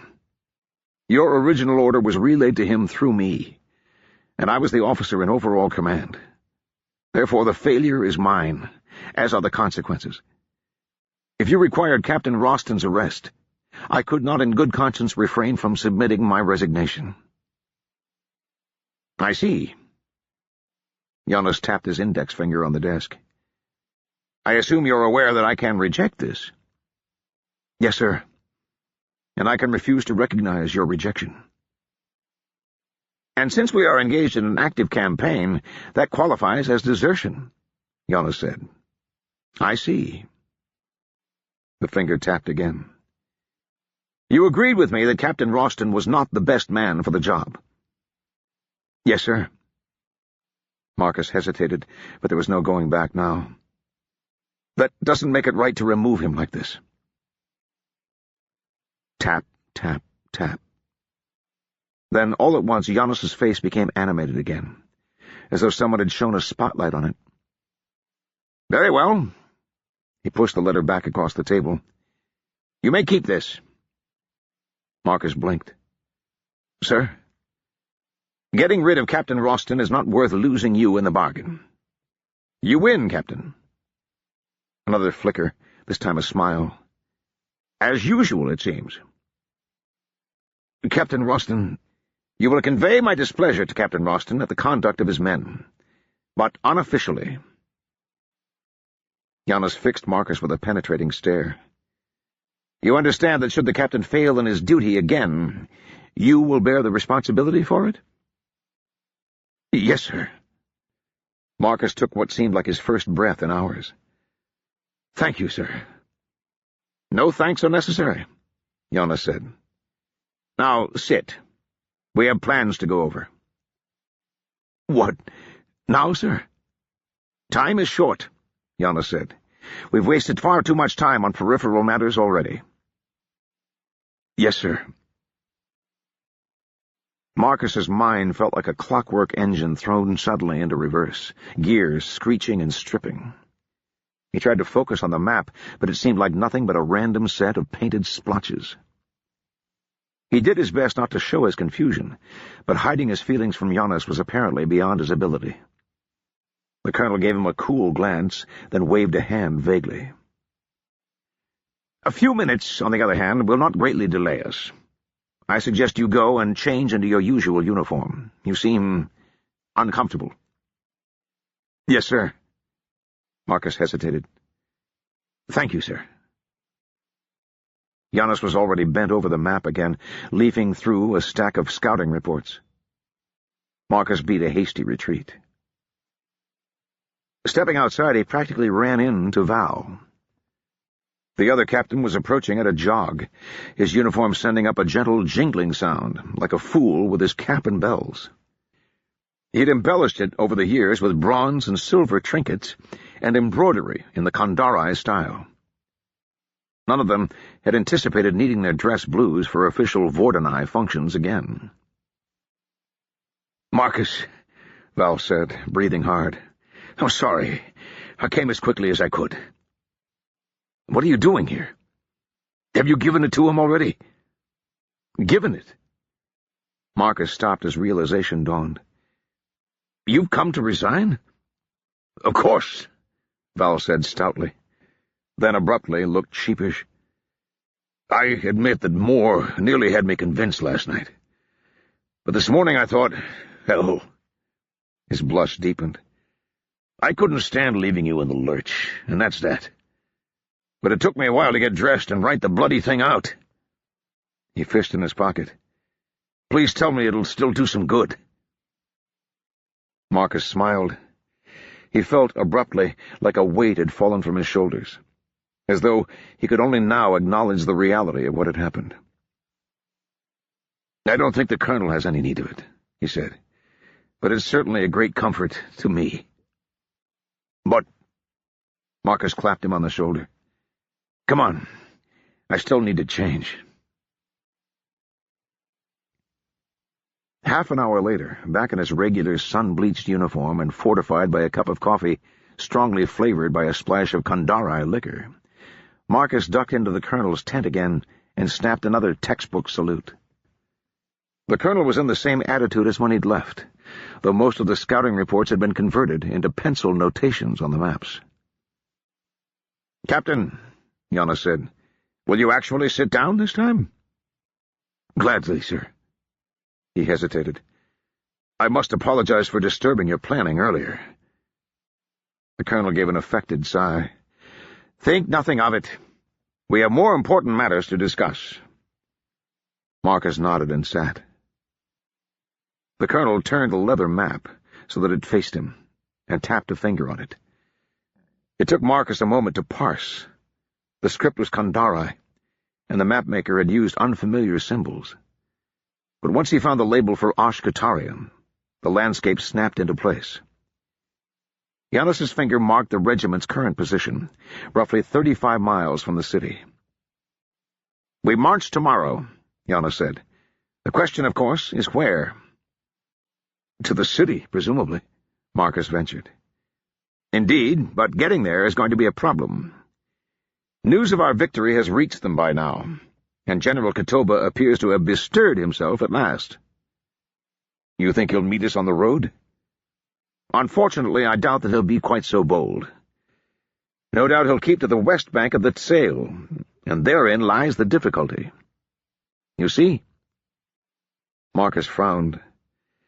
He'd never claimed much of a gift for strategy, but the issue here was clear enough. Ashkatarian clustered around an inlet called the Old Harbor, repository of the trade that formed the city's lifeblood. In ancient times, the river mouth had been there as well. But the channel had silted over, and the mighty sail had dug a new path to the sea, some 20 miles to the west of the city. The kings of Kandar had cut a canal south from their city to a bend in the river, rather than relocate their temples and palaces to the new outlet. The result was that the sail was squarely between the colonials and the Kandari capital. Upstream to the south, the great river wiggled like a snake as it crossed the wide, flat plain. But here at the coast it ran fairly straight. Slow-flowing it might be, but it was nearly a mile wide, and presented a formidable obstacle. There was a bridge a few miles up from the sea, where a pair of rocky islands provided a decent footing. The Vordenai cartographers, in their unimaginative way, had dubbed the triple span West Bridge, and the town that had grown up on both banks Westbridge Town. It was through here that the coast road ran, over the river and down the last few miles into the city. Marcus had ridden through the town many times, most recently on the retreat from the Redeemers that had ended at Fort Valor. There were no purpose-built defenses, no fortress walls or emplaced artillery, but the place would be a nightmare to take nonetheless. The bridges were narrow, barely wide enough for a pair of wagons to pass one another, and the islands commanded the approaches and provided excellent fields of fire. Troops attempting to cross would have to do so without cover, in the face of every gun the defender could muster. And even if they succeeded in storming the first island, they would only have to accomplish the same task twice more. Then, on the far bank, they'd need to hold the bridgehead against whatever counterattack the enemy would have waiting. Catobas dug in around the bridge, Marcus guessed. Like a tick on a dog, Janos said. With only 3 battalions, though.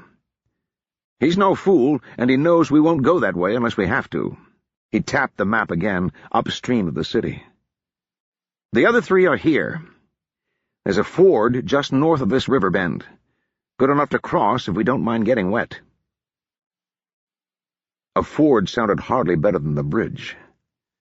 Marcus tried to imagine slugging through a waist-deep river and assaulting the far bank, while the enemy flailed the water with musket and canister. It might be done if the attackers were determined enough, but the losses would be ghastly. Janos was watching him with those deep gray eyes, and Marcus decided this was a test. He looked down at the map and searched his memory. "We might march down the east bank," he said eventually. "There's another bridge here, at Salt Cotton, and more fords upstream, where the river's narrower." "Katoba would follow," the colonel said, "and he has the inside track. If we can threaten more than 2 crossings at once, he'll have to spread himself thinner. He can't cover them all." Janos gave a slow nod. "It might serve. And then what, once we've crossed?" "A battle, presumably." "A head-on fight, and he'll choose the ground," Janos said. "And Katoba has us 3-2. The last Redeemer army had us 5-1, Marcus said. I didn't think the odds concerned you." The colonel waved a hand. "Those were rabble. The numbers didn't concern me because I knew they would never stand up to disciplined fire. They might as well have left 3/4 of those men at home for all the good they did. But the auxiliaries are a horse of a different color." That was true enough. The auxiliaries comprised 6 battalions of Kandari, recruited by Prince Zopter and trained by his Vordenai allies. Marcus had taken his turn at training a time or 2, and they'd certainly looked disciplined enough, marching up and down in their brown uniforms. More important, they had Vordenai weapons, including a full complement of artillery. They were supposed to have been a bulwark against rebellion, but no one had counted on the fervor the new religion inspired. The auxiliaries had gone over to the Redeemers almost to a man, along with their commander. "On even terms, in open ground, I wouldn't hesitate," Janos said. "But Katoba is not likely to give us a chance at that. Judging from his actions thus far, I doubt he'd even give battle. More likely he'd fall back behind the canal or into the city itself and fight us in the streets. That we must avoid at all costs." Marcus shook his head. "So, what then?" "The General has given us an opportunity here." He tapped the bridge again, and then the ford. "2 detachments, widely separated, and not much between them but pickets. Where we need to be," he moved his finger to a point between the two, "is here." "We'd be surrounded, with no line of retreat," Marcus objected. "Even if we could get there, which we can't, since we can't cross the river." The colonel grinned like a cat. It was nearly sundown. Rest, which at the start of the day had seemed like some distant and unreachable oasis, was practically within his reach, and Marcus therefore had a strong inclination not to answer when there was a knock on his tent pole. In theory it might be important, although short of an impending Kandare attack, Marcus couldn't think of anything that qualified. He compromised by responding with a sort of muffled grunt, in the hopes that the knocker either wouldn't hear him or would give up and go away. Instead, the visitor spoke. "It's Audric." "Damn." "Oh, all right." Audric ducked through the flap. Even in the dim lantern light, there was no mistaking the huge bruise that purpled his cheek and nearly closed one eye. A shallow cut above his eyebrow was dark with scabbed blood.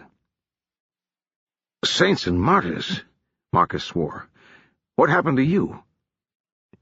"More," Audric said, with an exaggerated wince. "You mind if I sit?" Marcus nodded, and Audric folded his lanky form up beside the camp table. Marcus waved at his trunk. "Do you want a drink? I think I've got something." "No," Audric said. His expression was thoughtful. "No, I don't think so." "So what happened? Moore just jumped you?" "After a manner of speaking," Audric said. "He came into my tent and told me that he'd had it with me, and that Marcus was a better friend than I deserved." He smiled slightly. "With more swearing, of course. Then he picked me up and tossed me into a tent pole. Snapped it in half, as a matter of fact." "Hell." Marcus's face clouded. "I'll talk to him. I don't care what he thinks. That was out of line." "No," Audric said. "Not really." Marcus swore inwardly. He'd hoped to avoid this for a while. He told you the whole story, then?" "Most of it. I got the rest out of Val. If you want to keep something a secret, you ought to think twice before sharing it with those two. Think 3 times, maybe." Audric shook his head. "Why didn't you talk to me?" "I wanted to keep it quiet." "Honestly, Marcus." Watching his friend's expression, Marcus could tell that excuse wouldn't do. He sighed. "I didn't want you to do anything rash." "Rash? Like turning myself in before you got a chance to resign?" "Like that, for example." "Accepting dismissal," Audric deadpanned, "rather than risking your being shot for desertion. That would be rash." "I suppose so." He frowned, searching for words. It was hard to explain to the others, but he'd never really felt endangered. He had no reason to be sure that Giannis wouldn't shoot him, or even bring him up on charges, but he felt the certainty nonetheless. "It wasn't really about you. I tried to explain that to the colonel." "Did he believe it?" "I'm not sure." Marcus shrugged. "It doesn't really matter." "I suppose not." Audric paused, then said, "Well, if it makes any difference, you were right. I would have been rash." There was a long, awkward silence. Marcus searched for something to say, but drew a blank. And in the end it was Audric who spoke. "You don't owe me anything, you know. It's been 18 years, Marcus said. "I know." Another silence. Audric sighed. What am I supposed to do now?" "What do you mean?" Marcus said. "How can I just go back to my battalion now? I know the colonel would rather be rid of me. Moore seems to hate me. And you—" He shook his head. "It seems like I ought to resign. But after what you've been through, that would be a bit of a waste, wouldn't it?" "I don't know." Marcus hadn't thought that far ahead. "Moore will come around eventually. But I think you'll need to prove the colonel wrong." "Small chance that I'll get the opportunity. He'll have me guarding the latrines for the rest of the campaign." "He won't, as it happens." Now it was Marcus's turn to smile. "We're going into action again tomorrow, and you got a big part in it. Right beside me, in fact." "Oh." Audric didn't sound surprised. "And how did that happen?" "You volunteered." "I suspected as much. I'm not going to like this, am I?" "Probably not," Marcus admitted. "I didn't." Chapter 10. Winter. Winter sighed and rubbed her weary eyes. The lantern on her little table had guttered low while she'd been working. She blew it out, added another inch of oil, and wound out more wick, then struck a match and relit it. The sudden flare of light seemed bright as noon in the darkness of her tent. What I ought to do is sleep. But, awake, she could feel the captain's orders for tomorrow staring at her from where she'd stuck them in her coat. And every time she lay down to sleep, she found herself faced with accusing green eyes. Her only solace lay in work, of which there was, fortunately, a sufficiency. In spite of Winter's intermittent efforts, the company books were still badly out of date. Not only did the various infractions, minor penalties, and daily logs of the march still need to be recorded and approved, but the deaths of nearly a third of the men still needed to be processed. Each of the dead had left behind some pathetic bundle of possessions, all of which Bobby had carefully inventoried and assessed. These would be sold at the first opportunity, and the proceeds forwarded to the dead men's kin, along with the Army's standard benefits. The lists made for sad reading.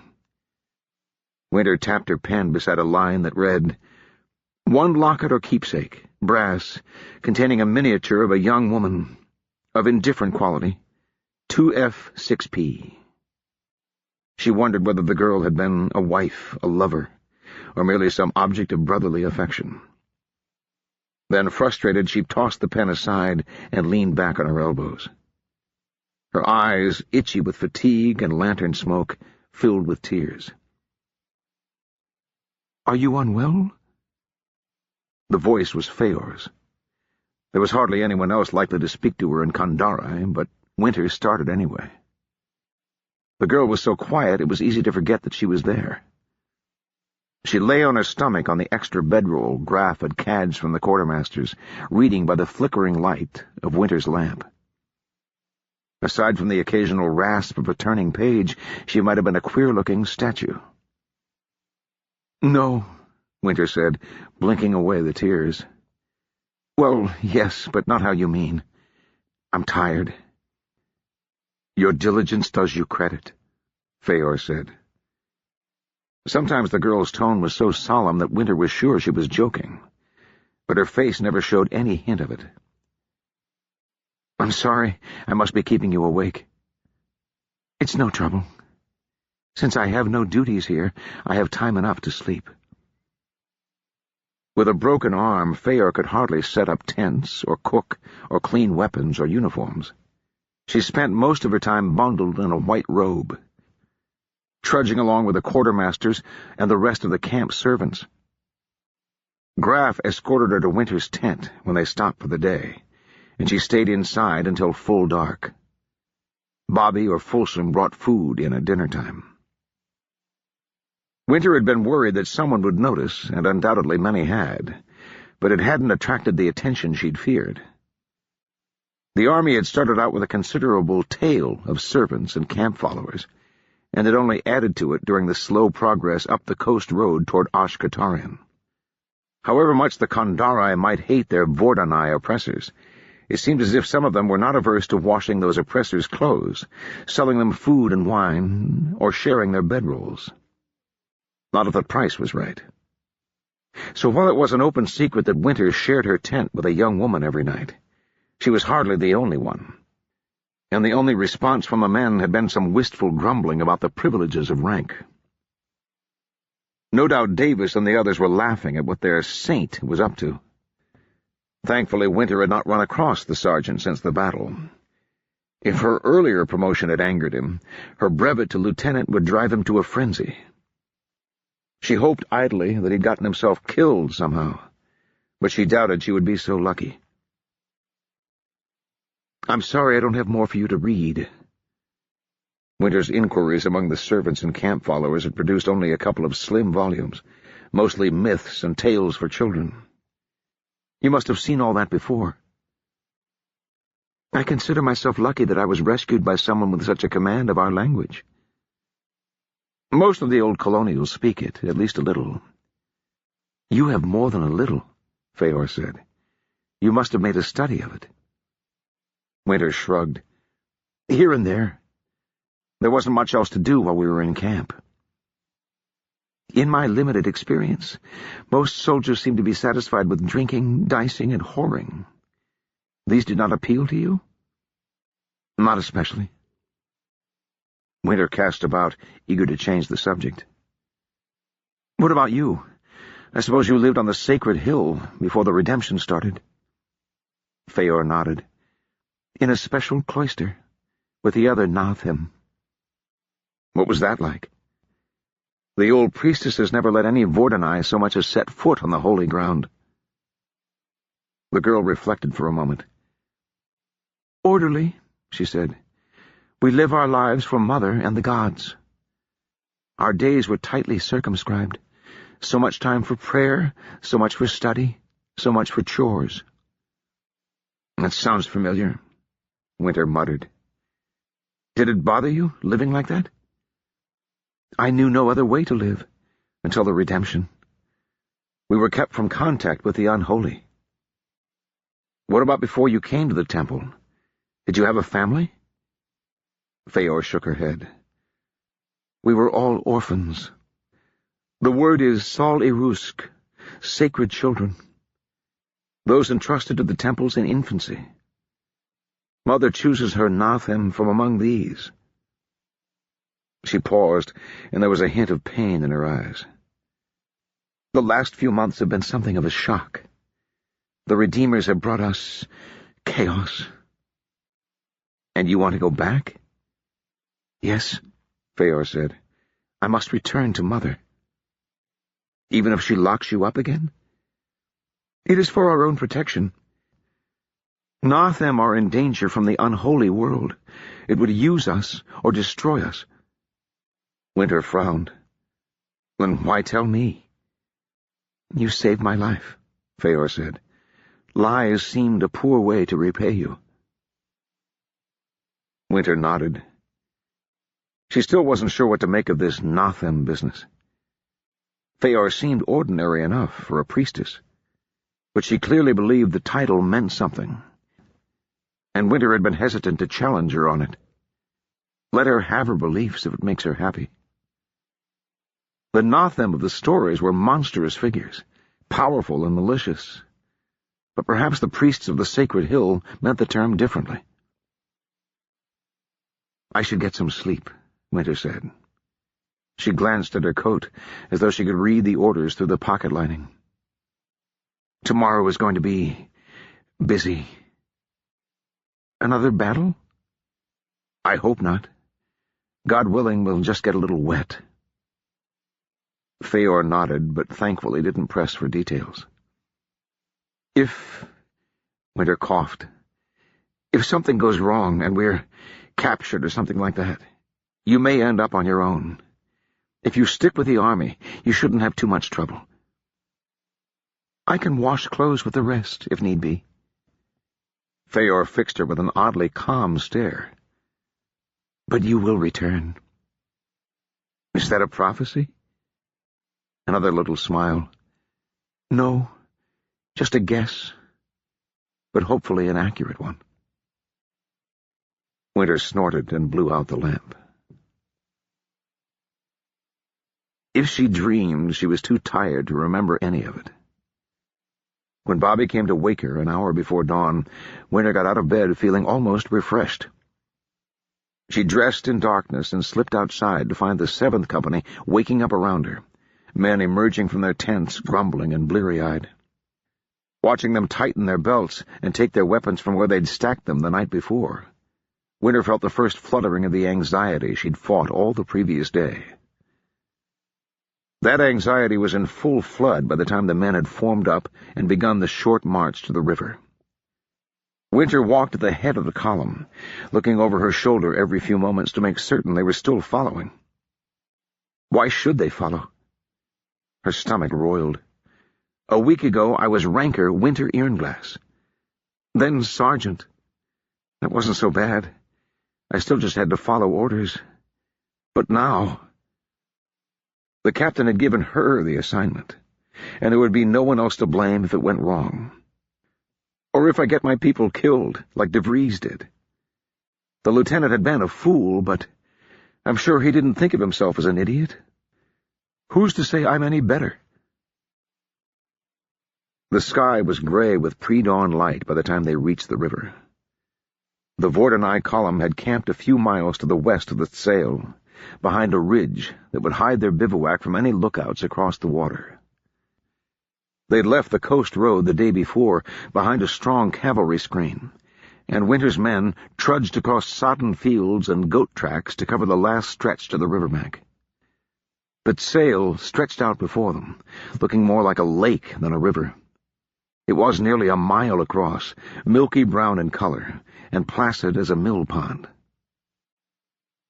"Whatever you do," Winter passed the word, "don't drink the water." The warning hardly seemed necessary. After crashing down from the southern highlands and winding its way across the plains, the mighty sail was more like an oozing flow of liquid dirt than a proper river. Not to mention that half of Kandar uses it as a sewer. The boats were waiting for them, drawn up on the bank with a guard of a half-dozen cavalry troopers. They were a sorry-looking bunch of craft, mostly small fishing skiffs that wouldn't hold more than 4 or 5 men, with a couple of shaky-looking rafts and a tub of a barge that looked to have been recently patched and pressed back into service. "The Auxies aren't stupid," Captain Devoir had explained to her. "They pulled all the heavy transport over the east bank, but they didn't expect us so soon, so they didn't have time to be thorough. Gibbon Hell is out there right now, rounding up whatever's left in the fishing villages, and he tells me there's some bits and pieces. Not much, but it should be enough to get your company across, plus a few more men to work the oars. We're volunteering anyone who's ever worked on a boat before." He'd gone on to explain the strategic situation, pointing here and there on a leather map, but it had rolled over Winter like water off oilcloth. All she'd absorbed was the pertinent facts. You and your company are going across the river. "Right," she told her men, when they'd gathered around. "Start putting those boats in the water. Get in a man at a time until it looks like the next man will swamp the thing. Then get down and stay down. I'm not coming back to fish anybody out of the river." "But, Sarge, I can't swim," someone said from the back, and there was a round of laughter. It sounded forced. They're nervous, too, Winter realized. Somehow that made her feel a little better. "Graf," she told the corporal, "you take the barge. That's the biggest. Folsom, one of the rafts. Bobby, stay with me." The captain's estimate had been accurate, and what was left of the 7th Company managed to cram aboard the little flotilla, along with volunteers from the rest of the regiment. These rowers were without gear, to keep the load as light as possible, and most of them had stripped their uniforms to the waist in anticipation of a long, hard day's work. When the last man was aboard, the boat shoved off. Oars flashed, disturbing the smooth brown flow of the river. As the captain had promised, the oarsmen had been chosen from those who knew what they were about, and their progress was steady. The big barge wallowed precipitously low in the water, but with the river so glassy still, it hardly seemed a danger. She'd told the men not to talk once they'd begun to cross. Sound could carry queerly over water, and she was determined not to alert the auxiliaries until she could no longer avoid it. The morning seemed unnaturally quiet, and every cough or rustle of cloth was audible, even above the creaking of the boats and the steady splash of the oars. Before long, the west bank of the river had dwindled until it was a mere smudge, brown on brown. It was almost like being at sea, with nothing visible but water and a barely distinguishable shoreline. But the sea was never so calm, even on the mildest day. Compared to the gentle rock of the waves, that sail felt like something decaying and dead. Even the smell of it was the rich, earthy scent of rot, drifting up from the accumulated silt of 100 winding miles. The east bank came into view, so gradually that Winter had to lean forward and squint to be certain. There was a fishing village at this spot on the auxiliary side of the river, a middling-sized place that boasted a long stone quay. Ordinarily it played host to the riverboats that carried grain and produce to satisfy the city's appetite, but General Katoba had designated it as one of a half-dozen spots for his men to store the vessels they'd appropriated from the West Bank villages and fisherfolk. With some relief, Winter identified the long, low shapes of the quay and the high-sided barges tied up all around it. It was always good to know that things in the field really were the way the officers had said they'd be, if only because this so rarely turned out to be the case. As they closed, she was further relieved to see no signs of life from the village, or evidence of sentries at the riverside. The villagers no doubt had fled or been evacuated when the soldiers had arrived. The quay was so crowded with boats, there was no room for her little flotilla to dock. Instead, they coasted up beside it, riding next to the enormous grain barges and sleeker fishing skiffs. The shore was a murky mess of mud and cattails, strewn with the skeletons of wrecked boats left there to rot long ago. These obstacles meant they could approach only into the shallows, with a barge bringing up the rear. Winter waved her hand, and the men piled over the sides, boots sinking in slimy mud and water lapping at their shins. The little boats rocked at the shifting weight, and brown water slopped into the bottoms. Those in the lead waded ashore, raising their knees high to shake off the muck like a troop of high-kicking dancers. The rest followed. When Winter's turn came, she braced herself and stepped out into the river. Instead of the chill she'd been expecting, the water was as warm as a bath, and her boots sank through a few inches of mud before it met something solid. Something slimy and many-legged brushed against her thigh. She gave no instructions. This part had all been prearranged. Graff led 24 men on a broad sweep into the town, to search for and hopefully capture any auxiliaries who might be on guard. Winter and Bobby gathered the rest of the company on the shore, assembling on a rough, stony path that ran along the riverbank. The oarsmen swarmed out down the quay, looking for the vessels most likely to suit their purpose. Graff hadn't returned by the time their leader, a thin-faced corporal Winter didn't recognize, reported back. He kept his voice low, unwilling to break the sepulchral silence. "We should be able to get at least a dozen of those big barges back for this leg," he said. "Those'll carry a company apiece, easy." "How many men will you need?"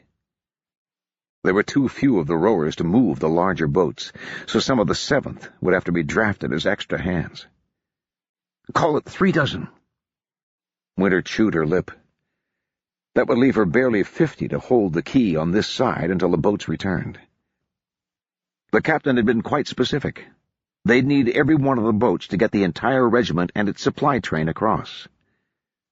Winter's task would be to make sure the auxiliaries didn't catch wind of what was going on and wreck the remaining craft before enough men could cross to put them into service.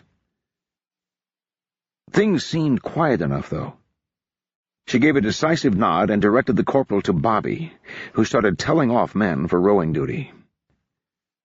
The last of the newly crewed barges was just casting off when a pair of shots came from the direction of the village, shockingly loud in the morning quiet.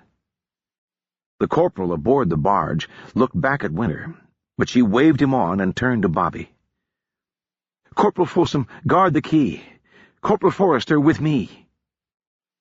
She pointed out another dozen soldiers, and they fell in behind her. They set out into the village at a jog, spurred by another pair of shots that echoed like falling trip hammers. The village would barely have qualified as a hamlet in Vordum. It was just a cluster of clay and thatch houses, not more than 20 in all, arranged in a rough circle. The occupants were long gone, and the empty doorways gaped at Winter as she passed.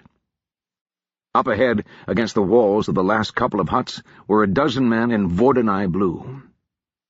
Graf trotted up to meet her, his face grim. "One of them got away. Sorry, sir." Winter shoved down a sudden thrill of panic. "How many were there?" 4. Out a good distance, away from the houses, so we couldn't get close without them seeing. We got as near as we could and tried to bring them down, but that was still a long shot." "Only one escaped?" "Yes, sir. We got 2, and one whose horse was hit surrendered. They got one of ours, though." "Who?" Graf pursed his lips in disapproval at the question, but said, "Jameson. He's dead, sir." "No time for regrets now. Take me to the man you captured." Graf nodded and conducted Winter forward.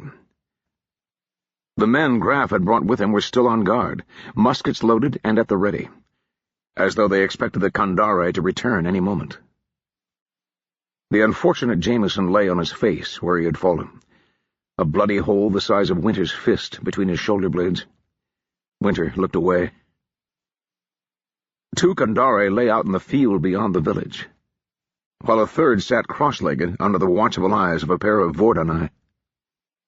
He surveyed his captors with an arrogant air, and guessing that none of them spoke Kandare, amused himself by insulting them to their faces. "You, on the left. If you were not born of the union of a bitch and a goat, then your mother must have been a woman of such unsurpassing ugliness, I wonder that any man would stoop to lay with her." On seeing Winter, he added, "Ah, and here comes the commander, who was evidently a boy of 12. Drop your pants, sir, and let us see if there's any hair in your cock. Or perhaps you were born without one." "Shall I order them to strip you?"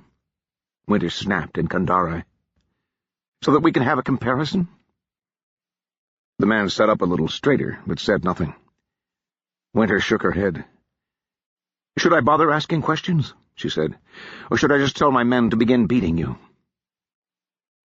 The Kandare blinked. He was a young man in the brown and tan uniform of the auxiliaries. His dark hair was gathered at the back of the neck, in the Kandare fashion, and his chin was covered with a bristly fuzz that he probably thought of as a beard. By his lack of insignia, he was a ranker. The auxiliaries used the same ranks as the Royal Army. But he wore an armband of red silk, daubed with the ubiquitous open triangle of the Redemption in black ink. All in all, aside from the uniform, Winter wouldn't have given him a second glance if she'd passed him in the streets of Ashkatarian. She might even have shared a drink with him if they'd met in a tavern. But now— "I don't know what you're doing here," he said, "but you'd best be advised to surrender when Rahal Don Sendor fetches our men. You'll be treated kindly, I assure you." "How many men in your force? How far away are they?" He looked at her defiantly. Winter looked over her shoulder at Graf. "Lay one across his jaw, would you? Then try to look menacing." "Gladly," the corporal growled. Winter was still fighting a sick, acid feeling in her gut when she returned, with Graf and Bobby, to the rest of the company. "I don't know what you said to him," Graf said, "but that was neatly done." "Sergeant Davis was an excellent tutor," Winter muttered. Her knuckles itched, as though she'd administered the beating herself. Folsom had the rest of the men loading and checking their weapons. The big corporal stood up and saluted as they approached, and the rankers made to do likewise. Winter waved them back to their task. "We're going to have guests," she told them. "There's a Kandari detachment not far from here. 4 companies, unless our friend with a black eye was telling stories. We've got maybe 20 minutes before they arrive." There were a few groans from the men, near enough to hear. Winter turned to Bobby. "How long until the boats get back?" "It took us nearly an hour to cross, sir." The boy seemed perfectly composed in spite of the bad news. "It'll probably take the big barges a little longer. Plus, they may take some time to get things arranged on the other side. Call it 3 hours total. Captain Jehal will have everything ready the moment they touch bank." That was partly for the soldiers' benefit, but it was also the truth, or so Winter devoutly hoped. She had a lot of faith in Captain Jehal. "So we've got to keep them off the quay for a few hours." The 3 corporals nodded. Winter was a little surprised at the lack of protests. She felt as though, in their place, she would have said something like, "That's impossible," or "We'll all be killed." Even the rankers seemed more confident than she was. She took a long breath and tried to think. "Right," she said eventually. "Break into teams of 3. Each team takes a hut. 1 man shooting, 2 loading. If you haven't got a convenient doorway, knock a hole in the wall. I'll take the first shot myself, so hold fire until you hear it." She raised her voice. "Everyone got that?" There was a ragged chorus of assent. Winter turned to the 3 corporals. "Folsom, Graf, get the team set up around the center of the village. Bobby, you're with me, in case I need a runner." "Yes, sir." The boy's eyes were bright. He's looking forward to this. How can he be looking forward to it? "I don't mean to contradict you, sir," Graf said in a low tone. "But what if they don't come in dumb? If I was in charge out there, I'd break out some men to search the houses. If it comes to hand, they'll swamp us." Winter risked a smile. "That's because you're not an educated man, Corporal. Did any of your old commanders do things strictly by the tactics manual?" He scratched a bearded cheek. "No, at least not for long. These auxiliaries were trained to be model Vordenai soldiers. I should know. I used to have to train them." So they really believe in the tactics manual. Either the Kandari had taken longer than Winter had expected to get organized, or else the 20 minutes had merely felt like hours. She hoped it was the former. She and Bobby were crouched in one of the little clay huts. It was nearly empty inside, the inhabitants having carried away everything they could when they left. The only evidence of the occupant's profession was a pile of half-mended net lying against the wall. The building was a simple dirt-floored affair, with a ring of stones in the center for a fire and a single doorway. It now also boasted an impromptu window.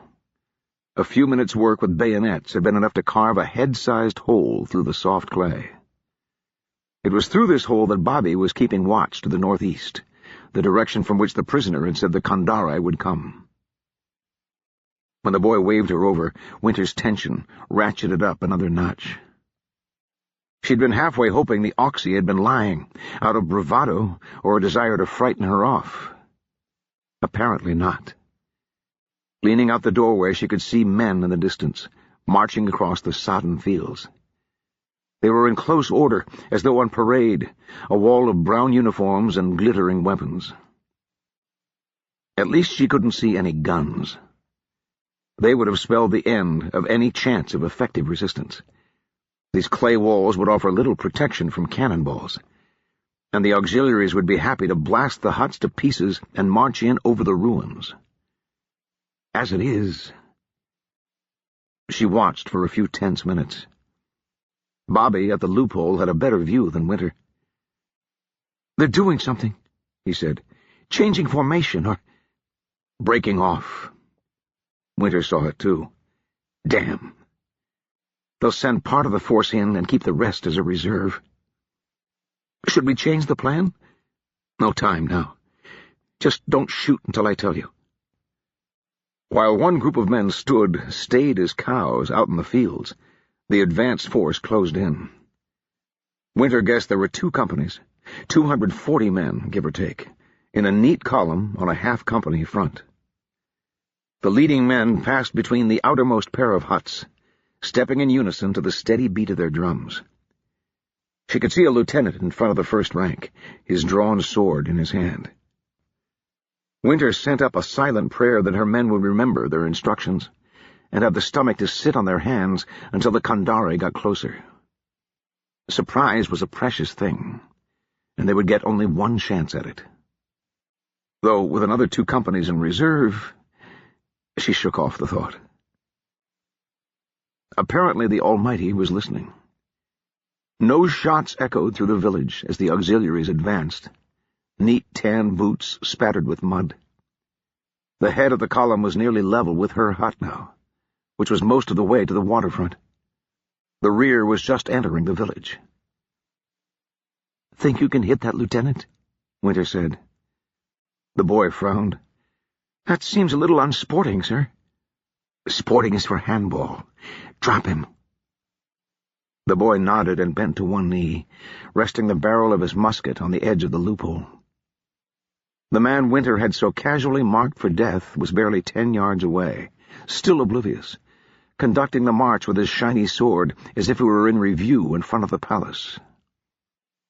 The crack of the musket was magnified in the tiny interior of the hut until it sounded like a mountain shattering.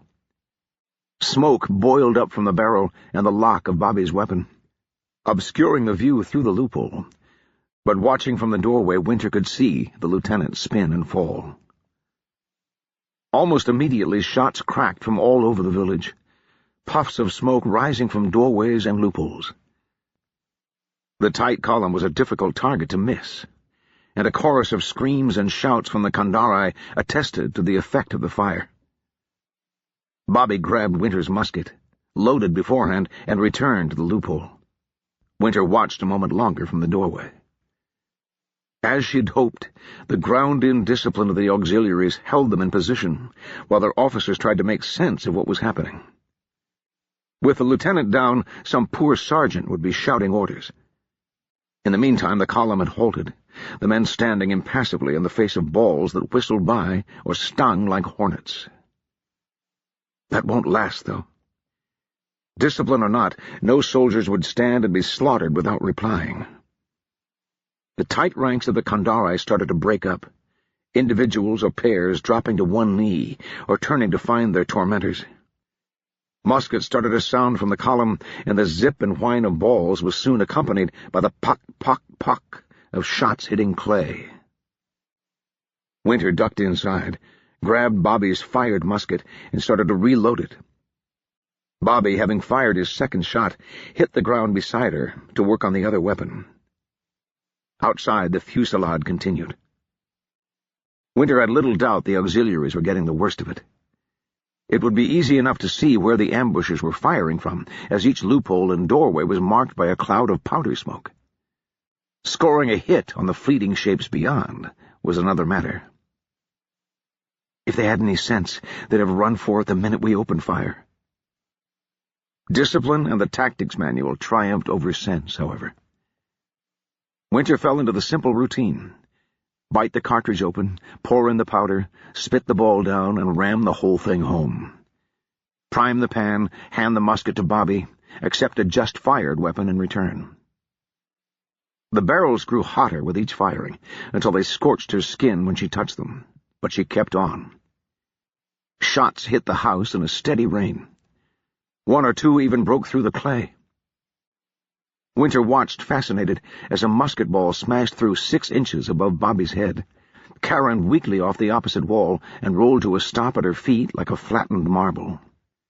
And then there wasn't another musket to load. The firing died away in fits and starts. But after a moment or two of silence, Winter risked a look out the doorway, while Bobby stood vigil at the loophole with a loaded weapon. The field of battle, if it could be called a battle, was empty, except for corpses and a few wounded men, the latter beginning to raise piteous cries.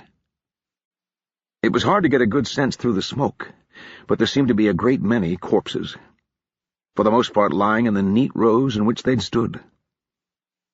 Winter emerged from the hut and cupped her hands over her mouth. "I'm coming out," she shouted. "Everyone hold fire." She could hear a ragged chorus of laughter from the closest buildings. Bobby hurried to fall in behind her, still carrying his weapon, and Winter walked out into the center of the field. Smoke lay as dense as a blanket, drifting only sluggishly in the calm air. The smell of it assaulted her nostrils, an acrid, salty tang with an occasional undercurrent of blood or offal. There was no sign of any upright Kandari. Winter turned sharply when a pair of figures loomed through the smoke, but it was only Graff and Folsom. The rest of the company was beginning to emerge. As the realization of what they'd done sank in, here and there they sent up a ragged cheer. Graff looked over the field of corpses with professional satisfaction. "They won't forget that in a hurry," he said. "Those that got away, anyhow." Winter gave a weary nod. All the auxiliaries she could see were either dead or obviously nearly so. The retreating Kandari had taken the more lightly wounded with them, for which he was grateful. The colonials could hardly have spared the time to care for them. "Right," she said, more or less to herself. Then again, "Right. We've probably got a little while before they figure things out.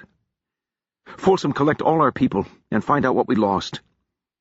Graff, take a detail and go over the field. The Oxys use the same muskets we do, so gather them all up, along with all the ammunition you can find. If there's anyone out there that looks like they might make it, bring them along. Once that's done, back to the river." "We're not staying here," Graff said. "We bloodied their noses. No reason why we can't do it again." "We can't do it again because they'll be ready for us," Winter said. "Someone out there isn't an utter fool. They won't come in dumb next time.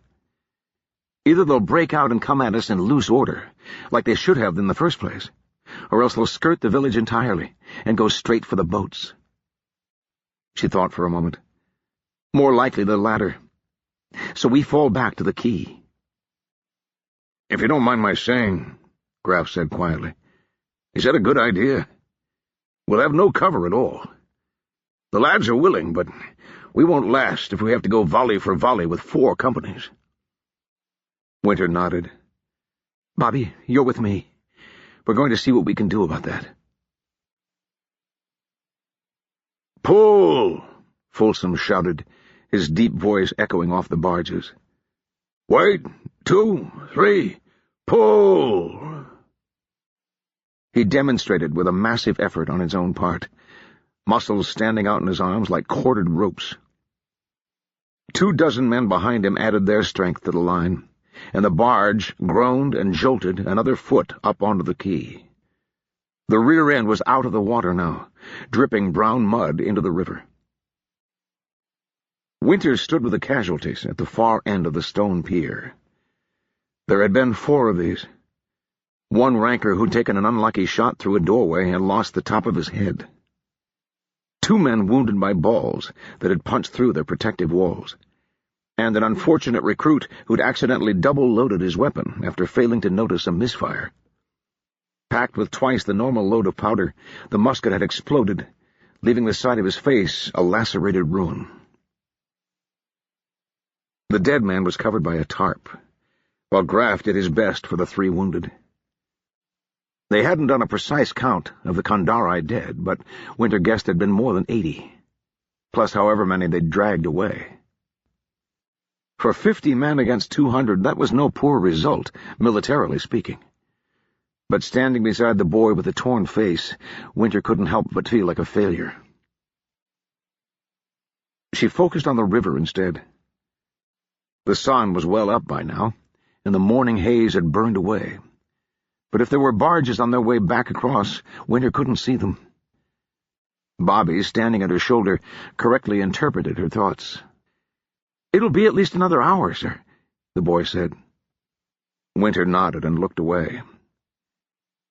Her gaze fell on the man who'd taken a ball in the arm. Graff had torn his shirt off and wrapped it round the wound as a makeshift bandage, winding a scrap of wood in the linen to keep it tight. Bobby, following Winter's eyes, gave a little shudder. "Are you sure you're all right?"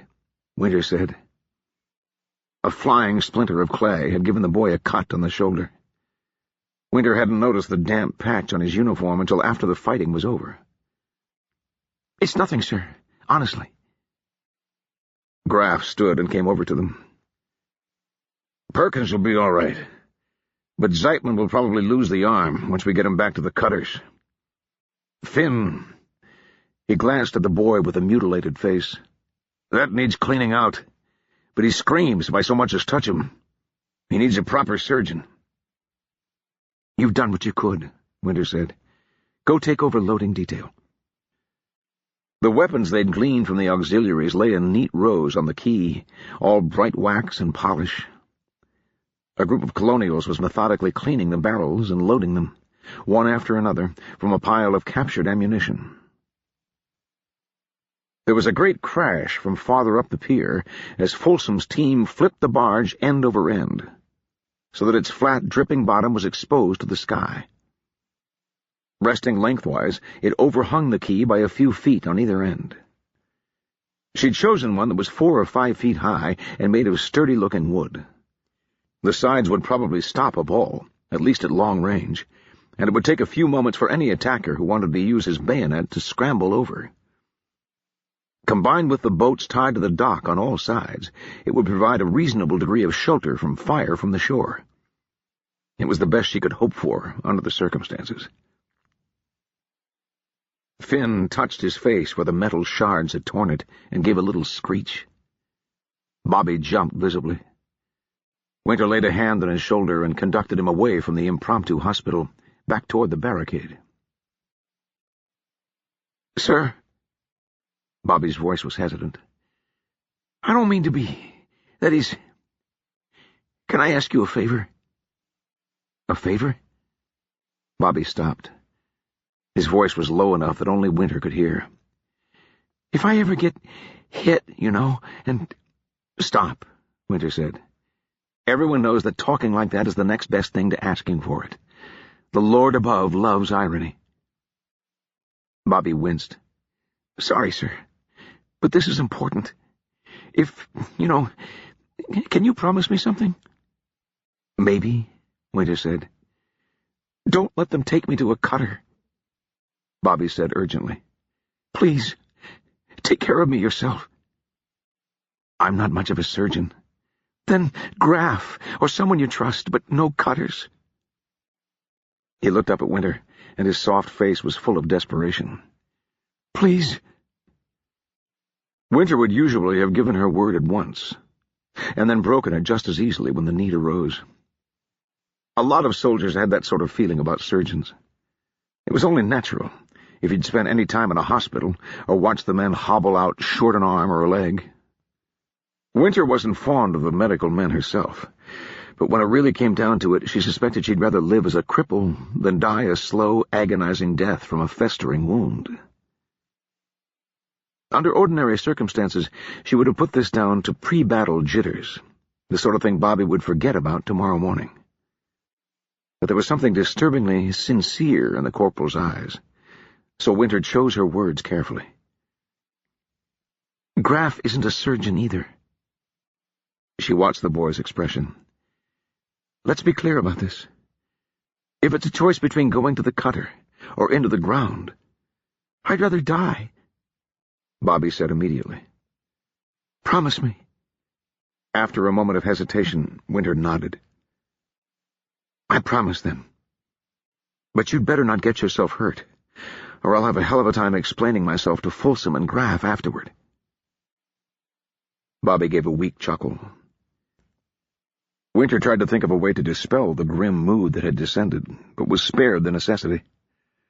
There was a shot from the barricade, and a cry of "Oxys!" The quay was suddenly a chaos of rushing men. Winter heard Folsom's voice rising above the din, shouting soldiers into line. She patted Bobby's shoulder again and pushed her way forward, until she was up against the sloping wall of the upside-down boat. It rose slightly toward the center, forming a shallow keel, but the top was still flat enough to see over. She saw Graff upbraiding a man carrying a smoking musket. The situation wasn't as bad as she'd feared then. Looking up the quay between the wall of boats on each side and into the village, she couldn't see any obvious sign of the enemy.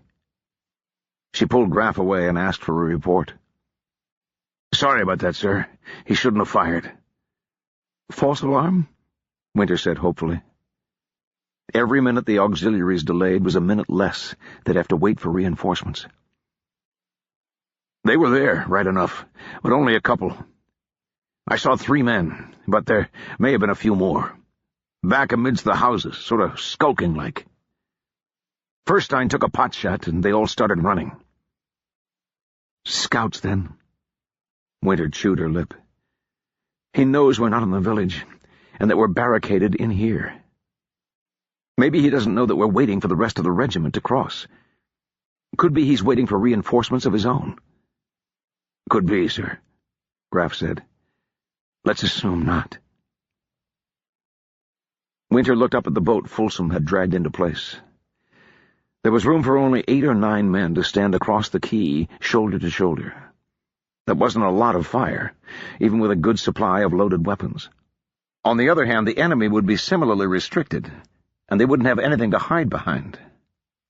"If they come, they're going to get a kicking," Graff said, echoing her thoughts. "I wouldn't like to try attacking up this way." "Let's hope they'll be just as reluctant." As it turned out, they were not. It was a further half an hour before the enemy commander decided the village was clear and marched his men in. All 4 companies, or what was left of them, formed up in the town square. They were 300 or 400 yards from the edge of the quay and 20 more from the barricade. Close enough for the Vordenai to shout and make insulting hand gestures, but too far for anything but an extremely lucky shot to carry. There was 1 man a horse just in front of the enemy ranks, who Winter assumed was the commanding officer. She hoped he'd display the same lead-from-the-front mentality that his lieutenant had shown earlier, but no such luck. When the brown and tan column lurched into motion, the mounted man stayed well to the rear. Winter signaled for her own men to make ready. 9 of them, chosen by general acclamation to be the best shots in the company, were crouching against the barricade. The rest of the rankers waited nervously behind them, spread out across the quays, sitting or on their knees to avoid showing their heads over the top of the boat. The auxiliaries were in a company column, 40 men wide and a dozen or so deep. Their drummers quickened the pace as they approached, from the languid march rhythm to the pulse-fast beat of the attack. Winter's men waited, bayonets already fixed on their muskets, until the column was 100 yards out. Still well away from the base of the quay, but clear of the last few houses in the village. At a gesture from Winter, the men on the barricade opened fire. The crash of 9 muskets at once, in the echoing confines of the boat-crowded quay, sounded more like a battalion volley. Smoke billowed along the barricade, and here and there on the front rank of the approaching formation men twitched and went down, or dropped out of line and stumbled off to the sides. 100 yards was still a long shot for a musket, but the target was wide and packed shoulder to shoulder, so some balls inevitably struck home. As soon as they'd fired, the men on the barricade turned and handed their weapons to soldiers waiting behind them, accepting fresh ones in return. Winter watched the exchange with a touch of pride. For something she'd improvised on the spot, they handled it nicely. Another volley crashed out, more ragged than the first, as the individual men fired as quickly as they could mark a target. More auxiliaries went down. The brown and tan column closed up around the casualties, its ranks swallowing the fallen like some amorphous, multi-bodied creature.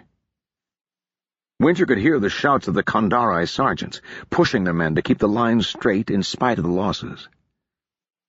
Another volley, and another. until all cohesion was lost and there was simply a steady rattle of shots. New muskets were handed up as quickly as they were fired, while the balance of the company worked on reloading. The tread of the auxiliaries' boots was audible under the intermittent cracks of the shots and the fast beat of the drums. Winter watched the remorseless advance of the column with rising dread. "Come on," she thought at them. "You don't like this, do you? Break off." The drums stopped, and then the footsteps. "Down!" Winter shouted. A moment later, the first two ranks of the column cut loose.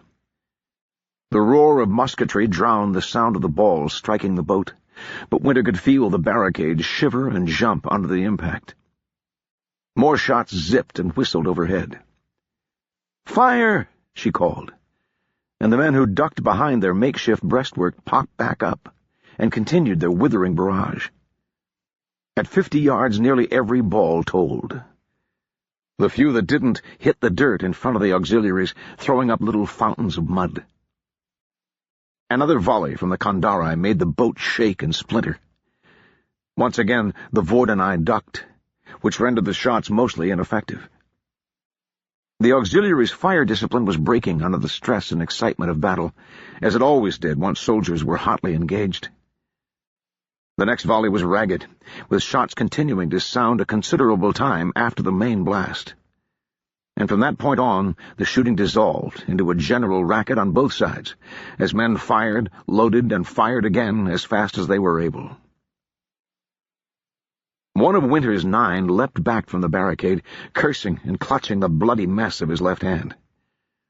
Graf gestured, and one of the loaders took his place, taking up the fallen musket and firing into the gathering smoke. It was becoming difficult to see, but judging from the pinkish-yellow muzzle flashes, the auxiliaries were still out at 50 yards, some distance from the base of the quay. Winter could well imagine their commander's consternation. Only his first 2 ranks could fire, but that still gave him 80 muskets engaged to her 9. On the other hand, Winter's men were getting off 3 or 4 shots for every one the Kandari loosed, and they were protected by the barricade. Moreover, he had few options for rectifying the situation. The closer he got to the quay, the more the barges lining the sides would restrict his visibility, until he was reduced to the same 9-man front. The only other option was to charge and hope to carry the barricade with bayonets. But the tactics manual said that a bayonet charge would be effective only against an enemy already shaken or routed by fire, and the defenders here were clearly anything but shaken. Winter hoped like hell the men stuck to the tactics manual. The auxiliaries had plenty of bodies in the rear ranks to replace those that fell, she knew, but how long would they stand it? No matter how well trained, there was a limit, and no soldier liked to stand in a position where he was obviously getting the worst of it. One of the men in blue flopped backward from the barricade, thrashing on the quay like a landed fish. Winter glanced in his direction, and then looked away with a shudder. The ball had carried away a quarter of his skull, and he'd splashed the stones with blood and bits of slime when he fell. Graf sent another man up the barricade and detailed 2 more to drag the dead man to the rear and out of view. She turned back to the battle, only to find it dying away at last. Either panic had triumphed over discipline, or the enemy commander had recognized the futility of his position and backed away voluntarily. Whatever the case, there were no more muzzle flashes in the smoke, and no skirl of advancing drums. The men on the barricade fired a few more shots on general principle, then let out a cheer to hurry the Kandari on their way. It wasn't until the cheering became general that Winter noticed that one of the soldiers leaning on the boat wasn't joining in. She had a couple of men pull him away, and they found he'd taken a ball in the chest and died in place, painting the woodwork red with gouts of arterial blood. In the confusion of battle, no one had noticed. That dampened the atmosphere somewhat. Winter stared out into the swirling smoke while Graf conducted the poor dead boy to the end of the pier. Her apprehension increased by degrees, until by the time he returned she was certain something was wrong. "They're not gone," she told him. "We'd have heard them shouting if they'd really broken." She looked around at her own men. "Quiet! Graf, get them to be quiet." "Quiet!"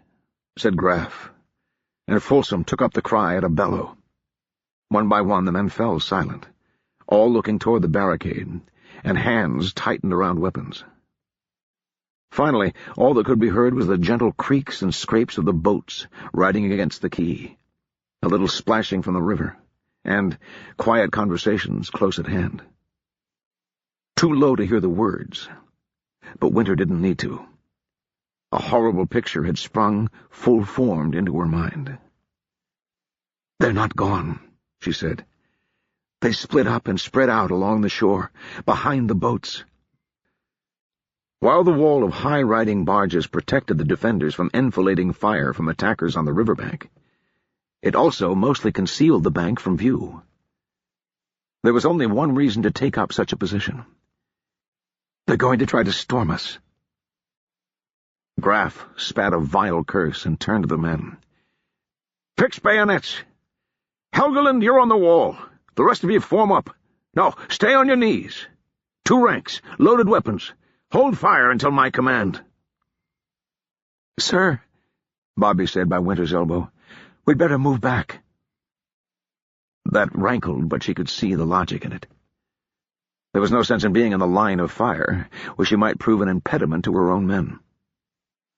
She and the corporal threaded their way through the double line of kneeling men that Graf was organizing, and took a position beside Folsom and the remaining dozen men of the company, who were still loading muskets as fast as they could ram home powder and ball.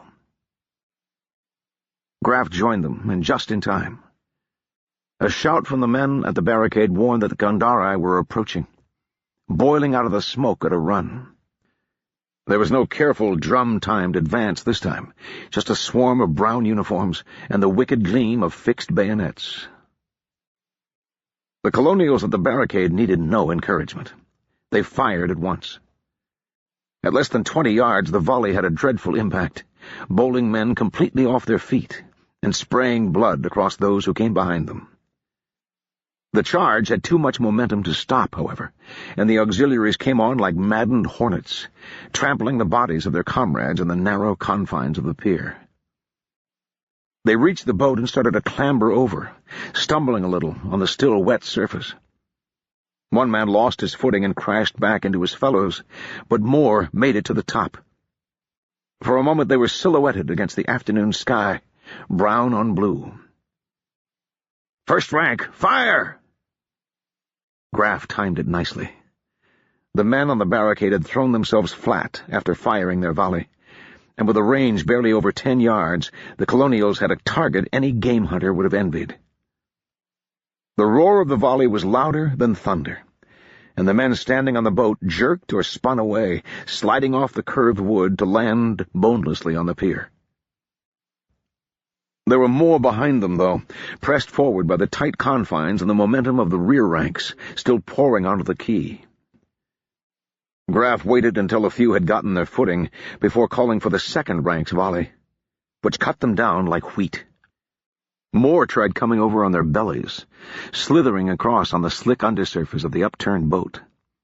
But the men who'd crouched in the shadow of the barricade grabbed these brave souls as they emerged and dragged them to the ground to apply their bayonets. More dangerous were the shots that were starting to come from the auxiliaries packed against the barricade. Cover worked both ways, after all. Now it was Winter's men who were exposed on the naked stones of the quay, while the Gandhari had the boat to hide behind. A man on the second line jerked backward with a screech, toppling against one of the barges. The rest, having retrieved loaded muskets from the fast-diminishing stock, fired back in an effort to force the auxiliaries to keep their heads down. "That's it," Winter thought. "I'm out of tricks." Her men wouldn't flee. Couldn't, really, with their backs literally against a wall. But at this rate they'd be wiped out. She looked at the tight-packed mob of soldiers on the other side of the boat and wished, absurdly, for a cannon. A single load of canister would have cleared the quay. Of course, if we could have gotten any guns across the river, we wouldn't be having this problem." She blinked in disbelief. The mob was breaking up.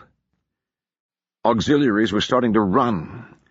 First those at the rear, then the men closer to the front, as the pressure from behind started to ease.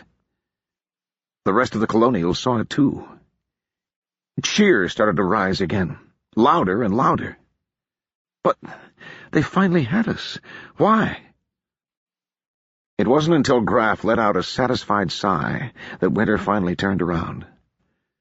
The end of the quay, the only space through which she'd been able to get a view of the river, was now blocked by one of the high-sided grain barges. The front hinged down to make a ramp, and men in blue were pushing past the cheering defenders, weapons at the ready. As the fighting faded, Winter could hear firing elsewhere along the riverbank. Behind the first wave of fresh troops came a neat figure in dress blues, eagles glittering on his shoulders. His deep gray eyes took in the scene on the quay for a few moments, and then he turned to Winter and smiled. Winter, only partly recovered from her shock, managed a hesitant salute. "Well done, Lieutenant," said Colonel Valnich. "Very well done indeed."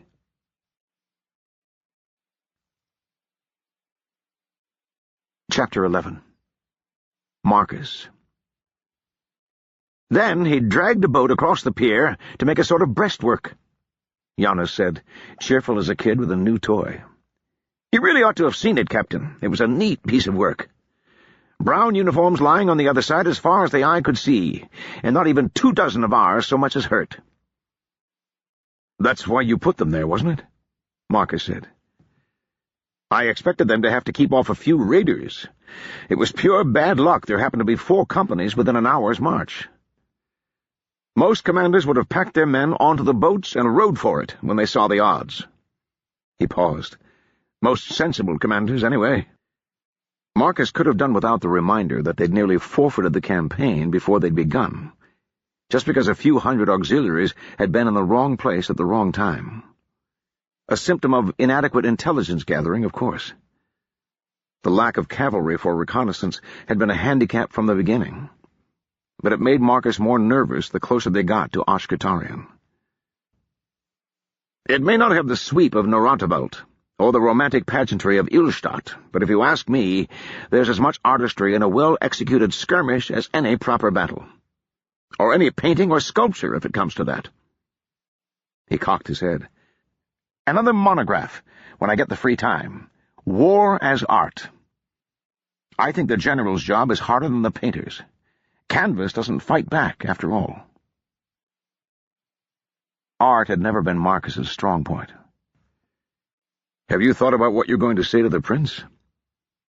"I'm going to tell him to look under his loincloth and figure out if he's a man or a eunuch," Giannis said. "And if he does find a pair of balls, I'm going to suggest that he learn to use them." Marcus stopped in his tracks, so that the colonel walked a few paces farther before turning. Giannis sighed at the expression he saw. "No," Giannis said, "not really. Has anyone ever told you, Captain, that you need to work on your sense of humor?" "I'm not used to needing one around senior officers," Marcus muttered. Giannis, who had very good hearing, chuckled broadly. The rigors of the march had reduced the prince's ability to keep up his accustomed style, though his entourage made the best effort they could. He had an enormous tent, sewn together from 4 of the regulation army tents. But the exterior was plain blue canvas, and the inside not much better ornamented. Much of what the royal household had been able to carry away from Ashkatarian had been loaded onto the fleet at Fort Valor. A few furs and some silk cushions were all the luxury the rightful occupant of the Vermilion throne could manage. Razan Don Zapta was on hand to greet the 2 officers, but much of the rest of the entourage had been left behind, including the Heavenly Guard. Marcus approved. Nothing slowed down an army like useless impedimenta. But he doubted the prince shared his reasons. He got the feeling the Kandari ruler was skeptical about their chances. Perhaps still stung from his last audience with Giannis, the prince dispensed with the formalities. He barked out a question, and Razan translated, for Marcus's benefit, if not the colonel's. "His Grace is concerned," the minister said. "He wishes to know how you propose to defend him from his enemies when your army is on the other side of the river." "I must admit that I cannot," Giannis said. "Please tell His Grace that I would feel much more assured about his safety if he were to cross with us." The prince said something petulant. Razan said, "The chosen of heaven points out that, on the other side of the river, escape would be impossible in the event that you are defeated." Marcus eyed Prince Zopter with distaste. The nobleman had made his preferences clear through an endless stream of polite missives, directing Giannis to appear before him to receive guidance on the direction of the campaign. What that amounted to, apparently, was retreat. In spite of the victory over the Redeemer army, the prince wanted to flee to Vordon with his gold. But the fleet would not sail without orders from Giannis, and Giannis had simply ignored the messages. "And this is who we're fighting to keep on the throne?" Marcus wondered again who exactly would be hurt if they just let Zopter scuttle away, if he wanted to so badly. The Kandare certainly don't want him back. In the end, though, it was the honor of the king of Vordon that was at stake, and implicitly the worthiness of a pledge of support from the house of Orboen. Not to mention the small matter of the screaming fanatics who would want to burn us alive, prince or no prince. Among the things that had been left behind was the royal makeup artist. The elaborate red and white powder that had been the prince's mask was nowhere in evidence. Underneath was a rather ordinary face, with sagging jowls and thick, pouting lips. A thin fuzz of hair was just beginning to sprout around the crown of his head, but a patch on top remained bare. "If we are defeated, Your Grace," Giannis paused, "you may tell His Grace that if we are defeated, all hopes of regaining his throne falls with us, and so I regard it as my duty to press the campaign to the utmost." "Your duty to His Grace is to obey," Razan said, almost before his master had finished speaking. "My pardon, I mean no offense, but my duty is not to His Grace, the Prince of Kandar. Rather it is to His Majesty the King of Vordon, to whom I have sworn my sacred oath. He has directed me to secure the Vermilion throne, and I intend to do so, or perish in the attempt." There was a long silence. The prince muttered something that sounded like an insult. Razan, perhaps remembering that Giannis understood well enough without the translation, rendered it, after only a slight hesitation. "You are a most impudent man," His Grace says. "He promises that his friend and cousin the king will hear of your conduct." "I have no doubt of that," Giannis said. Through the last duke, if nothing else. He'd seen Miss Alhunt around the camp a few times since the battle, but he'd avoided speaking to her. So far she hadn't pressed the issue. He wondered if he had justified an entry in the reports she sent home. "His Grace will consider what you have said," Razan said. "You are dismissed." "Thank you," Giannis said. "The last of the regiment crosses by this evening." The two Vordeni bowed and retreated from the royal presence. The chosen of heaven did not look pleased in the least. "He'll consider what you have said?" Marcus repeated, once they were outside. "What does that mean?" "It means he'll cross," Giannis said, but he didn't want to say it because he'd lose face. "The last of the baggage train is over?"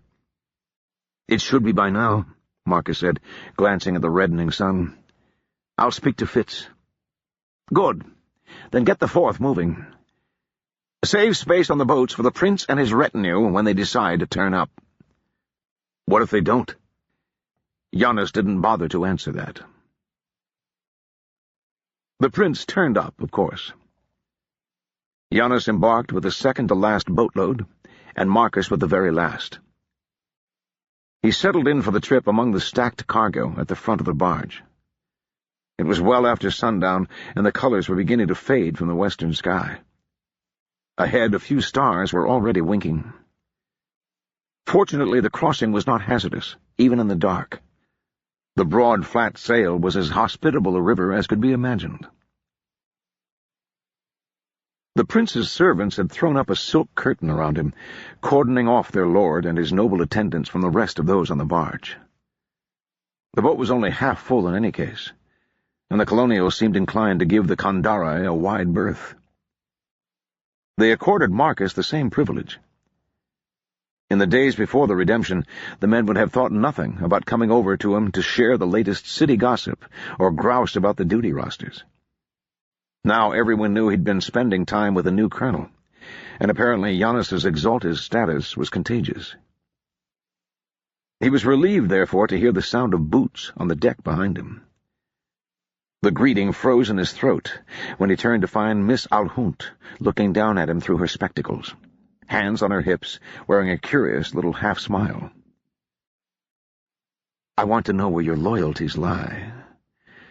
Marcus's eyes darted like a cornered animal, but there was nowhere to run. He stood instead and sketched a bow. "Miss Alhunt." "Captain." Her smile widened slightly. "I feel like you've been hiding from me." "Duties, I'm afraid. Colonel Volnick keeps me busy." "I imagine."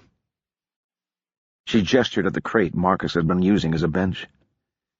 "Do you mind if I sit?" "Yes." "Not at all." She placed herself delicately in one corner, and after some hesitation Marcus resumed his own seat. Together they stared for a few moments at the black water of the sail, smooth as glass, except for the fading scars torn by the other barges. The torches and lanterns of the new camp were tiny specks of light on the distant bank, winking like fireflies. Miss Alhunt broke the silence. "I heard the colonel had a disagreement with the prince." "I'm not really in a position to comment," Marcus said. "No," Miss Alhunt said. "No, I suppose not." There was something odd in her tone, as though the heart had gone out of her questioning. He waited, expecting another attempt, but when he risked a look at her face, she was just staring at the water. It was a pretty face, he noted absently. Soft and round, with a small nose and wide brown eyes. The spectacles and severe hairstyle lent her an air of formality, but it felt like a borrowed thing, a mask. He cleared his throat. "Are you all right, Miss Alhunt?" "He's really committed now, isn't he?" she said. "The colonel, I mean." "We all are. With the river behind us." She nodded. "You don't seem worried." He almost repeated the line about not being able to comment, but it felt wrong. This wasn't a concordant agent fishing for information, just a young woman looking for reassurance. He forced himself to relax a little. "The colonel has been right so far." "He has." She sighed. "Captain, can you keep a secret?" "I'd like to think so." Then, a little unfairly, "I didn't think the ministry was in the business of sharing secrets." She nodded, as though the jibe were no more than her due. "Not that sort of secret. This is one of mine." "Oh," he shrugged. "Go ahead, then." She turned to face him, swinging her legs over the edge of the crate. "It was at the battle on the road. You remember?" "I'm not likely to forget." "I was sitting on my horse, watching the charge come in. It was like watching the sea come in, a wave of screaming faces. And you and your men were out front, such a thin line, and I thought we'd all be pulled under, just crushed underneath, like a wave lapping over a rock." Marcus said nothing. He thought back to the same moment, waiting desperately for the order to fire, this close to yanking Meadows' head around and applying his spurs. "I prayed," she said in a whisper. "I literally, honestly prayed. I can't remember the last time I did that. I said, 'God Almighty, If you get me out of this and take me back to my nice safe desk under the cobweb, I swear to you that I will never leave it again." "I think every man in that line had something similar in mind," Marcus said. "I know I did." She let out a long breath and shook her head. "I asked for this assignment, you know. I was bored. At my safe little desk in the 3rd sub-basement, where mad priests never came screaming over the ridge to try to roast me alive." She looked up at him, glasses slightly askew. A strand of mouse-brown hair had escaped from her bun and hung over her ear. "Do the Redeemers really eat their prisoners?" "Only on special occasions," Marcus said. At the look on her face, he gave a little shrug. "I expect not." "They certainly enjoy setting fire to them, but eating them afterward?" He shook his head. "It's just a rumor. Believe everything you hear in the streets, and they'll have you thinking the Steel Ghost is a wizard who can bend space and time, and that the old priestesses on Monument Hill can speak with the dead." She gave a weak chuckle, then lapsed into silence again. The last of the light had faded from the sky, and the barge rode by torchlight. The constellation of fires on the far bank spread wider as they approached, as though to engulf them. Miss Alhunt's knee, Marcus noted, had fetched up against his own. He could feel the warmth even through 2 layers of fabric, though she didn't seem to notice. "I wanted to apologize," she said. "For what?" "For the way I behaved before." She looked uncomfortable. "I have to write a report. You know that, of course. So when I first met you, I thought, aha, here's a good source of information." "I gathered that," he said. She winced. "Was I that obvious about it?" "More or less." "This really isn't my job. I read reports other people write, extract the salient points, and write another report. At first I thought this would be just like that, except I'd have to ask questions instead of reading. But—" she paused. "When I saw the barges crossing, it sort of hit me. If we lose, if the Colonel makes a mistake, or anything, we're all going to die. I'm going to die." She looked up at Marcus again with a brave smile. "I'm afraid I've lost my detachment." "We won't lose." Marcus wished he felt as confident as he sounded. "The Colonel knows what he's doing." "You really admire him, don't you?"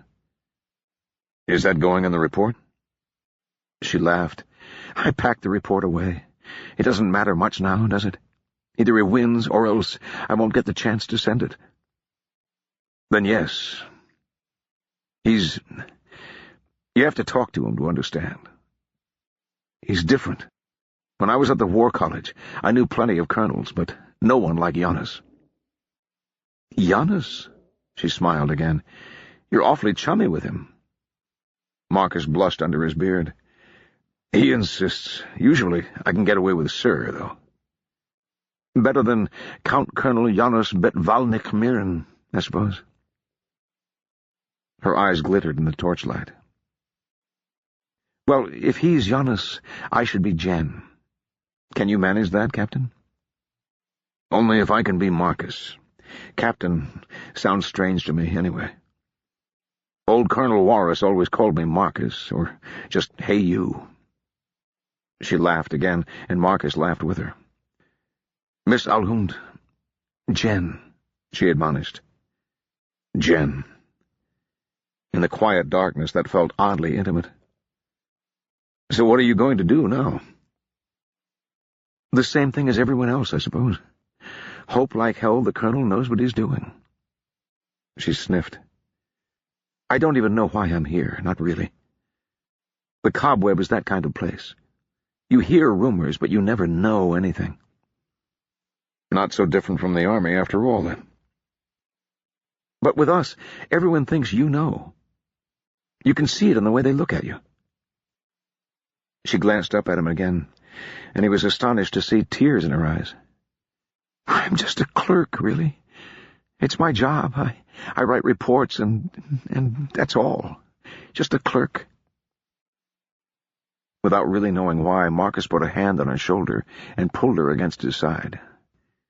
She gave a little jerk when he touched her, and her skin pebbled into goosebumps, but she raised no objection.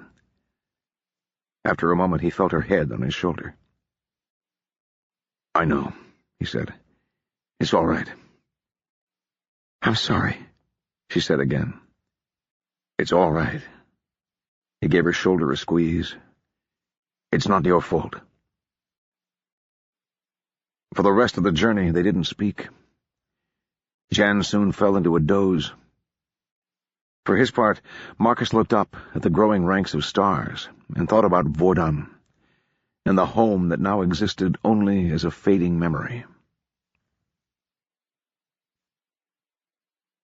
The drums started at sunup, in spite of the moans of exhausted men. Those who'd come over on the last relay of boats had gotten only half a night's sleep, but the drummers were relentless, and bit by bit the encampment came alive. Given that he was one of those who'd been deprived, Marcus found himself sympathetic to the groaners. "I'm still not happy about the split," Giannis said, when they met in the sodden fields outside the little fishing village. "But it's the best we can do." Marcus nodded. He was taking the old colonials with him, and Giannis the recruits, rather than splitting by battalion. It made more sense given the nature of their separate tasks, but administratively it was a headache. "Figure on 4 days at the outside," the colonel went on. "1 to locate the enemy, 1 to destroy him, and 2 to return. Can you give me that long?" "I can certainly try, sir." "Good." His smile again, just a flicker, there and gone. "Good luck, Captain." Behind the 2 officers, the first colonials formed up. The larger column, just over 2/3 of the men, all the cavalry, and half the guns, headed south with Giannis toward the upstream ford.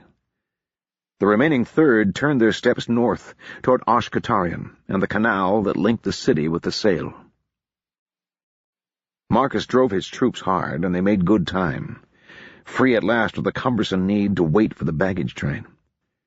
The wagons were strung out on the road behind them, left to straggle in as best they could. Speed, Giannis had agreed, was of the essence.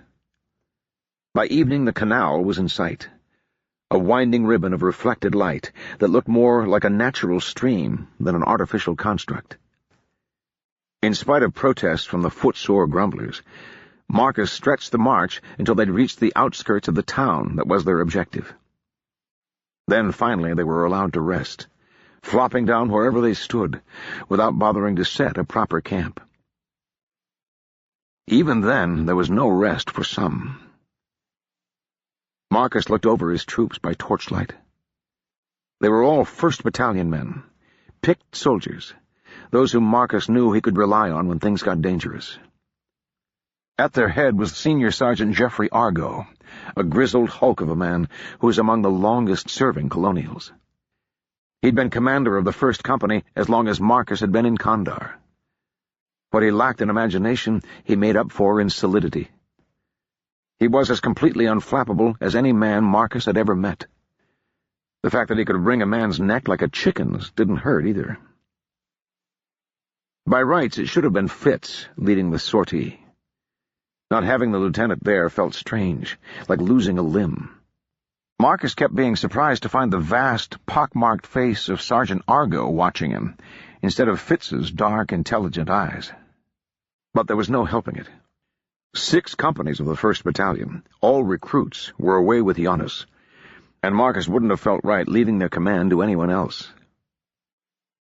Val and Moore were there, too, and Give 'em Hell and the Preacher, leaving Marcus with only Audric and a handful of junior officers. It had seemed like a good idea at the time.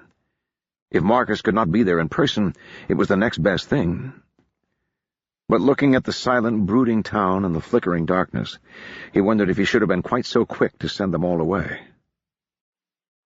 Audric will do what he needs to do. He had revived considerably since his brush with the colonel's displeasure, attending regular drills and showing a renewed interest in command of his battalion. They hadn't spoken much, but the few words they'd exchanged made it clear they didn't need to Marcus's vast relief. Still, I would feel better if Fitz were here. He pushed the thought away. Too late for that now. And turned to his picked crew. They numbered only 24, which he judged enough for the task at hand. "I make it just past midnight," he told them. "That means we've got 3 hours or so before first light. You've got that long to get into position, so be quick, and remember that if they hear a gunshot, the game's up. Everyone got that?" They nodded. He watched their faces and was pleased by what he saw. No fear, just a steady determination. Even a bit of relief, he suspected. These were all old colonials, after all. In some ways they were as green as the recruits. Marching in line of battle with flags flying and drums beating had been a new experience for all of them, Marcus included.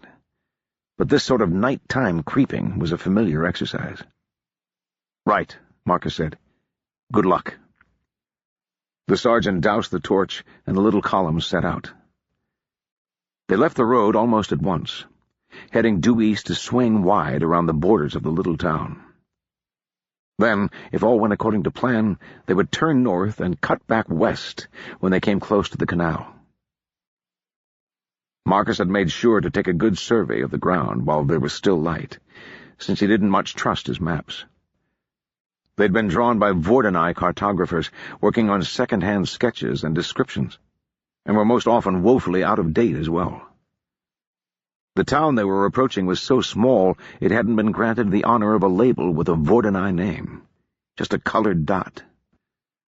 From the locals they'd interrogated on the approach, Marcus had gathered its Kandari name was Welte on Celica, or Welte on the Little Sail.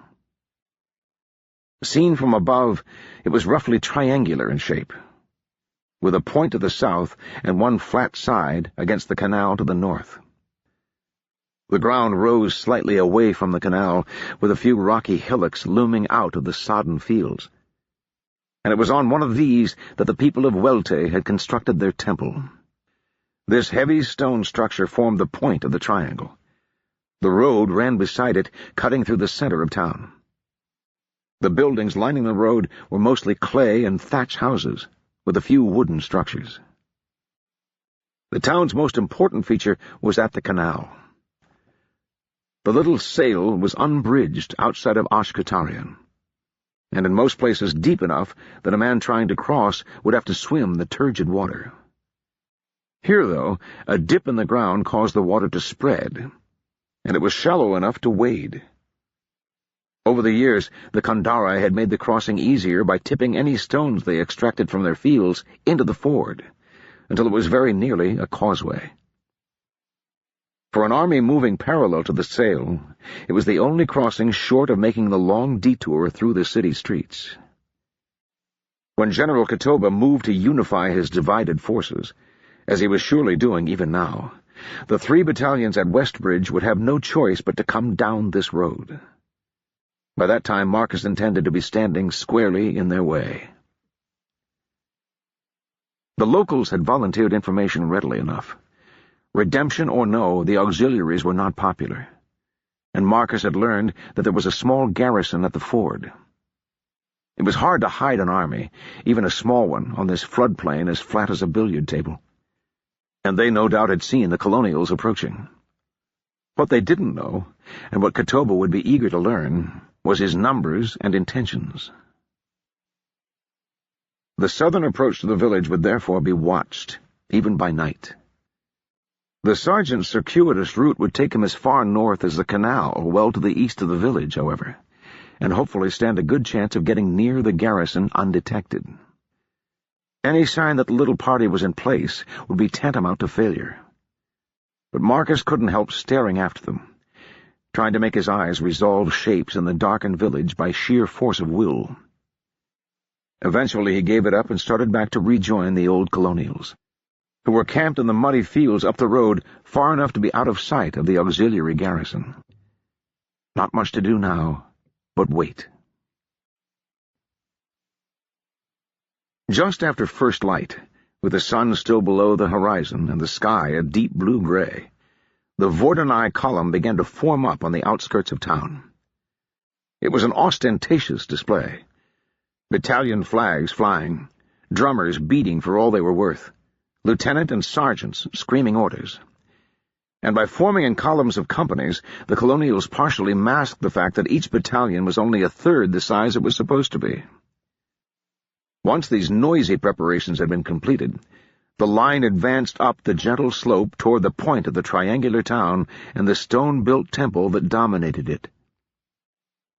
The auxiliary garrison was not inclined to stay to receive them. They had been deployed to protect the fort against raiding parties, not to try to impede a general Vordenai advance. And clearly here were the corpses in considerable force. A few desultory shots rang out from the windows of the temple as the blue line came closer, at far too long a range to find their targets, and then the company of Kandara retreated in good order through the center of town. Their duty now was to rejoin their main body and report on what they'd seen. And accordingly, the lieutenant marched his men hastily up the road and toward the ford. They were in sight of the canal when shots rang out from all sides, billows of smoke rising from the buildings lining the road and behind the embankment. Argo's men, slipping past the sentries in the darkness, had taken up positions close to the ford from which they could direct a lively fire at the Kandari column.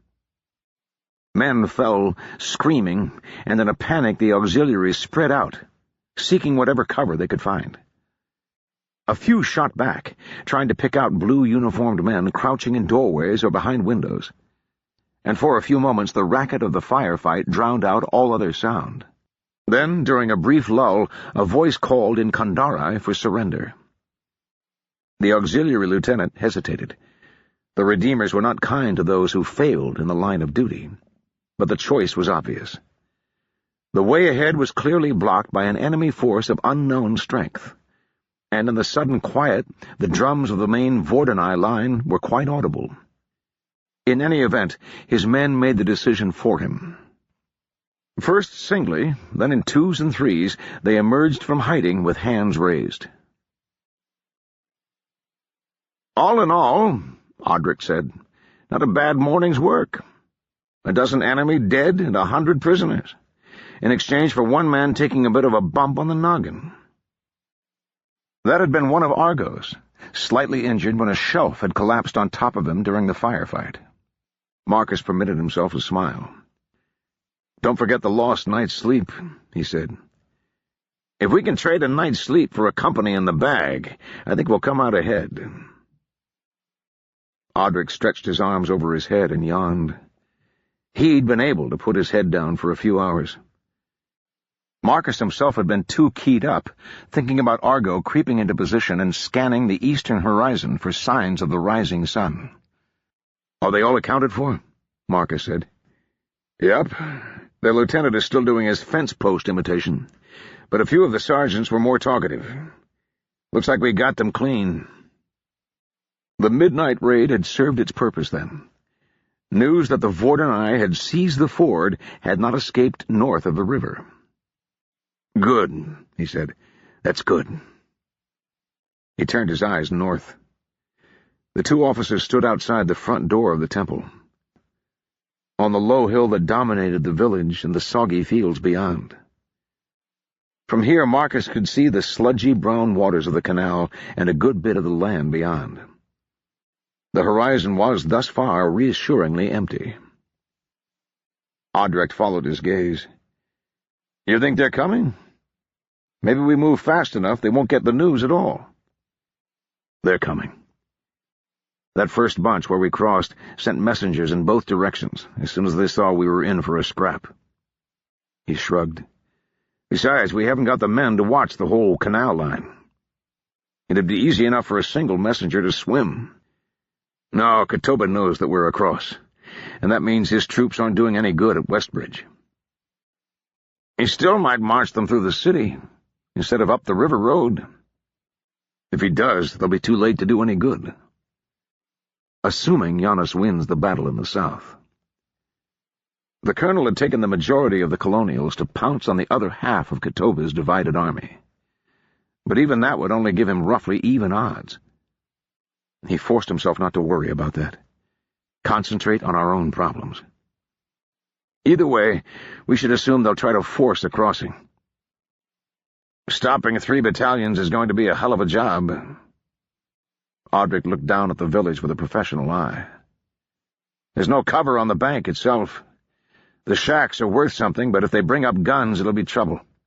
Even a 4-pounder could probably reach us from the other bank, and anything heavier— He shook his head. If the damn Kandari would build their houses out of something a bit more substantial, we'd have more to work with. What I wouldn't give for a proper Vordanai country village. I think stone and timber are in shorter supply around here than back home, Marcus said. He glanced at the temple behind him. We can hold in here, though. Audric grunted. Hold, sure. But if it comes to that— He trailed off sourly. Marcus followed the thought. The temple made for a reasonable blockhouse, with thick stone walls and a heavy timber roof. The windows were tall and narrow and began a considerable distance from the ground. The main doors looked solid, and in any case would be reinforced by a barricade. It was big enough to hold 2 or 3 companies at least, and he wouldn't want to have to take on the task of assaulting it if he were on the other side. But if it got that desperate, a last-ditch defense that far from the ford, they'd be surrounded for certain. Once the auxiliaries broke out into the open, their greater numbers would let them circle around and cut off any possible retreat. We'll hope it doesn't come to that, Marcus said. Get the men started loopholing the shacks by the canal, and tell Lieutenant Archer to start setting his guns up at the top of the embankment. We'll have to work on something to camouflage them. Marcus felt suddenly light-headed. He put out a hand to steady himself on the wall of the temple, missed, and took a few stumbling steps before Audric caught his arm. "I'll take care of it," the other captain said. "Get some sleep." "You'll wake me if there's trouble?" Audric smiled. "I swear to it. Go!"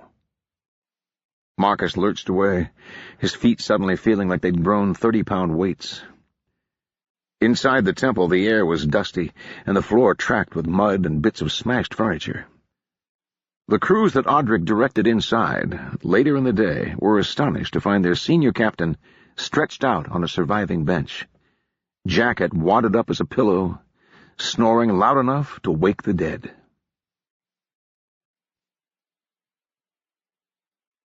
Chapter 12. Winter. Take the knife. Winter opened her eyes.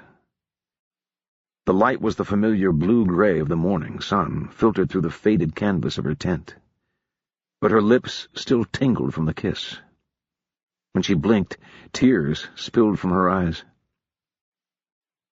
"You were dreaming," said a voice in Kandari. "Feor." Winter sat up abruptly, rubbing her eyes with the back of her hand. "How did you guess?" "You were speaking to someone," the girl said, propped up on one elbow in her bedroll on the other side of the tent. Winter cursed silently. If she'd started talking in her sleep, there would be no keeping her secret. "What did I say?" "Nothing I could understand." Feor raised an eyebrow. "In the cloister there was a young man who dreamed of the future. Was it that sort of dream?" "No," Winter said. She could still feel the brush of Jane's hair against her face. "I dreamed about the first time I fell in love." "Ah." Feor fell silent, and Winter gave her a look. "I suppose priestesses aren't allowed to fall in love." "No," the girl said, serious as always. "We are permitted to take our pleasure with the Ekmal, the eunuch servants. But love—" She caught Winter's expression. "Is something wrong?" "Just surprised," Winter muttered. "In Vordan, priests and nuns are expected to be chaste." "I pity them, then," Feor said. It seems unnatural. As opposed to taking little boys and cutting off their balls. But she declined to begin that argument. By the amount of light filtering in through the canvas, she could tell it was past dawn. Before she'd made it across the room to her jacket, the drum roll started. At the double-quick pace that meant 2 arms. Winter pulled on her uniform coat, buttoned it, and was working on her socks when there was a rap at the tent pole. "That you, Bobby?" she said, without looking up. "Yes, sir," came the boy's voice from outside. "I'll be there in a moment." Winter turned to Feor. "We're not breaking camp today, so you should be all right here." The girl nodded. "You will fight today?" "Probably." "Then I wish you luck." "Even though I'll be killing your countrymen?" "The men of the Redemption are no countrymen of mine," Feor said, with a rare hint of ire. Then her expression turned worried. "Winter Doniernglass, if—" She trailed off, lips pressed together. Winter forced a smile. "It'll be fine. Try not to worry." She finished lacing her boots and got to her feet. "We should be back by evening." Feor nodded. Winter ducked through the flap and into the gray morning light, where her 3 corporals were waiting. Around them, the men of the 7th Company were piling out of their tents like ants from a smashed anthill. Since they were planning to return to camp by evening, they could march light. And the soldiers were taking this opportunity to shed all the kettles, utensils, spare clothing, extra biscuits, and miscellaneous loot that somehow ended up in every ranker's pack. Bobby was smartly dressed and bright-eyed as usual. Whatever fit of melancholy had come over him on the pier had apparently passed. He hadn't said anything to Winter about her promise, and she hadn't brought it up. He saluted crisply and handed her a half-sheet of flimsy paper. "Orders from Lieutenant Warris, sir," he said. "The 1st will be taking the left center of the line. We've got half an hour to report to the south field." "Right," Winter said. Then, because it seemed like a sergeant-y thing to do, she shouted, "Hurry it up! You've got 15 minutes!" It was in fact more like 20 minutes, but the 7th was still among the first companies on the field. A thin line of blue stood at attention, thickening by the minute, as more troops filed in and were directed to their places. Captain Devoir had taken the old colonials with him, and even after a week on the march, the recruits still presented a nicely uniform appearance. Their uniforms were no longer factory crisp, but they were still deep Vordenai blue, and the dawning sun gleamed off gunmetal and polished buttons. To the left of the 1st Battalion was the 3rd, whose Captain Kanos was barking orders to everyone in sight. Fitzwarris stood quietly by his side. Kanos, with his bushy eyebrows and bushy beard and sideburns, resembled a bear, and had a voice and temper to match. Winter hurried her company into position, then took up her place in the center file of the front rank. Whether she should stand in the ranks was something of a sticky question. The proper position of a senior sergeant was the center of the first of 3 ranks, while his junior sergeant took a similar position in the rear. The leftmost and rightmost files of the company were supposed to be composed of corporals, while the lieutenant had no place in the ranks at all. He stood in front of the men for inspection and behind them in battle, which, as far as Winter was concerned, said all that needed to be said about officers. While she had, technically, been brevetted to lieutenant, she couldn't bear the thought of acting that way. Fortunately for her, the 7th Company was conspicuously under-officered, with only 3 corporals and no sergeants at all, so there was no one to argue with her choice of position. Ahead of the forming line, the senior officers gathered. She recognized Captain Solwyn of the 2nd, in charge of the other pair of battalions along with a lieutenant she didn't know. Directly in front of her and a horse was Colonel Valnik himself, talking with Give 'em Hell and the preacher. The colonel's mood was foul. The approach march had been plagued with delays. culminating in a loss of nearly 6 hours marching time when a supply wagon, attempting to jump its place in line after a rest halt, had broken an axle in a ditch and snarled the guns and rear guard. The recruits had quickly become disorganized, and sorting everyone out had consumed the rest of the day. The colonel had been furious. The time lost had given General Catawba the chance to abandon his low-lying position by the Tsale Ford and retreat to high ground, a stretch of rocky scrubland that rose from the surrounding fields like the low dome of an overturned rowboat. The colonial camp was near the base of it, in a miserable patch of watery earth churned to mud by the passage of thousands of boots. There had been talk that Catawba might retreat from even this position and fall back all the way to Oshkatarian, but the scouts had him still in place on the summit. The ranks were filling out as company after company trickled in, leaving behind the supply train and a few camp guards to watch for desulti raiders. The colonel summoned the 2 infantry captains and dictated a few orders. These 2 in turn went back to their assigned positions and conferred with their lieutenants. Winter looked left and right, checking her company's alignment against those on either side. Corporal Folsom stood 2 ranks directly behind her, in the junior sergeant's position, while Bobby and Graff headed the left and rightmost files. In between, the rest of the 7th, considerably diminished compared to the companies around it, stood in 3 ranks with shouldered muskets. Lieutenant Warris, after a few words with Captain Kanos, walked back to the first and gestured for attention. His immaculate appearance was spoiled somewhat by the mud, which had already coated his boots and splattered his trousers. When he had the eyes of all 6 companies, he raised his voice and said, "I've never been one for speeches. The auxiliaries are up there." He jabbed a finger at the hill. "And we are going to go and get them. There's no time for anything fancy. Just remember that when all's said and done, you are the Vordenai Royal Army, and they are a pack of grayskins. All their guns and fancy uniforms were a gift from us. If not for us, they'd be out here with clubs and spears. General Catawba used to say that his men were as good as any troops from the continent. I expect you to prove him wrong." Winter, who'd read a bit about Kandari history, knew that was laying it on a bit thick. She suspected Lieutenant Warris knew it as well, but he was playing to the crowd, and it had the desired effect. A cheer rose from the recruits, and Winter added her voice.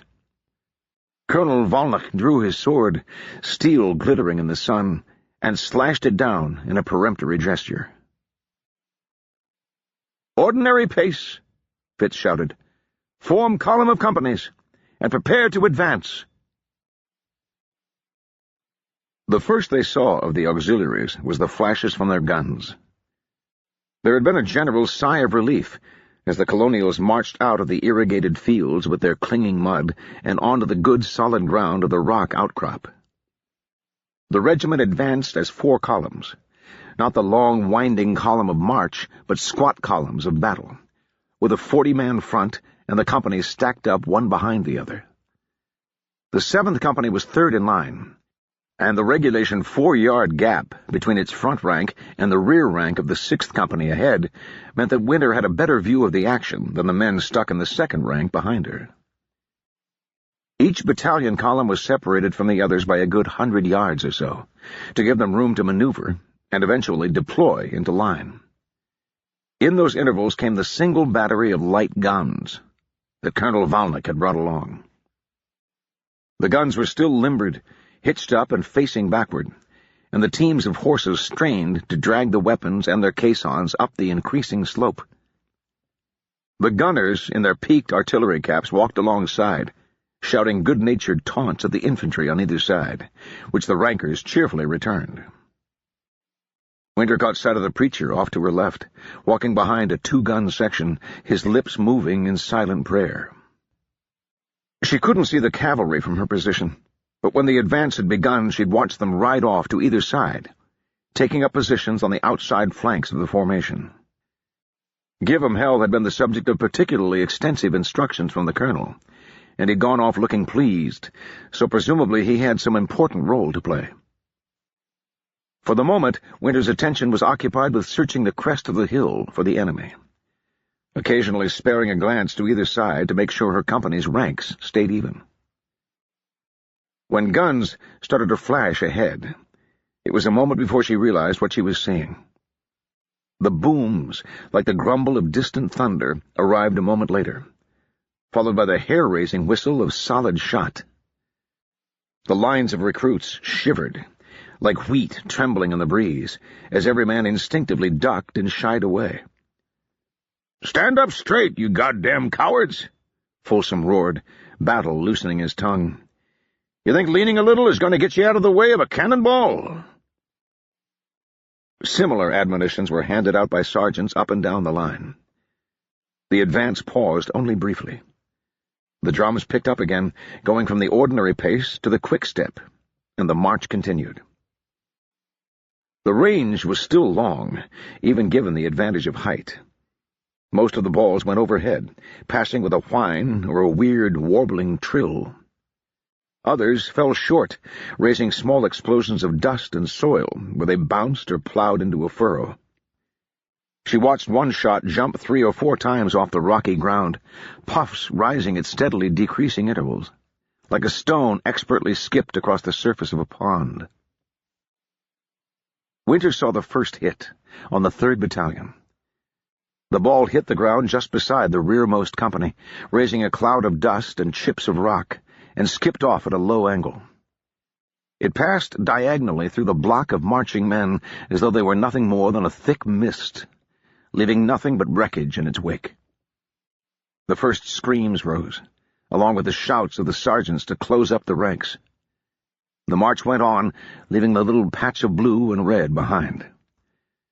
The preachers' guns were still limbered, pushing forward as fast as their teams could drive them. At least 6 guns were in action now, just below the crest of the ridge, and Winter could see the auxiliary infantry, too, a solid line of brown and tan waiting behind their artillery at the hill's highest point.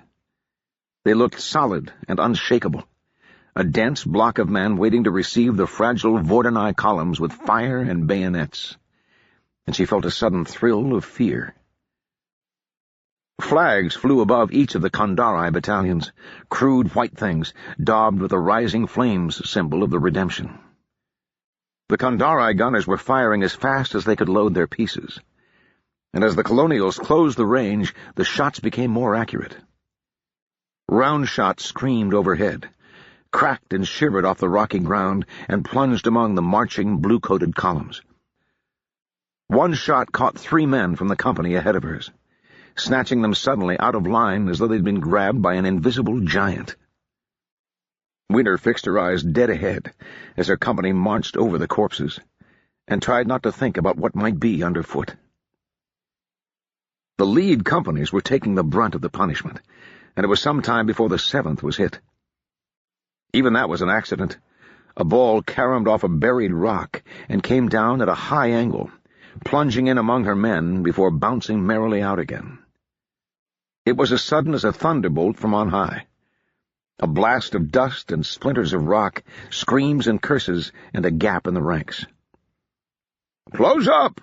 Folsom shouted, and the other corporals echoed him. Winter added her own voice, hoping no one could hear the trembling. "Close up! Close up!" Movement at the edges of the line caught her eye. The auxiliaries were in motion, and at first she couldn't understand why. Then she saw blue-coated figures on horseback around both ends of the line, and she realized they were forming square. They did it with enviable precision, going through the evolutions as neatly as a parade, until 2/3 of the Kandari line had transformed into diamond shapes, bristling with bayonets. Even Give 'em Hell knew better than to charge home against that with his handful of men, and the cavalry broke off well before contact. Even so, smoke puffed from one face of the square, and Winter saw a few horsemen tumble from their saddles. A heavy roar closer to her returned her attention to more immediate matters. The Vordenai guns had finally unlimbered and turned about, and there were scattered cheers from the infantry as someone hit back at their tormentors. The deep-throated boom of friendly guns blended with the more distant rumble of the enemy pieces into a solid wall of noise, like a thunderstorm that never ended. The preacher's artillerymen, firing uphill, had a harder shot than their Kandari counterparts, but the auxiliaries had presented them with a near-perfect target. The squares were combat masses, outlining against the mid-morning sky. Soon gaps began to appear in the brown-coated line as well, and to close just as quickly as Kandari sergeants shoved their men sideways. The drums changed their tempo again, and Winter recognized the intermittent beats of a command. It was reinforced a moment later by a messenger on horseback, shouting over the tumult. She caught only a piece of what he said, but that was enough. "Halt!" she shouted. "Form line!" This, at least, they had practiced on the drill field. The lead company halted in place, while those marched behind sideways, then forward until they came up alongside their fellows to form a solid three-rank line. That was the theory, in any case. Doing it now, with round shot whistling overhead and occasionally plowing through the ranks, while the drums were drowned out by the roaring of their own guns, was a bit more difficult. Winter had to leave her place in the ranks when her company came up beside the 5th to disentangle Bobby's end of the line, where it had accidentally overlapped with the other. The boy saluted as she hurried over, and between them they managed to get the men pushed sideways into their proper places. Winter was glad to see the corporal was unharmed, for the moment. His face was pale as milk, but his expression seemed determined. She wondered briefly about her own complexion. Her stomach churned with acid, and her heart beat faster than the drums. Bobby opened his mouth to say something, but a blast from one of the preacher's guns drowned the words. Winter shook her head and clapped the boy on the shoulder, then hurried back to the center of the line. She got there just in time. The drums thrilled again, then settled back into the quick-step, and the whole long formation lurched into motion. At the center of each battalion, the Vordanai colors were unfurled, the golden eagle of Vordan on a blue field and the king's diving falcon. They made for wonderful targets, and Winter sent up a silent prayer of thanks that her company was not expected to carry one. Occasional rattles of musketry indicated that the Vordanai cavalry were still playing a deadly game of tag with the ends of the Kandari line, spurring in close when they gave any sign of weakening their square formation, and then turning away when the lines of bayonets firmed up. The preacher's guns were all in action now, throwing their shot through the gaps in the advancing line of blue. The auxiliaries seemed to be standing the fire at least as well as the colonials. As the Vordanai line drew closer, the rumbles of the guns died away. Winter could see the Kandari gunners hastily swabbing out their pieces and ramming a new round home, but the next shot didn't come. It felt like a reprieve until she realized why, and then her breath seemed to freeze in her throat. Canister. The next round would be the last, unless the gunners planned to load their weapons under fire, and they meant to make it count. That last shot would be a canister load, more effective at close range, and so they were waiting. It seemed to Winter that one of the guns was pointed directly at her. She could practically look down the barrel, a tiny black hole that seemed to expand until it filled her entire world. She felt as though she could see all the way down to where the tin shot waited, balanced atop its load of powder. She knew, suddenly, that she was going to die. It wasn't fear. She'd gone beyond that somehow, and come out the other side. Just a cold, icy certainty that one of the balls in that cannon had her name carved on the side, that some invisible string of fate would draw it to her unerringly, like iron to a magnet. Her legs moved automatically, one step and then another, marching the pace of the drum. If she tripped, she thought that she would keep going through the motions, legs pumping stupidly in the dust like a wind-up toy. There was no room in her world for anything else, just the drums and the ground and the distant, deadly mouth of the cannon. When the blast finally came, there wasn't even time to flinch. The guns erupted with a flash and a billow of thick gray smoke and a crump like a collapsing building. Instead of the whistle of solid shot, there was a pit, pit, pit like soft rain, the zip of balls passing overhead, and the horrible thok when they found flesh. Winter kept marching. She wanted to run, to hide, to scream. Most of all, she wanted to search every inch of her body until she found where the ball had caught her. She hadn't felt it, but that didn't mean anything. She didn't dare look down for fear of seeing her own guts hanging around her ankles, or one arm shot clean away. Beside her, a ranker, George, she recalled, and wished she could remember his family name, groaned and collapsed into the dust. The man behind him stepped past without looking down, and the ranks of blue closed around him, like a pond closing over a dropped rock. The 7th had been spared the worst of the volley. 2 companies down, the main force of one of the blasts had gone through all 3 ranks and punched a dozen men off their feet, with more limping or rolling away, clutching their wounds. Up ahead in the smoke, the gunners were falling back, leaving their pieces behind to retreat to the safety of the main Kandari line.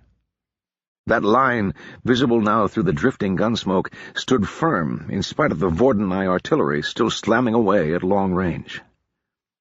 Bayonets bristled up and down the ranks as the brown-coated soldiers stood at attention. All at once, at an unheard command from their officers, they brought their muskets to their shoulders. Looking left and right, Winter thought for a moment she could see the battle the way Colonel Volnick must see it. Only 1 battalion of Kandari was still in line, all its muskets available to deliver a single deadly volley, and that was the one facing the 1st and 2nd. On the flanks, the threat of a cavalry charge had forced the auxiliaries to take shelter in protective squares, and they'd wasted their initial volleys trying to drive Give 'em Hell and his men away. The 3rd and 4th battalions would face much less fire than they could deliver, and if the auxiliaries tried to reform now, there was every chance the Vordenai could charge home in the confusion. That was small comfort to her, though. The forest of muskets in front of her seemed to stretch on forever. The men of the 1st rank knelt, allowing the 2nd rank's weapons to sight over their shoulders. It seemed impossible that anything would survive, let alone enough men to mount an effective attack. But the drums behind her beat on unconcerned, driving her forward like a clockwork automaton. The volley exploded around them like a lightning strike, the flash of 1,000 muskets going off at once almost immediately obscured by a billow of gunsmoke. Balls twittered and zinged past, and men screamed and cursed all around her. For an instant, Winter expected to take her next step forward alone. Every other soldier cut to ribbons by the deadly fire. But in fact only a dozen that she could see fell out of place in the front rank. They slumped over silently, or with a shout, or fell backward, or dropped to their knees and crawled away. Around them the march went on, driven by the relentless drums. Somewhere in the cloud of smoke, the Kandari were reloading. She wondered how long it would take them. She wondered what would happen when they had marched all the way, when they were so close the auxiliaries could hardly miss. "Close up!" Folsom was shouting, and Graff along with him. "Close up!" "Bobby." She couldn't hear him. Winter looked frantically in his direction, but the line was solid now, and she couldn't tell if the boy was still in place or not. The drums trilled, stopped, and picked out a different rhythm. Winter stumbled onward a half-step before she registered the change, and had to shuffle backward to rejoin the line. Her legs burned as though they'd been dipped in oil and set alight. "Ready!" She wasn't sure if she gave the shout or not, but it echoed up and down the line, and the men obeyed. Winter knelt in place with the rest of the 1st rank, though she had no musket to shoulder. A pair of barrels swung into place over her head. "Level!" This time she was shouting with the rest, in time to the drums. "Fire!" The world flashed white, as though lightning had struck a foot from her face. and then boiling gray gun smoke washed over her. The smell of it, dense and acrid, drilled through her nostrils and into the back of her skull. "Fix bayonets!" The drums must have beat that order, too, but she could no longer hear them. The cry passed up and down the line from one officer to another, and the long triangular blades came out of their sheaths and snapped into place. Then, at last, the drums broke through, with a heavy, fast beat that was the simplest order of all. Winter, throat scraped raw, couldn't hear her own voice. "Charge!" The order was drowned by a roar from the men, a growling cry that grew to a scream. They threw themselves into a run, bayonet-tipped muskets leveled at the waist like spears, churning the drifting smoke into boiling vortices as they passed through. Winter ran with them, only belatedly remembering to draw the sword at her belt. They'd given her one from the stores. Lieutenants had to carry a sword, after all, and the grip felt slick and uncertain in her hand. The blade still gleamed with factory polish. Damn stupid thing, she had time to think. Bringing a sword to a musket duel. Plunging out of the smoke of their own volley, the colonials broke momentarily into the open. Ahead loomed the abandoned Kandari guns, and behind them the vague, menacing shapes of the auxiliary line, shrouded in a haze of their own. Muskets started to flash along that line, not as a volley, but individually. Winter heard the zip and twang of balls and saw men fall. But the impetus of the charge was not so easily stopped. After a long, painful march, the colonials had the enemy in their grasp, and they would not be denied. She expected a collision. Two lines slamming against each other, bayonets crossed in a vicious scrum. But it never happened.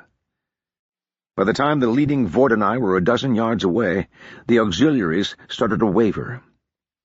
First in ones and twos, then all at once, they turned and ran for the rear.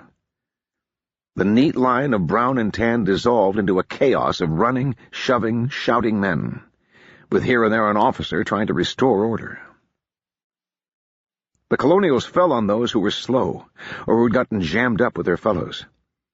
Winter stumbled to a halt, sword still raised, and the blue tide washed past her.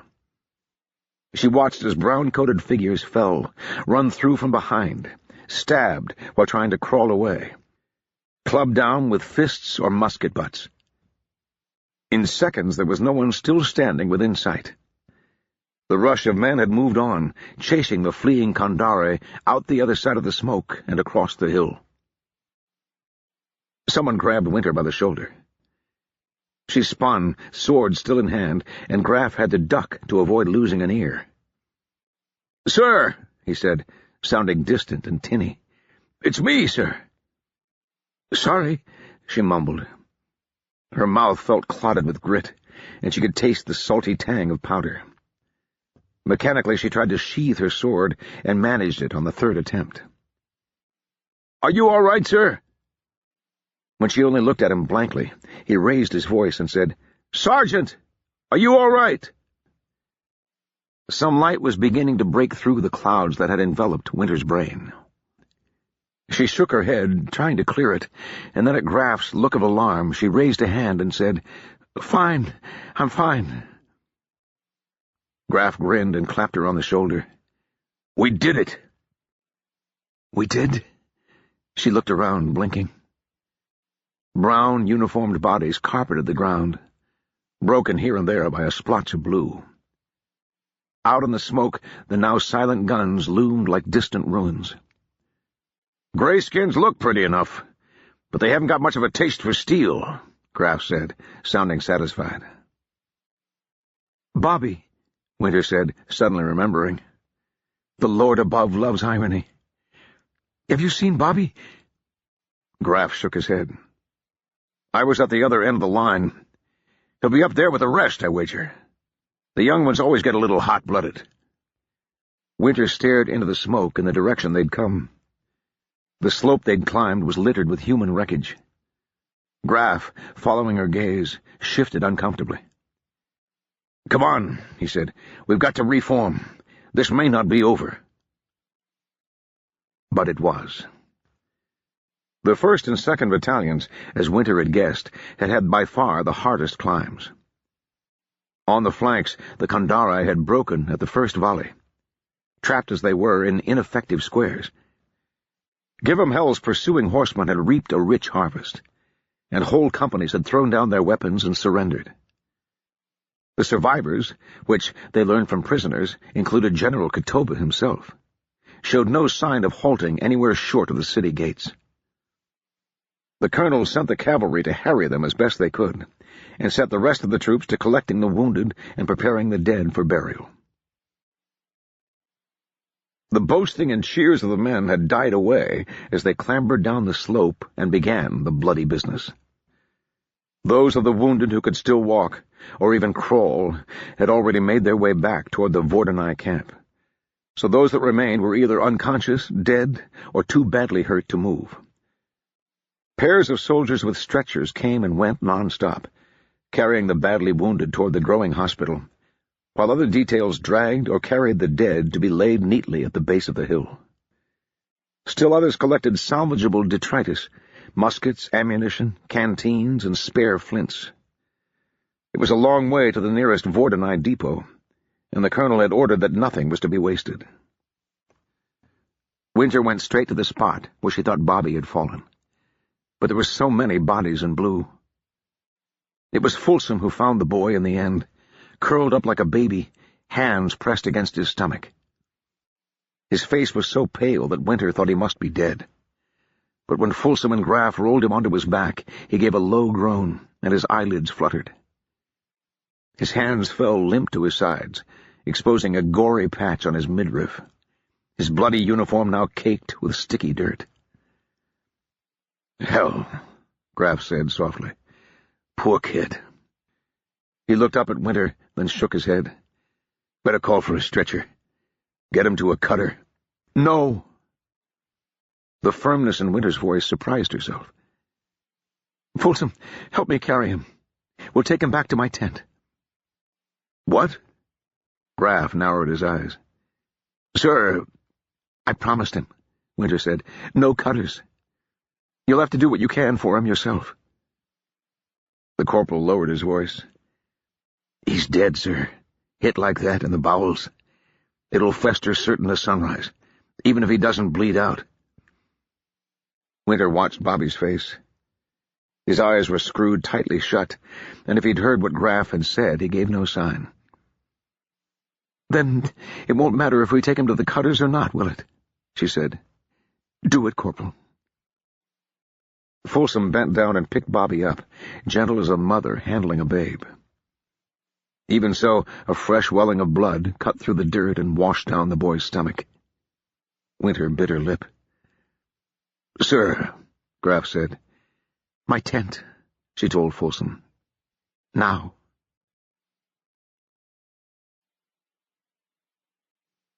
Chapter 13. Marcus. It was the evening of the 3rd day before the auxiliaries turned up, and the old colonials made good use of the time. The houses closest to the water had loopholes bashed in their walls. Other houses were torn down and converted into barricades in the streets and alleys, and the big 12-pounder cannon were carefully concealed behind screens of debris and thatch. By the 3rd day, Marcus found that his nervousness had faded and been replaced by a kind of excitement. Let them walk into this. We're ready. When they did come, they were in a hurry. From his vantage point on the hill, Marcus watched their leading battalion approach the ford in a straggly column of march. He'd held out some hope that they were so poorly informed that they would simply push straight across. But obviously some word had leaked out in spite of his precautions.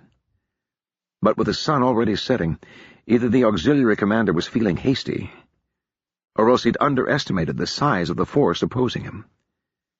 Either way, no sooner had the enemy battalion arrived than it formed up into a battle column and splashed into the shallows. What followed must have been a nightmare for the Kandari. Marcus had briefed his unit commanders for exactly this situation. No shots were fired until the leading enemy company had come ashore on the near bank. Then the screen of debris was dragged aside to reveal the gleaming muzzles of the scripture-inscribed 12-pounders. The guns belched smoke and canister shot, sweeping away whole swaths of the lead auxiliary company, and turning the river white with froth halfway out into the ford. At the same time, the hidden Vordenai began a steady rain of musketry on the survivors. The result was everything Marcus had hoped for. The head of the column dissolved in panic, wounded men trying to get to safety while their unhit comrades scrambled for a way out of the killing ground. There was no cover to be had except directly ahead, where the slope of the embankment offered some shelter against the thunder of the guns, and dozens of the enemy chose to throw themselves under that rocky verge. The rest recoiled out into the river, scrambling out of range of the muskets. The boom of the guns followed them, flailing the water with canister. Only when they had nearly gotten out of canister range did Marcus send a messenger to the other half of the battery.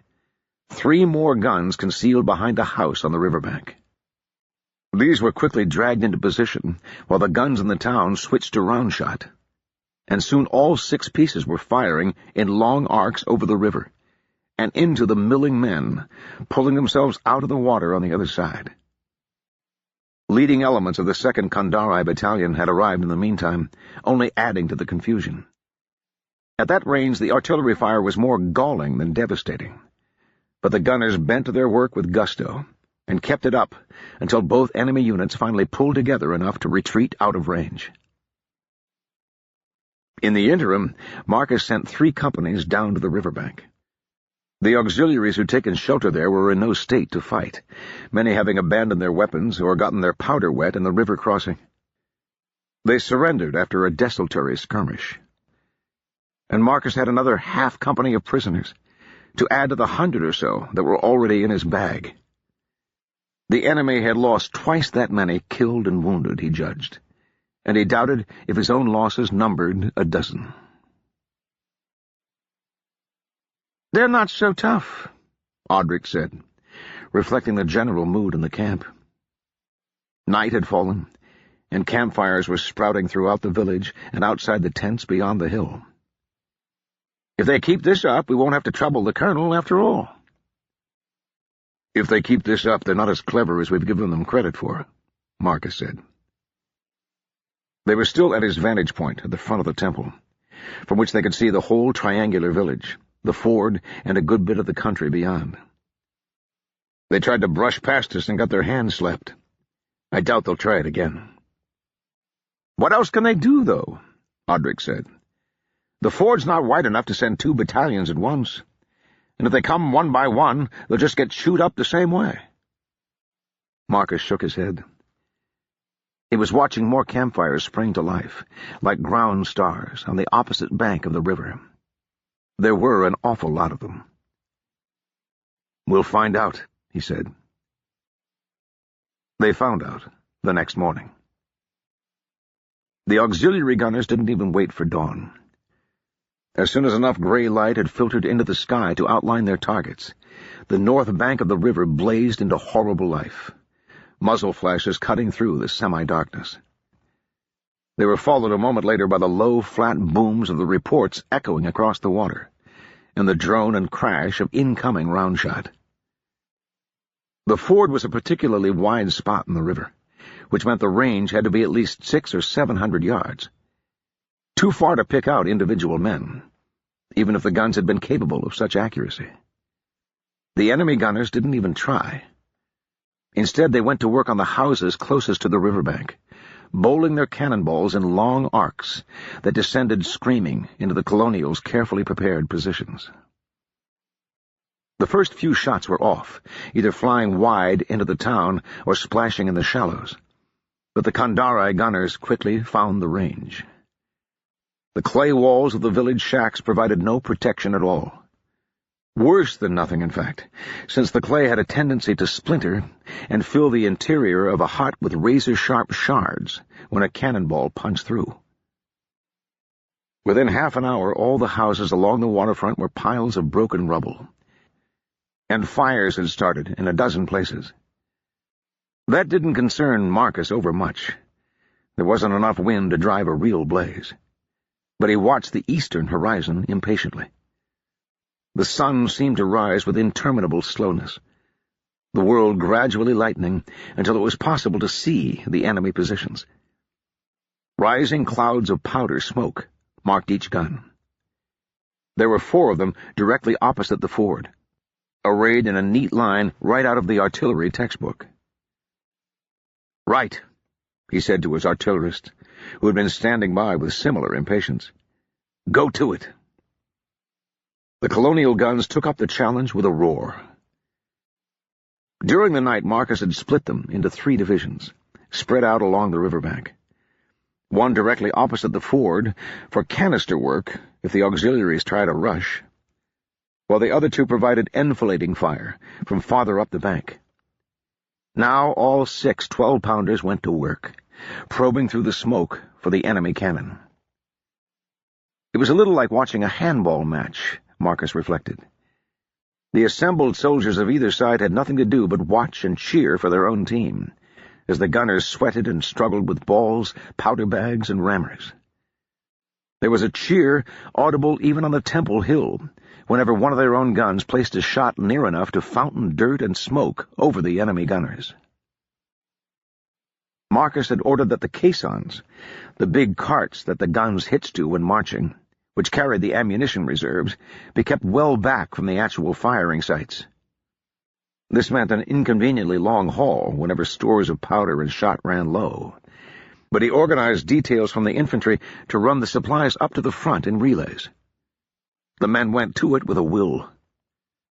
He suspected that doing anything to contribute, however little, felt better than crouching behind broken walls and flinching at the sound of every cannonball. Under the fire of the colonials, the auxiliaries' guns adjusted their aim and tried to reply. But it was an unequal contest. Not only did the colonials have more pieces, but they were dug in behind barricades of dirt and rubble that shielded the gunners from any but direct hits, while the auxiliaries were out in the open. The smoke made it impossible to see what effect the duel was having, but it seemed to Marcus that the replies from the enemy pieces were starting to slacken.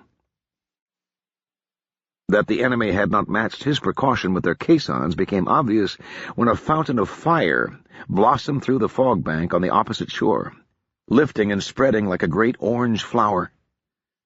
A moment later, an enormous boom, like a single monstrous footstep, drowned out even the sound of the cannon. When the flames faded away, leaving behind a huge mushroom-shaped cloud, the auxiliaries' guns had stopped firing. The colonials kept shooting for a few more minutes, then came to a ragged halt. Cheers rose from the waterfront and around the temple. Lieutenant Archer, the preacher's second-in-command, arrived at Marcus's impromptu headquarters along with the first of the wounded. With the bombardment halted, details were finally able to get through to the waterfront and start pulling away the rubble. Team after team hurried by with stretchers or improvised travois made from doors, boards, or whatever else was at hand. Other teams, moving more slowly, carried the dead. Archer himself was unharmed, though the powder blackening his face showed that the young lieutenant had been intimately involved in the artillery duel. He saluted smartly. "Any losses?" Marcus said. His eyes were still fixed on the other bank, where the smoke was gradually drifting away. "2 men," Archer said. "1 dead, God rest him. The other may live, but he'll lose the arm. 1 gun's limber damaged. Otherwise, nothing serious. By the grace of the Lord," he added piously. Archer was the preacher's right-hand man and shared his spiritual zeal. "Good," Marcus said. "If that's the best they've got, they're not crossing any time soon." "Beg pardon, sir, but that can't be the best they've got.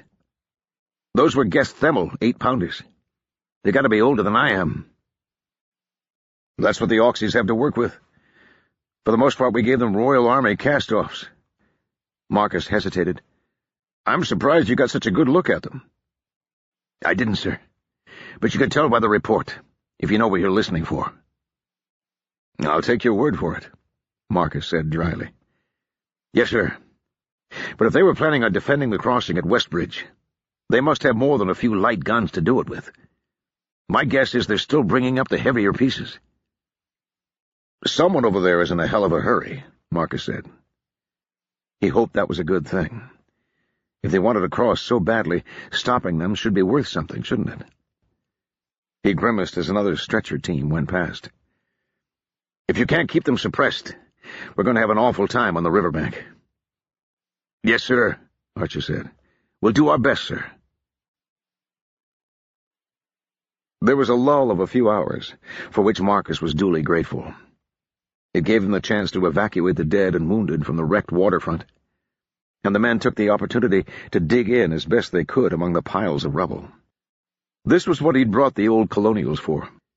Fighting behind barricades and building field fortifications were not part of the skill set of the average Vordanai soldier. Since on the continent, wars were simply not fought that way. It was considered impolite to blast an enemy town with siege guns, for example. The old colonials, however, had spent years in Kandar, where the bandits and Disultai raiders thought nothing of commandeering local dwellings as blockhouses, and thus had seen their share of desperate house-to-house fighting. The script was familiar to them. This is the first time we've ever been on the receiving end, though. Normally it was the locals holed up in some little speck of a village, and the colonials rousting them out with cannon and bayonet. He had Corporal Montaigne, who reputedly had the sharpest eyes in the regiment, perched on the roof of the temple, looking south. 4 days, Giannis had said, and this was the 4th day.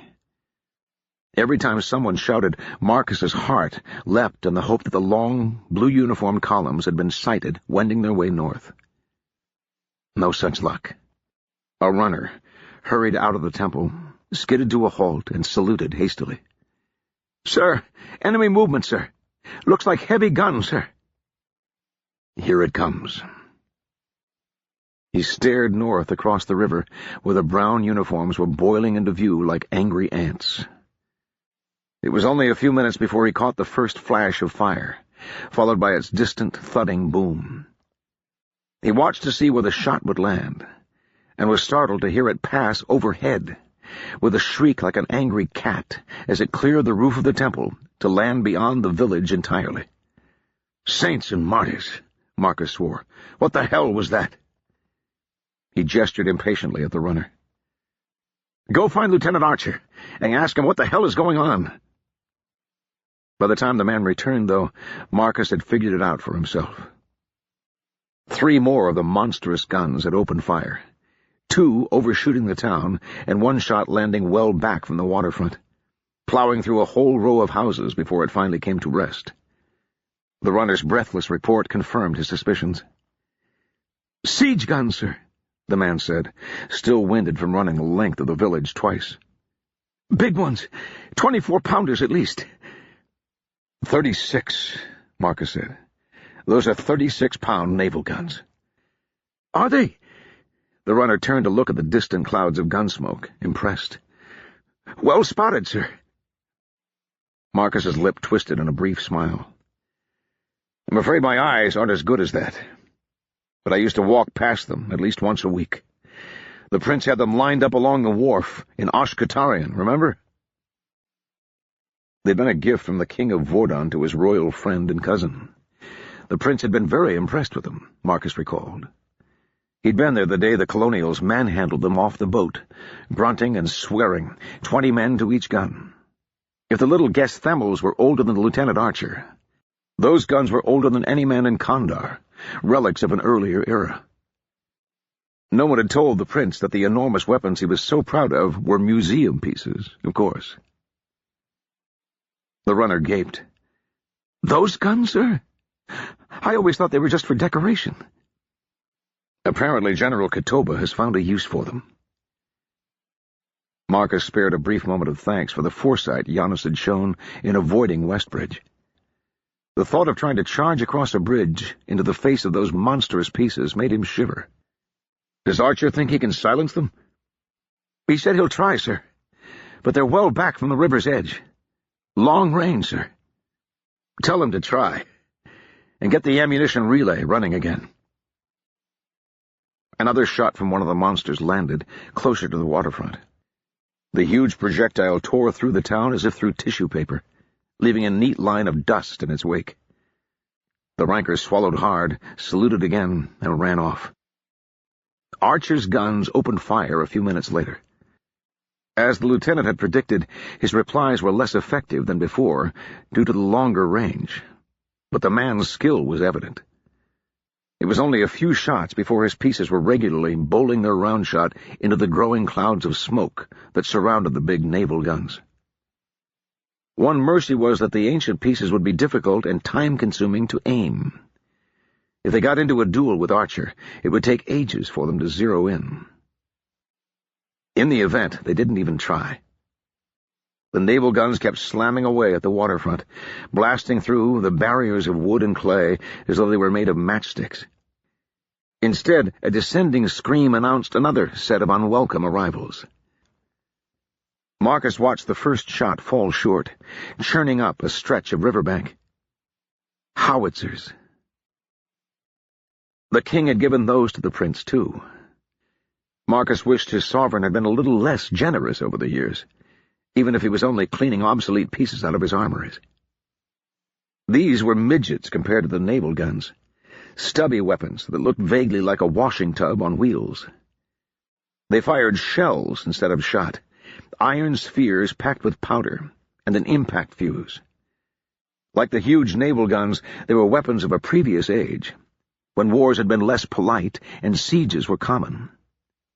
Unlike the huge 36-pounders, which had been built to defend harbors from enemy ships, the howitzers had been designed for the express purpose of bombarding dug-in enemies and fortifications.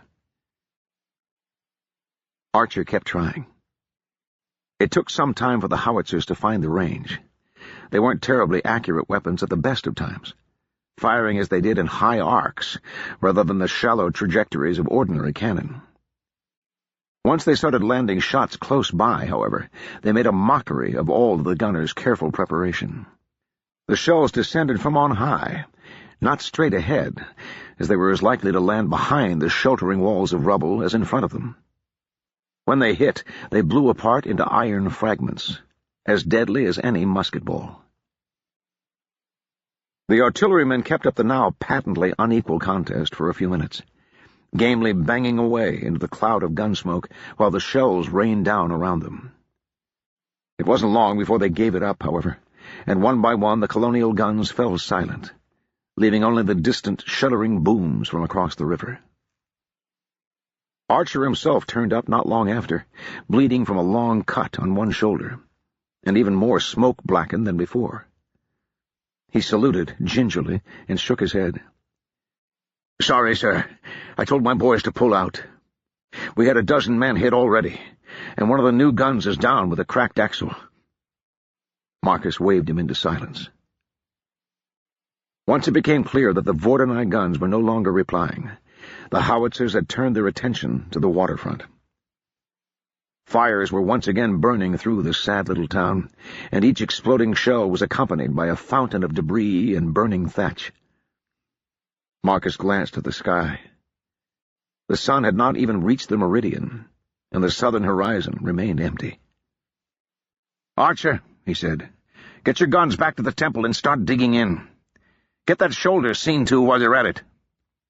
"Yes, sir, but—" Marcus was already turning away. "Runner!" "Here, sir," said a nearby ranker, a keen-looking young man with a crisp salute. "Get down to Lieutenant Goldsworth." That was Val, second in command, now in charge of the forces along the waterfront. "Tell him he's to grin and bear it until they reach musket range. Then give them a volley and fall back. I'll be waiting for him with the first, and we'll drive them back into the river. Got all that? Go." He gestured another man forward. "You, find Captain Roston. Last I saw, he was up on the roof here. Tell him he's got the reserve until I get back." On the other side of the river, the great mass of brown and tan infantry was stirring. Neat columns filed between the still booming naval guns, reformed and headed for the ford. The village wasn't large enough for Marcus's entire command to defend at once.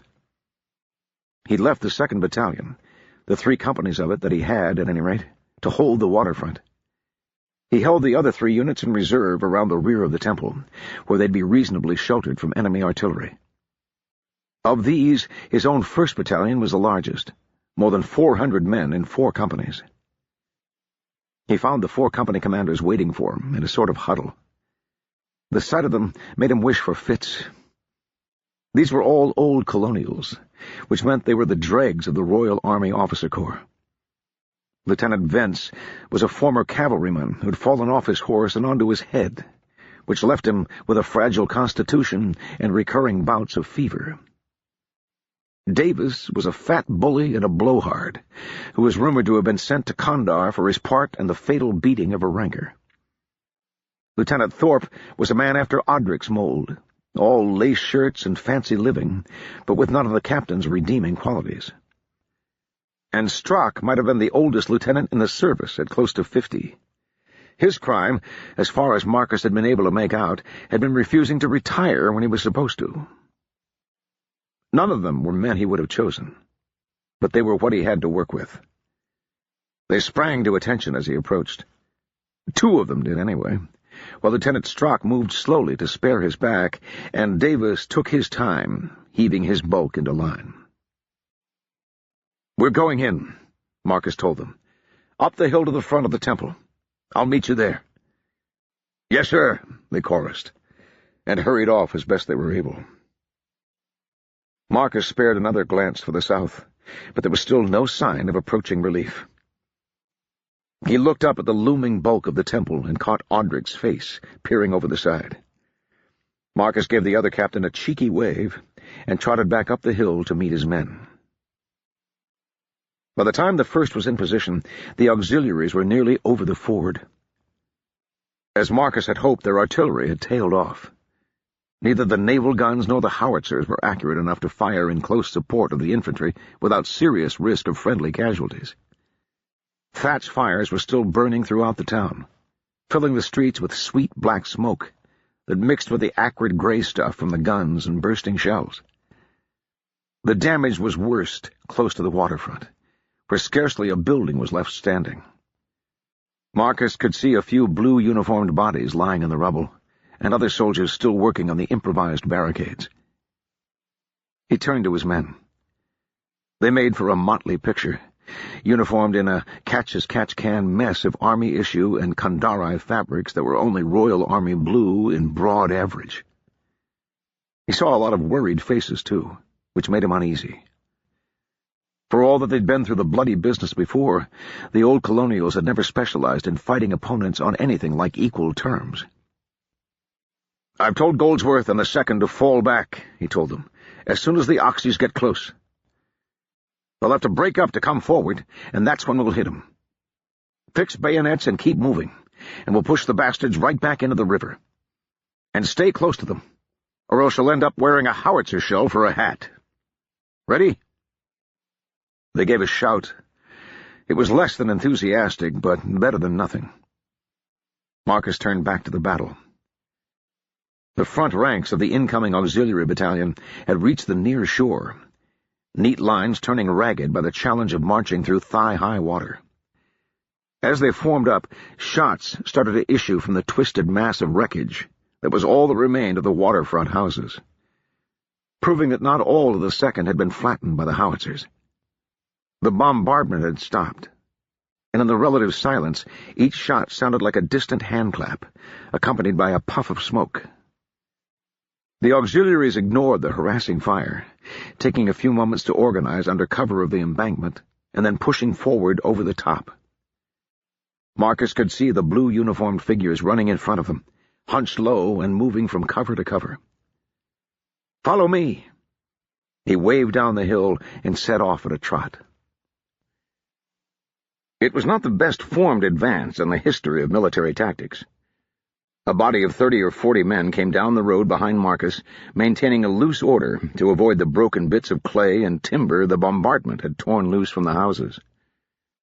The rest of the rankers had to pick their way around the various obstacles in the town itself as best they could. But the Kandare were in a similar state. Pursuing the retreating men of the 2nd Battalion, they'd gotten spread out and lost any semblance of formation. The first brown-uniformed soldier that the advancing first encountered gave a squawk of surprise, fired wildly to no effect, and took to his heels. The next pair, surprised coming around a corner, were the recipients of a dozen musket blasts, and dropped in their tracks. Marcus waved the men onward, letting them get up to a run, and they drove the Redeemers back in front of them.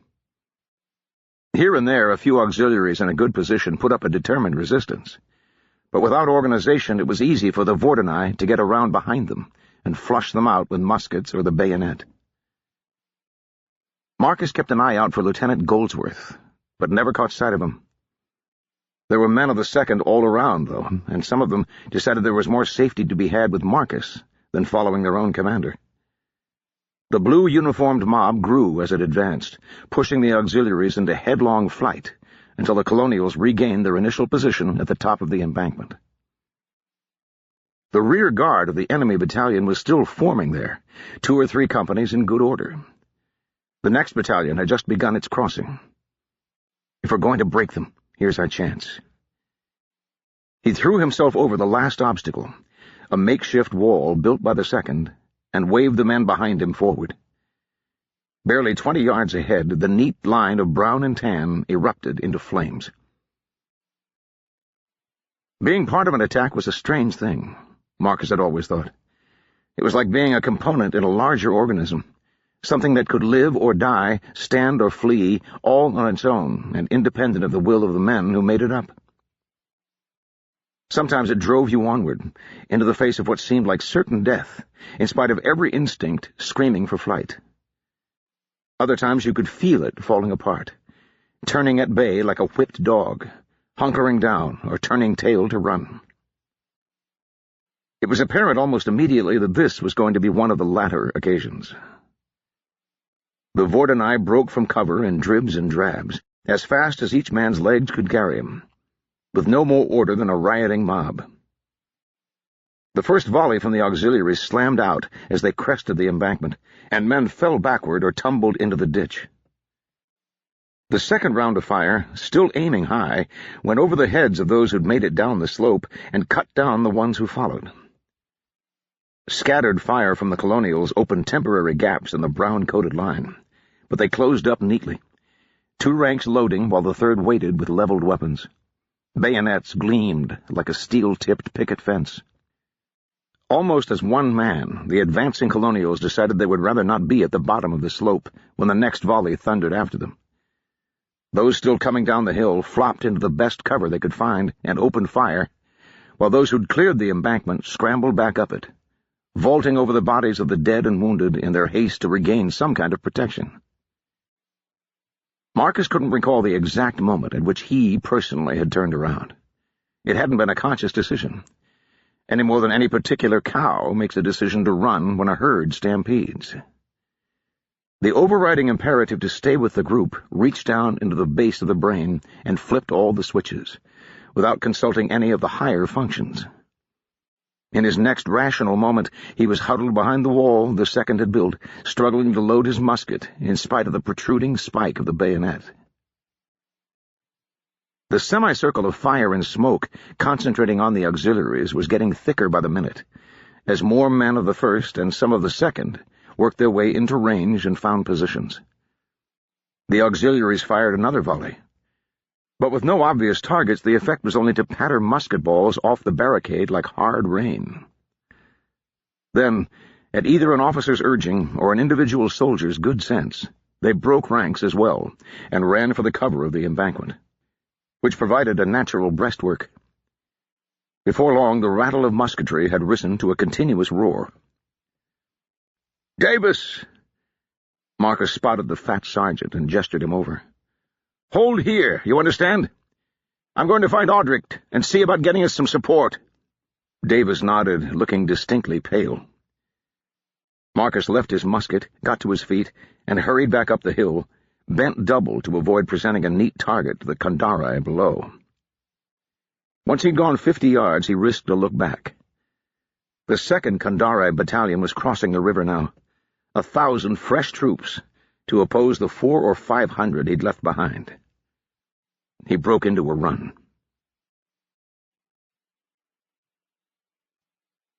"For Karis' sake," Audric swore, "can't you be a little more gentle? You're not pulling teeth." "You want me to go and get Rawhide, do you?" Audric sighed and pressed his face into the pillow. "I'll be good." The sun had set an hour or so past, and with the fading of the last glimmers of light, the fighting had finally sputtered to a halt, trailing off as though by mutual consent. As far as Marcus was concerned, darkness had come none too soon. He'd sent the 3rd Battalion to the front, just in time to stabilize the line as it bulged under the onslaught of fresh auxiliaries. The enemy attack started off strong, while their troops were still formed and in good order, but discipline quickly broke down amidst the narrow alleys and blasted houses of what had been the village of Welte. The Colonials learned to give ground before the initial rush, then push back hard when the Kandari lost their momentum, as often as not driving them back to the ground from which they'd started. The seesaw of a battle took its toll in dead and wounded. Brown uniformed corpses littered the alleys beside the blue, but the auxiliaries had more men to draw on, and fresh troops to begin each assault. The worst of it had been just before sunset, when the 3rd Kandari Battalion had gotten across the river and launched a mass assault right up the main street. They'd broken through the thinning cordon of Vordenai and looked set to split the line in two. Fortunately for Marcus, Lieutenant Archer and his remaining gunners had gotten set up at the top of the hill, and the relatively clear slope of the road gave them a wonderful field of fire. A few loads of canister had fractured the leading auxiliary company, and Marcus had finally turned Audric loose with the 4th in a mad charge that pushed the enemy all the way back to the waterfront. Audric, unlike Marcus, hadn't been quite mad enough to try to get to the river. The narrow strip of clear ground by the shore was now occupied in force, and the auxiliaries had managed to drag 2 of their little Gesthemels across the ford and set them to blasting away at the colonial barricades. Under the circumstances, pressing the enemy back across the ford was out of the question. Instead, Audric had hung on like grim death until nightfall, even when the Kandari commander had once again turned his howitzers loose on the town. It was during this period that the 4th Battalion captain had been a little too close to a bursting shell. Fortunately, an intervening wall had absorbed most of the blast, but it had left him with a shredded uniform and a back full of clay splinters. Since Audric shared with Marcus a distrust of cutters in general, and the aptly nicknamed 4th Battalion Surgeon Rawhide in particular, he generously declared that his wound wasn't serious enough to distract a medical man from the more serious cases, and Marcus had agreed to do his best with a needle and tweezers. There were certainly enough serious cases. Marcus wondered at how quickly he'd become inured to the loss and death. He remembered the guilt of looking at the hospital after the battle on the coast road, but now all he could feel was tired. Something like a quarter of the men he'd brought to the village had been hit, to one degree or another. Goldsworth was dead, shot in the leg and bayoneted by Redeemers in the first attack. His replacement in the second was a sergeant named Toxin, whom Marcus hardly knew. Among his own men, Vence had been badly cut by a shell fragment and was confined to the hospital, while Davis was down with a small wound Marcus half suspected was imaginary. He and Audric were in one of the little rooms on the second floor of the temple, which had once been quarters for the priests or nuns, or whoever had dwelt here. There was little evidence left of them. The Redeemers had thoroughly wrecked the place before the Colonials had even arrived, and what few furnishings remained had been cannibalized by Marcus's men for bandages and firewood. Audric lay on his bedroll, stripped of his coat and bloody undershirt, with his face pressed into a thin army-issue pillow. Marcus sat cross-legged beside him, with a damp cloth to wipe away the blood, and a pair of tweezers he'd begged off one of the cutters. "Almost done," Marcus said. "About damn time." If only they'd have got me from the front, I could have done it myself. Marcus gave one of the remaining fragments a prod, and Audric winced. Quit squirming. The hell of it is, Audric muttered. I left all my liquor behind. Won't be needing that anymore, I thought. What I wouldn't give for a bit of that sweet Garai rum about now. Rawhide would probably have commandeered it, Marcus said. He said he didn't have enough brandy for the ones who were going to make it, let alone the dying. That silenced Audric for a moment. Marcus took the opportunity to get a good hold on the long sliver of clay and yank. It came out in one piece, thankfully, one end dripping blood. Audric gave a shudder but didn't cry out, and Marcus went to work on the last splinter. There, he said, when he dropped it on the little pile of bloody fragments. Not much left but grit. You'll have some scars, I expect. Scars on my back don't worry me, Audric said. Actually, I've always thought I needed one on my face. Not a big one, just a little nick, to give you that air of mystery, you know. On your back is even better. Tell the girl you've been in the wars, and when she asks to see your scars, you got to take off your shirt, and you're already halfway there.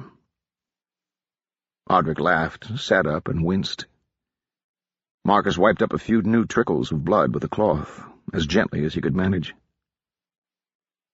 It hardly seems fair that you come through without a scratch, Audric said jovially. As soon as the words had passed his lips, his expression went contrite, as if he wished he could stuff them back in.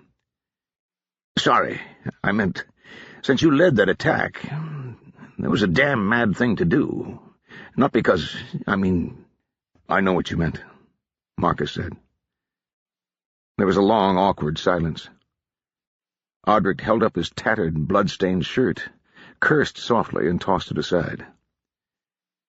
Give that to the bandage pile, I guess, he sighed. I had those shirts tailored for me in Ashkatarian.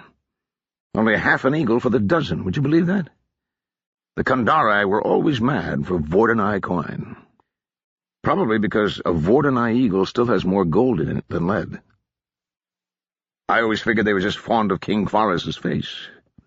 Audric smiled, and shrugged into his uniform coat without a shirt. All right, I think it's time you let me in on the plan. What plan?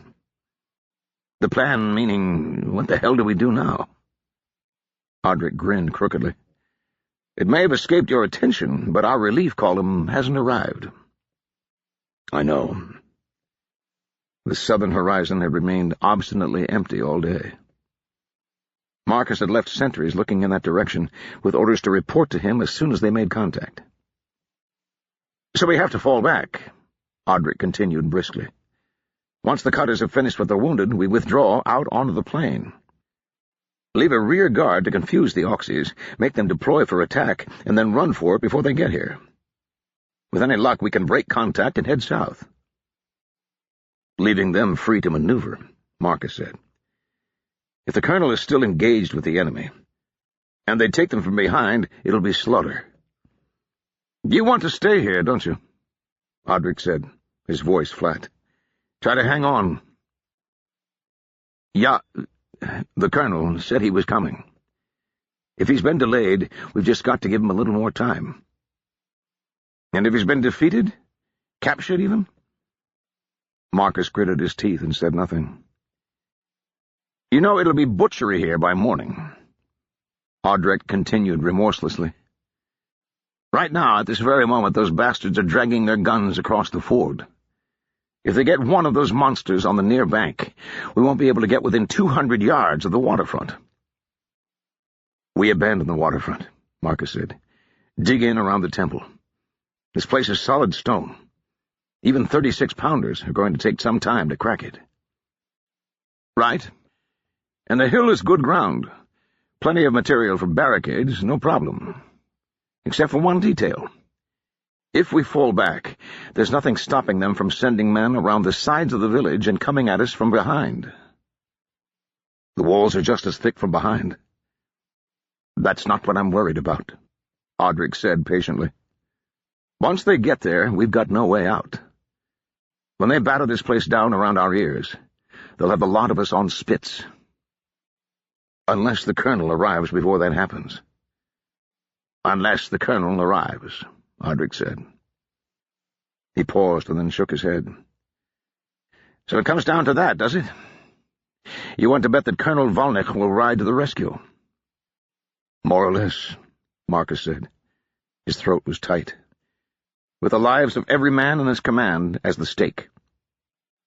The colonel asked me to keep those Kandare off his back, Marcus said. I intend to do it. They don't dare march past as long as we're here, and they haven't got enough men to break off a screening force. I agree, Ardric said. They'll have no choice but to break in here and kill us all. Unless I know. Ardric turned away, pacing once across the room, then again. Marcus watched in silence while he completed a third circuit. His chest felt tight. Finally, Ardric turned to face him, standing at what was very nearly attention. I just want to make one thing clear, he said. The men here are our men, the old colonials. You know them. You want to risk all their lives for a colonel you have barely met and a bunch of recruits? Val is with them, Marcus said, and Moore, and Fitz, and Jen Alhunt. That thought surprised him, and he squirreled it away for later inspection. But you'd stay even if they weren't. It wasn't a question. Marcus nodded. Ardric let out a long breath. What the hell? I owe you, Marcus. My life, maybe. If you want to throw it away now, who am I to stop you? He straightened up and snapped a crisp salute. Give the orders, Senior Captain. Marcus grinned. Ardric maintained his serious composure a moment longer, then broke down with a chuckle. The tension drained out of the room like water from a bath. They aren't going to like it, Ardric said. The men, I mean. Marcus shrugged. They always like to have something to grumble about. Chapter 14. Winter. Folsom laid Bobby on the floor of Winter's tent, carefully arranging the boy's limbs as though settling him in a casket. The corporal looked half a corpse already, his face pale as milk, but his eyelids flickered, and he gave a soft moan when his back touched the ground. Graff, still powder-blackened and covered with grime, stripped off Bobby's coat and tossed it in a corner. His shirt was shockingly white underneath, with stark gray rings on his cuffs where they'd protruded from his sleeves. Winter looked down at the boy and bit her lip.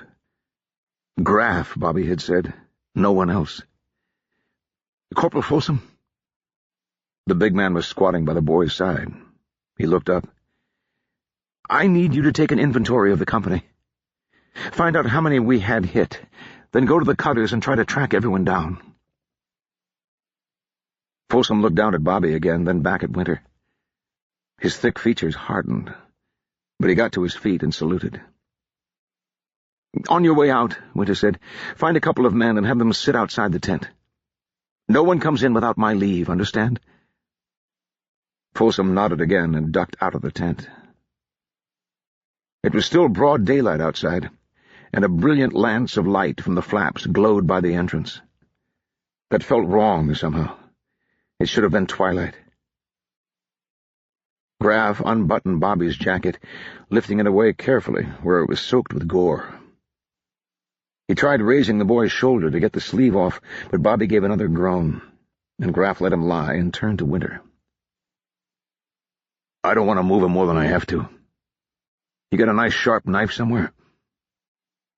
She nodded and pawed through her pack until she found a heavy-hilted skinning knife, which she'd bought in Ashkatarian a lifetime ago because she liked the embroidery on the leather sheath.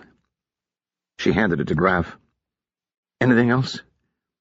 Water. Graff looked at the mess on Bobby's stomach and shook his head. Though, I warn you, I don't think— Water, Winter repeated, and ducked out of the tent. The camp outside was chaos, and it took her a few minutes to track down a brace of full kettles. By the time she returned, Graf had gotten Bobby's jacket off by slicing open the sleeves and spreading them flat. And he was working on the undershirt, where it was glued to the boy's skin with sweat and dried blood. It reminded Winter uncomfortably of a hunter skinning a kill, carefully peeling back each layer to reveal the gory interior. Also uncomfortable was the presence of Feor, who had crawled out of her bedroll and now sat cross-legged beside the sickbed, one arm still in a sling. Winter had forgotten the girl was there. "Feor." She hesitated, biting her lip. She couldn't very well send the girl outside, not now. Even the Kandari and the army train would no doubt be keeping a very low profile until the excitement of battle had subsided. "You don't have to watch this," Winter finished lamely. She ignored that. "Will he live?" Winter glanced at Graf, still picking bits of linen away from the ragged hole in Bobby's skin. "I don't think so," she said in Kandari. "Oh." Feor shifted, drew knees to her chest, and hugged them tight with her good arm. But she didn't look away. "Give me some water," Graf said, without looking up. "Right here, where it's bloody. But gently, just trickle it." Winter hurried over with one of the kettles. Looking closely at the wound made her want to gag, and the smell was beginning to cut through the battle stink of sweat and powder. She forced her hands to remain steady and tipped a shallow stream from the kettle across the boy's skin. Pink rivulets ran down Bobby's sides and soaked into the inside of his jacket. Graf's mouth worked silently, as though chewing something stubborn. "Right," he said, not looking up. "Right, get some clean linen and tear it into strips. I'll get the rest of this shirt off." Winter nodded and went to her trunk. She sacrificed the cleaner of her 2 spare shirts, and the fabric tore with a sound like a distant volley of musketry. She'd laid out a half-dozen uneven bandages when she heard Graf fall backward, followed by a great deal of swearing. "Oh, fucking brass balls of the beast!" "What?" Winter's heart clenched. She turned. "What happened?" "Just look," Graf said. "Look at—" At first she thought he meant the wound, around which he'd wiped the skin clean, until it was only a ragged hole just to the right of the boy's navel. He'd unbuttoned Bobby's shirt to pull away the last bits of clinging linen, and— "Oh," Winter said quietly. She looked down at Bobby's face, a young, soft, feminine face, cheeks unmarred by stubble, and felt 100 little moments click into place. "Fuck me," Graf said. She...